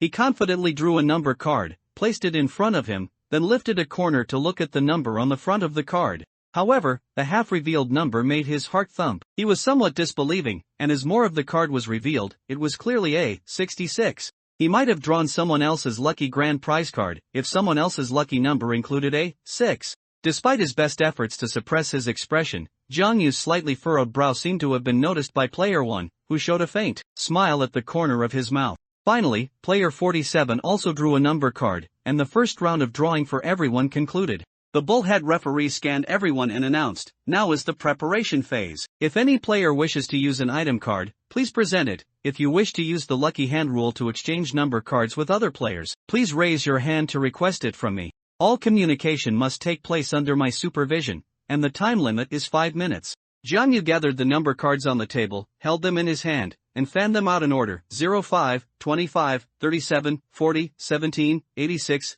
04, 12, 67, 66. At this moment, Jiang Yu felt a moment of daze. Although he had already gained a significant advantage of 21 points, he was like a gambler, becoming increasingly greedy and never satisfied. He wanted to continue scoring, but instead, he drew a bomb card, which could even lead to his current score being reset to 0. He calmed himself down and quickly analyzed the situation. There were now two choices. The first choice was to keep this number card, 66, in his hand and observe the situation. As long as no one else had 6 in their lucky number, he would be safe and secure his huge advantage of 21 points. The second choice was to try using the lucky hand rule to exchange number cards with other players. If this 66 card was drawn away, the risk would be transferred. However, this also carried a certain risk, because if his 05 or 04 number cards were drawn by others, and ultimately, no other player had 6 in their lucky number, he would lose 10 points for no reason. Secondly, if a player's lucky number happened to be 6, and they drew this 66 card, they would immediately gain a huge advantage of 100 points, which would be extremely unfavorable to him. But it shouldn't be that coincidental, right? Jiang Yu pondered for a moment and decided to use the lucky hand rule to try exchanging cards with others, because the numbers 6, 8 have special meanings and are very likely to be chosen as lucky numbers by others. Keeping this number card in his own hand was too risky. He first turned his gaze to player 47, because he and player 47 had cooperated before, and it was even fair to say that he had saved player 47's life. Therefore, the probability of success would be relatively higher, while other players, such as player 32, looked so conservative that they would likely not accept exchanging cards. Jiang Yu tried to maintain a friendly tone and said, "Brother, we both have 10 cards, some of which might not be useful. If we exchange cards, we can improve our hands. What do you think?" Player 47 laughed heartily and waved his hand in refusal. "No exchange. Although I appreciate your help before, I'm a person who believes in my own fate. Whatever I draw, ha." His laughter conveyed a sense of confidence, clearly indicating he was unwilling to take any risks. Jiang Yu's heart sank. He hadn't expected player 47 to be so unyielding. He could only turn his gaze to player 32, but before he could speak, the other party had already shaken his head repeatedly, rejecting Jiang Yu. Finally, Jiang Yu looked at player 1. He didn't hold much hope, as this guy in front of him was somewhat strange, and he couldn't quite figure him out. "Player 1, how about you? Are you interested in exchanging cards to see?" However, to Jiang Yu's surprise, player 1 did not directly refuse Jiang Yu, but instead looked at Jiang Yu with an intrigued expression. "It's not impossible. I'll consider it." Hearing the other party's words, Jiang Yu felt a mix of nervousness and anticipation, but he still looked at the other party calmly, without showing any strong desire or plea. He tried his best to conceal his body movements and gaze, fearing that the other party might see that he held a lucky grand prize card that could explode at any moment. 2 minutes later, player 1 uncrossed his legs, seemingly having genuinely thought it through calmly. After weighing the pros and cons, he looked at Jiang Yu and said, "I agree. You can make the request to the referee." Jiang Yu immediately raised his hand, looked at the bullhead referee, and said, "Referee, I want to use the lucky hand rule to exchange one number card with player 1. Upon hearing this, the bullhead referee confirmed with player 1, Player 6 wishes to use the lucky hand rule with you. You will randomly exchange one of each other's number cards with player 6. Do you accept? I accept. Player 1, with a playful expression, gently caressed the cards in his hand, displaying an incredible composure that was truly elegant. Both parties have reached an agreement. Now, player 1, please hold up all the number cards in your hand. Player May 6 freely draw one card and place it aside. The bullhead referee nodded slightly and gestured with his hand. Player 1, with a mysterious smile, rested his right elbow on the table, held up the number cards in his hand, and looked at Jiang Yu. Jiang Yu stood up, took a deep breath, his gaze moving over the other party's hand of cards. After a moment of hesitation, it finally settled on the second to last card on the right. He gently drew that card, his palms already sweating. When he saw that the card he drew was 09, his heart was ecstatic, but his face remained calm. He actually drew a 10-point number card. Next, it was player 1's turn to draw a card. Jiang Yu also held up all his cards for the other party to draw from. Player 1's fingers lightly touched the cards, moving back and forth over Jiang Yu's number cards, revealing a smile. His gaze finally settled on the last number card, which he quickly drew. Jiang Yu's expression didn't change, but his heart pounded with immense joy. He had finally gotten rid of that cursed 66. In this round, he had 31 points, almost certainly guaranteeing him first place. After both of them finished drawing cards and confirmed that no one used item cards or exchanged cards, the bullhead masked man, with his incredible authority, announced, "Now is the first round settlement phase. First, everyone, please reveal your lucky numbers." As the curtain rose on the round settlement, a tense atmosphere permeated the air. One could almost hear heartbeats. The 4 players successively revealed their lucky number cards. Jiang Yu's gaze lingered on each lucky number card for a moment, but when his eyes fell upon player 1's lucky number, he was instantly struck as if by lightning. Player 1's lucky number was, astonishingly, the number 6. In stark contrast to Jiang Yu's thunderstruck expression, player 1's face revealed a hint of arrogance, his eyes filled with confidence. He elegantly placed his middle finger on the lucky number card and gently pushed it forward, as if declaring his victory.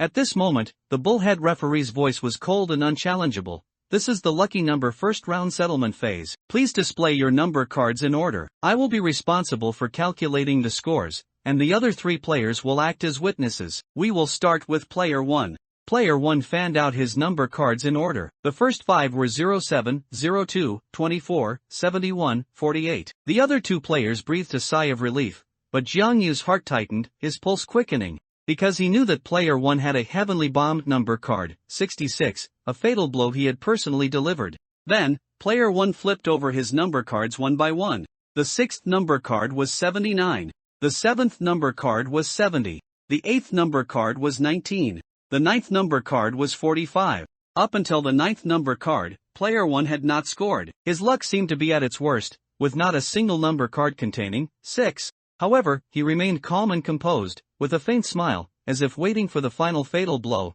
until his middle finger deftly picked up the 10th number card. A number card with 66 drawn on it seemed to shimmer with golden light, echoing the 6 on the lucky number card in front of him. At this moment, player 32 and player 47 were dumbfounded, while Jiang Yu's face turned grim. The onlookers gasped and clamored. Just as the entire venue was in an uproar, the bullhead's masked voice sounded again. Player 1's lucky number is 6. He has one lucky grand prize card, scoring 100 points. Next, player 6, please display his number cards. Jiang Yu's expression gradually changed from grim to calm. He knew very well that regretting his previous choice was useless now. He could only find a way to remedy it and try his best to catch up to player 1's score. But that was a full 100 points. Jiang Yu couldn't help but feel a little despair, but he suppressed the torment in his heart and fully prepared for the next 2 rounds. He still had a chance. He displayed his number cards in order. 05, 25, 37, 40, 17, 86, 04, 12, 67, 09. After scanning Jiang Yu's number cards, the bullhead referee said, player SAX's lucky number is 0. He has 3 number cards with a tens digit matching the lucky number, which are 05, 04, and 09, scoring 30 points, and 1 number card with a units digit matching the lucky number, 40, scoring 1 point, for a total of 31 points. Next, player 32, please display his number cards. Unlike before, many of the onlookers let out cries of despair. Most players had chosen to vote for Jiang Yu,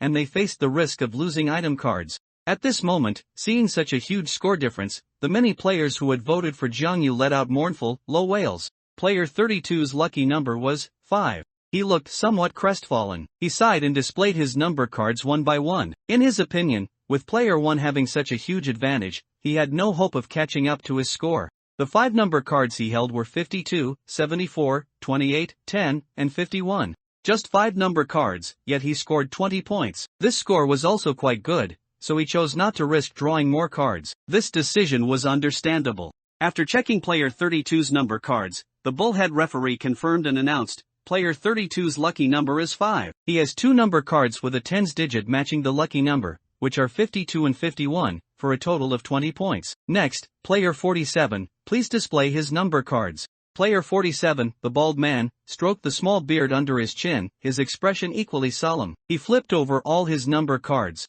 His lucky number was 7. The 10 number cards he drew were 21, 30, 15, 68, 44, 65, 69, 80, 23, 78. Player 47's luck was also quite poor. There was no sign of a 7 in the first 9 cards, and he only got 10 points from the last number card. After verifying player 47's number cards, the bullhead referee summarized this round. Player 47's lucky number is 7. He has 1 number card with a tens digit matching the lucky number, which is 78, for a total of 10 points. The scores for this round are as follows. Player 1 has 100 points, player 6 has 31 points, player 32 has 20 points, and player 47 has 10 points. Next, the game will enter the second round. All participating players, please prepare yourselves. A reminder again, only the player with the highest score wins this game, all other players will be eliminated. Hearing this, everyone couldn't help but feel a tense atmosphere. Jiang Yu adjusted his sitting posture, his eyes flashing with unwillingness and determination. Although the score gap was huge, and these 100 points weighed on him like a mountain, he knew the game wasn't over yet, and there was still a chance to turn the tables. He took a deep breath, trying to suppress his inner anxiety, and focused all his attention on the upcoming second round. Player 1 still wore a confident smile, elegantly crossing his legs, looking as if victory was assured. Player 32 gently rubbed his lucky card, his face filled with worry. Player 47, on the other hand, seemed somewhat composed, constantly fiddling with his small beard braid, his brow furrowed, his expression not looking relaxed. The other players behind them discussed in low voices, nervously awaiting the start of the second round. Their voices became background noise, adding a layer of weight to the tense atmosphere. The bullhead referee cleared his throat again, breaking the tense silence. All players, please return your lucky cards to me. I will redistribute blank cards. Also, please place all number cards back on the table. I will reshuffle them. Hearing the bullhead referee's words, everyone returned the lucky cards in their hands and placed the number cards back on the table. The bullhead referee took out new blank cards and distributed them to everyone, then shuffled the number cards and spread them out, saying coldly, "This is the second round, the lucky number selection phase. Please choose a lucky number between 0 and 9 and write it on the blank card. The lucky number can be changed each round, and your choice will determine your fate in the upcoming rounds." His words were like a sharp sword, cutting through the tense air in the room. After the bullhead referee finished speaking, everyone fell into contemplation, looking down at their blank cards, pondering whether to choose a more suitable lucky number. After some deliberation, Jiang Yu decided to change his strategy. He wrote down 1, worried that if he continued to choose lucky number 0, he might be exploited by his opponents. As before, after everyone had written down their lucky numbers, the bullhead referee announced, "Players, please draw number cards from the table in order, starting with player 1. As the bullhead referee's voice fell, player 1 casually drew a card, gently placed it in front of him, looking thoughtful, but he did not flip to see what he had drawn, as if he already had a plan.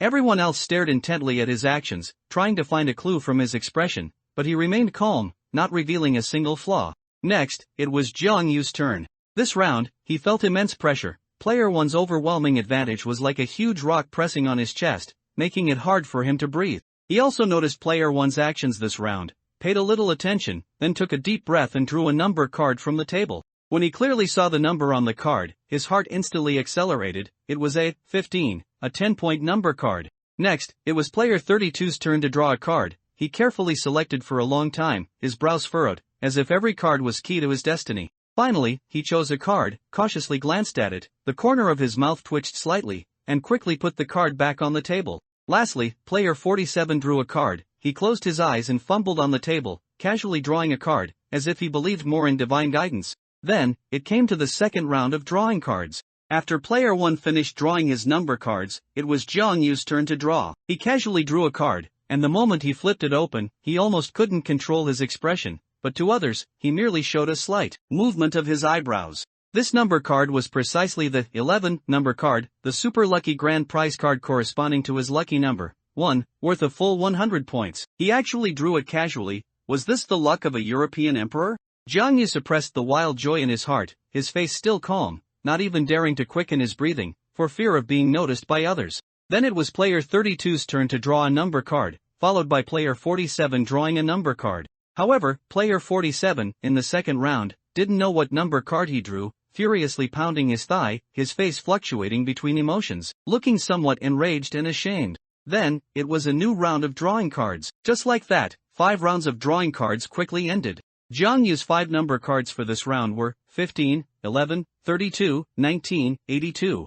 After a moment of thought, Jiang Yu decided not to draw any more cards. This round, his points were already very high, totaling 120 points. He didn't need to risk drawing a bomb card. Once he drew someone else's lucky grand prize card, his score for this round would be directly reset to 0. Drawing more number cards would be more detrimental than beneficial. In the previous round, he gained 31 points, and his current total score was 151 points, which had already surpassed player 1. This also allowed his anxious mood to gradually calm down, making him increasingly confident. victory in the game still belonged to him. The bullhead referee looked at everyone and repeated, "Next is the card drawing selection phase. The rules will not be reiterated. Once you choose to stop drawing cards, you will lose the right to draw cards for the remainder of this round." As soon as he finished speaking, player 1 casually drew a card, but his movements were incredibly precise and fast, as if he had already targeted a specific number card. Next, it was Jiang Yu's turn to draw a card, but he openly raised his hand, giving up on drawing further. However, to his surprise, player 32, with a somber expression, resolutely chose to continue drawing cards. Jiang Yu speculated that the other party must have realized that if he continued to play it safe, he would never be able to catch up to player 1's score. Rather than being eliminated due to a lower score, it was better to take a gamble. If he happened to draw a lucky grand prize card, there would be hope for a comeback. Next, player 47 also chose to draw a card. Soon, all 10 rounds of drawing cards were completed. In the second round, only Jiang Yu chose to stop drawing cards. He had 5 number cards. In contrast, the other 3 players persisted until the end, each possessing 10 number cards. After all players finished drawing cards, the bullhead referee's voice remained cold and emotionless. Now is the preparation phase for the second round. If any player wishes to use an item card, please present the item card. Also, if you wish to use the lucky hand rule to exchange number cards with other players, please raise your hand to apply to me. As soon as he finished speaking, player 47, the bald man, immediately raised his hand. He pulled out a card and handed it to the bullhead referee, a hint of determination flashing in his eyes. "Referee, I want to use this item card."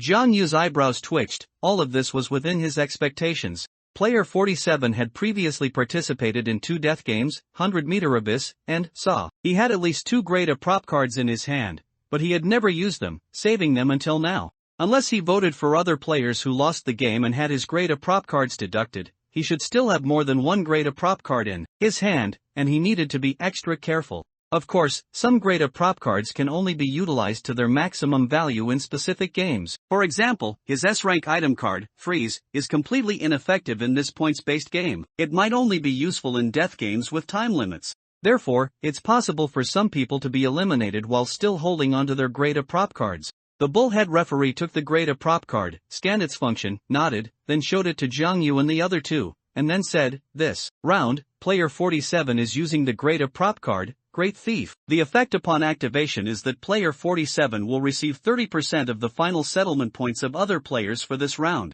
Jiang Yu quickly thought. He had gained a total of 120 points in this game. If 30% were taken away, that would be 36 points, which immediately made his heart ache. Various possibilities flashed through his mind as he considered whether to use his S-rank item card, Absolute Nullification. After quickly weighing the pros and cons for 2 seconds, he ultimately chose to give up. The value of the Absolute Nullification item card was far greater than these 36 points, making it not worth it. However, to Jiang Yu's surprise, the usually low-key player 32 also stepped forward. He pulled out an item card from his pocket and handed it to the bullhead referee, a determined glint in his eyes. Clearly, he was also unwilling to be eliminated just like that.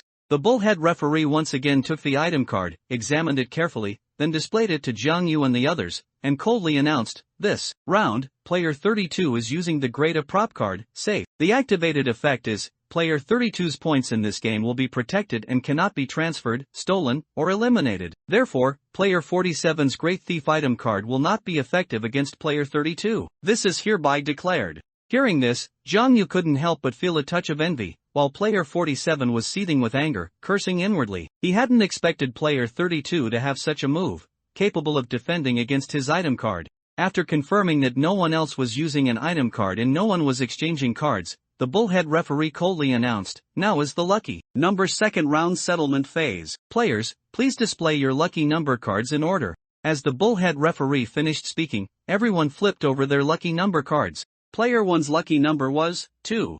Jiang Yu, player 6's lucky number was 1. Player 32's lucky number was 8. Player 47's lucky number was 6. Next was the scoring for the settlement phase. The bullhead referee looked at player 1, his eyes cold, his voice repeating like a machine. "Now, please display your number cards in order. I will calculate the scores, and the other 3 players will serve as witnesses." We will begin with player 1. Player 1's lips curled into a confident smile as he sequentially fanned out his number cards: 27, 33, 42, 46, 50, 63, 69, 88, 92, 95. Jiang Yu felt a pang of doubt. These number cards didn't seem to give player 1 much of an advantage, yet player 1's air of confident victory made him uneasy. Moreover, he had drawn the number card, 88, and player 32's lucky number for this round happened to be 8. Didn't this mean his score for this round would be 0? But he seemed completely unconcerned, as if victory was already in his grasp. This strange fellow truly made Jiang Yu unable to see through him. After checking player 1's cards, the bullhead referee made a quick calculation and announced, player 1's lucky number is 2. He possesses one number card with a tens digit matching his lucky number, which is number card 27, scoring 10 points. He has two number cards with a units digit matching his lucky number, which are number cards 42 and 92, scoring 2 points, a total of 12 points. However, because player 1 drew number card 88, and player 32's lucky number for this round is 8, due to the effect of the lucky strike rule, player 1's final score for this round is reset to 0. Furthermore, since player 1's score is 0, player 47 will be unable to steal any points from player 1. Next, player 6, please display your number cards. Jiang Yu expressionlessly flipped over his number cards one by one. When the second number card, 11, was revealed, player 47's face drastically changed. He immediately stood up, leaning forward, his eyes wide, almost bulging out of their sockets, his mouth slightly agape, his face filled with disbelief. Player 32's expression was blank as he slumped in his chair, saying weakly, "How is it another lucky grand prize card?" Player 47's eyes were filled with even more jealousy. His fingers gripped the edge of the table tightly, his knuckles turning white from the excessive force, as he exclaimed in exasperation, "How are we supposed to play now? Everyone has a lucky grand prize card except me." Looking at Jiang Yu's composed face, he gritted his teeth even harder, his lips trembling slightly, as if he was suppressing an unventable rage. Finally, Jiang Yu flipped over all 5 of his number cards, displaying them to everyone, 15, 11, 32, 19, 82. The bullhead referee began scoring. He glanced at Jiang Yu's number cards and, after a quick calculation, announced, player SAX's lucky number is 1. He possesses 2 number cards with a tens digit matching his lucky number, as well as 1 lucky grand prize card, scoring 120 points. However, due to the effect of player 47's great thief, 30% of his points are deducted, which is 36 points. Therefore, player SAX's total score for this round is 84 points. Upon hearing this, player 32's and player 47's eyes began to dim. They seemed to see no hope of victory. Besides the great mountain of player 1 blocking their way, now there was player 6, another insurmountable peak. Unless they also drew a lucky grand prize card in the final round, there was only a slim chance of a comeback. However, player 47 felt a slight comfort in his heart as he sat back down. Fortunately, he had used the Great Thief item card this round, allowing him to snatch 30% of the points from Jiang Yu. Next, it was player 32's turn. He also flipped over his number cards one by one, 56, 39, 60, 74, 80, 03, 28, 30, 24, 93. Although player 32 had chosen an aggressive strategy this round, his luck didn't seem to be very good. His lucky number was 8, and he only received one 10-point number card, 80, and one 1-point number card, 28, totaling 11 points. The bullhead referee quickly announced the result, then it was player 47's turn. Player 47 also flipped over his number cards one by one, 94, 77, 78, 75, 00, 79, 62, 85, 40, 65. His face was gloomy and clouded with worry, and he kept muttering, "Damn it, I knew I shouldn't have changed my lucky number. It's infuriating." Jiang Yu's mind raced. It was highly probable that player 47 initially chose 7 as his lucky number, but later reconsidered and chose 6. As a result, he later drew the 77 number card, a lucky grand prize card that only works for lucky number 7, which nearly caused him a brain hemorrhage from sheer anger. No wonder player 47 looked so exasperated when he drew the second number card. It was like changing a correct answer to a wrong one on an exam and then feeling that sense of collapse when checking the answers. Indeed, one should always trust their first instinct. Jiang Yu glanced at his opponent's number cards. If player 47 had chosen lucky number 7 this round, he could have earned 130 points just from his own number cards, plus the 36 points stolen from him. That would be a whopping 166 points. Jiang Yu sighed inwardly, thinking he would also have a brain hemorrhage if it were him. After checking player 47's number cards, the bullhead referee began to announce the results for this round. Player 47's lucky number is 6. He possesses 2 number cards with a tens digit matching his lucky number, specifically number cards 62 and 65, scoring 20 points. Additionally, player 47 used the Great Thief item card, stealing 0 points from player 1, 36 points from player 6, and 0 points from player 32. Therefore, player 47's total score for this round is 56 points. Next, I will announce each player's total score. First is player 1, whose current total score is 100 points. Next is player 6, whose current total score is 115 points, player 32, whose total score is 31 points, and finally, player 47, whose total score is 66 points. After speaking, the bullhead referee updated each player's total score on the scoreboard on the table. Jiang Yu quickly analyzed the current situation. First place, Jiang Yu, player 6, 115 points. Second place, player 1, 100 points. Third place, player 47, 66 points. Fourth place, player 32, 31 points. Player 32 and player 47 looked at the scoreboard, their faces clouded with worry, their brows slightly furrowed, seemingly contemplating something. Only player 1, who was currently behind Jiang Yu in second place, did not seem so concerned, instead wearing a faint, knowing smile. Although Jiang Yu had a slight advantage and was currently in first place, he still dared not relax. His expression was calm, and his eyes were filled with determination. The other players behind them dared not speak, only silently observing. The hall was filled with a tense atmosphere. Next was the final round. The bullhead referee looked at everyone and solemnly announced, "Now, for the final round, please return your lucky cards to me. I will redistribute blank cards. Additionally, please place all number cards back on the table, and I will reshuffle them." After receiving their new blank cards, all 4 players had solemn expressions, not moving their pens for a long time.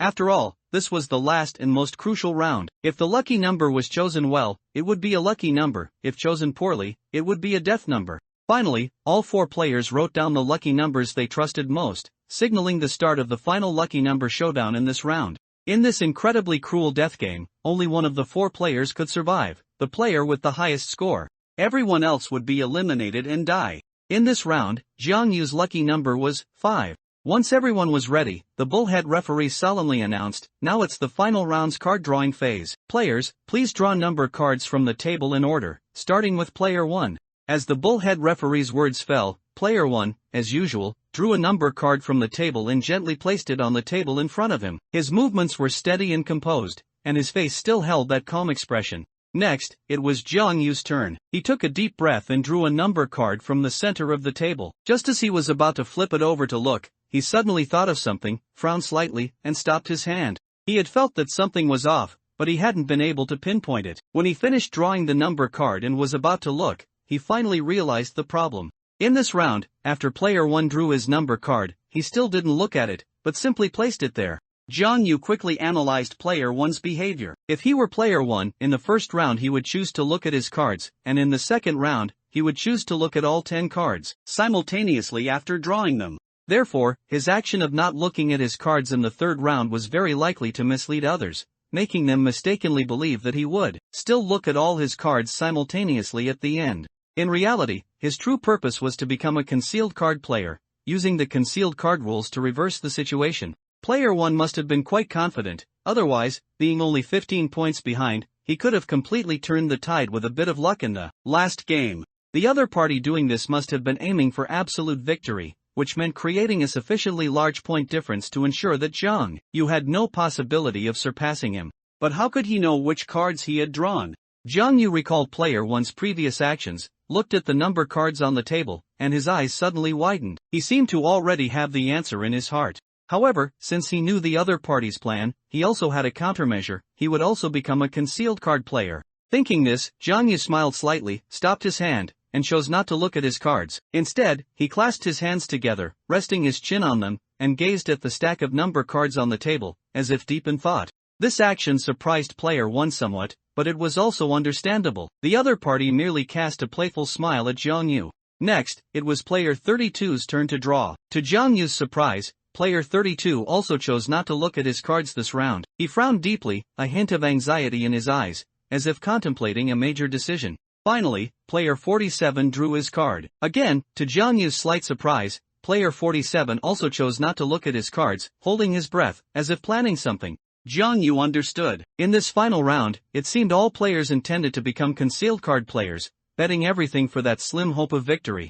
Fortunately, he hadn't been careless due to his temporary lead in points. Otherwise, he would have had no chance of winning this round. Soon, all 10 rounds of drawing were over. During the drawing, the 4 players' expressions varied, but none of them had looked at any of the number cards. The number cards in front of each person were unknown, just like concealed cards. Player 1 looked at Jiangyu, a faint smile on his face. Player 6, aren't you in first place? Why aren't you looking at your cards? Do you also want to become a concealed card player?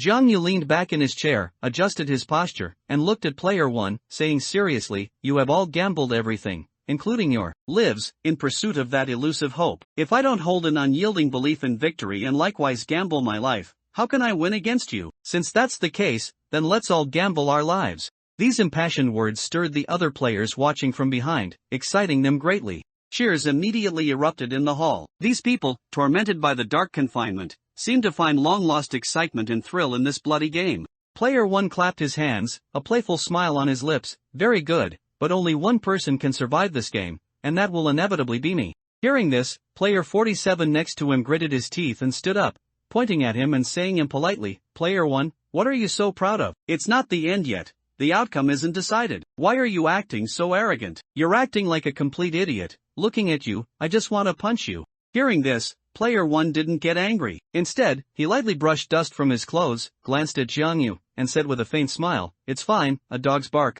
Player 47 immediately flew into a rage, almost charging forward to hit him. However, the bullhead referee looked at him, raised the gun in his arms, and aimed it. Instantly, player 47 became like a timid chick, softening and not uttering a single word. The bullhead referee gestured for everyone to be quiet, then spoke, now is the third round's preparation phase. If any player wishes to use an item card, please present the item card and raise your hand to apply to me. As his words fell, player 1 was smiling at Jiangyu. Then, he suddenly raised his hand and handed an item card to the referee. Jiangyu saw the other party's gaze and suddenly had an ominous premonition. The bullhead referee took the item card, nodded, and read aloud, Player 1 uses the Great Prop card, Eye of Peering. Its skill effect allows the user to inspect another player's largest facedown card and force them to reveal it. In this game, the effect of this item card is to allow the user to inspect another player's number card with the highest points. Player 1, please choose your target. Player 1 raised an eyebrow, a half smile on his face, and said, Player 6.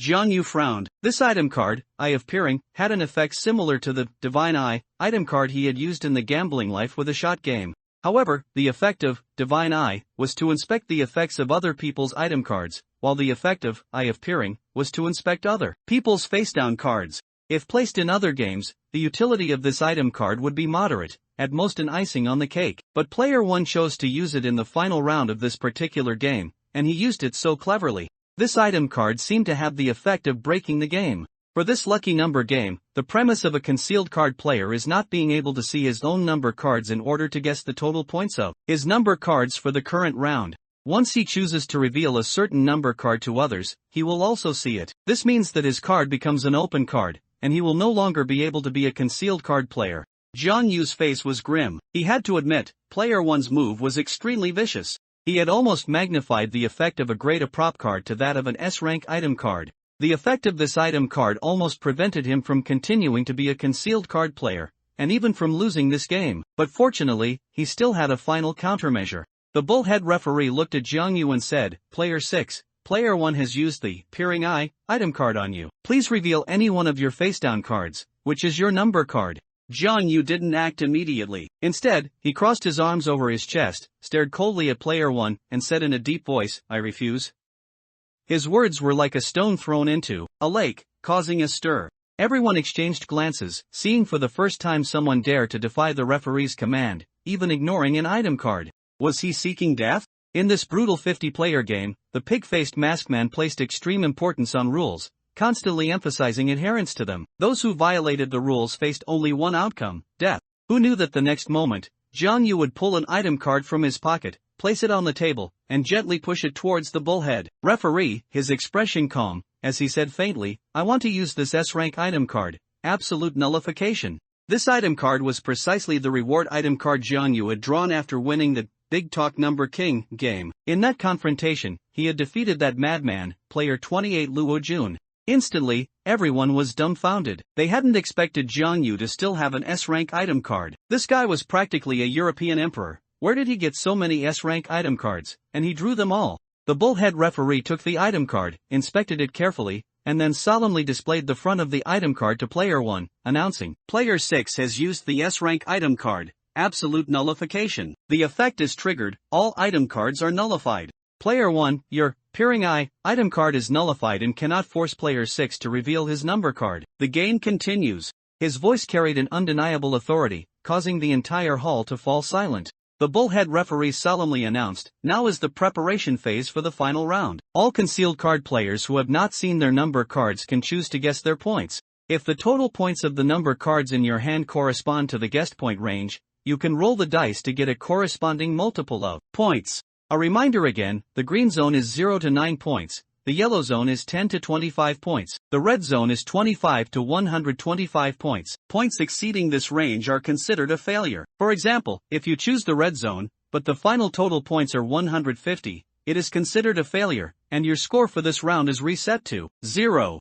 The bullhead referee's words tightened everyone's hearts. Everyone looked solemn, silent, and grim. Of course, only player 1 seemed indifferent. The most suffocating part had arrived. The situation was not optimistic. The scores of player 1 and player 6 were close, both over 100 points, while player 32 and player 47's scores lagged far behind. Everyone had put their lives on the line, doing everything they could just to win this round. Jiang Yu could feel the tension and despair in the air, a hint of madness shone in everyone's eyes. While others were still hesitating, player 1, with a slight smile, unhesitatingly placed his right hand in the red zone. This was absolute confidence, such grandeur, as if he were a god. It was as if he already knew everything, that his total score would definitely fall within the red zone.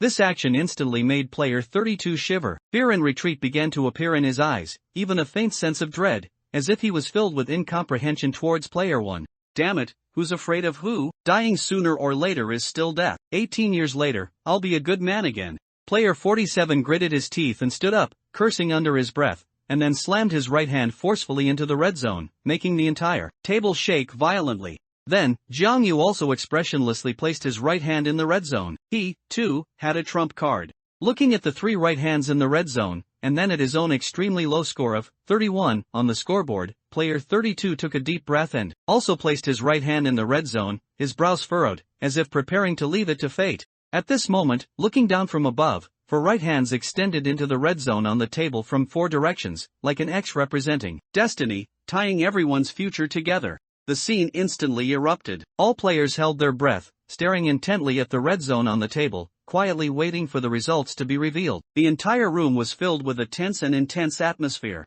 Especially player 32, whose eyes revealed tension and unease, his heart pounding violently, as if it would leap out of his chest the next second. At this moment, all hope and despair intertwined, forming a silent confrontation. The bullhead referee's voice rang out like thunder. All players have made their choices. We now enter the settlement phase of the final round. First, please everyone reveal your lucky number. Player 1 first revealed his lucky card, which clearly showed 3. Then, Jiang Yu revealed his lucky card, and the lucky number on it was 5. Player 32's lucky number was 2. Player 47's lucky number was 9. The bullhead referee continued, "Now is the settlement phase of the final round. Please reveal your number cards in order. There are concealed card players in this round. If a concealed card player's total number card points for this round fall within the corresponding guessed point range, they can roll the dice. Ultimately, the dice roll will be the corresponding multiple of the total points. If the total points do not fall within the corresponding range, then the points for this round are reset to 0. We will start with player 1.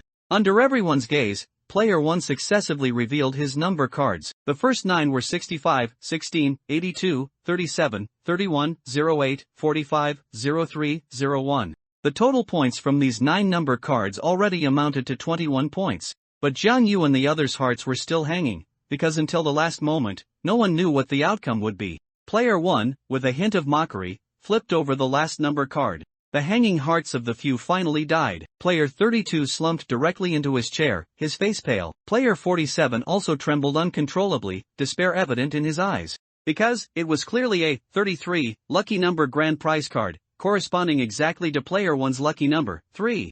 This lucky number grand prize card was worth 100 points for player 1 in this round of the game. Adding his previous 21 points, his total was 121 points. Player 1 had chosen the red zone, which ranged from 25 to 125 points. He had guessed perfectly. The onlookers burst into exclamations. Holy cow, player 1 actually guessed correctly. That's 121 points, isn't he invincible? I estimate player 1 is the final winner. This also made player 32 and player 47's hearts sink to rock bottom. Their hearts felt as if they were tightly gripped by an invisible hand. They knew the scales of victory and defeat had begun to tip. Player 1 was unbeatable. After calculating the scores, bullhead referee coldly announced, player 1's lucky number is 3. He has 2 number cards with 10's digits matching the lucky number, 37 and 31, totaling 20 points. He also has 1 number card, 03, with a unit digit matching the lucky number, worth 1 point, and the lucky grand prize card, 33, worth 100 points, for a total of 121 points.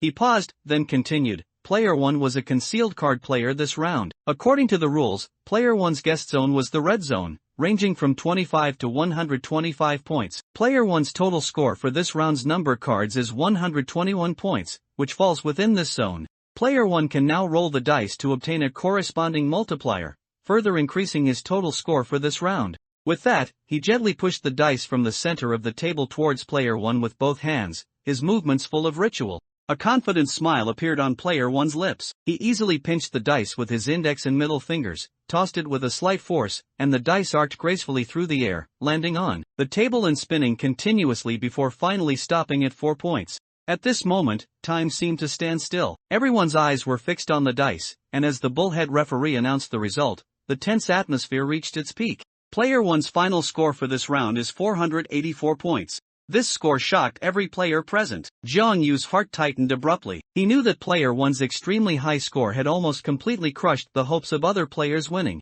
He had to guess correctly too. Bullhead referee looked at Zhang Yu and said coldly, player 6, please reveal your number cards. Zhang Yu suppressed the unease in his heart. He chose to flip over his number cards in reverse order, from last to first. The first 9 were 87, 04, 89, 58, 91, 64, 84, 27, 59. Now, only the last number card remained unflipped. Zhang Yu's heart pounded, his fingers trembling slightly as he revealed the final number card. A dazzling lucky grand prize card, 55, seemingly emitting golden light, was displayed before everyone, and the onlookers all gasped in surprise. Zhang Yu's hanging heart finally settled. He had gambled correctly and successfully found the lucky grand prize card. Oh my god, player 6 also drew a lucky grand prize card. The outcome is still undecided. It's hard to say now. Bullhead referee glanced at Zhang Yu's cards, his voice still cold. Player 6's lucky number is 5. He has 2 number cards with 10's digits matching the lucky number this round, 58 and 59, totaling 20 points, and 1 lucky grand prize card, worth 100 points, for a total of 120 points. With that, he looked at Zhang Yu and continued, player 6 is also a concealed card player this round and can obtain a corresponding multiplier by rolling the dice. Zhang Yu took a deep breath, gripped the dice, and with a belief in victory, forcefully threw the dice onto the table. Under everyone's tense gaze, the dice spun and tumbled, like a graceful waltz, but unfortunately, it finally stopped at 2 points. Seeing the result, Zhang Yu frowned slightly. 2 points meant only a 2 times multiplier. His final score for this round was 240 points, a world of difference from player 1's. After so many games, he had a rough understanding of the so-called luck bonus. An increase in luck did not mean that good luck would occur every time, such as rolling a 6 every time. What the luck value increased was the probability. For example, the probability of others rolling a 6 might be 1/6, while after his luck increased, the probability of rolling a 6 might be 1/4, or 1/3, and so on. The probability would fluctuate. This time, at the most crucial moment, he happened to roll a 2, a not-so-ideal number. The other players watching immediately started discussing amongst themselves, many of them pounding their chests in frustration. This was because they had chosen Zhang Yu and cast their votes for him. As a result, Zhang Yu had lost this game. It was clear that player 1 was stronger. Player 1's scores in the 3 rounds were 100 points, 0 points, and 484 points, for a final total score of 584 points. Zhang Yu's scores in the 3 rounds were 31 points, 84 points, and 240 points, for a final total score of 355 points. In everyone's eyes, Zhang Yu had suffered a crushing defeat, far behind player 1. This also meant that the man who had been so prominent in the death game would finally draw a close in this game. Everyone's attention was focused on player 1, analyzing this man whom they had seemingly not paid much attention to before. Next, it was player 32's turn. His lucky number was 2. He revealed all of his number cards one by one, 48, 18, 78, 09, 28, 14, 17, 88, 90, 69. Until he slowly revealed the very last number card, he fell into endless despair. He only had one number card, 28, in this round. He had also chosen the red zone, but unfortunately, he only had 10 points, which did not fall within the red zone's range of 25 to 125 points. Player 32 was a concealed card player this round. His final score does not match the chosen zone, so his score for this round is cleared to 0. Bullhead referee coldly read out this result, as if pronouncing his death sentence. Player 32 trembled all over, his entire body seemingly out of control, his face pale, and he began to shiver. At this moment, Jiang Yu suddenly smelled a foul odor. He looked down. Player 32 had actually wet himself out of fear, and liquid dripped from the chair onto the floor. Jiang Yu was a bit speechless. It wasn't even the execution stage yet, just the results, and he was already scared to this extent. It turns out that in extreme situations, people really can be scared into incontinence, for example, when sentenced to death. Next, it was player 47's turn. He stroked his small goatee and flipped over all his number cards in one go, but one of the number cards instantly made him dumbfounded. It was clearly a 22 number card. Because player 32's lucky number this round was 2, affected by the lucky strike rule, player 47's score was directly cleared to 0. He didn't even have a chance to guess his score. He angrily grabbed player 32's collar and cursed, "Damn it, who told you to choose the number 2? I'm really fed up, running into a jinx like you." Bullhead referee raised his gun and aimed it at player 47, which made him calm down a bit. He snorted coldly and sat down. Then, Bullhead referee began to announce the final results, his voice authoritative and beyond question. "Next, I will announce the final score rankings. First, player 1. Just then, an abrupt voice interrupted the Bullhead referee's words. "Wait, referee, I want to use these 2 item cards." Jiang Yu, who had originally gone unnoticed, suddenly stood up slowly, his eyes cold. He slowly pulled out 2 item cards from his embrace and held them high. Instantly, all eyes gathered on him. He seemed to become the focus of the entire venue. This sudden turn of events also startled the Bullhead referee. First, this is the first item card. Jiang Yu glanced at player 1 and handed one of the item cards to the Bullhead referee. The other 3 players were also somewhat shocked. The most surprised among them was player 1, who frowned for the first time in a while, then showed a strange smile. The other players watching were also incredibly shocked. Jiang Yu had previously shown them too many miracles. Now, in such a desperate situation, he actually still had 2 item cards. He was practically a godlike existence. TSK, player 6, this guy hides his hand too well. He actually still has 2 item cards. It seems the outcome is still undecided. Anything is possible. I'm rather curious, what kind of item card is he pulling out this time? Yeah, after all, he's still more than 200 points behind. Can he still turn the tide? Everyone was filled with curiosity, discussing animatedly. The first item card Jiang Yu handed over was the S-rank item card, Prohibition. He felt that player 1 was too terrifying, giving him an extreme sense of unease. If he didn't stop him, there might be more variables later, and he needed to cut off all possibilities. The Bullhead referee took the item card, examined it, and displayed it to everyone, saying coldly, player 6 used the S-rank item card, Prohibition. The effect triggered is that in the final round of this game, all players are forbidden from using item cards, except for player 6. It is now in effect. All players are forbidden from using any item cards. These words immediately caused an uproar.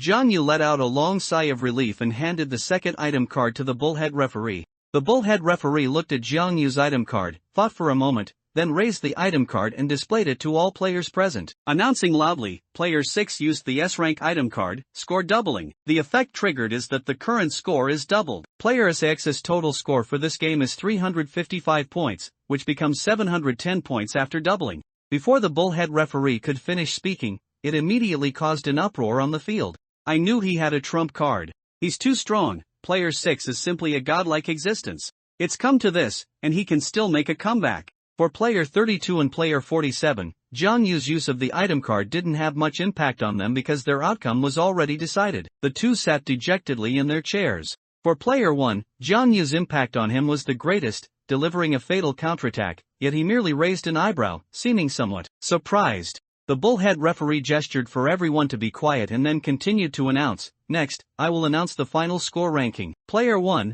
with a final total score of 584 points. Player 6, with a final total score of 710 points. Player 32, with a final total score of 31 points. Player 47, with a final total score of 66 points. The final winner of this game is player 6. As soon as the Bullhead referee announced the results, the entire venue erupted in cheers and clamor. Among them, many had voted for Jiang Yu. Everyone looked at Jiang Yu in disbelief, discussing among themselves as if they had witnessed a miracle.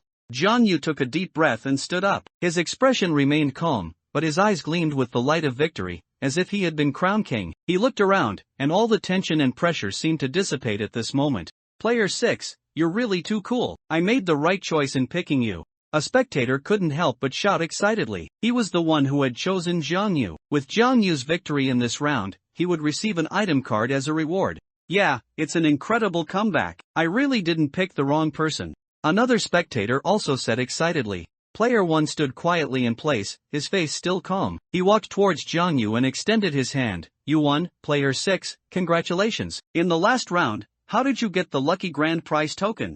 Jiang Yu clasped his hand, smiling. It's simple, because I also deciphered the pattern behind the number cards. On the back of the number cards, the outer perimeter has patterns, and the middle is a grid. The grid has 4 rows and 5 columns, making 20 squares. Each row's pattern is composed of circles and squares, and it's encrypted in 3 layers. First layer of encryption, circles count as 1 point, squares count as 2 points. For example, if the first row of the grid on the back of a number card has 3 circles and 2 squares, the score is 3 times 1 plus 2 times 2 is equal to 3 plus 4 is equal to 7 points. If the second row has 4 circles and 1 square, the score is 4 times 1 plus 1 times 2 is equal to 4 plus 2 is equal to 6 points. The third and fourth rows are similar. Second layer of encryption, add the scores of the first and second rows, e.g., 7 plus 6 is equal to 13 points. Add the scores of the third and fourth rows, e.g., 7 plus 9 is equal to 16 points. Third layer of encryption, take the units digit of the total score for the first and second rows, 3, as the units digit. Take the units digit of the total score for the third and fourth rows, 6, as the tens digit.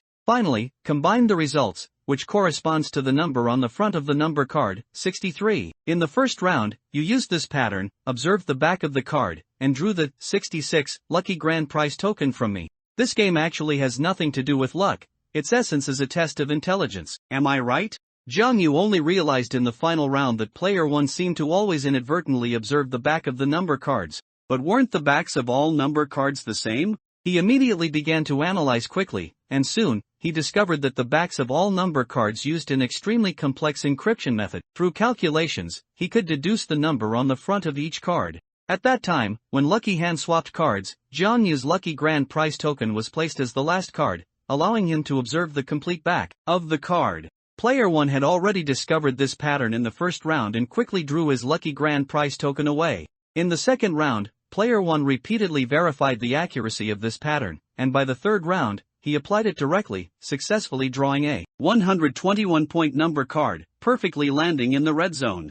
Jiang Yu's intelligence had already increased multiple times with the evolution of the seed of divine gambling, but he failed to discover this pattern at the beginning of the game. Player 1 had already seen through all of this at the start of the game. His intelligence was simply immeasurable, truly a monstrous genius. Player 1 was somewhat surprised. He smiled. Very good. You are indeed very capable. We will meet again if fate allows. Hearing this, Jiang Yu was a bit confused. Meet again if fate allows? Could it be that he wasn't the only winner of this game? Were all the others going to be eliminated? What did that sentence mean? Could Player 1 have an exemption type item card? That was the only possibility. Jiang Yu frowned. He was a bit annoyed by this troublesome guy. The other party seemed too smart, causing him immense pressure, almost making him feel suffocated. Even he, relying on his intelligence boost, the S-rank item card, absolute nullification, the S-rank item card, prohibition, and the S-rank item card, scored doubling, barely won. This was like playing an online game, where he barely won against the opponent by cheating and spending a lot of money, which would be a bit embarrassing to spread around. The pig-faced masked man blew his whistle, and everyone gathered below the high platform, awaiting the announcement. He scanned the crowd and let out a strange laugh. Very good, the final winner of this round is Player 6. All other players are eliminated. However, I need to add 1 point. Player 1, please come up to the stage. As his voice fell, all the players' eyes widened, as if they couldn't believe what they had heard. This was the first time a player had been invited onto the stage. Who is Player 1? Such a mysterious person. He's actually invited onto the stage by the pig-faced masked man. Oh my god. What's going on? I'm confused. Player 1 walked confidently onto the high platform with a smile, standing next to the pig-faced masked man. The pig-faced masked man pointed at Player 1 and loudly introduced him. He, Player 1, is named Shinen. He was the champion of the previous 50-person death game, took home a 10 million reward, and was granted the status of Divine Child. This is his second participation. For the champion of each death game, becoming a Divine Child, and participating in the 50-person death game, trial again grants one chance of exemption from death. Therefore, even though he failed in this game, he will be exempted from the death penalty. This is hereby explained. The pig-faced masked man's words caused a commotion below, but also revealed many secrets. Jiang Yu frowned, lost in thought. How many sessions had this cruel death game been held? Dozens? Hundreds? Or thousands? Tens of thousands? What exactly was the purpose of the so-called Divine Child status? Did it represent a rank? Were there other higher-level existences above the Divine Child? Behind the pig-faced masked man, how vast an organization was hidden, and what was their purpose in holding the death game? To continuously select divine children? Since Player 1 had already won the championship, become a Divine Child, and received a $10 million prize, why would he come back to participate in the death game again? What benefits could he gain from the so-called trial? Wait, he suddenly had a bold guess. Could the masks be symbols of status? Currently, he had only seen 3 types of masks: pig, bull, and rabbit. Other seemingly more powerful masks, such as tiger and dragon, had not appeared. Perhaps their authority was higher than that of the pig-faced masked man. Jiang Yu vaguely felt that behind this game lay an existence beyond his reach. He could only be more cautious. He didn't want to uncover these mysteries, nor did he want to seek the truth. He just wanted to leave with 10 million and raise een. At this moment, many people's gazes towards Player 1 directly turned into worship. My goodness, he's actually the only player who survived the last death game. How strong must he be? He's simply a godlike existence. No wonder the previous competition was entirely a battle between Player 1 and Player 6, a showdown between gods. Both of them had several hundred points at the end, while Player 32 and Player 47 only had a few dozen points. This is the difference between gods and mortals. Good heavens, how are we supposed to play now? There was already Player 6 who was so fierce, and now Player 1 is here. How are we supposed to play? I think we should unite and eliminate them first, then we'll have a chance to win. The players below were indignant, discussing animatedly.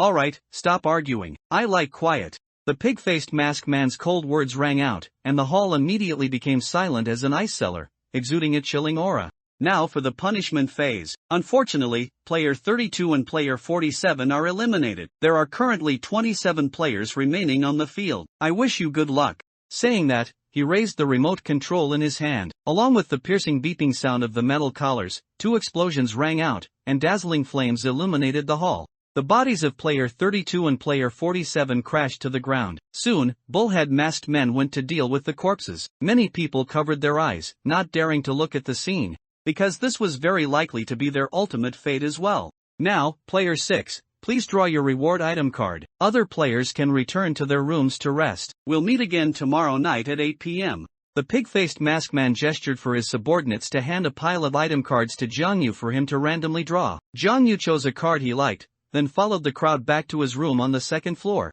Upon returning to his room, Jiang Yu first took a shower, and some of his fatigue dissipated. Then, he hastily ate a few bites of bread and lay down on the bed. He recalled tonight's game. Player 1, that guy, was truly too strong. If it weren't for his intelligence boost and item advantage, he would have been no match for him. No wonder Player 1 could become the champion of the previous 50-person death game. The upcoming games seem to be full of suspense. In the battle against the Divine Child, even he didn't have absolute confidence that he could achieve final victory.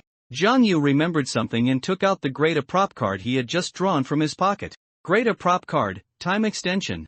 Description: in any game, extends game time by 15 minutes, unrestricted by rules. He was slightly disappointed that he hadn't drawn an S-rank item card, but this Great Prop card was still useful. At least it could add 15 minutes of game time at a crucial moment. Jiang Yu lay on the bed, closed his eyes, and prepared to rest. Soon after, there was a sudden, urgent, yet faint knocking at the door.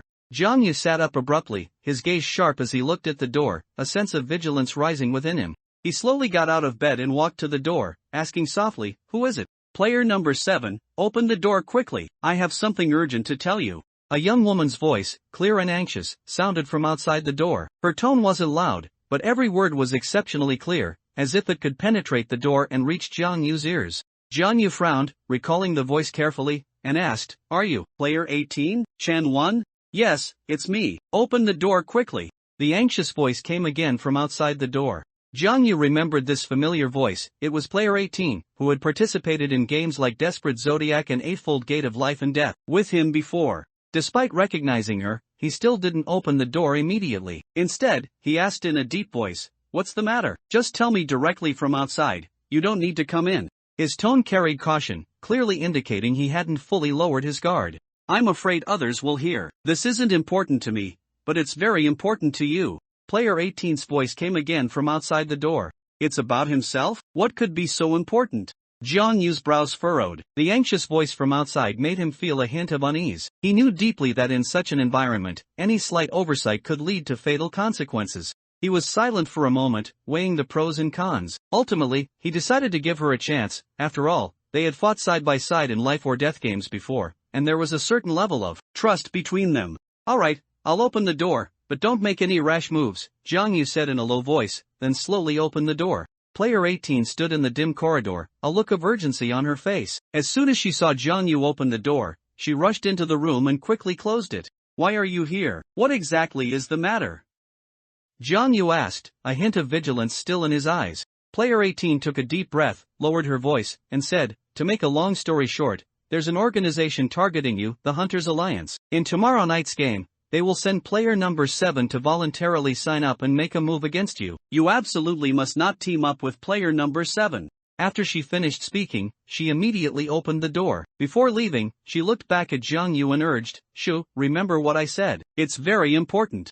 Jiang Yu sat back on the edge of the bed, lost in thought. What kind of strange organization was the Hunters Alliance? Had he become their prey? Perhaps it was because he participated in every game and survived them all. Just as the saying goes, a tree that stands out in the forest will be destroyed by the wind. Regardless, he needed to be extra careful in his next game. This was a crisis targeting him. However, he had a question. Player 18 seemed to have mentioned the words team up just now. Could the next game be a team-based one? If so, how did she know? The pig-faced masked man didn't seem to have announced the content of the next game this time, nor did he give any hints, which Jiang Yu found a bit strange. But no matter what, Jiang Yu would approach tomorrow's competition with even more caution than usual. The next day, at 8 in the evening, everyone gathered in the hall. The pig-faced masked man appeared on the high platform on time. He looked down at the crowd below and let out a sigh. TSK, a few days ago this place was packed, now there are fewer and fewer people. It really makes one nostalgic. This feigned sentiment made all the players below feel a bit nauseous,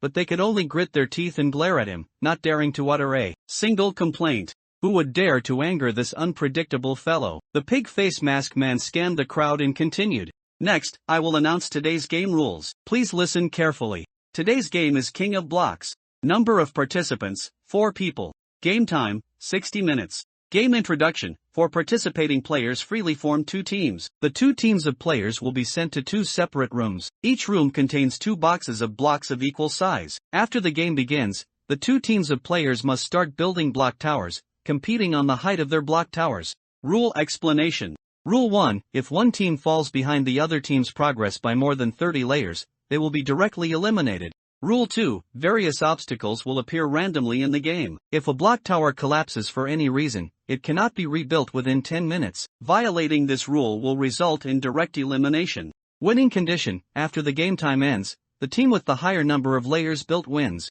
After the pig-faced masked man announced today's game content, he scanned the crowd below and let out a strange laugh. Are there any players who want to sign up voluntarily? Players who sign up voluntarily will receive an exclusive prop card. When Jiang Yu heard the pig-faced masked man's words, he was already alert. He subconsciously scanned his surroundings, looking for player number 7. Below the stage, a young man slowly raised his hand. It was player number 7. He was burly, with a crew cut, and his eyes were cold with a hint of ferocity, clearly having already made up his mind. Jiang Yu stared at him, his thoughts racing, player 18's warning echoing in his ears. I'm signing up. Player number 7's voice was calm and resolute. The pig-faced masked man nodded with satisfaction and asked again, are there any other players signing up? At this moment, Jiang Yu stepped forward, his expression cold, and he also raised his hand. I'm signing up too. Since others wanted to target him and form a Hunters Alliance, then he would teach them a lesson and let them know that he was not to be trifled with. I'm signing up too. However, to everyone's surprise, another female player raised her hand, her voice resounding through the hall. Everyone looked over and found that the player who had just raised her hand was player 49. Player 49 was a middle-aged woman, slender, with her hair neatly tied back. There were a few fine lines on her face, but they couldn't hide her temperament. Her eyes sparkled with wisdom and confidence. Since being drawn into this game, she had always kept a low profile. No one knew she was a seasoned architect with many years of experience in architectural design and construction. After divorcing her unfaithful husband, she raised her son alone. Despite her unfortunate life, she always struggled tenaciously, building her own world with her hard work. She wasn't good at the previous games, but with extraordinary luck, she had never been picked until this time, when she finally heard about a game she was good at, King of Blocks. This time, she chose to take the initiative, because she also understood in her heart that the further into the game, the more prop cards one had, the greater the advantage. If she kept hiding, she would only suffer a slow death in the end. She wanted to fight with all her might to survive to the end, because her son was still waiting for her outside. She couldn't be depressed, couldn't fall into depravity, even if there was a glimmer of hope, she had to seize it. Very good. Are there any other players who want to sign up voluntarily? The pig-faced masked man nodded and asked again. The crowd below lowered their heads, not daring to look directly at the pig-faced masked man, fearing they would be chosen. It seems no one is signing up voluntarily, so, next, players will be randomly drawn. The pig-faced masked man finished speaking and pointed to the large screen. Everyone's gaze converged on the electronic screen. On that massive screen, out of the original 50 avatars, 23 had already turned gray and were marked with large red crosses. The remaining 27 avatars belonged to the surviving players. The selection box on the screen scrolled, first locking onto player number 7, player 49, and player no. 8, then falling on player 4's avatar. Jiang Yu was not very familiar with these three players. Player 4, a young man, had delicate features but seemed to be blind, his eyes somewhat lifeless. Jiang Yu had met him once before when he accidentally knocked over his meal tray while getting food. Jiang Yu had been startled at the time. He also didn't have a deep impression of player 49, a middle-aged woman in her 30s with an extraordinary demeanor, who always maintained an extremely low profile, hidden among the crowd. Finally, player number 7, the burly young man with fierce eyes, Jiang Yu maintained a high level of vigilance against him.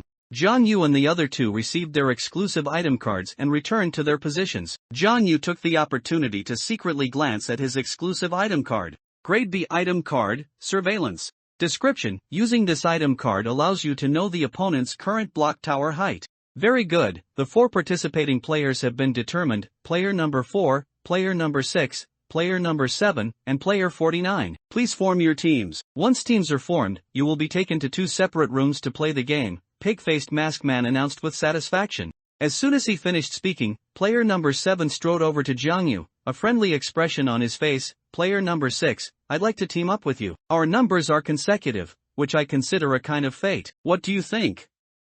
Despite his friendly demeanor, a hint of malice in his eyes couldn't be concealed. Jiang Yu waved his hand, coldly refusing. No, I prefer to keep the initiative in my own hands. With that, he turned to look at player number 4. Player number 4, I'd like to team up with you. Are you willing? Hearing this, player number 4 was stunned. As a blind person, he had no advantage in this game, yet someone was actively choosing him as a teammate. Was he crazy? Aren't you afraid I'll drag you down? Player number 4 faced the direction of Jiang Yu's voice, asking with a hint of doubt. It's fine. Jiang Yu smiled. Okay, I'm willing. Player number 4 quickly agreed. When pig-faced masked man announced the rules earlier, he had fallen into deep worry, fearing that no one would team up with him. He didn't know that Jiang Yu had a different idea. Since he had received information from player 18, player number 7 was untrustworthy. Furthermore, he was unfamiliar with player 49 and was unsure if she was a member of the Hunters Alliance targeting him. Choosing player number 4, who was blind, was the safest strategy. After all, for this simple block tower building game, one person was enough. Well, it seems only the 2 of us can be a team then. Player 49 walked over to player number 7 and said in a low voice. Good, I agree. Since you're unwilling to team up with me, player number 6, today will be your death day. Player number 7 glared at Jiang Yu and sneered. Then, the few people were blindfolded, injected with some kind of drug, and fell unconscious. When Jiang Yu woke up again, he found himself in an extremely simple room. The room wasn't large, only about 20 square meters, and 3 or 4 meters high. A constantly flickering incandescent light bulb hung far away on the ceiling. The dazzling light, accompanied by a buzzing sound, made one feel uneasy. A camera was installed in the corner of the ceiling. The surrounding walls were painted stark white, making the room appear cold and empty. A solitary electronic timer hung on the wall, its red digits frozen at 60 hours. 2 large boxes of building blocks were placed on the floor, looking particularly out of place. Just then, player number 4 next to him slowly woke up. He fumbled around in confusion, leaned against the wall to stand up, then looked left and right, trying to adapt to the unfamiliar environment. At the same time, the countdown on the wall began to flow, changing to 59 hours 59 minutes and 34 seconds. Stop fumbling around. Jiang Yu looked at player number 4, his tone calm but with a hint of helplessness. This is a small, enclosed room. There are only 2 boxes of blocks, they're to your right. Player number 4 heard this, fumbled around to find the 2 boxes of blocks, and anxiously said, "Player number 6, let's quickly start building the block tower." Now, you heard it, if we fall behind the opponent by 30 floors, we'll be directly eliminated. His tone was full of anxiety. Not so fast. We need to think before we act. Every game designed by Pig-Faced Maskman is not simple. If we let our guard down, we will only fall into his trap, Jiang Yu mused. Although each time it was a game between players, it was also a game between him and Pig-Faced Maskman. He seemed to have discovered Pig-Faced Maskman's hobby. He always liked to hide some key concerning game victory within his words. Therefore, every word, every character Pig-Faced Maskman said, had to be carefully considered to find the method of victory. First, the key to winning this game was the final height of the block tower. The higher the height, the greater the chance of ultimate victory. Second, according to Rule 1, building speed was crucial. If the speed was too slow, falling too far behind the other team, by more than 30 floors, would lead to direct elimination. However, the fatal flaw was that this room was completely enclosed, making it impossible to see the progress of the other room. This led to a dilemma. With neither side knowing the other's progress, and constrained by this rule, it was easy to excessively pursue speed, which could lead to an unstable block tower that might collapse at any time. Once it collapsed, they couldn't rebuild the block tower for 10 minutes. As for Rule 2, what exactly were the so-called obstacles? Although Pig-Faced Maskman didn't explicitly say, it could probably be inferred that they were nothing more than things that hindered the speed of building the block tower, or made the blocks prone to collapse. Player number 6, what you said makes sense, so what should we do now? Player number 4 asked while fumbling through the blocks in the box. I just analyzed it, and to win, we need to focus on 3 key points: height, stability, and speed, Jiang Yu said, pacing around the room. Ah, easier said than done. Look at what's on these blocks. Player number 4 sighed, picked up a block, and handed it to Jiang Yu. Jiang Yu was a bit surprised. He had only briefly surveyed the room earlier and hadn't noticed anything special about the blocks. After taking the block from player number 4's hand, he was immediately astonished. The block had something like a layer of grease on it, making it very smooth to the touch. Using such blocks to build a tower would result in very little friction between the blocks. It might not be obvious at first, but the tower would become increasingly prone to collapse later on. What's coated on the blocks? Jiang Yu's tone carried a hint of surprise. I don't know what kind of greasy stuff it is, but the blocks are very smooth. If we build with them later, the block tower will easily collapse. And, more importantly, look at these 2 blocks and tell me what's different, player number 4 said, handing Jiang Yu 2 more blocks. Jiang Yu frowned, took the 2 blocks from player number 4, and examined them carefully. He didn't find anything unusual, though he vaguely felt the 2 blocks were different, but he couldn't pinpoint the distinction.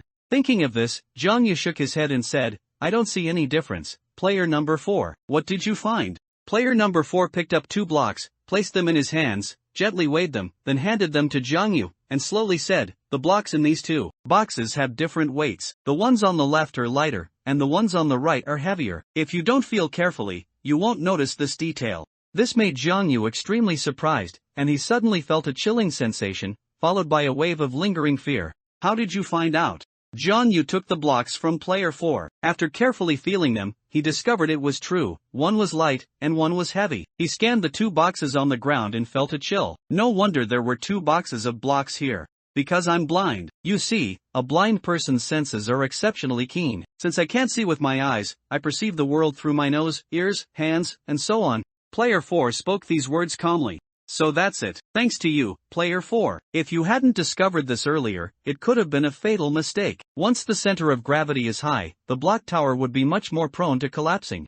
Jiang Yu still felt a lingering fear. He patted player 4's shoulder and said with emotion. At this moment, he gradually relaxed, and his trust in player 4 increased slightly. If player 4 were also targeting his alliance member, there would be no need to reveal such crucial. However, he still maintained full vigilance, as he didn't trust anyone. You're welcome. Since we're teammates, we should cooperate and strive to win the game. I think we should start acting. Do you have any suggestions? Player 4 frowned, a hint of anxiety in its tone. How about this? We each start building a block tower. We're not building one, but two. This way, even if one tower collapses, we'll still have one left. Plus, without the worry of collapse, we can build faster. Jiang Yu's mind raced as he proposed. Player 6, it's really you, you're truly too clever. So, how should we build them? Player 4 nodded, exclaiming, if you want heightened speed, choose the tic-tac-toe style, arranging blocks alternately horizontally and vertically on each layer. If you want heightened stability, choose the pyramid style, with a wide base that narrows upwards layer by layer. There are also honeycomb structures, staggered layering, and so on. Jiang Yu analyzed, stroking his chin. After speaking, he thought for a moment and then continued, how about I build the pyramid style, and you build the tic-tac-toe style? What do you think? Player 4 thought for a moment and then replied, okay, let's start building immediately, or we'll fall behind the other team. With that, it fumbled to grab the blocks.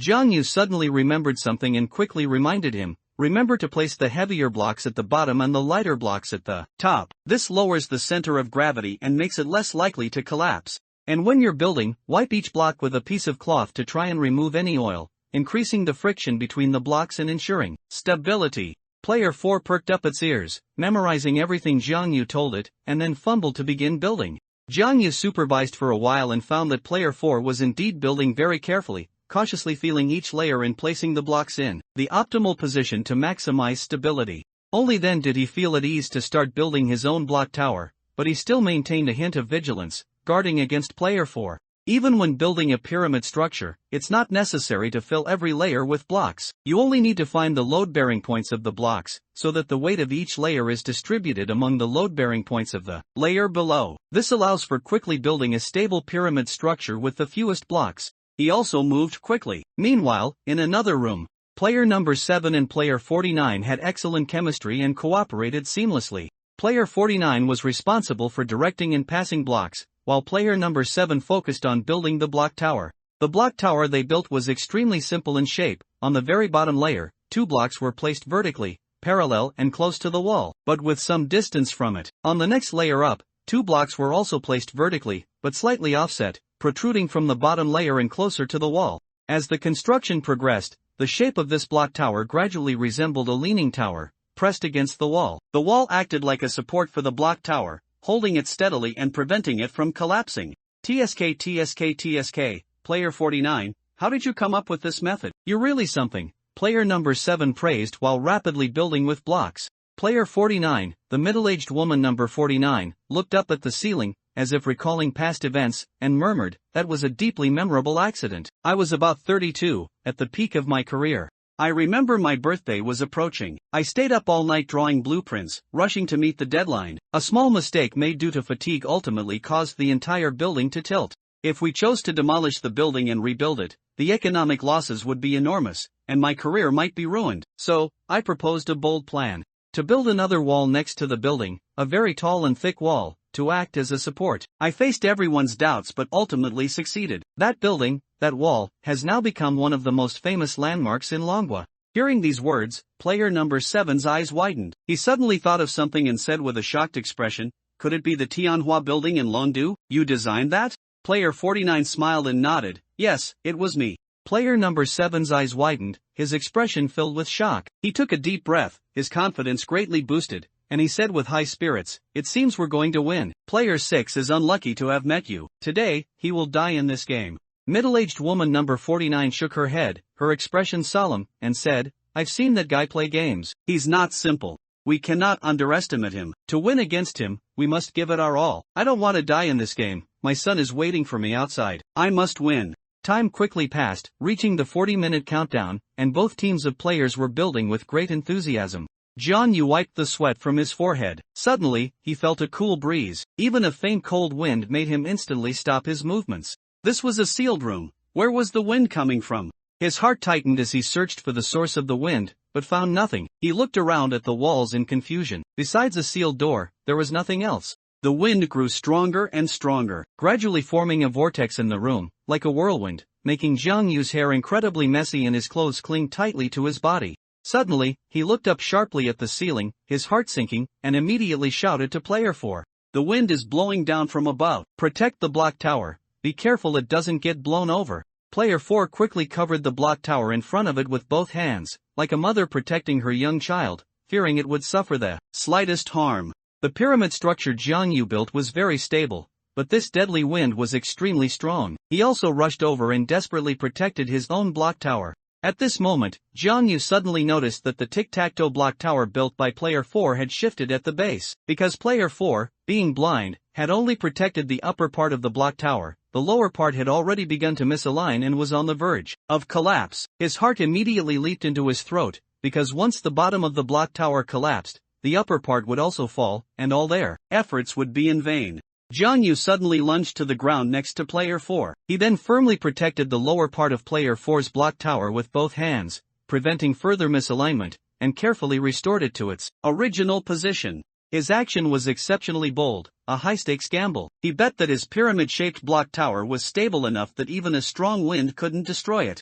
Soon, the wind lasted for about a minute, then gradually dissipated, vanishing without a trace, and the room returned to its previous tranquility. Jiang Yu turned to look, and his block tower still stood firmly in place. Although there was some slight misalignment, it had not collapsed and only needed to be repaired and straightened. His heart, which had been in his throat, finally settled, and his tense body gradually relaxed. He stood up from the ground, letting out a long sigh. Player 6, what's wrong? Why did you suddenly run over to me? Player 4 asked, somewhat puzzled. The bottom of your block tower almost became misaligned and collapsed just now. You didn't notice, so I had to temporarily help you out.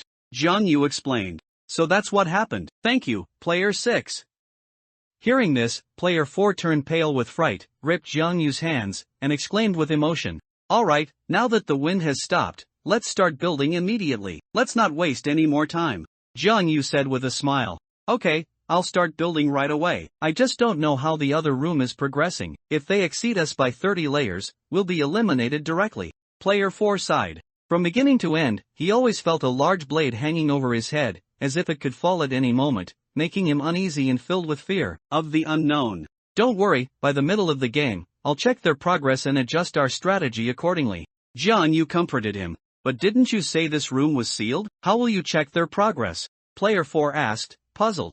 Jiang Yu pulled out an item card from his pocket and smiled. This is a reward obtained by voluntarily signing up for this game, the exclusive item card, Surveillance. Its effect is to allow me to check the other team's progress, specifically their current number of built layers. Hearing this, Player 4 was so excited he almost danced. His previously stiff face also relaxed. That's great. This is like fighting a battle. The scariest thing is not knowing the enemy's movements. If we can know their situation, we can respond calmly. Don't think too much for now, hurry up and start building. Player number 7 and middle-aged woman number 49 both volunteered for the game, and they also have 2 exclusive item cards. We don't know the effects of those 2 cards yet, so we need to be extra careful. Jiang Yu said with a solemn expression, reminding him. Okay, I understand. Player 4 nodded and continued to quickly build the block tower. Meanwhile, in the other room, Player number 7, what's the effect of your item card? Since we're teammates, we should share information to cooperate better. Middle-aged woman number 49 handed over a block, leaned against the wall, and stared at player number 7, asking, my item card is obstacle. Its effect is that I can cause 1 obstacle for the opposing team. Player number 7 neatly arranged the blocks, pulled a card from his pocket, and handed it to middle-aged woman number 49 without any hesitation. Middle-aged woman number 49 excitedly took the item card, carefully read the text description on it, and happily said, excellent, now our chances of winning are even greater. My item card is Hourglass, which can reduce the opponent's game time by 10 minutes. At the critical moment at the end, we'll combine these 2 item cards, and the other side is finished. Not bad. If we use this item card when there are only 10 minutes left on the countdown, their game will end directly. They'll surely be in a panic. Player number 7 showed a sinister smile. Your suggestion is good, but I have an even better one. When the countdown has 11 minutes left, use your item card to create a huge obstacle for them. At that point, the block tower will be very high and likely to collapse. If the opponent's block tower collapses, and then I use my item card to strip away their time, they can only despairingly wait for the game to end. Victory will be ours. This is simply a double guarantee, foolproof. Middle-aged woman number 49 said excitedly, this scene already forming in her mind. The countdown on the wall quickly reached 30:00.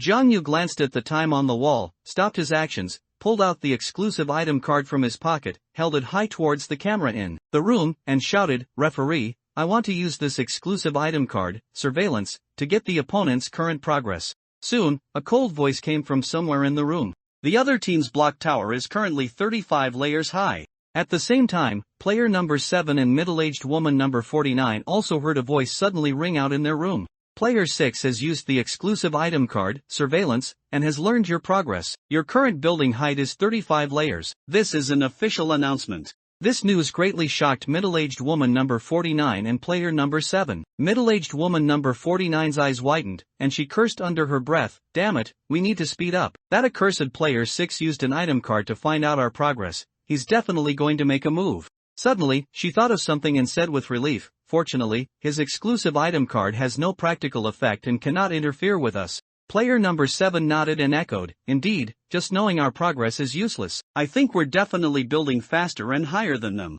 Jiang Yu frowned. He hadn't expected the other team to build so quickly. In just half an hour, they had already reached 35 layers. He wondered what shape they were building. Hearing this, player 4's heart sank. He anxiously said, "What should we do, player 6? At this rate, they'll soon exceed us by 30 layers. Don't worry, I have a plan," Jiang Yu said calmly. Seeing Jiang Yu so calm, player 4 also relaxed a little. He asked with doubt, "What plan? Should we speed up now?" Jiang Yu smiled slightly, pulled out another item card from his pocket, held it high towards the camera again, and shouted, "Referee, I want to use this S-rank item card, freeze, to restrict the opponent's actions for 20 minutes. This S-rank item card, freeze, was a reward item card he received after the red-yellow-green battle game ended, and he had kept it as a trump card, never using it. Now, it finally had a use. At this moment, player number 7 and middle-aged woman number 49 were speeding up their block tower construction. The previous announcement had made them subtly uneasy. Their progress being known by the opponent gave them a feeling of being completely exposed, making them somewhat apprehensive. Just then, that familiar voice rang out again. This time, it was like the god of judgment, full of majesty. Player 6 has used the S-rank item card, freeze, on your team. Its triggered effect is to pause the actions of any two players for 20 minutes. Player number 7 and middle-aged woman number 49, please stop your actions immediately. If you violate the command and continue to build the blocks, you will be directly eliminated from the game. Hearing the referee's judgment, player number 7 and middle-aged woman number 49 froze. Their movements immediately stopped, and expressions of helplessness and anger appeared on their faces. Damn player 6, he actually has such an item card. How does he have so many item cards? It's endless. Is he even letting people play?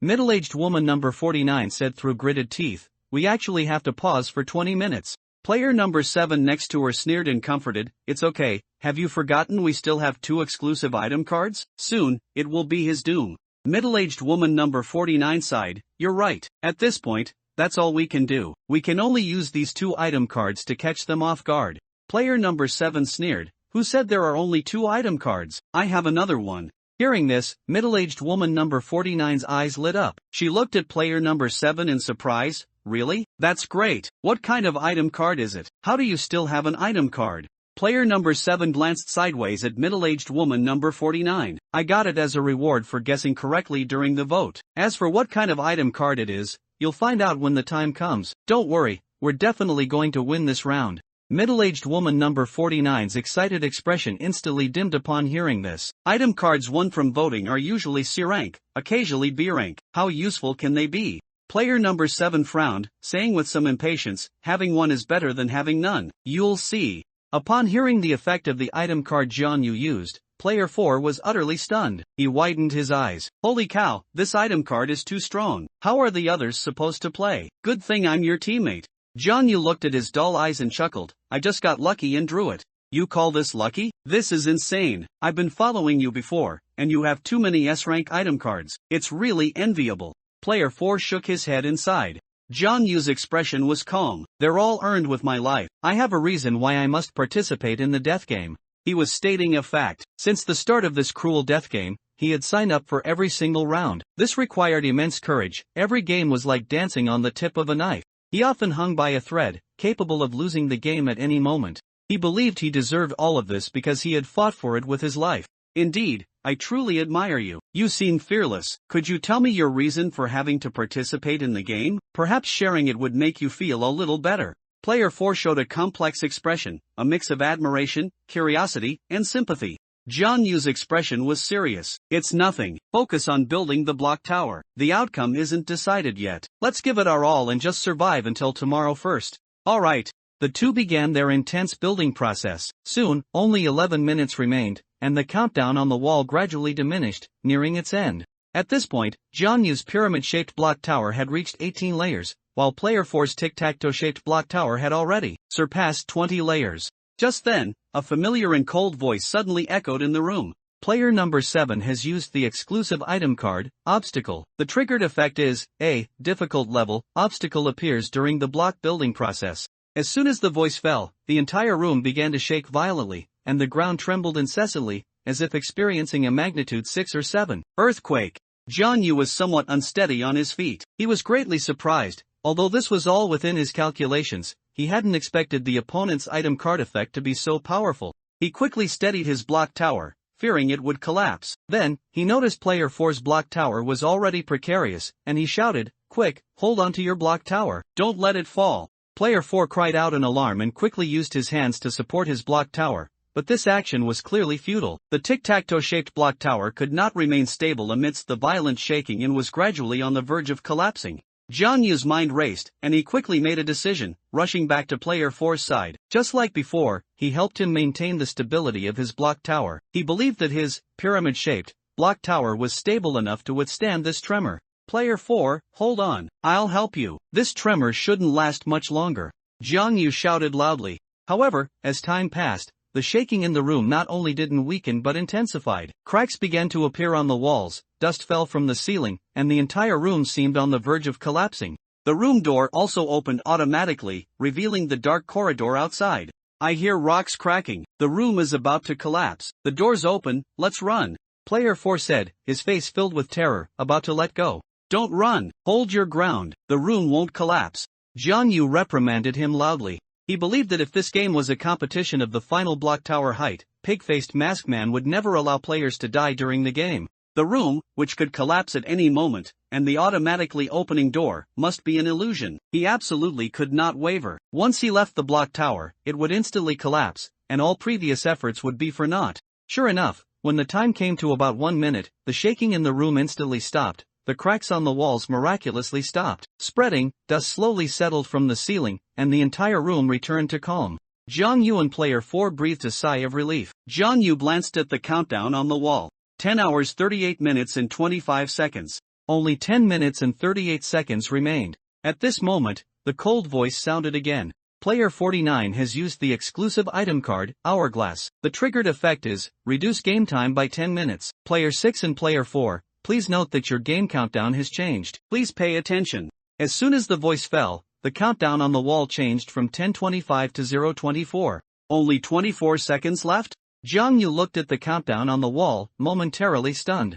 Ah, it's over, what do we do? We're definitely going to lose. I don't want to die, what do we do? I don't want to die. Player 4 was as frantic as an ant on a hot pan, his face pale with fear, completely at a loss. At the same time, in another room, middle-aged woman number 49 said triumphantly, let the damned Player 6 restrict us earlier. They're finished. Now we have 10 minutes to turn the tide. Their game time is about to end. Player number 7 nodded in agreement. Indeed, they're definitely going to lose. It seems my item card won't even be needed. In the main hall, the other players watching the screens on the wall were now discussing animatedly, pointing. It looks like Player 6 is definitely going to lose this time, falling here. Yeah, with so little time left, their progress is clearly not as fast as Player 49's. Damn it, this is the first time I voted for Player 6. How did he lose? Why is it such a coincidence? Someone grumbled. In the room, Player 4 had already slumped weakly to the ground. Jiang Yu frowned and glanced at him. What are you panicking for? Calm down, there's still a chance. Player 4 looked up at Jiang Yu, his face full of terror. There are only a dozen seconds left. How can we possibly make it in time? Jiang Yu took a deep breath and pulled an item card from his pocket. Don't worry, I still have a time extension item card. It can extend the game time by 15 minutes. Player 4 stood up from the ground, a glimmer of hope flashing in his eyes. Really? That's great. Jiang Yu decisively used the item card. Soon, the countdown on the wall changed, becoming 15 hours 3 minutes and 42 seconds, and the countdown began to tick down again. The two once again began to rapidly build the block tower. This time, they were even more confident, filled with a determination to win and brimming with motivation. Exclamations came from outside the game as other players witnessed Jiang Yu once again create a miracle. The large screen on the wall was divided into two smaller screens. The left one showed the real-time situation inside Jiang Yu's room. At this moment, in the room on the right, middle-aged woman number 49 and player number 7 were still in the dark, excitedly building their block towers, believing they were sure to win. Soon, the countdown in player 49's room reached midnight, and a piercing alarm sounded. Player 49 and player number 7 breathed a sigh of relief, stopped what they were doing, and looked with satisfaction at their masterpiece, the towering block tower. However, the familiar voice of the referee suddenly rang out. Player 6 used to grade a prop card, time extension, triggering the effect of extending game time by 15 minutes. The countdown in the other room has not ended, please wait patiently for 5 minutes. Hearing this, middle-aged woman number 49 and player number 7 froze in place, looking at each other with confusion on their faces. I knew this guy would be troublesome, middle-aged woman number 49 said bitterly. Player number 7 frowned, pondering for a moment. It seems I can only use my last item card.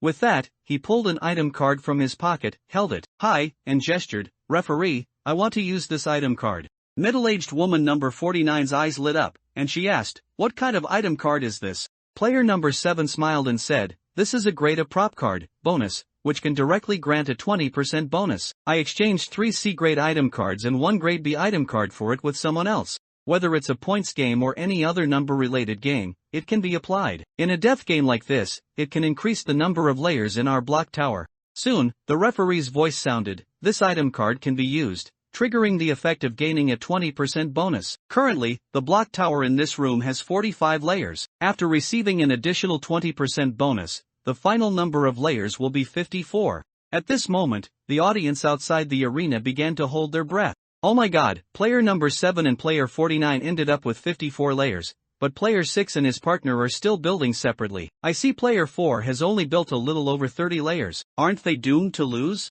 I don't understand, why are player 6 and player 4 building their own towers? Did they have a falling out? Someone in the crowd sneered and said, "You are too foolish. The advantage of building 2 block towers is that if one falls, there's still another, double insurance." Someone responded, "But wouldn't that be too slow? It's really an unwise approach." In a corner, player 1, the silver-haired young man, leaned casually against the wall, looking up at the screen with a slight smile on his lips, seemingly muttering to himself, "You're quite clever, you fellow. These fools can't even see it." Time gradually passed, and the countdown in Jiang Yu's room had only a little over 1 minute left. Jiang Yu suddenly stopped his actions. At this moment, the pyramid-shaped block tower in front of him seemed not yet fully formed, only about 2/3 built, with a flat platform at the top. However, his block tower already had 28 layers. Player 4, how many layers has your block tower reached? Jiang Yu turned and asked. 35 layers, why? Player 4 stopped his actions and asked in confusion. Very good,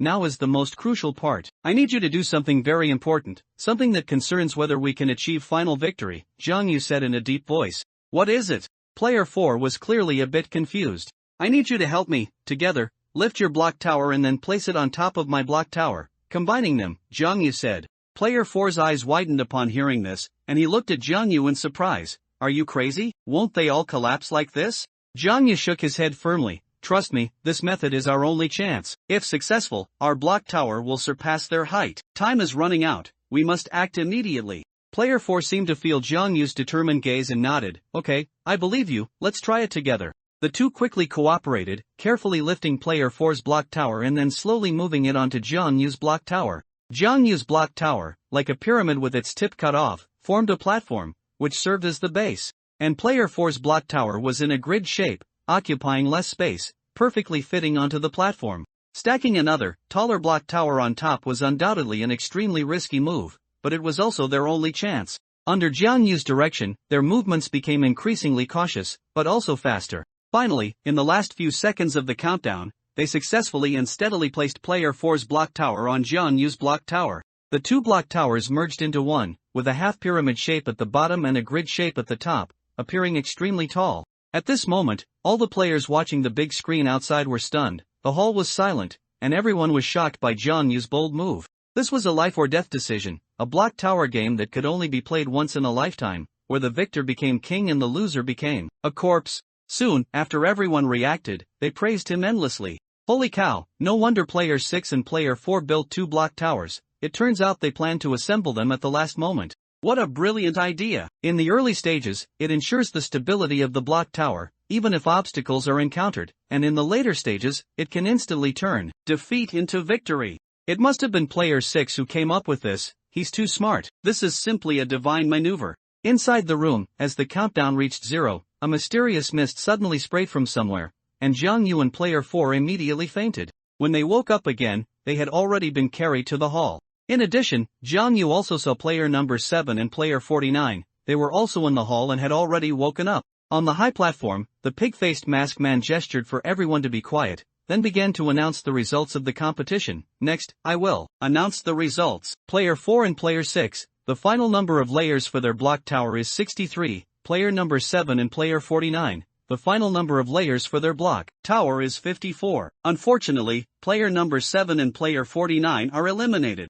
Middle-aged woman number 49 let out a sharp shriek, her demeanor frantic, and shouted loudly at the pig-faced masked man, "Impossible, how could we lose? I am a senior architect. I don't believe they built higher than us. This is absolutely impossible." The pig-faced masked man pointed to the big screen. Middle-aged woman number 49 turned to look, and the screen was showing a video recording of Jiang Yu and Player 4 stacking the 2 block towers together. Middle-aged woman number 49's eyes widened, and she muttered, "You can do it this way? No wonder each team has 2 people. How did I not think of that?" Then, her body went limp, and she collapsed onto the ground. Everyone quickly moved away from them, because everyone knew their fate. The pig-faced masked man still coldly pressed the remote control in his hand. The next moment, 2 piercing explosions sounded, and Player number 7 and Player 49 were eliminated. Information from the seat of divine gambling also came into Jiang Yu's mind, absorbing the life gambling power of this death game. The seed grew, and the host's memory was greatly enhanced. Very good, the game has reached its midpoint. Currently, half of the players have been eliminated. The upcoming games will be even more brutal. Please, all players, prepare yourselves. After the settlement,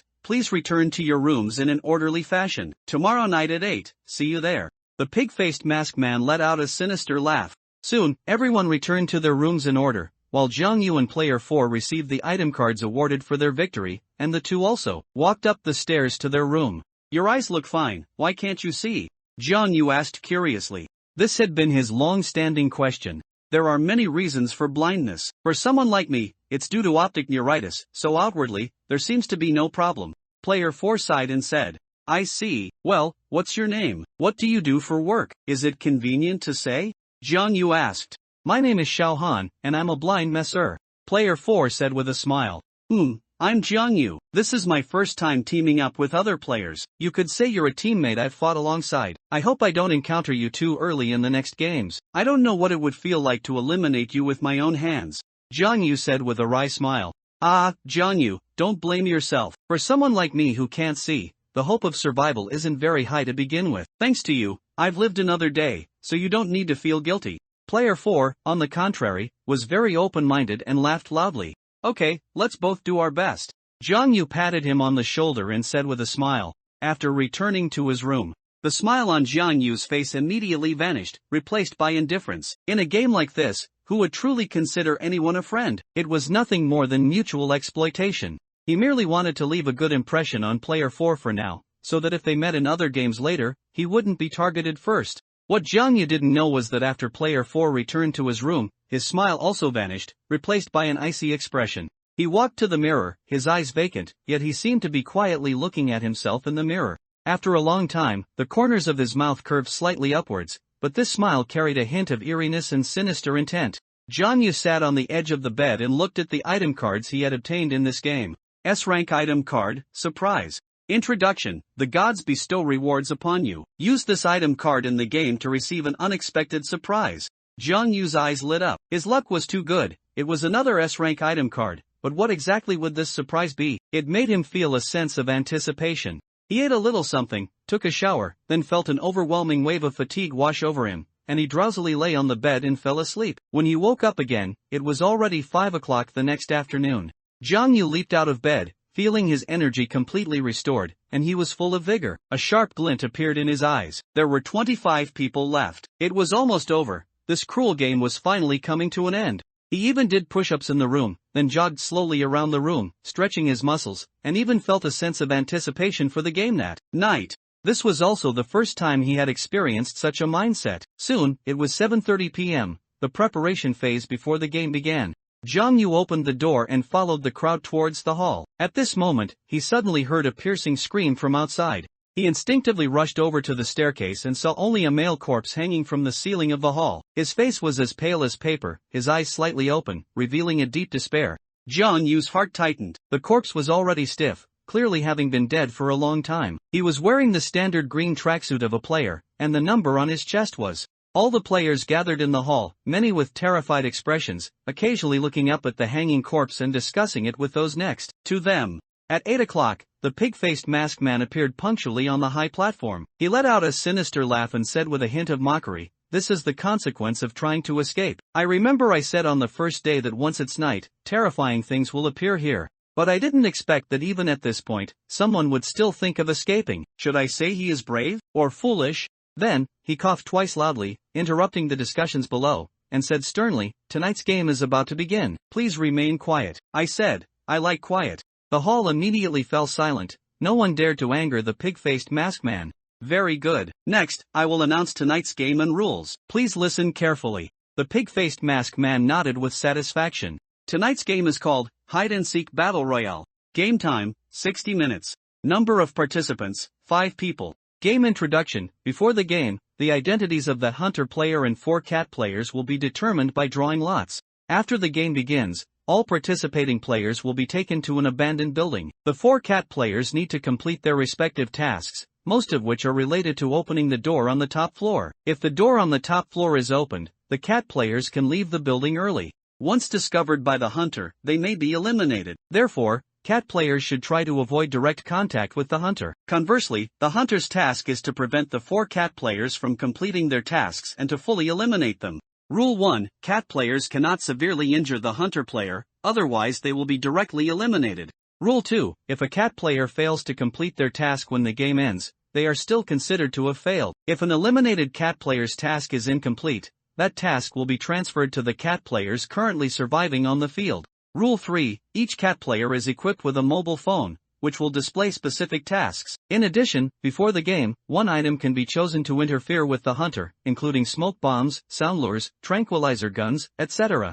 Rule 4: Each cat player will wear an induction ring on their finger. If their movement speed is too fast, a piercing alarm will sound. Settlement rules: Hunter player victory condition: eliminate 2 or more players. Cat player victory condition: complete tasks and leave through the top floor door, or the game time ends and they have not been eliminated by the hunter player. After speaking, the pig-faced masked man paused, looked at the players below, and chuckled. I have finished explaining the rules. Tonight's game is very interesting. Is there anyone who would like to volunteer to participate? As soon as he finished speaking, Zhang Yu had already raised his hand. He didn't need to hesitate at all. The pig-faced masked man nodded and said, "Very good, player 6 has volunteered." Are there any other players who would like to volunteer? However, the hall was silent. No one dared to step forward this time. Most players realized that player 6 had a problem. This person was like he had a cheat enabled. He had survived so many games in a row, and no one wanted to play against him in the same game. Everyone prayed that they would not be drawn. The pig-faced masked man sighed and said, "Unfortunately, it seems I can only randomly select players to participate. Please look at the big screen." Everyone looked at the electronic screen on the wall. As the avatar selection box scrolled, 4 participating players were quickly determined. Zhang Yu looked at the 4 selected players and was instantly in a trance. There were quite a few familiar faces among them. The 4 selected players were player 5 Yi Tengwen, player 18 Shenwen, player 25 the old man, and player 12, a beautiful woman who looked to be in her 20s.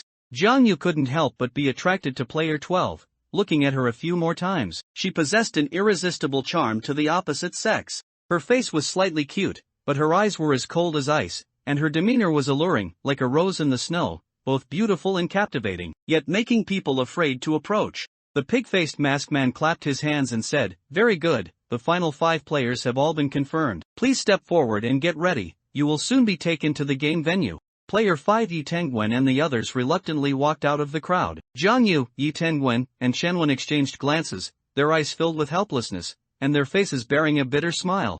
Zhang Yu received an exclusive item card, which was a reward for those who volunteered for each game. Then, he secretly checked the item card's function. Grade a prop card, race against time. Introduction: if the hunter player uses this item card, they can extend the game time by another 10 minutes when the game time is about to end. If a cat player uses this item card, they can shorten the game time to 50 minutes. Next, the 5 players will draw identity cards, which will be 1 hunter card and 4 cat cards. The pig-faced masked man motioned for his subordinates to bring over 5 identity cards, and each person randomly selected one.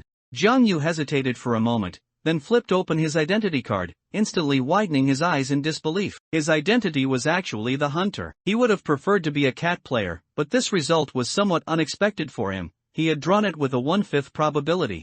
Then, the 5 people were blindfolded and taken to a room, then knocked unconscious. When Jiang Yu woke up again, he found himself in an unfamiliar room. He slowly stood up, looked around, and cautiously surveyed his surroundings. This room was an extremely simple small room. A buzzing incandescent light on the ceiling illuminated an old table in the center of the room, on which several heavy weapons were neatly arranged. Jiang Yu was stunned. On the table were chainsaws, giant scythes, hammers, pistols, and more. At this moment, he was startled by a sound from behind him. Hunter player, please select a few weapons. In the upcoming game, you will use these weapons to eliminate other players.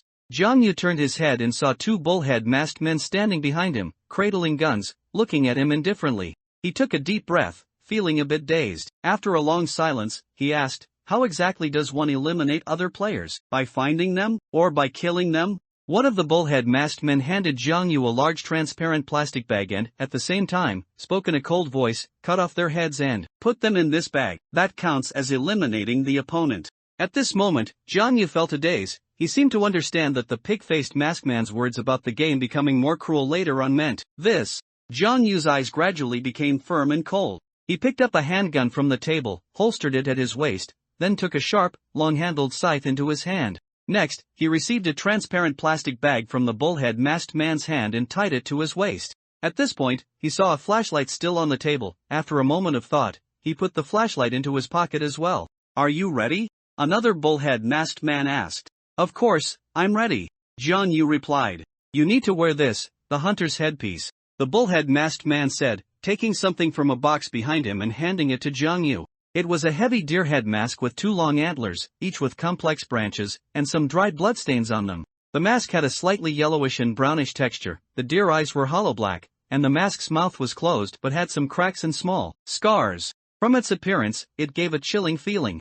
Jiang Yu frowned but still put the deer head mask on. Once it was on, he felt his exhaled hot breath seem to blur his vision, and his field of view narrowed, but a bloodthirsty desire inexplicably rose within him, as if he wanted to kill everything he saw before him. The mask seemed to possess some kind of magic. He felt something was wrong, as if he was about to lose control, so he immediately pulled out an S-rank item card from his pocket, handed it to the bullhead masked man, and said in a deep voice, I want to use this S-rank item card, surprise. The bullhead masked man took the item card, examined it carefully, then nodded at him. Next, the bullhead masked man ordered him to turn around. The next moment, after Jiang Yu turned around, he felt a needle prick his neck, and he fainted again. Meanwhile, the game arena, inside a certain abandoned building. In a room in a corner on the first floor, 4 cat players woke up one by one. The last to wake up was player 18, Chenwen. She rubbed her head, frowned deeply, and muttered a few curses under her breath. Damn bullhead, just after I received the items, he drugged me,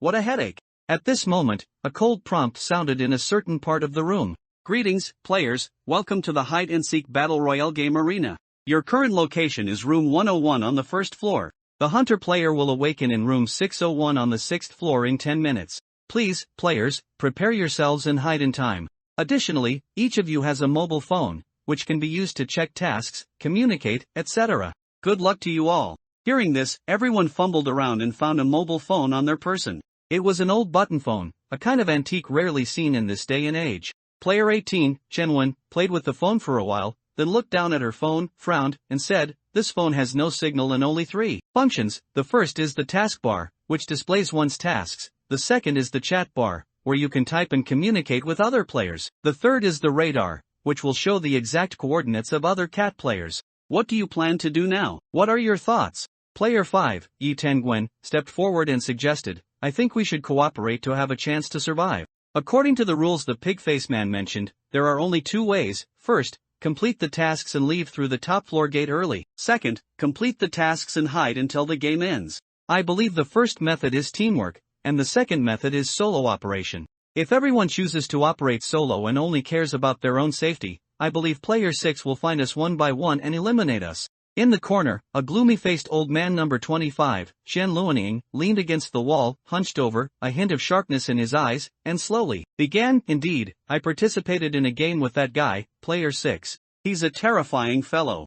I agree with player 5's suggestion. But I think the premise of cooperation should be trust. Why don't we disclose our tasks, which would help us help each other and complete the tasks sooner? What do you all think? Just then, an abrupt voice interrupted him. No, I don't trust any of you, especially you, old man number 25. You don't seem like a good person. I'm leaving. From the darkness, a figure slowly emerged. As she approached, her face gradually revealed its full appearance in the faint light. This was player No. 12. She frowned, her eyes somewhat cold, and glanced at old man number 25. With that, she pulled open the door and left without hesitation, leaving behind the awkward remaining 3. You bitch, if it weren't for the pig face's rule, I'd make you pay. Old man number 25 glared at player No. 12's retreating back, his face full of resentment, and spat heavily on the ground. Since player No. 12 refuses to cooperate, everyone can only carry out their own tasks and then hide until the game ends. Good luck to you all. Chen-Wen watched player No. 12's retreating back, sneered, and then left. Wait. At this moment, old man number 25 behind her called out to her. What else is there? Chen-Wen's expression was somewhat displeased as she turned her head to ask. It's fine for everyone to act independently, but I suggest we first smash all the lights on each floor. In the darkness, we can hide better. Old man number 25 said in a deep voice. It truly is you, cunning old fox. I agree with that point. I'll go smash those light bulbs later. Chen-Wen's eyes lit up, she nodded in agreement, then turned and left. I think with my physique, it will be hard for me to survive in this game. I should quickly find a place to hide first. Old man number 25, goodbye. Yi Tingwen looked down at his stomach, his fat almost bursting through his clothes. He frowned deeply, sighed, and then quickly left the room. At this moment, only old man number 25 remained in the room. He took out his phone again and carefully looked at the tasks on it. Task 1, turn off the main power switch on the 6th floor to cut power to the iron gate leading from the 6th to the 7th floor. His eyeballs moved, a glint of shrewdness appearing, as if he was calculating something. Soon, he had an idea and also left the initial room. Soon, 10 minutes later, John Yu woke up groggily in the room. He felt a heavy head and stood up, leaning on the wall. His consciousness gradually cleared, but his vision remained narrow. Through the broken mirror of a cabinet in front of him, he saw a man wearing a deer head mask in the reflection. He immediately recalled what had happened before, frowned, and fumbled around. The handgun, scythe, flashlight, and transparent bag were all there. He should now be in the game arena of hide-and-seek battle royale, which is the abandoned building mentioned by the pig-faced masked man, but he didn't know which room he was in. The hunting game officially begins. Meanwhile, several lines of text appeared in the chat bar of all cat players' phones. Friendly reminder, the hunter player has awakened, and the game has officially begun. The game duration is 60 minutes. Cat players who complete their tasks early can escape the abandoned building ahead of time. If you cannot leave early, please, cat players, hide well and wait for the countdown to end. Because the hunter player's task is to cut off your heads. Good luck to you all. John Yu surveyed the room he was currently in. It was a dilapidated room, with peeling paint and mold stains covering the walls. A precarious light bulb hung from the ceiling, emitting a faint glow. The room contained only an old wardrobe, its door ajar, revealing worn-out clothes inside. Various pieces of trash were scattered on the floor, fragments of newspapers, empty bottles, and broken plastic bags. In the corner, there were piles of worm-eaten wooden planks and a rusty iron bucket. The air was filled with a musty smell. He pushed open the room's door and stepped out, then looked back at the room number. It was room 601. To his left was a long corridor, and to his right, the stairs leading from the 6th to the 7th floor. The air was thick with the smell of decay, and an eerie silence pervaded the surroundings, like a land of death. The old wall clock had long stopped ticking, dust and cobwebs accumulated in the corners, and damaged notice boards were plastered on the stairwell walls. Strangely, the stairs leading from the 6th to the 7th floor were sealed off by an iron gate, with a warning sign attached. High voltage connected, do not touch. He was expressionless, gripping the scythe in his hand, and slowly walked down the corridor to his left. Suddenly, he remembered something and, leaning on the corridor railing, looked down. Below, it was pitch black, with only faint lights indicating he was on a high floor. Jiang Yu looked up, and the silver moon in the sky was incredibly beautiful. He pulled himself back, perked up his ears, and became fully alert. His current mission was to find those cat players, cut off their heads, and eliminate them from the game. Starting from his spawn point, he searched each room one by one. The first pass was a quick search. If there was anything suspicious, he would briefly check it. If there was no question, he would move on to the next room. Meanwhile, each cat player was acting independently. Player No. 8, Yi Tengwen, was currently hiding inside the wall behind a cabinet in a room on the 3rd floor. While searching for a hiding spot, he unexpectedly discovered a large hole in the wall of this room, big enough to accommodate even his bulky physique. So, he smashed the light bulb in the room, then dragged a nearby wardrobe in front of the large hole, cleaned and covered up any traces left behind, including footprints, and then found a rope to loop around the wardrobe. After crawling into the hole, he pulled the rope tightly, making the wardrobe press firmly against the wall. Next, he slowly pulled out the rope and checked the position of the wardrobe,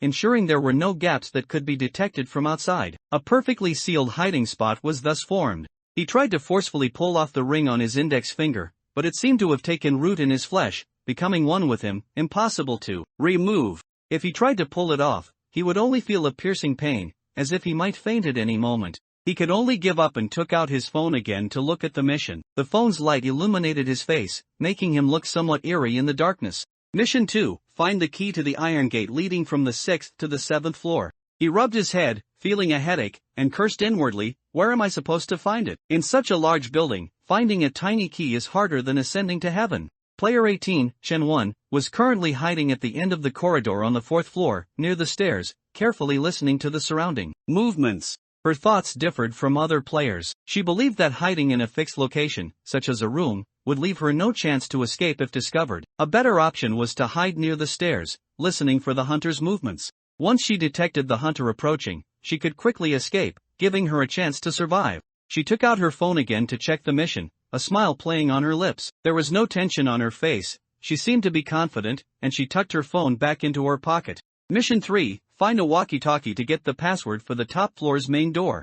Jiang Yu searched rapidly. He was halfway through searching the rooms on the 6th floor when, suddenly, the lights in the dark corridor flickered, alternating between dim and bright, and an eerie sound echoed. Creak, creak. He shone his flashlight, and saw a bizarre doll in a suit, riding a small toy bicycle, approaching him. It then stopped in front of him. The doll's lips curved upwards into an eerie smile. Its eyes were hollow and dark, seemingly staring at Jiang Yu. He was wearing a small black suit with a red bow tie, and the stitches on his body were clearly visible. Jiang Yu noticed something tied to the doll's body. He squatted down and took it off. It was an old-fashioned tape recorder. He pressed the play button on the recorder, and immediately a female voice spoke. Hello, Hunter, I am player No. 12. You must be surprised to hear my voice, but I hope you will listen, because this concerns whether you can win the game. Actually, I didn't want to reveal myself proactively, but my mission is very strange. I need to help you eliminate the other 3 cat players to win the game. Otherwise, even if I hide until the end, if I fail to complete the mission, I will be eliminated.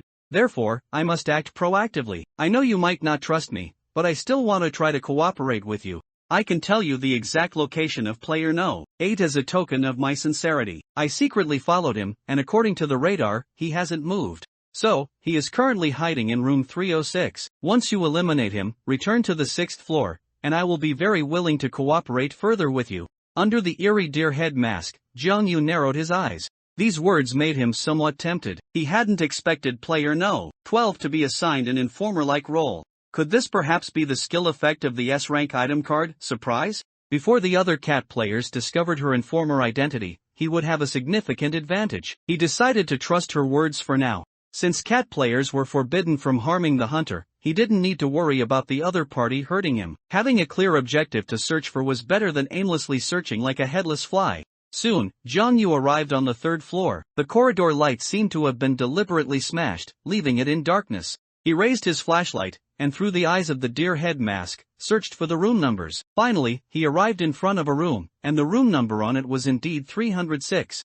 He stood still for a long time, then finally sighed, kicked open the room door, and walked in. The beam of the flashlight swept across the scene inside the room. This room appeared even more dilapidated, filled with the smell of decay. The walls were covered with cracks of various sizes, thick dust accumulated in the corners, and a worn-out wardrobe stood in the corner, seemingly untouched for a long time. In the center of the room was a worn-out wooden table, on which some yellowed books were messily piled. The covers of the books were faded, covered with a thin layer of dust, and some blurred writing was faintly visible. Next to the table was a wooden chair with chipped paint, one leg of which was broken and casually placed aside. On the floor beside the wooden chair were a few pieces of moldy newspaper. The text on the newspaper was already blurred, but it didn't seem to be Chinese characters.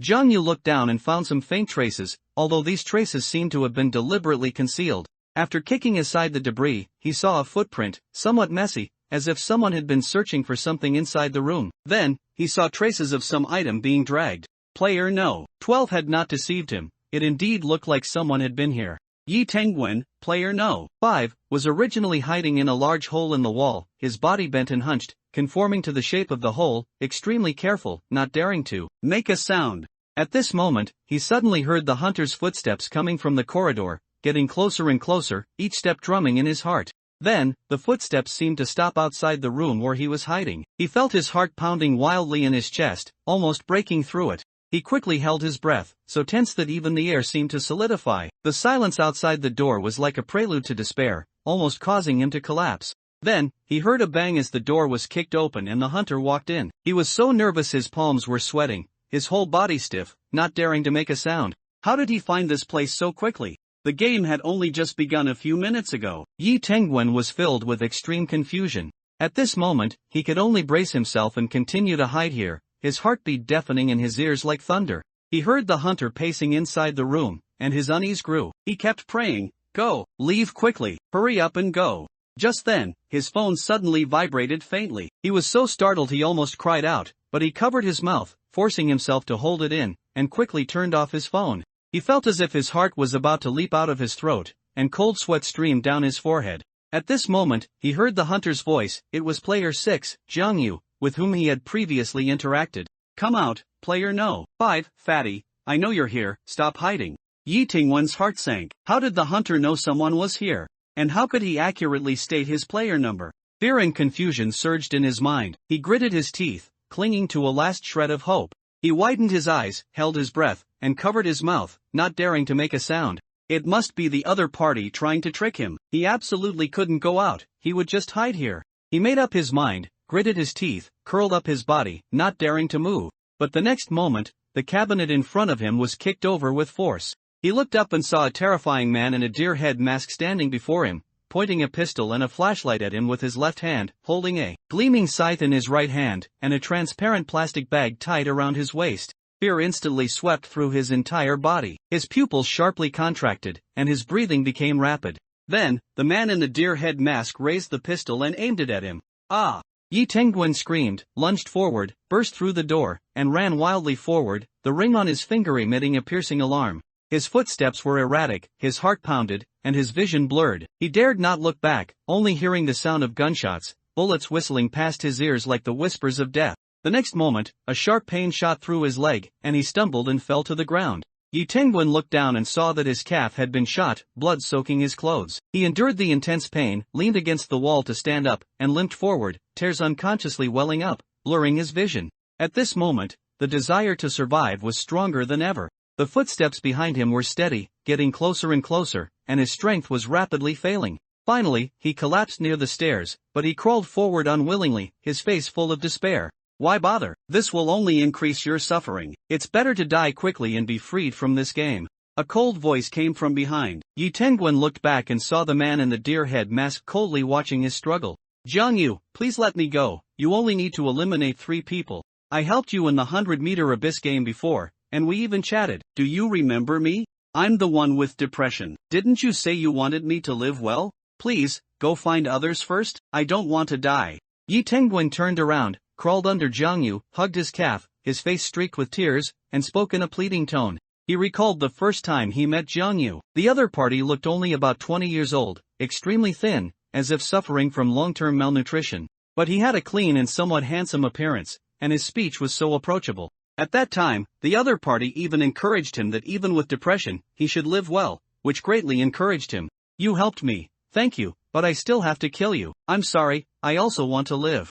Jiang Yu squatted down, placed the pistol against Yi Tengwen's head, and pulled the trigger. The next moment, accompanied by the piercing gunshot, the latter fell in a pool of blood.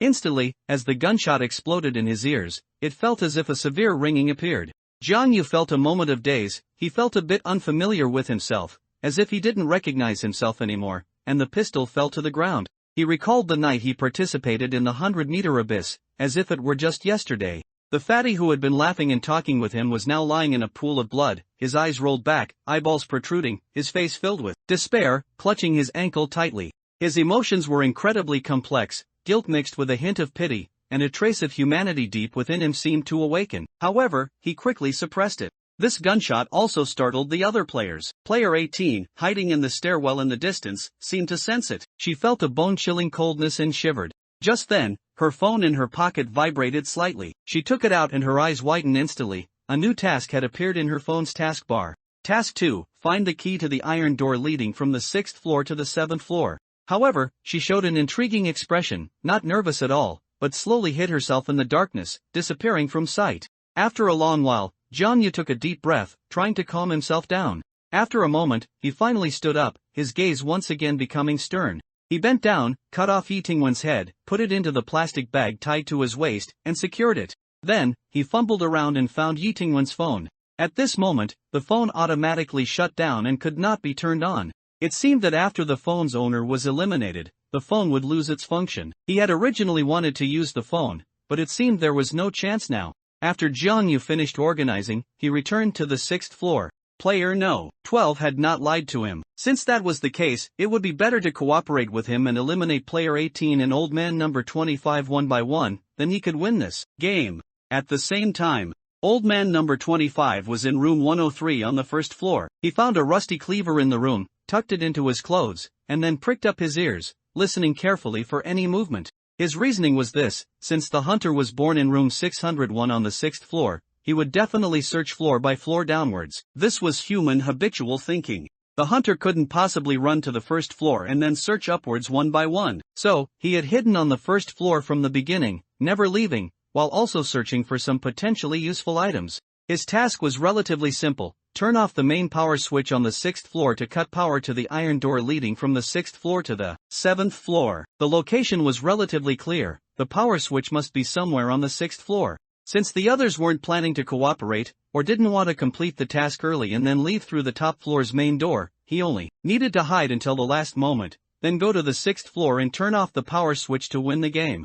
Therefore, in the early stages, he only needed to hide. Thus, he unhurriedly searched for items, while observing the hunter's movements and whereabouts. The gunshot upstairs earlier startled him, but he quickly calmed down and continued to focus on finding valuable items that could interfere with the hunter's search. For example, he found a large quantity of broken beer bottles in a certain room, so he spread them out in the corridor outside. This way, if the hunter came and stepped on the glass shards, it would make a loud noise, and he would be alerted in advance, giving him time to escape. At the same time, Jiang also returned to the 6th floor, to the location where the tape recorder was previously playing. After waiting for a moment, a soccer ball slowly rolled out of the darkness and came to his feet. Jiang squatted down and found a note tied to the soccer ball. He took off the note, shone his flashlight on it, and read the words on it. Go find player 25, he is currently on the 1st floor, moving slowly. Jiang looked at the words on the note, crumpled it into a ball, threw it out the window, and headed towards the 1st floor. Player 12 was now his semi-teammate, and he couldn't let her be exposed yet. This would also allow him to continue eliminating other cat players. However, it was also evident that player 12 was cautious enough to always avoid direct contact with Jiang, fearing that the hunter wouldn't believe her words, or worse, eliminate her directly, increasing the elimination count by 1. Because, in this game, the hunter only needed to eliminate 3 cat players to win, without needing to care about her mission or her life. Old man number 25 was currently hiding in the last room on the 1st floor, peeking out. This spot was near the right staircase, so if the hunter came down from the right, he would hear footsteps. If the hunter came down from the left, he would have enough time to escape, as each floor had 10 rooms, and the corridor was long enough that it would take the hunter several seconds to run from the other side. After searching the last room, he gently pushed open the door and tiptoed out, heading towards the stairs. Next, he was going to search the 2nd floor. In the dim light of the darkness, a man wearing a terrifying deer head mask just stepped out from the stairwell. Their eyes met. The mask seemed to be seeping blood, its hollow deer eyes appearing extremely eerie and frightening. Old man number 25's eyes widened, his breathing quickened, and his voice seemed to be caught in his throat. He wanted to scream but found himself unable to make any sound. He turned and ran frantically. Just then, the ring on his hand emitted a shrill alarm, indicating his position, but he couldn't care less. His priority now was to shake off that terrifying hunter. Jiang Yu shone his flashlight on the ground and wasn't in a hurry to chase, because when he had come downstairs earlier, he was worried about cat players hearing his footsteps, so he had simply taken off his shoes and thrown them away. Unexpectedly, the corridor on the first floor was covered in glass shards, like broken beer bottles. Now that he was barefoot, it was really difficult to give chase. So, he went back up the stairs, heading towards the fourth floor, where he had left his shoes at the stairwell. Meanwhile, old man number 25 ran for his life, all the way to the sixth floor. When he looked back and didn't see the hunter chasing him, he finally breathed a slight sigh of relief. He looked at the beeping ring on his hand, gritted his teeth, pulled out the rusty cleaver from his waist, a fierce glint in his eyes, and then fiercely chopped at his index finger. The cleaver was already rusty and didn't cut through in one go. He seemed to fall into a frenzy, chopping several times in a row. The next moment, accompanied by drops of blood, his ring-wearing index finger fell to the ground, and the ring's alarm quietly ceased. Intense pain, like an electric current, rapidly spread throughout his body. Old man number 25's eyes instantly widened, his mouth agape, yet he couldn't make any sound. The indescribable agony distorted his face, and his forehead was instantly covered in cold sweat. His body trembled violently, his knees almost giving out, nearly collapsing to the ground. Then, he used all his strength to pick up his severed finger, hunched over, and entered room 601 next door, which was the hunter's starting room. He fumbled on the table and found a black patterned box, into which he threw his finger. Then he wrapped his left hand tightly with a piece of rags. Although blood slowly seeped through the white cloth, the bleeding still stopped. Every movement made him ache to the point of almost fainting, but he knew this was not the time to rest. He leaned against the wall, took a deep breath, and forced himself to calm down. His face was full of pain, sweat mixed with blood, making him appear extremely disheveled. Finally, he gritted his teeth and stood up. He peered out from the doorway to observe his surroundings. After confirming the hunter was not nearby, he began to search carefully. Since he was already on the sixth floor, he might as well find the main power switch and turn it off, so he could concentrate on hiding. He searched room by room. As he entered room 607, he was nervously looking for the location of the main power switch when he suddenly heard faint footsteps behind him, and his heart tightened.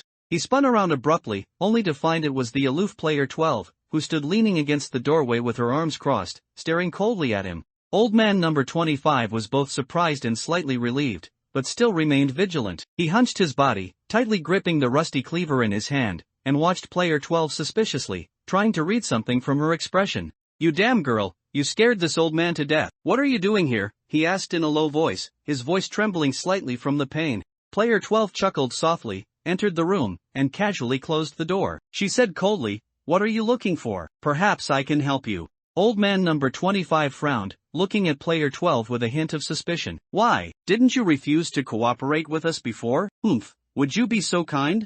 Player 12 shrugged, saying indifferently, "I changed my mind. If you three idiots get eliminated too quickly, the hunter can focus more on finding me." Old man number 25 was silent for a moment, then finally nodded. He knew that in this situation, temporary cooperation was the wisest choice. "My mission is to find the main power switch on the sixth floor that leads to the seventh floor and turn it off." Player 12 let out a small laugh and said, "Why didn't you say so earlier? I already found the power switch on the sixth floor. I'll take you there." Old man number 25 saw player 12 smile for the first time in a long while, which made him feel a bit uneasy. He was somewhat suspicious, feeling that something wasn't quite right, but his inner drive pushed him to verify her words. After a moment of hesitation, he said, "All right, take me to see. If you're not tricking this old man, I'll help you complete your mission later." Player 12 snorted, "We are all cat players, our goals are the same. Besides, I'm not the hunter. What benefit would I get from tricking you? Follow me." With that, she walked towards one side of the corridor. This statement completely dispelled old man number 25's suspicions. He thought about it and realized it was true. She had no reason to trick him. In this game, they were on the same boat, not competitors. He had been overly suspicious. However, being cunning and experienced, he remained vigilant, following player 12 from a distance, walking neither too fast nor too slow.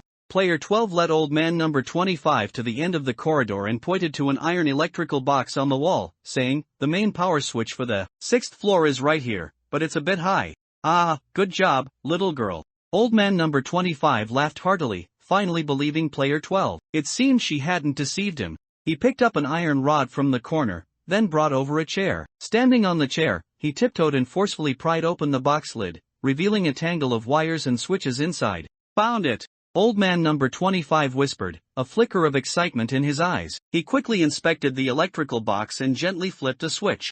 In an instant, the 6th floor plunged into darkness. All the lights immediately went out. The corridor was pitch black, with only the faint sound of wind coming from afar. His phone vibrated. He quickly pulled it out and saw that the mission bar had changed. Mission 1, turn off the main power switch on the 6th floor to cut power to the iron door leading to the 7th floor. Completed. Well done, you little girl.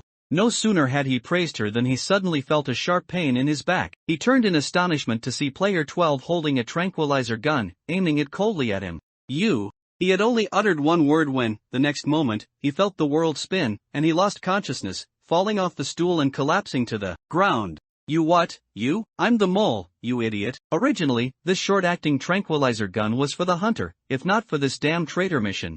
She snorted, quickly put away the tranquilizer gun, and hurried away, because the loud noise must have attracted the hunter's attention, and he would come straight here. As Jianyu put on his shoes, he heard a loud noise from upstairs, as if something had been knocked over. He narrowed his eyes, raised the sickle in his hand, and quickly ran upstairs. As long as there was a sound, it meant there must be a player there. No matter who it was, he had to go and see first.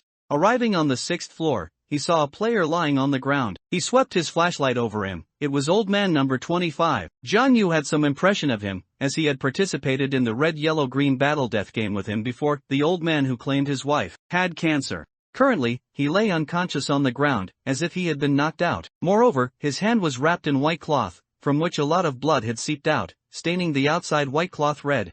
Jianyu looked around. In the darkness, there was only a silent stillness. Who did it? He guessed in his heart that it must be player 12. From the motive, player 12's mission was to help him eliminate the other 3 players. There was only one possibility: player 12 lured old man number 25 here, then knocked him out when he wasn't paying attention, and then offered him to Jianyu. Then he didn't need to be polite. Thinking of this, he stepped directly on old man number 25's head and swung his sickle. Poor old man number 25, who had been shrewd his whole life, didn't expect to fall into a young girl's trap in the end. He was eliminated while unconscious, which could be considered a painless departure. After dealing with old man number 25, Jianyu continued to search the hallway. Only about 10 minutes had passed, and he still had over 40 minutes left. He only needed to eliminate one more cat player to win. Therefore, he was not in a hurry at all. He carefully checked every possible hiding place. Of course, if player 12 appeared again and provided him with clues, he would gladly accept them. He searched the 6th floor in a circle but found no traces, so he went to the 5th floor to continue searching. Soon after, he suddenly heard a sound from downstairs, like a stool accidentally being kicked over. Someone! Jianyu whispered and ran downstairs. After arriving on the 4th floor, he followed the direction of the previous sound but found nothing. At this moment, he heard an alarm from the ring, which seemed to be coming from somewhere on the 1st or 2nd floor. He ran towards the 1st floor again, tracking the source of the sound. At the same time, player 18, Chen-1, was currently hiding in a corner on the 5th floor. She heard the hunter's footsteps moving away, and a triumphant smile appeared on her lips. Then she took out her phone, quickly typed a line of text in the chat, and sent it. Player 12, the hunter has been lured to the 2nd floor by me. I know you are on the 6th floor. I want to meet you and talk. Wait for me where you are. Then, she slowly walked towards the 6th floor. At this moment, she felt her phone vibrate. She looked down, and player 12 had replied to her message. No need. Let's all fight individually. I don't trust you, player 18. Looking at this line of text, Jinwen seemed to feel the cold tone behind the screen. She was not angry. Instead, she sneered and quickly typed another line. If you don't meet me, you will surely die. If you want to know why, wait for me there. Then, she continued to move towards the 6th floor, her face full of confidence, because she firmly believed that after sending this message, player 12 would definitely meet her. I'm in room 609. Her phone vibrated again. Jinwen looked at her phone, a slight smile appearing on her lips. She had bet correctly. After arriving at room 609 on the 6th floor, she pushed the door open and walked in. The moonlight from outside shone through the window, spilling onto the floor, forming a cool, silver glow. Player 12 was half hidden in the darkness, leaning against the wall. Her face was divided by light and shadow, one side bright, the other concealed in darkness. She stared coldly at Chen-1, her arms crossed over her chest, her eyes filled with vigilance. What do you want with me? Chenwen smiled slightly, pulled out a pistol, aimed it at player 12, and said, "I want you dead." You won't kill me, the pig-faced man said. Killing is forbidden. What exactly do you want? Player 12 looked at the dark muzzle pointed at her, her expression calm, and spoke coolly. However, she was somewhat flustered in her heart. The tranquilizer gun, the item she received at the start, only had one tranquilizer dart, and she had already used it. Of course, I won't kill you, but I will use someone else's hand to kill you. Chenwen sneered and slowly approached player 12. The next moment, she decisively pulled the trigger without any hesitation. With a few gunshots, player 12 fell to the ground. Her legs were shot, making her unable to stand or walk. At this moment, she finally became afraid, feeling the terror of death. She clutched her bleeding calves, staring fixedly at Chenwen, her body trembling slightly, her face full of confusion. What exactly do you want to do? How does this benefit you? Chenwen slowly squatted down, a rare coldness in her eyes. She fumbled on player 12's body, pulled out a phone from her pocket, and then put her own phone in. Then, she looked at the struggling player 12 with a satisfied smile. Did you really think I was the last to wake up? Actually, I was the first player to wake up. After checking everyone's tasks, I swapped my phone with yours, and then pretended to still be in a coma. At this moment, player 12's eyes widened, her breathing became ragged, and her eyes were filled with disbelief and anger, her heart stirring with immense turmoil. It turned out she had been deceived. Player 18 was the real traitor. She had been used by Chenwen, completing the traitor's task for her, helping the hunter eliminate other players. Then, the hunter, attracted by the gunshots, would surely rush to the 6th floor immediately and find her lying in a pool of blood. Everything was over. Tears welled up in player 12's eyes, her vision gradually blurring. Endless regret and fear surged in her heart, and she felt a deep sense of despair and helplessness. She hated herself for not discovering all of this sooner. Before, she had been smug, thinking she was quite clever, manipulating others at her fingertips. She looked at player 18's departing back, her eyes filled with anger and resentment, yet she was helpless. Jian Yu followed the ring's alarm to the 2nd floor. It was then that he discovered the source of the sound was actually a rapidly speeding toy truck. He frowned and caught up with the toy truck, feeling somewhat annoyed. Who was playing tricks on him? Why would a toy truck emit the ring's unique alarm sound? Jian Yu crouched down and swept his flashlight over the toy truck. His eyes widened. The item loaded on the truck was indeed a bloody finger, still wearing the ring. No wonder the toy truck's rapid movement caused an alarm. It turned out it was carrying the ring. He felt a chill. Someone was using a feint to deliberately lure him away. At that moment, several gunshots suddenly rang out from upstairs. Jian Yu immediately rushed upstairs, sprinting up the stairs. Arriving at the location of the gunshots, he heard a painful groan, which seemed to be coming from room 609. He slowly pushed the door open, shining his flashlight inside, and saw player 12 lying in a pool of blood, her legs shot, unable to move. Who did it? Player 18? Why would she do this? Jian Yu came to her side, squatted down, staring coldly at her, and said in a deep voice. He no longer felt any urgency. Player 12 was currently incapacitated. As long as he eliminated her, he would easily win this game. But he felt that everything was too bizarre, an indescribable feeling, as if he was being manipulated, following a script. Just kill me, I won't say anything. Player 12 closed her eyes, her entire body relaxing, seemingly ready to embrace death. Jian Yu sighed, then shot her in the head to put her out of her misery. Afterward, he put the items he needed into a plastic bag. Walking out of the room, Jian Yu rested his hands on the hallway railing, and through the deer head mask's eyes, he looked up at the moon in the sky. It was still as beautiful as it was at the beginning of the game. Jian Yu did not go looking for player 18, Chenwen, again, because it was no longer important. Currently, he had already eliminated 3 cat players, achieving victory in the game. All he needed to do was quietly wait for the game to end. That A-grade prop card, Life and Death Speed, was also no longer needed. After the game, he could exchange it for a lower grade, common B-grade item card. Soon, 60 minutes passed. In a certain part of the abandoned building, a loud horn sounded. The game has ended. Hunters and remaining surviving cat players, please exit through the top floor door. Jian Yu arrived at the iron door on the 6th floor. At this moment, a figure suddenly emerged from the darkness, pouncing on Jian Yu and embracing him. Under the moonlight, he saw her clearly. It was player 18, Chenwen, with a face full of joy. Number 6, it's us two who survived again. That's great, we must be truly fated. Jian Yu frowned slightly. Aren't you afraid of me? Afraid of what? The game is over. I'm a university student who fears nothing, but your deer head mask is really realistic. So scary, it's not made from a real deer head, is it? Player 18, Chenwen, curiously touched the mask Jian Yu was wearing, feeling its material, and marveled endlessly. Jianyu looked down at player 18, and for a moment, he felt a flicker of disorientation, thinking she resembled Zhou Qingqing. They seemed so similar. Her face was delicate and fair, her features well-defined, with a hint of heroism in her brows and eyes. Her eyes were bright and resolute, her nose bridged straight, and the corners of her mouth slightly upturned, always carrying a confident smile. Additionally, she wore a high ponytail, with a few wisps of hair falling loosely across her forehead, adding a touch of casual playfulness. Her overall demeanor was fresh and refined, giving off a clean and crisp impression. Stay away from me.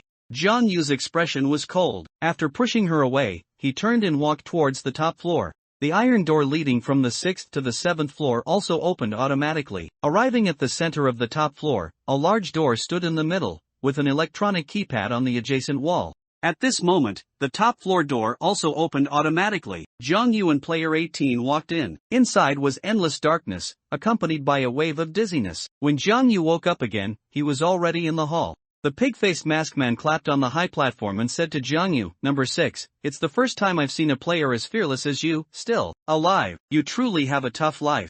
Jianyu stood up, staring coldly at the pig-faced masked man, but said nothing. What he thought was, "My life is tough, and I even cheat. If you're so capable, kill me."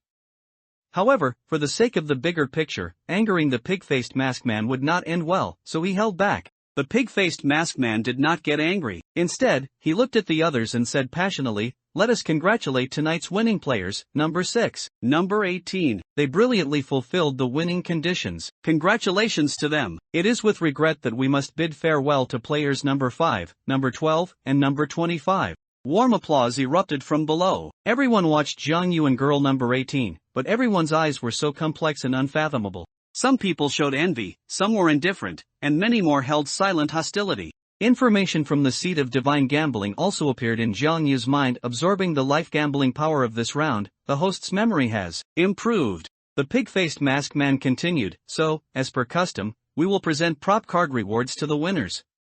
With a wave of his hand, 2 bullhead masked men stepped forward, each holding a stack of prop cards. Jianyu randomly drew a prop card, put it into his pocket expressionlessly, and then exchanged an A-grade prop card for a B-grade item card. Shenwen did the same, receiving a reward prop card, which drew envious glances from others. Very good, today's game has ended. Currently, there are 21 players still alive. Please return to your rooms to rest. Tomorrow night's game is called Death Card. I wish you good luck. Oh, and to improve the diet of you swine, I've specially prepared a box of snacks today. Everyone can help themselves. The pig-faced masked man said excitedly, clapping his hands. His bullhead subordinates immediately brought out a box of snacks containing fruits, spicy strips, potato chips, chewing gum, chocolate, and more.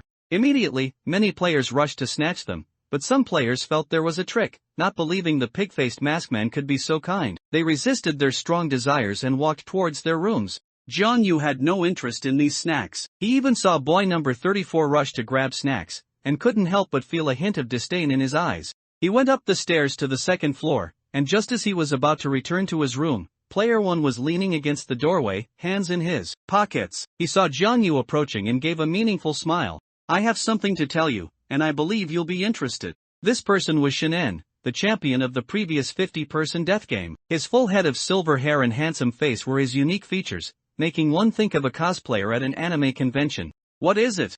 Jianyu frowned, speaking with some caution. He didn't believe player 1 would talk to him for no reason. In this game, everyone was an opponent, capable of backstabbing at any moment. He needed to be extremely careful. "Come in." Shinen opened the door, smiled slightly, and gestured for Jianyu to enter, with utmost elegance.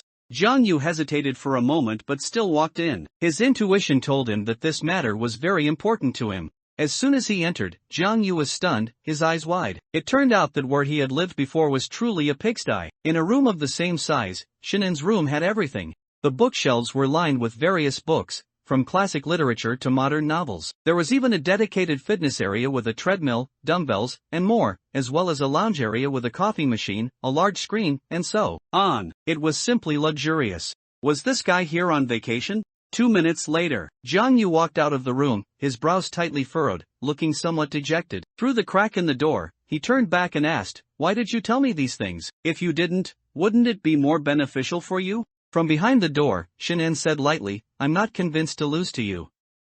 With that, he slammed the door shut.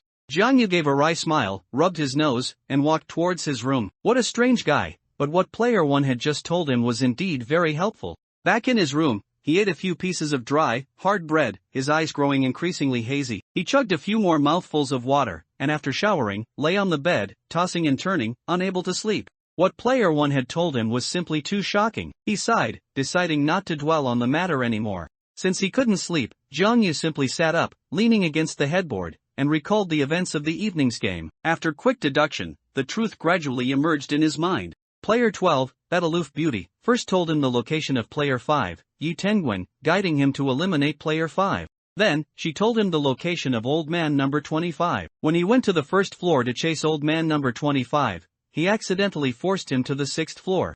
This old man, fearing the alarm sound from the ring would attract him, actually cut off his own finger later. He was a ruthless person. But somehow, he was tricked by Player 12 into walking to the end of the hallway, where she suddenly ambushed him from behind, knocking him unconscious, and thus creating a loud noise. He also quickly rushed to the 6th floor and dealt with Old Man number 25. While he continued searching, the ring's alarm suddenly sounded on the 2nd floor. Someone had placed Old Man number 25's finger on a toy car.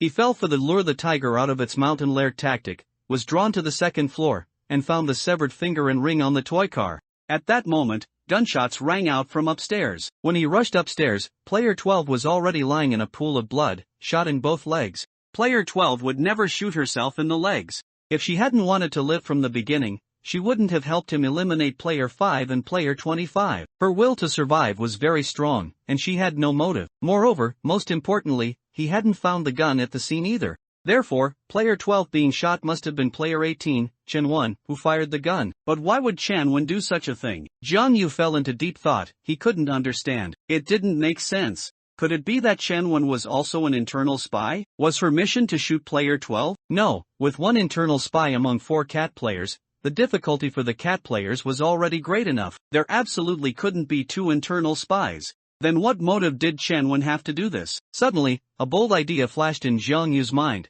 and cold sweat broke out all over him. Could it be that Chen Wen woke up first, then swapped her phone with Player 12's, and continued to feign unconsciousness? Player 12, upon waking, would think she was the internal spy and instead help Chen Wen complete her mission. This way, Chen Wen avoided the risk of direct contact with the hunter and successfully completed her mission. She only needed to deal with Player 12 at the end, then hide until the game countdown ended, and she would win. Jiang Yu narrowed his eyes slightly. Player 18, Chen Wen, was indeed not as simple as she appeared on the surface. She was actually a very cunning woman. Of course, there was another possibility. After watching several death games, her psychology gradually changed, and she began to become twisted. This also made him even more cautious, and he once again sighed at the complexity of human nature. Was he any different? His hypocritical self, his selfish self, his self who would stop at nothing just to survive. What right did he have to judge others? Suddenly, he remembered that he hadn't checked his prop card yet. After winning this game, what kind of prop card had he drawn this time? S-rank item card, Rebound. Introduction, an absolute defense from the gods, impregnable. Using this item card, you can defend against and rebound all negative effects, including damage, point deductions, game penalties, etc. Jiang Yu was overjoyed. He had actually drawn another god-tier item card. Although there were many S-rank item cards, the function of this card should be one of the strongest among all S-rank item cards. It was comparable to the S-rank item card, Absolute Nullification. He excitedly tucked the item card under his pillow. Then, he pulled out the second item card. This was a Grade A exclusive item card, a Grade B item card exchanged after the game ended. Grade B item card, Reduction. Introduction. Using this item card, when points are deducted or forcibly transferred, half of the points can be reduced. Note, this restriction does not apply to item cards that reset points to 0. Jiang Yu lay down, his eyelids feeling incredibly heavy as if they were fighting each other. Unconsciously, he drifted off to sleep. When he woke up again, it was past 3 in the afternoon the next day. He felt a splitting headache. He didn't know how many nightmares he had last night, which were more or less related to what Player 1 had told him. Feeling a bit bored, he sat up and leaned against the headboard, picking up his old game console from the bedside cabinet and playing for a while. Time passed, and finally, it was time for the evening game. At 7:30 p.m., the electronic clock on the wall emitted a piercing ding-a-ling sound. The familiar broadcast voice echoed in the room. The game is about to begin. All players, please proceed to the lobby for assembly.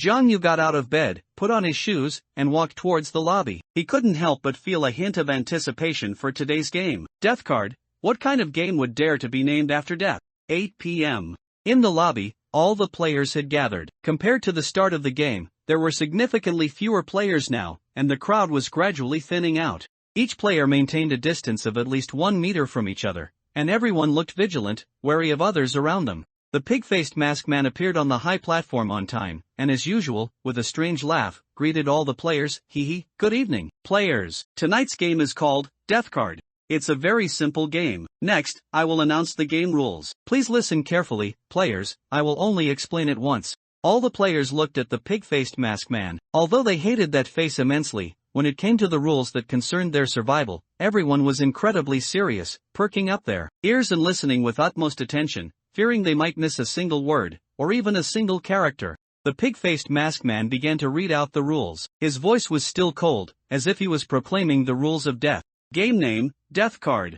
Participating players, 4 people. Game duration, 30 minutes. Game introduction. After the game begins, 4 players each receive a death card. Then, 1 player is randomly selected to become the blindfolded one. The blindfolded one needs to be blindfolded and cannot see anything around them. The other 3 players can choose whether or not to place a death card in front of the blindfolded one. After placement is complete, the blindfolded one will remove the blindfold and must guess which player placed the death card in front of them. If the blindfolded one guesses incorrectly, the blindfolded one is directly eliminated. If the blindfolded one guesses correctly, the player who placed the death card is eliminated. Rule 1. Before the game officially begins, there is a 3-minute pre-game segment where each player can speak once. Rule 2. Each blindfolded one can have no death cards placed, or a maximum of 1 death card placed. Victory condition. The game proceeds in rounds until only 2 players remain on the field.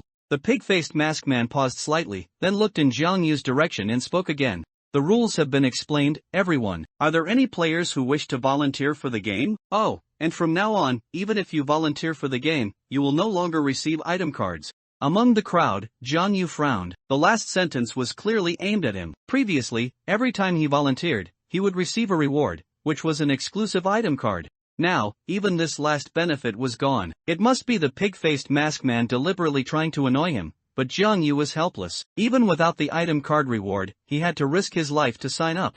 Because he had a strong feeling that if he didn't participate in a death game for 1 or 2 days and didn't gain energy, the seed of divine gambling would wither, and he would die. I'm signing up. So, Jiang Yu raised his hand again. The expressions of the others also changed. Before, it was admiration, but most people now found it somewhat incomprehensible. If Jiang Yu had volunteered before to accumulate item cards and gain an advantage in the later stages, now, with no reward for volunteering, his fearlessness seemed a bit baffling. Very good, player 6, I wish you a happy game. The pig-faced masked man clapped his hands, letting out another eerie laugh that sent chills down people's spines. Are there any other players signing up? If not, I will randomly select players to participate.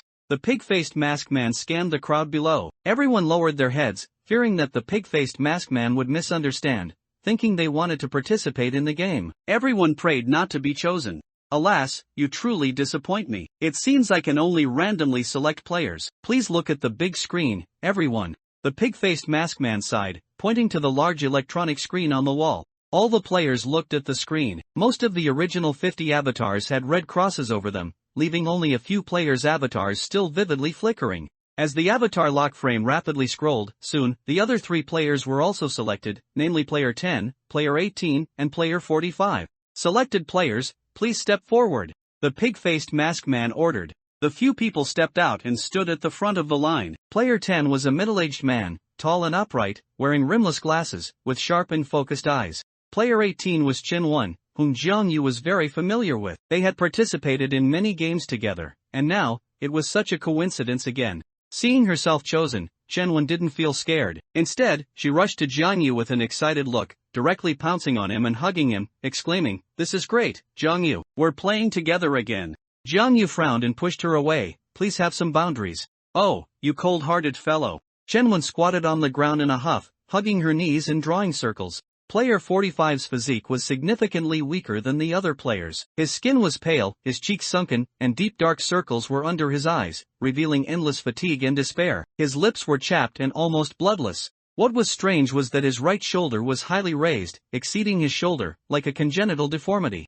The green tracksuit hung loosely on his frail body, but at the right shoulder, it was stretched out, as if an object the size of a football was hidden beneath his clothes. His figure looked extremely disproportionate, which made people feel a bit uneasy. However, after so many death games, this was his first time being chosen, which could be considered good luck.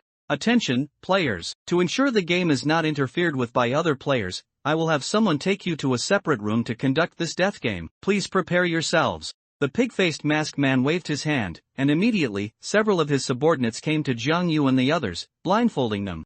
Jiang Yu and the others were dazed. When he woke up again, he found himself in a simple room. The walls were mottled and worn, and the dim yellow light made it feel desolate and eerie. In the center of the room was an old wooden square table, surrounded by 4 equally dilapidated wooden chairs. Each chair had obvious signs of wear, showing years of use. An old-fashioned light bulb hung from the ceiling, constantly buzzing and flickering, casting eerie shadows in the room as if it could go out at any moment. The air was filled with a damp, musty smell, mixed with the scent of rusty metal, sending chills down one's spine.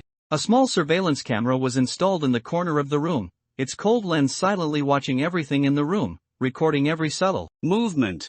Jiang Yu rubbed his head, feeling a bit of a headache. He casually picked a chair, pulled it out, and sat down. He was already incredibly familiar with this action. Player 18, Chinwen, sat to Jiang Yu's left and even smiled and greeted him. Player 10 sat directly opposite Jiang Yu. Player 45 sat to Jiang Yu's right. He looked unwell, occasionally letting out painful groans. The iron door of the room slowly opened with a grating creak, giving off an extremely terrifying sensation. Everyone felt a chill run down their spines and turned to look. A bullhead referee walked in with heavy steps. He carried a heavy iron box in his hand, the metal surface of the box gleaming coldly. The bullhead referee made no extra movements, walking directly to the center of the room and placing the iron box heavily on the tabletop, emitting a dull thud that made everyone's hearts tremble. Everyone stared intently at the iron box, curious about what it contained.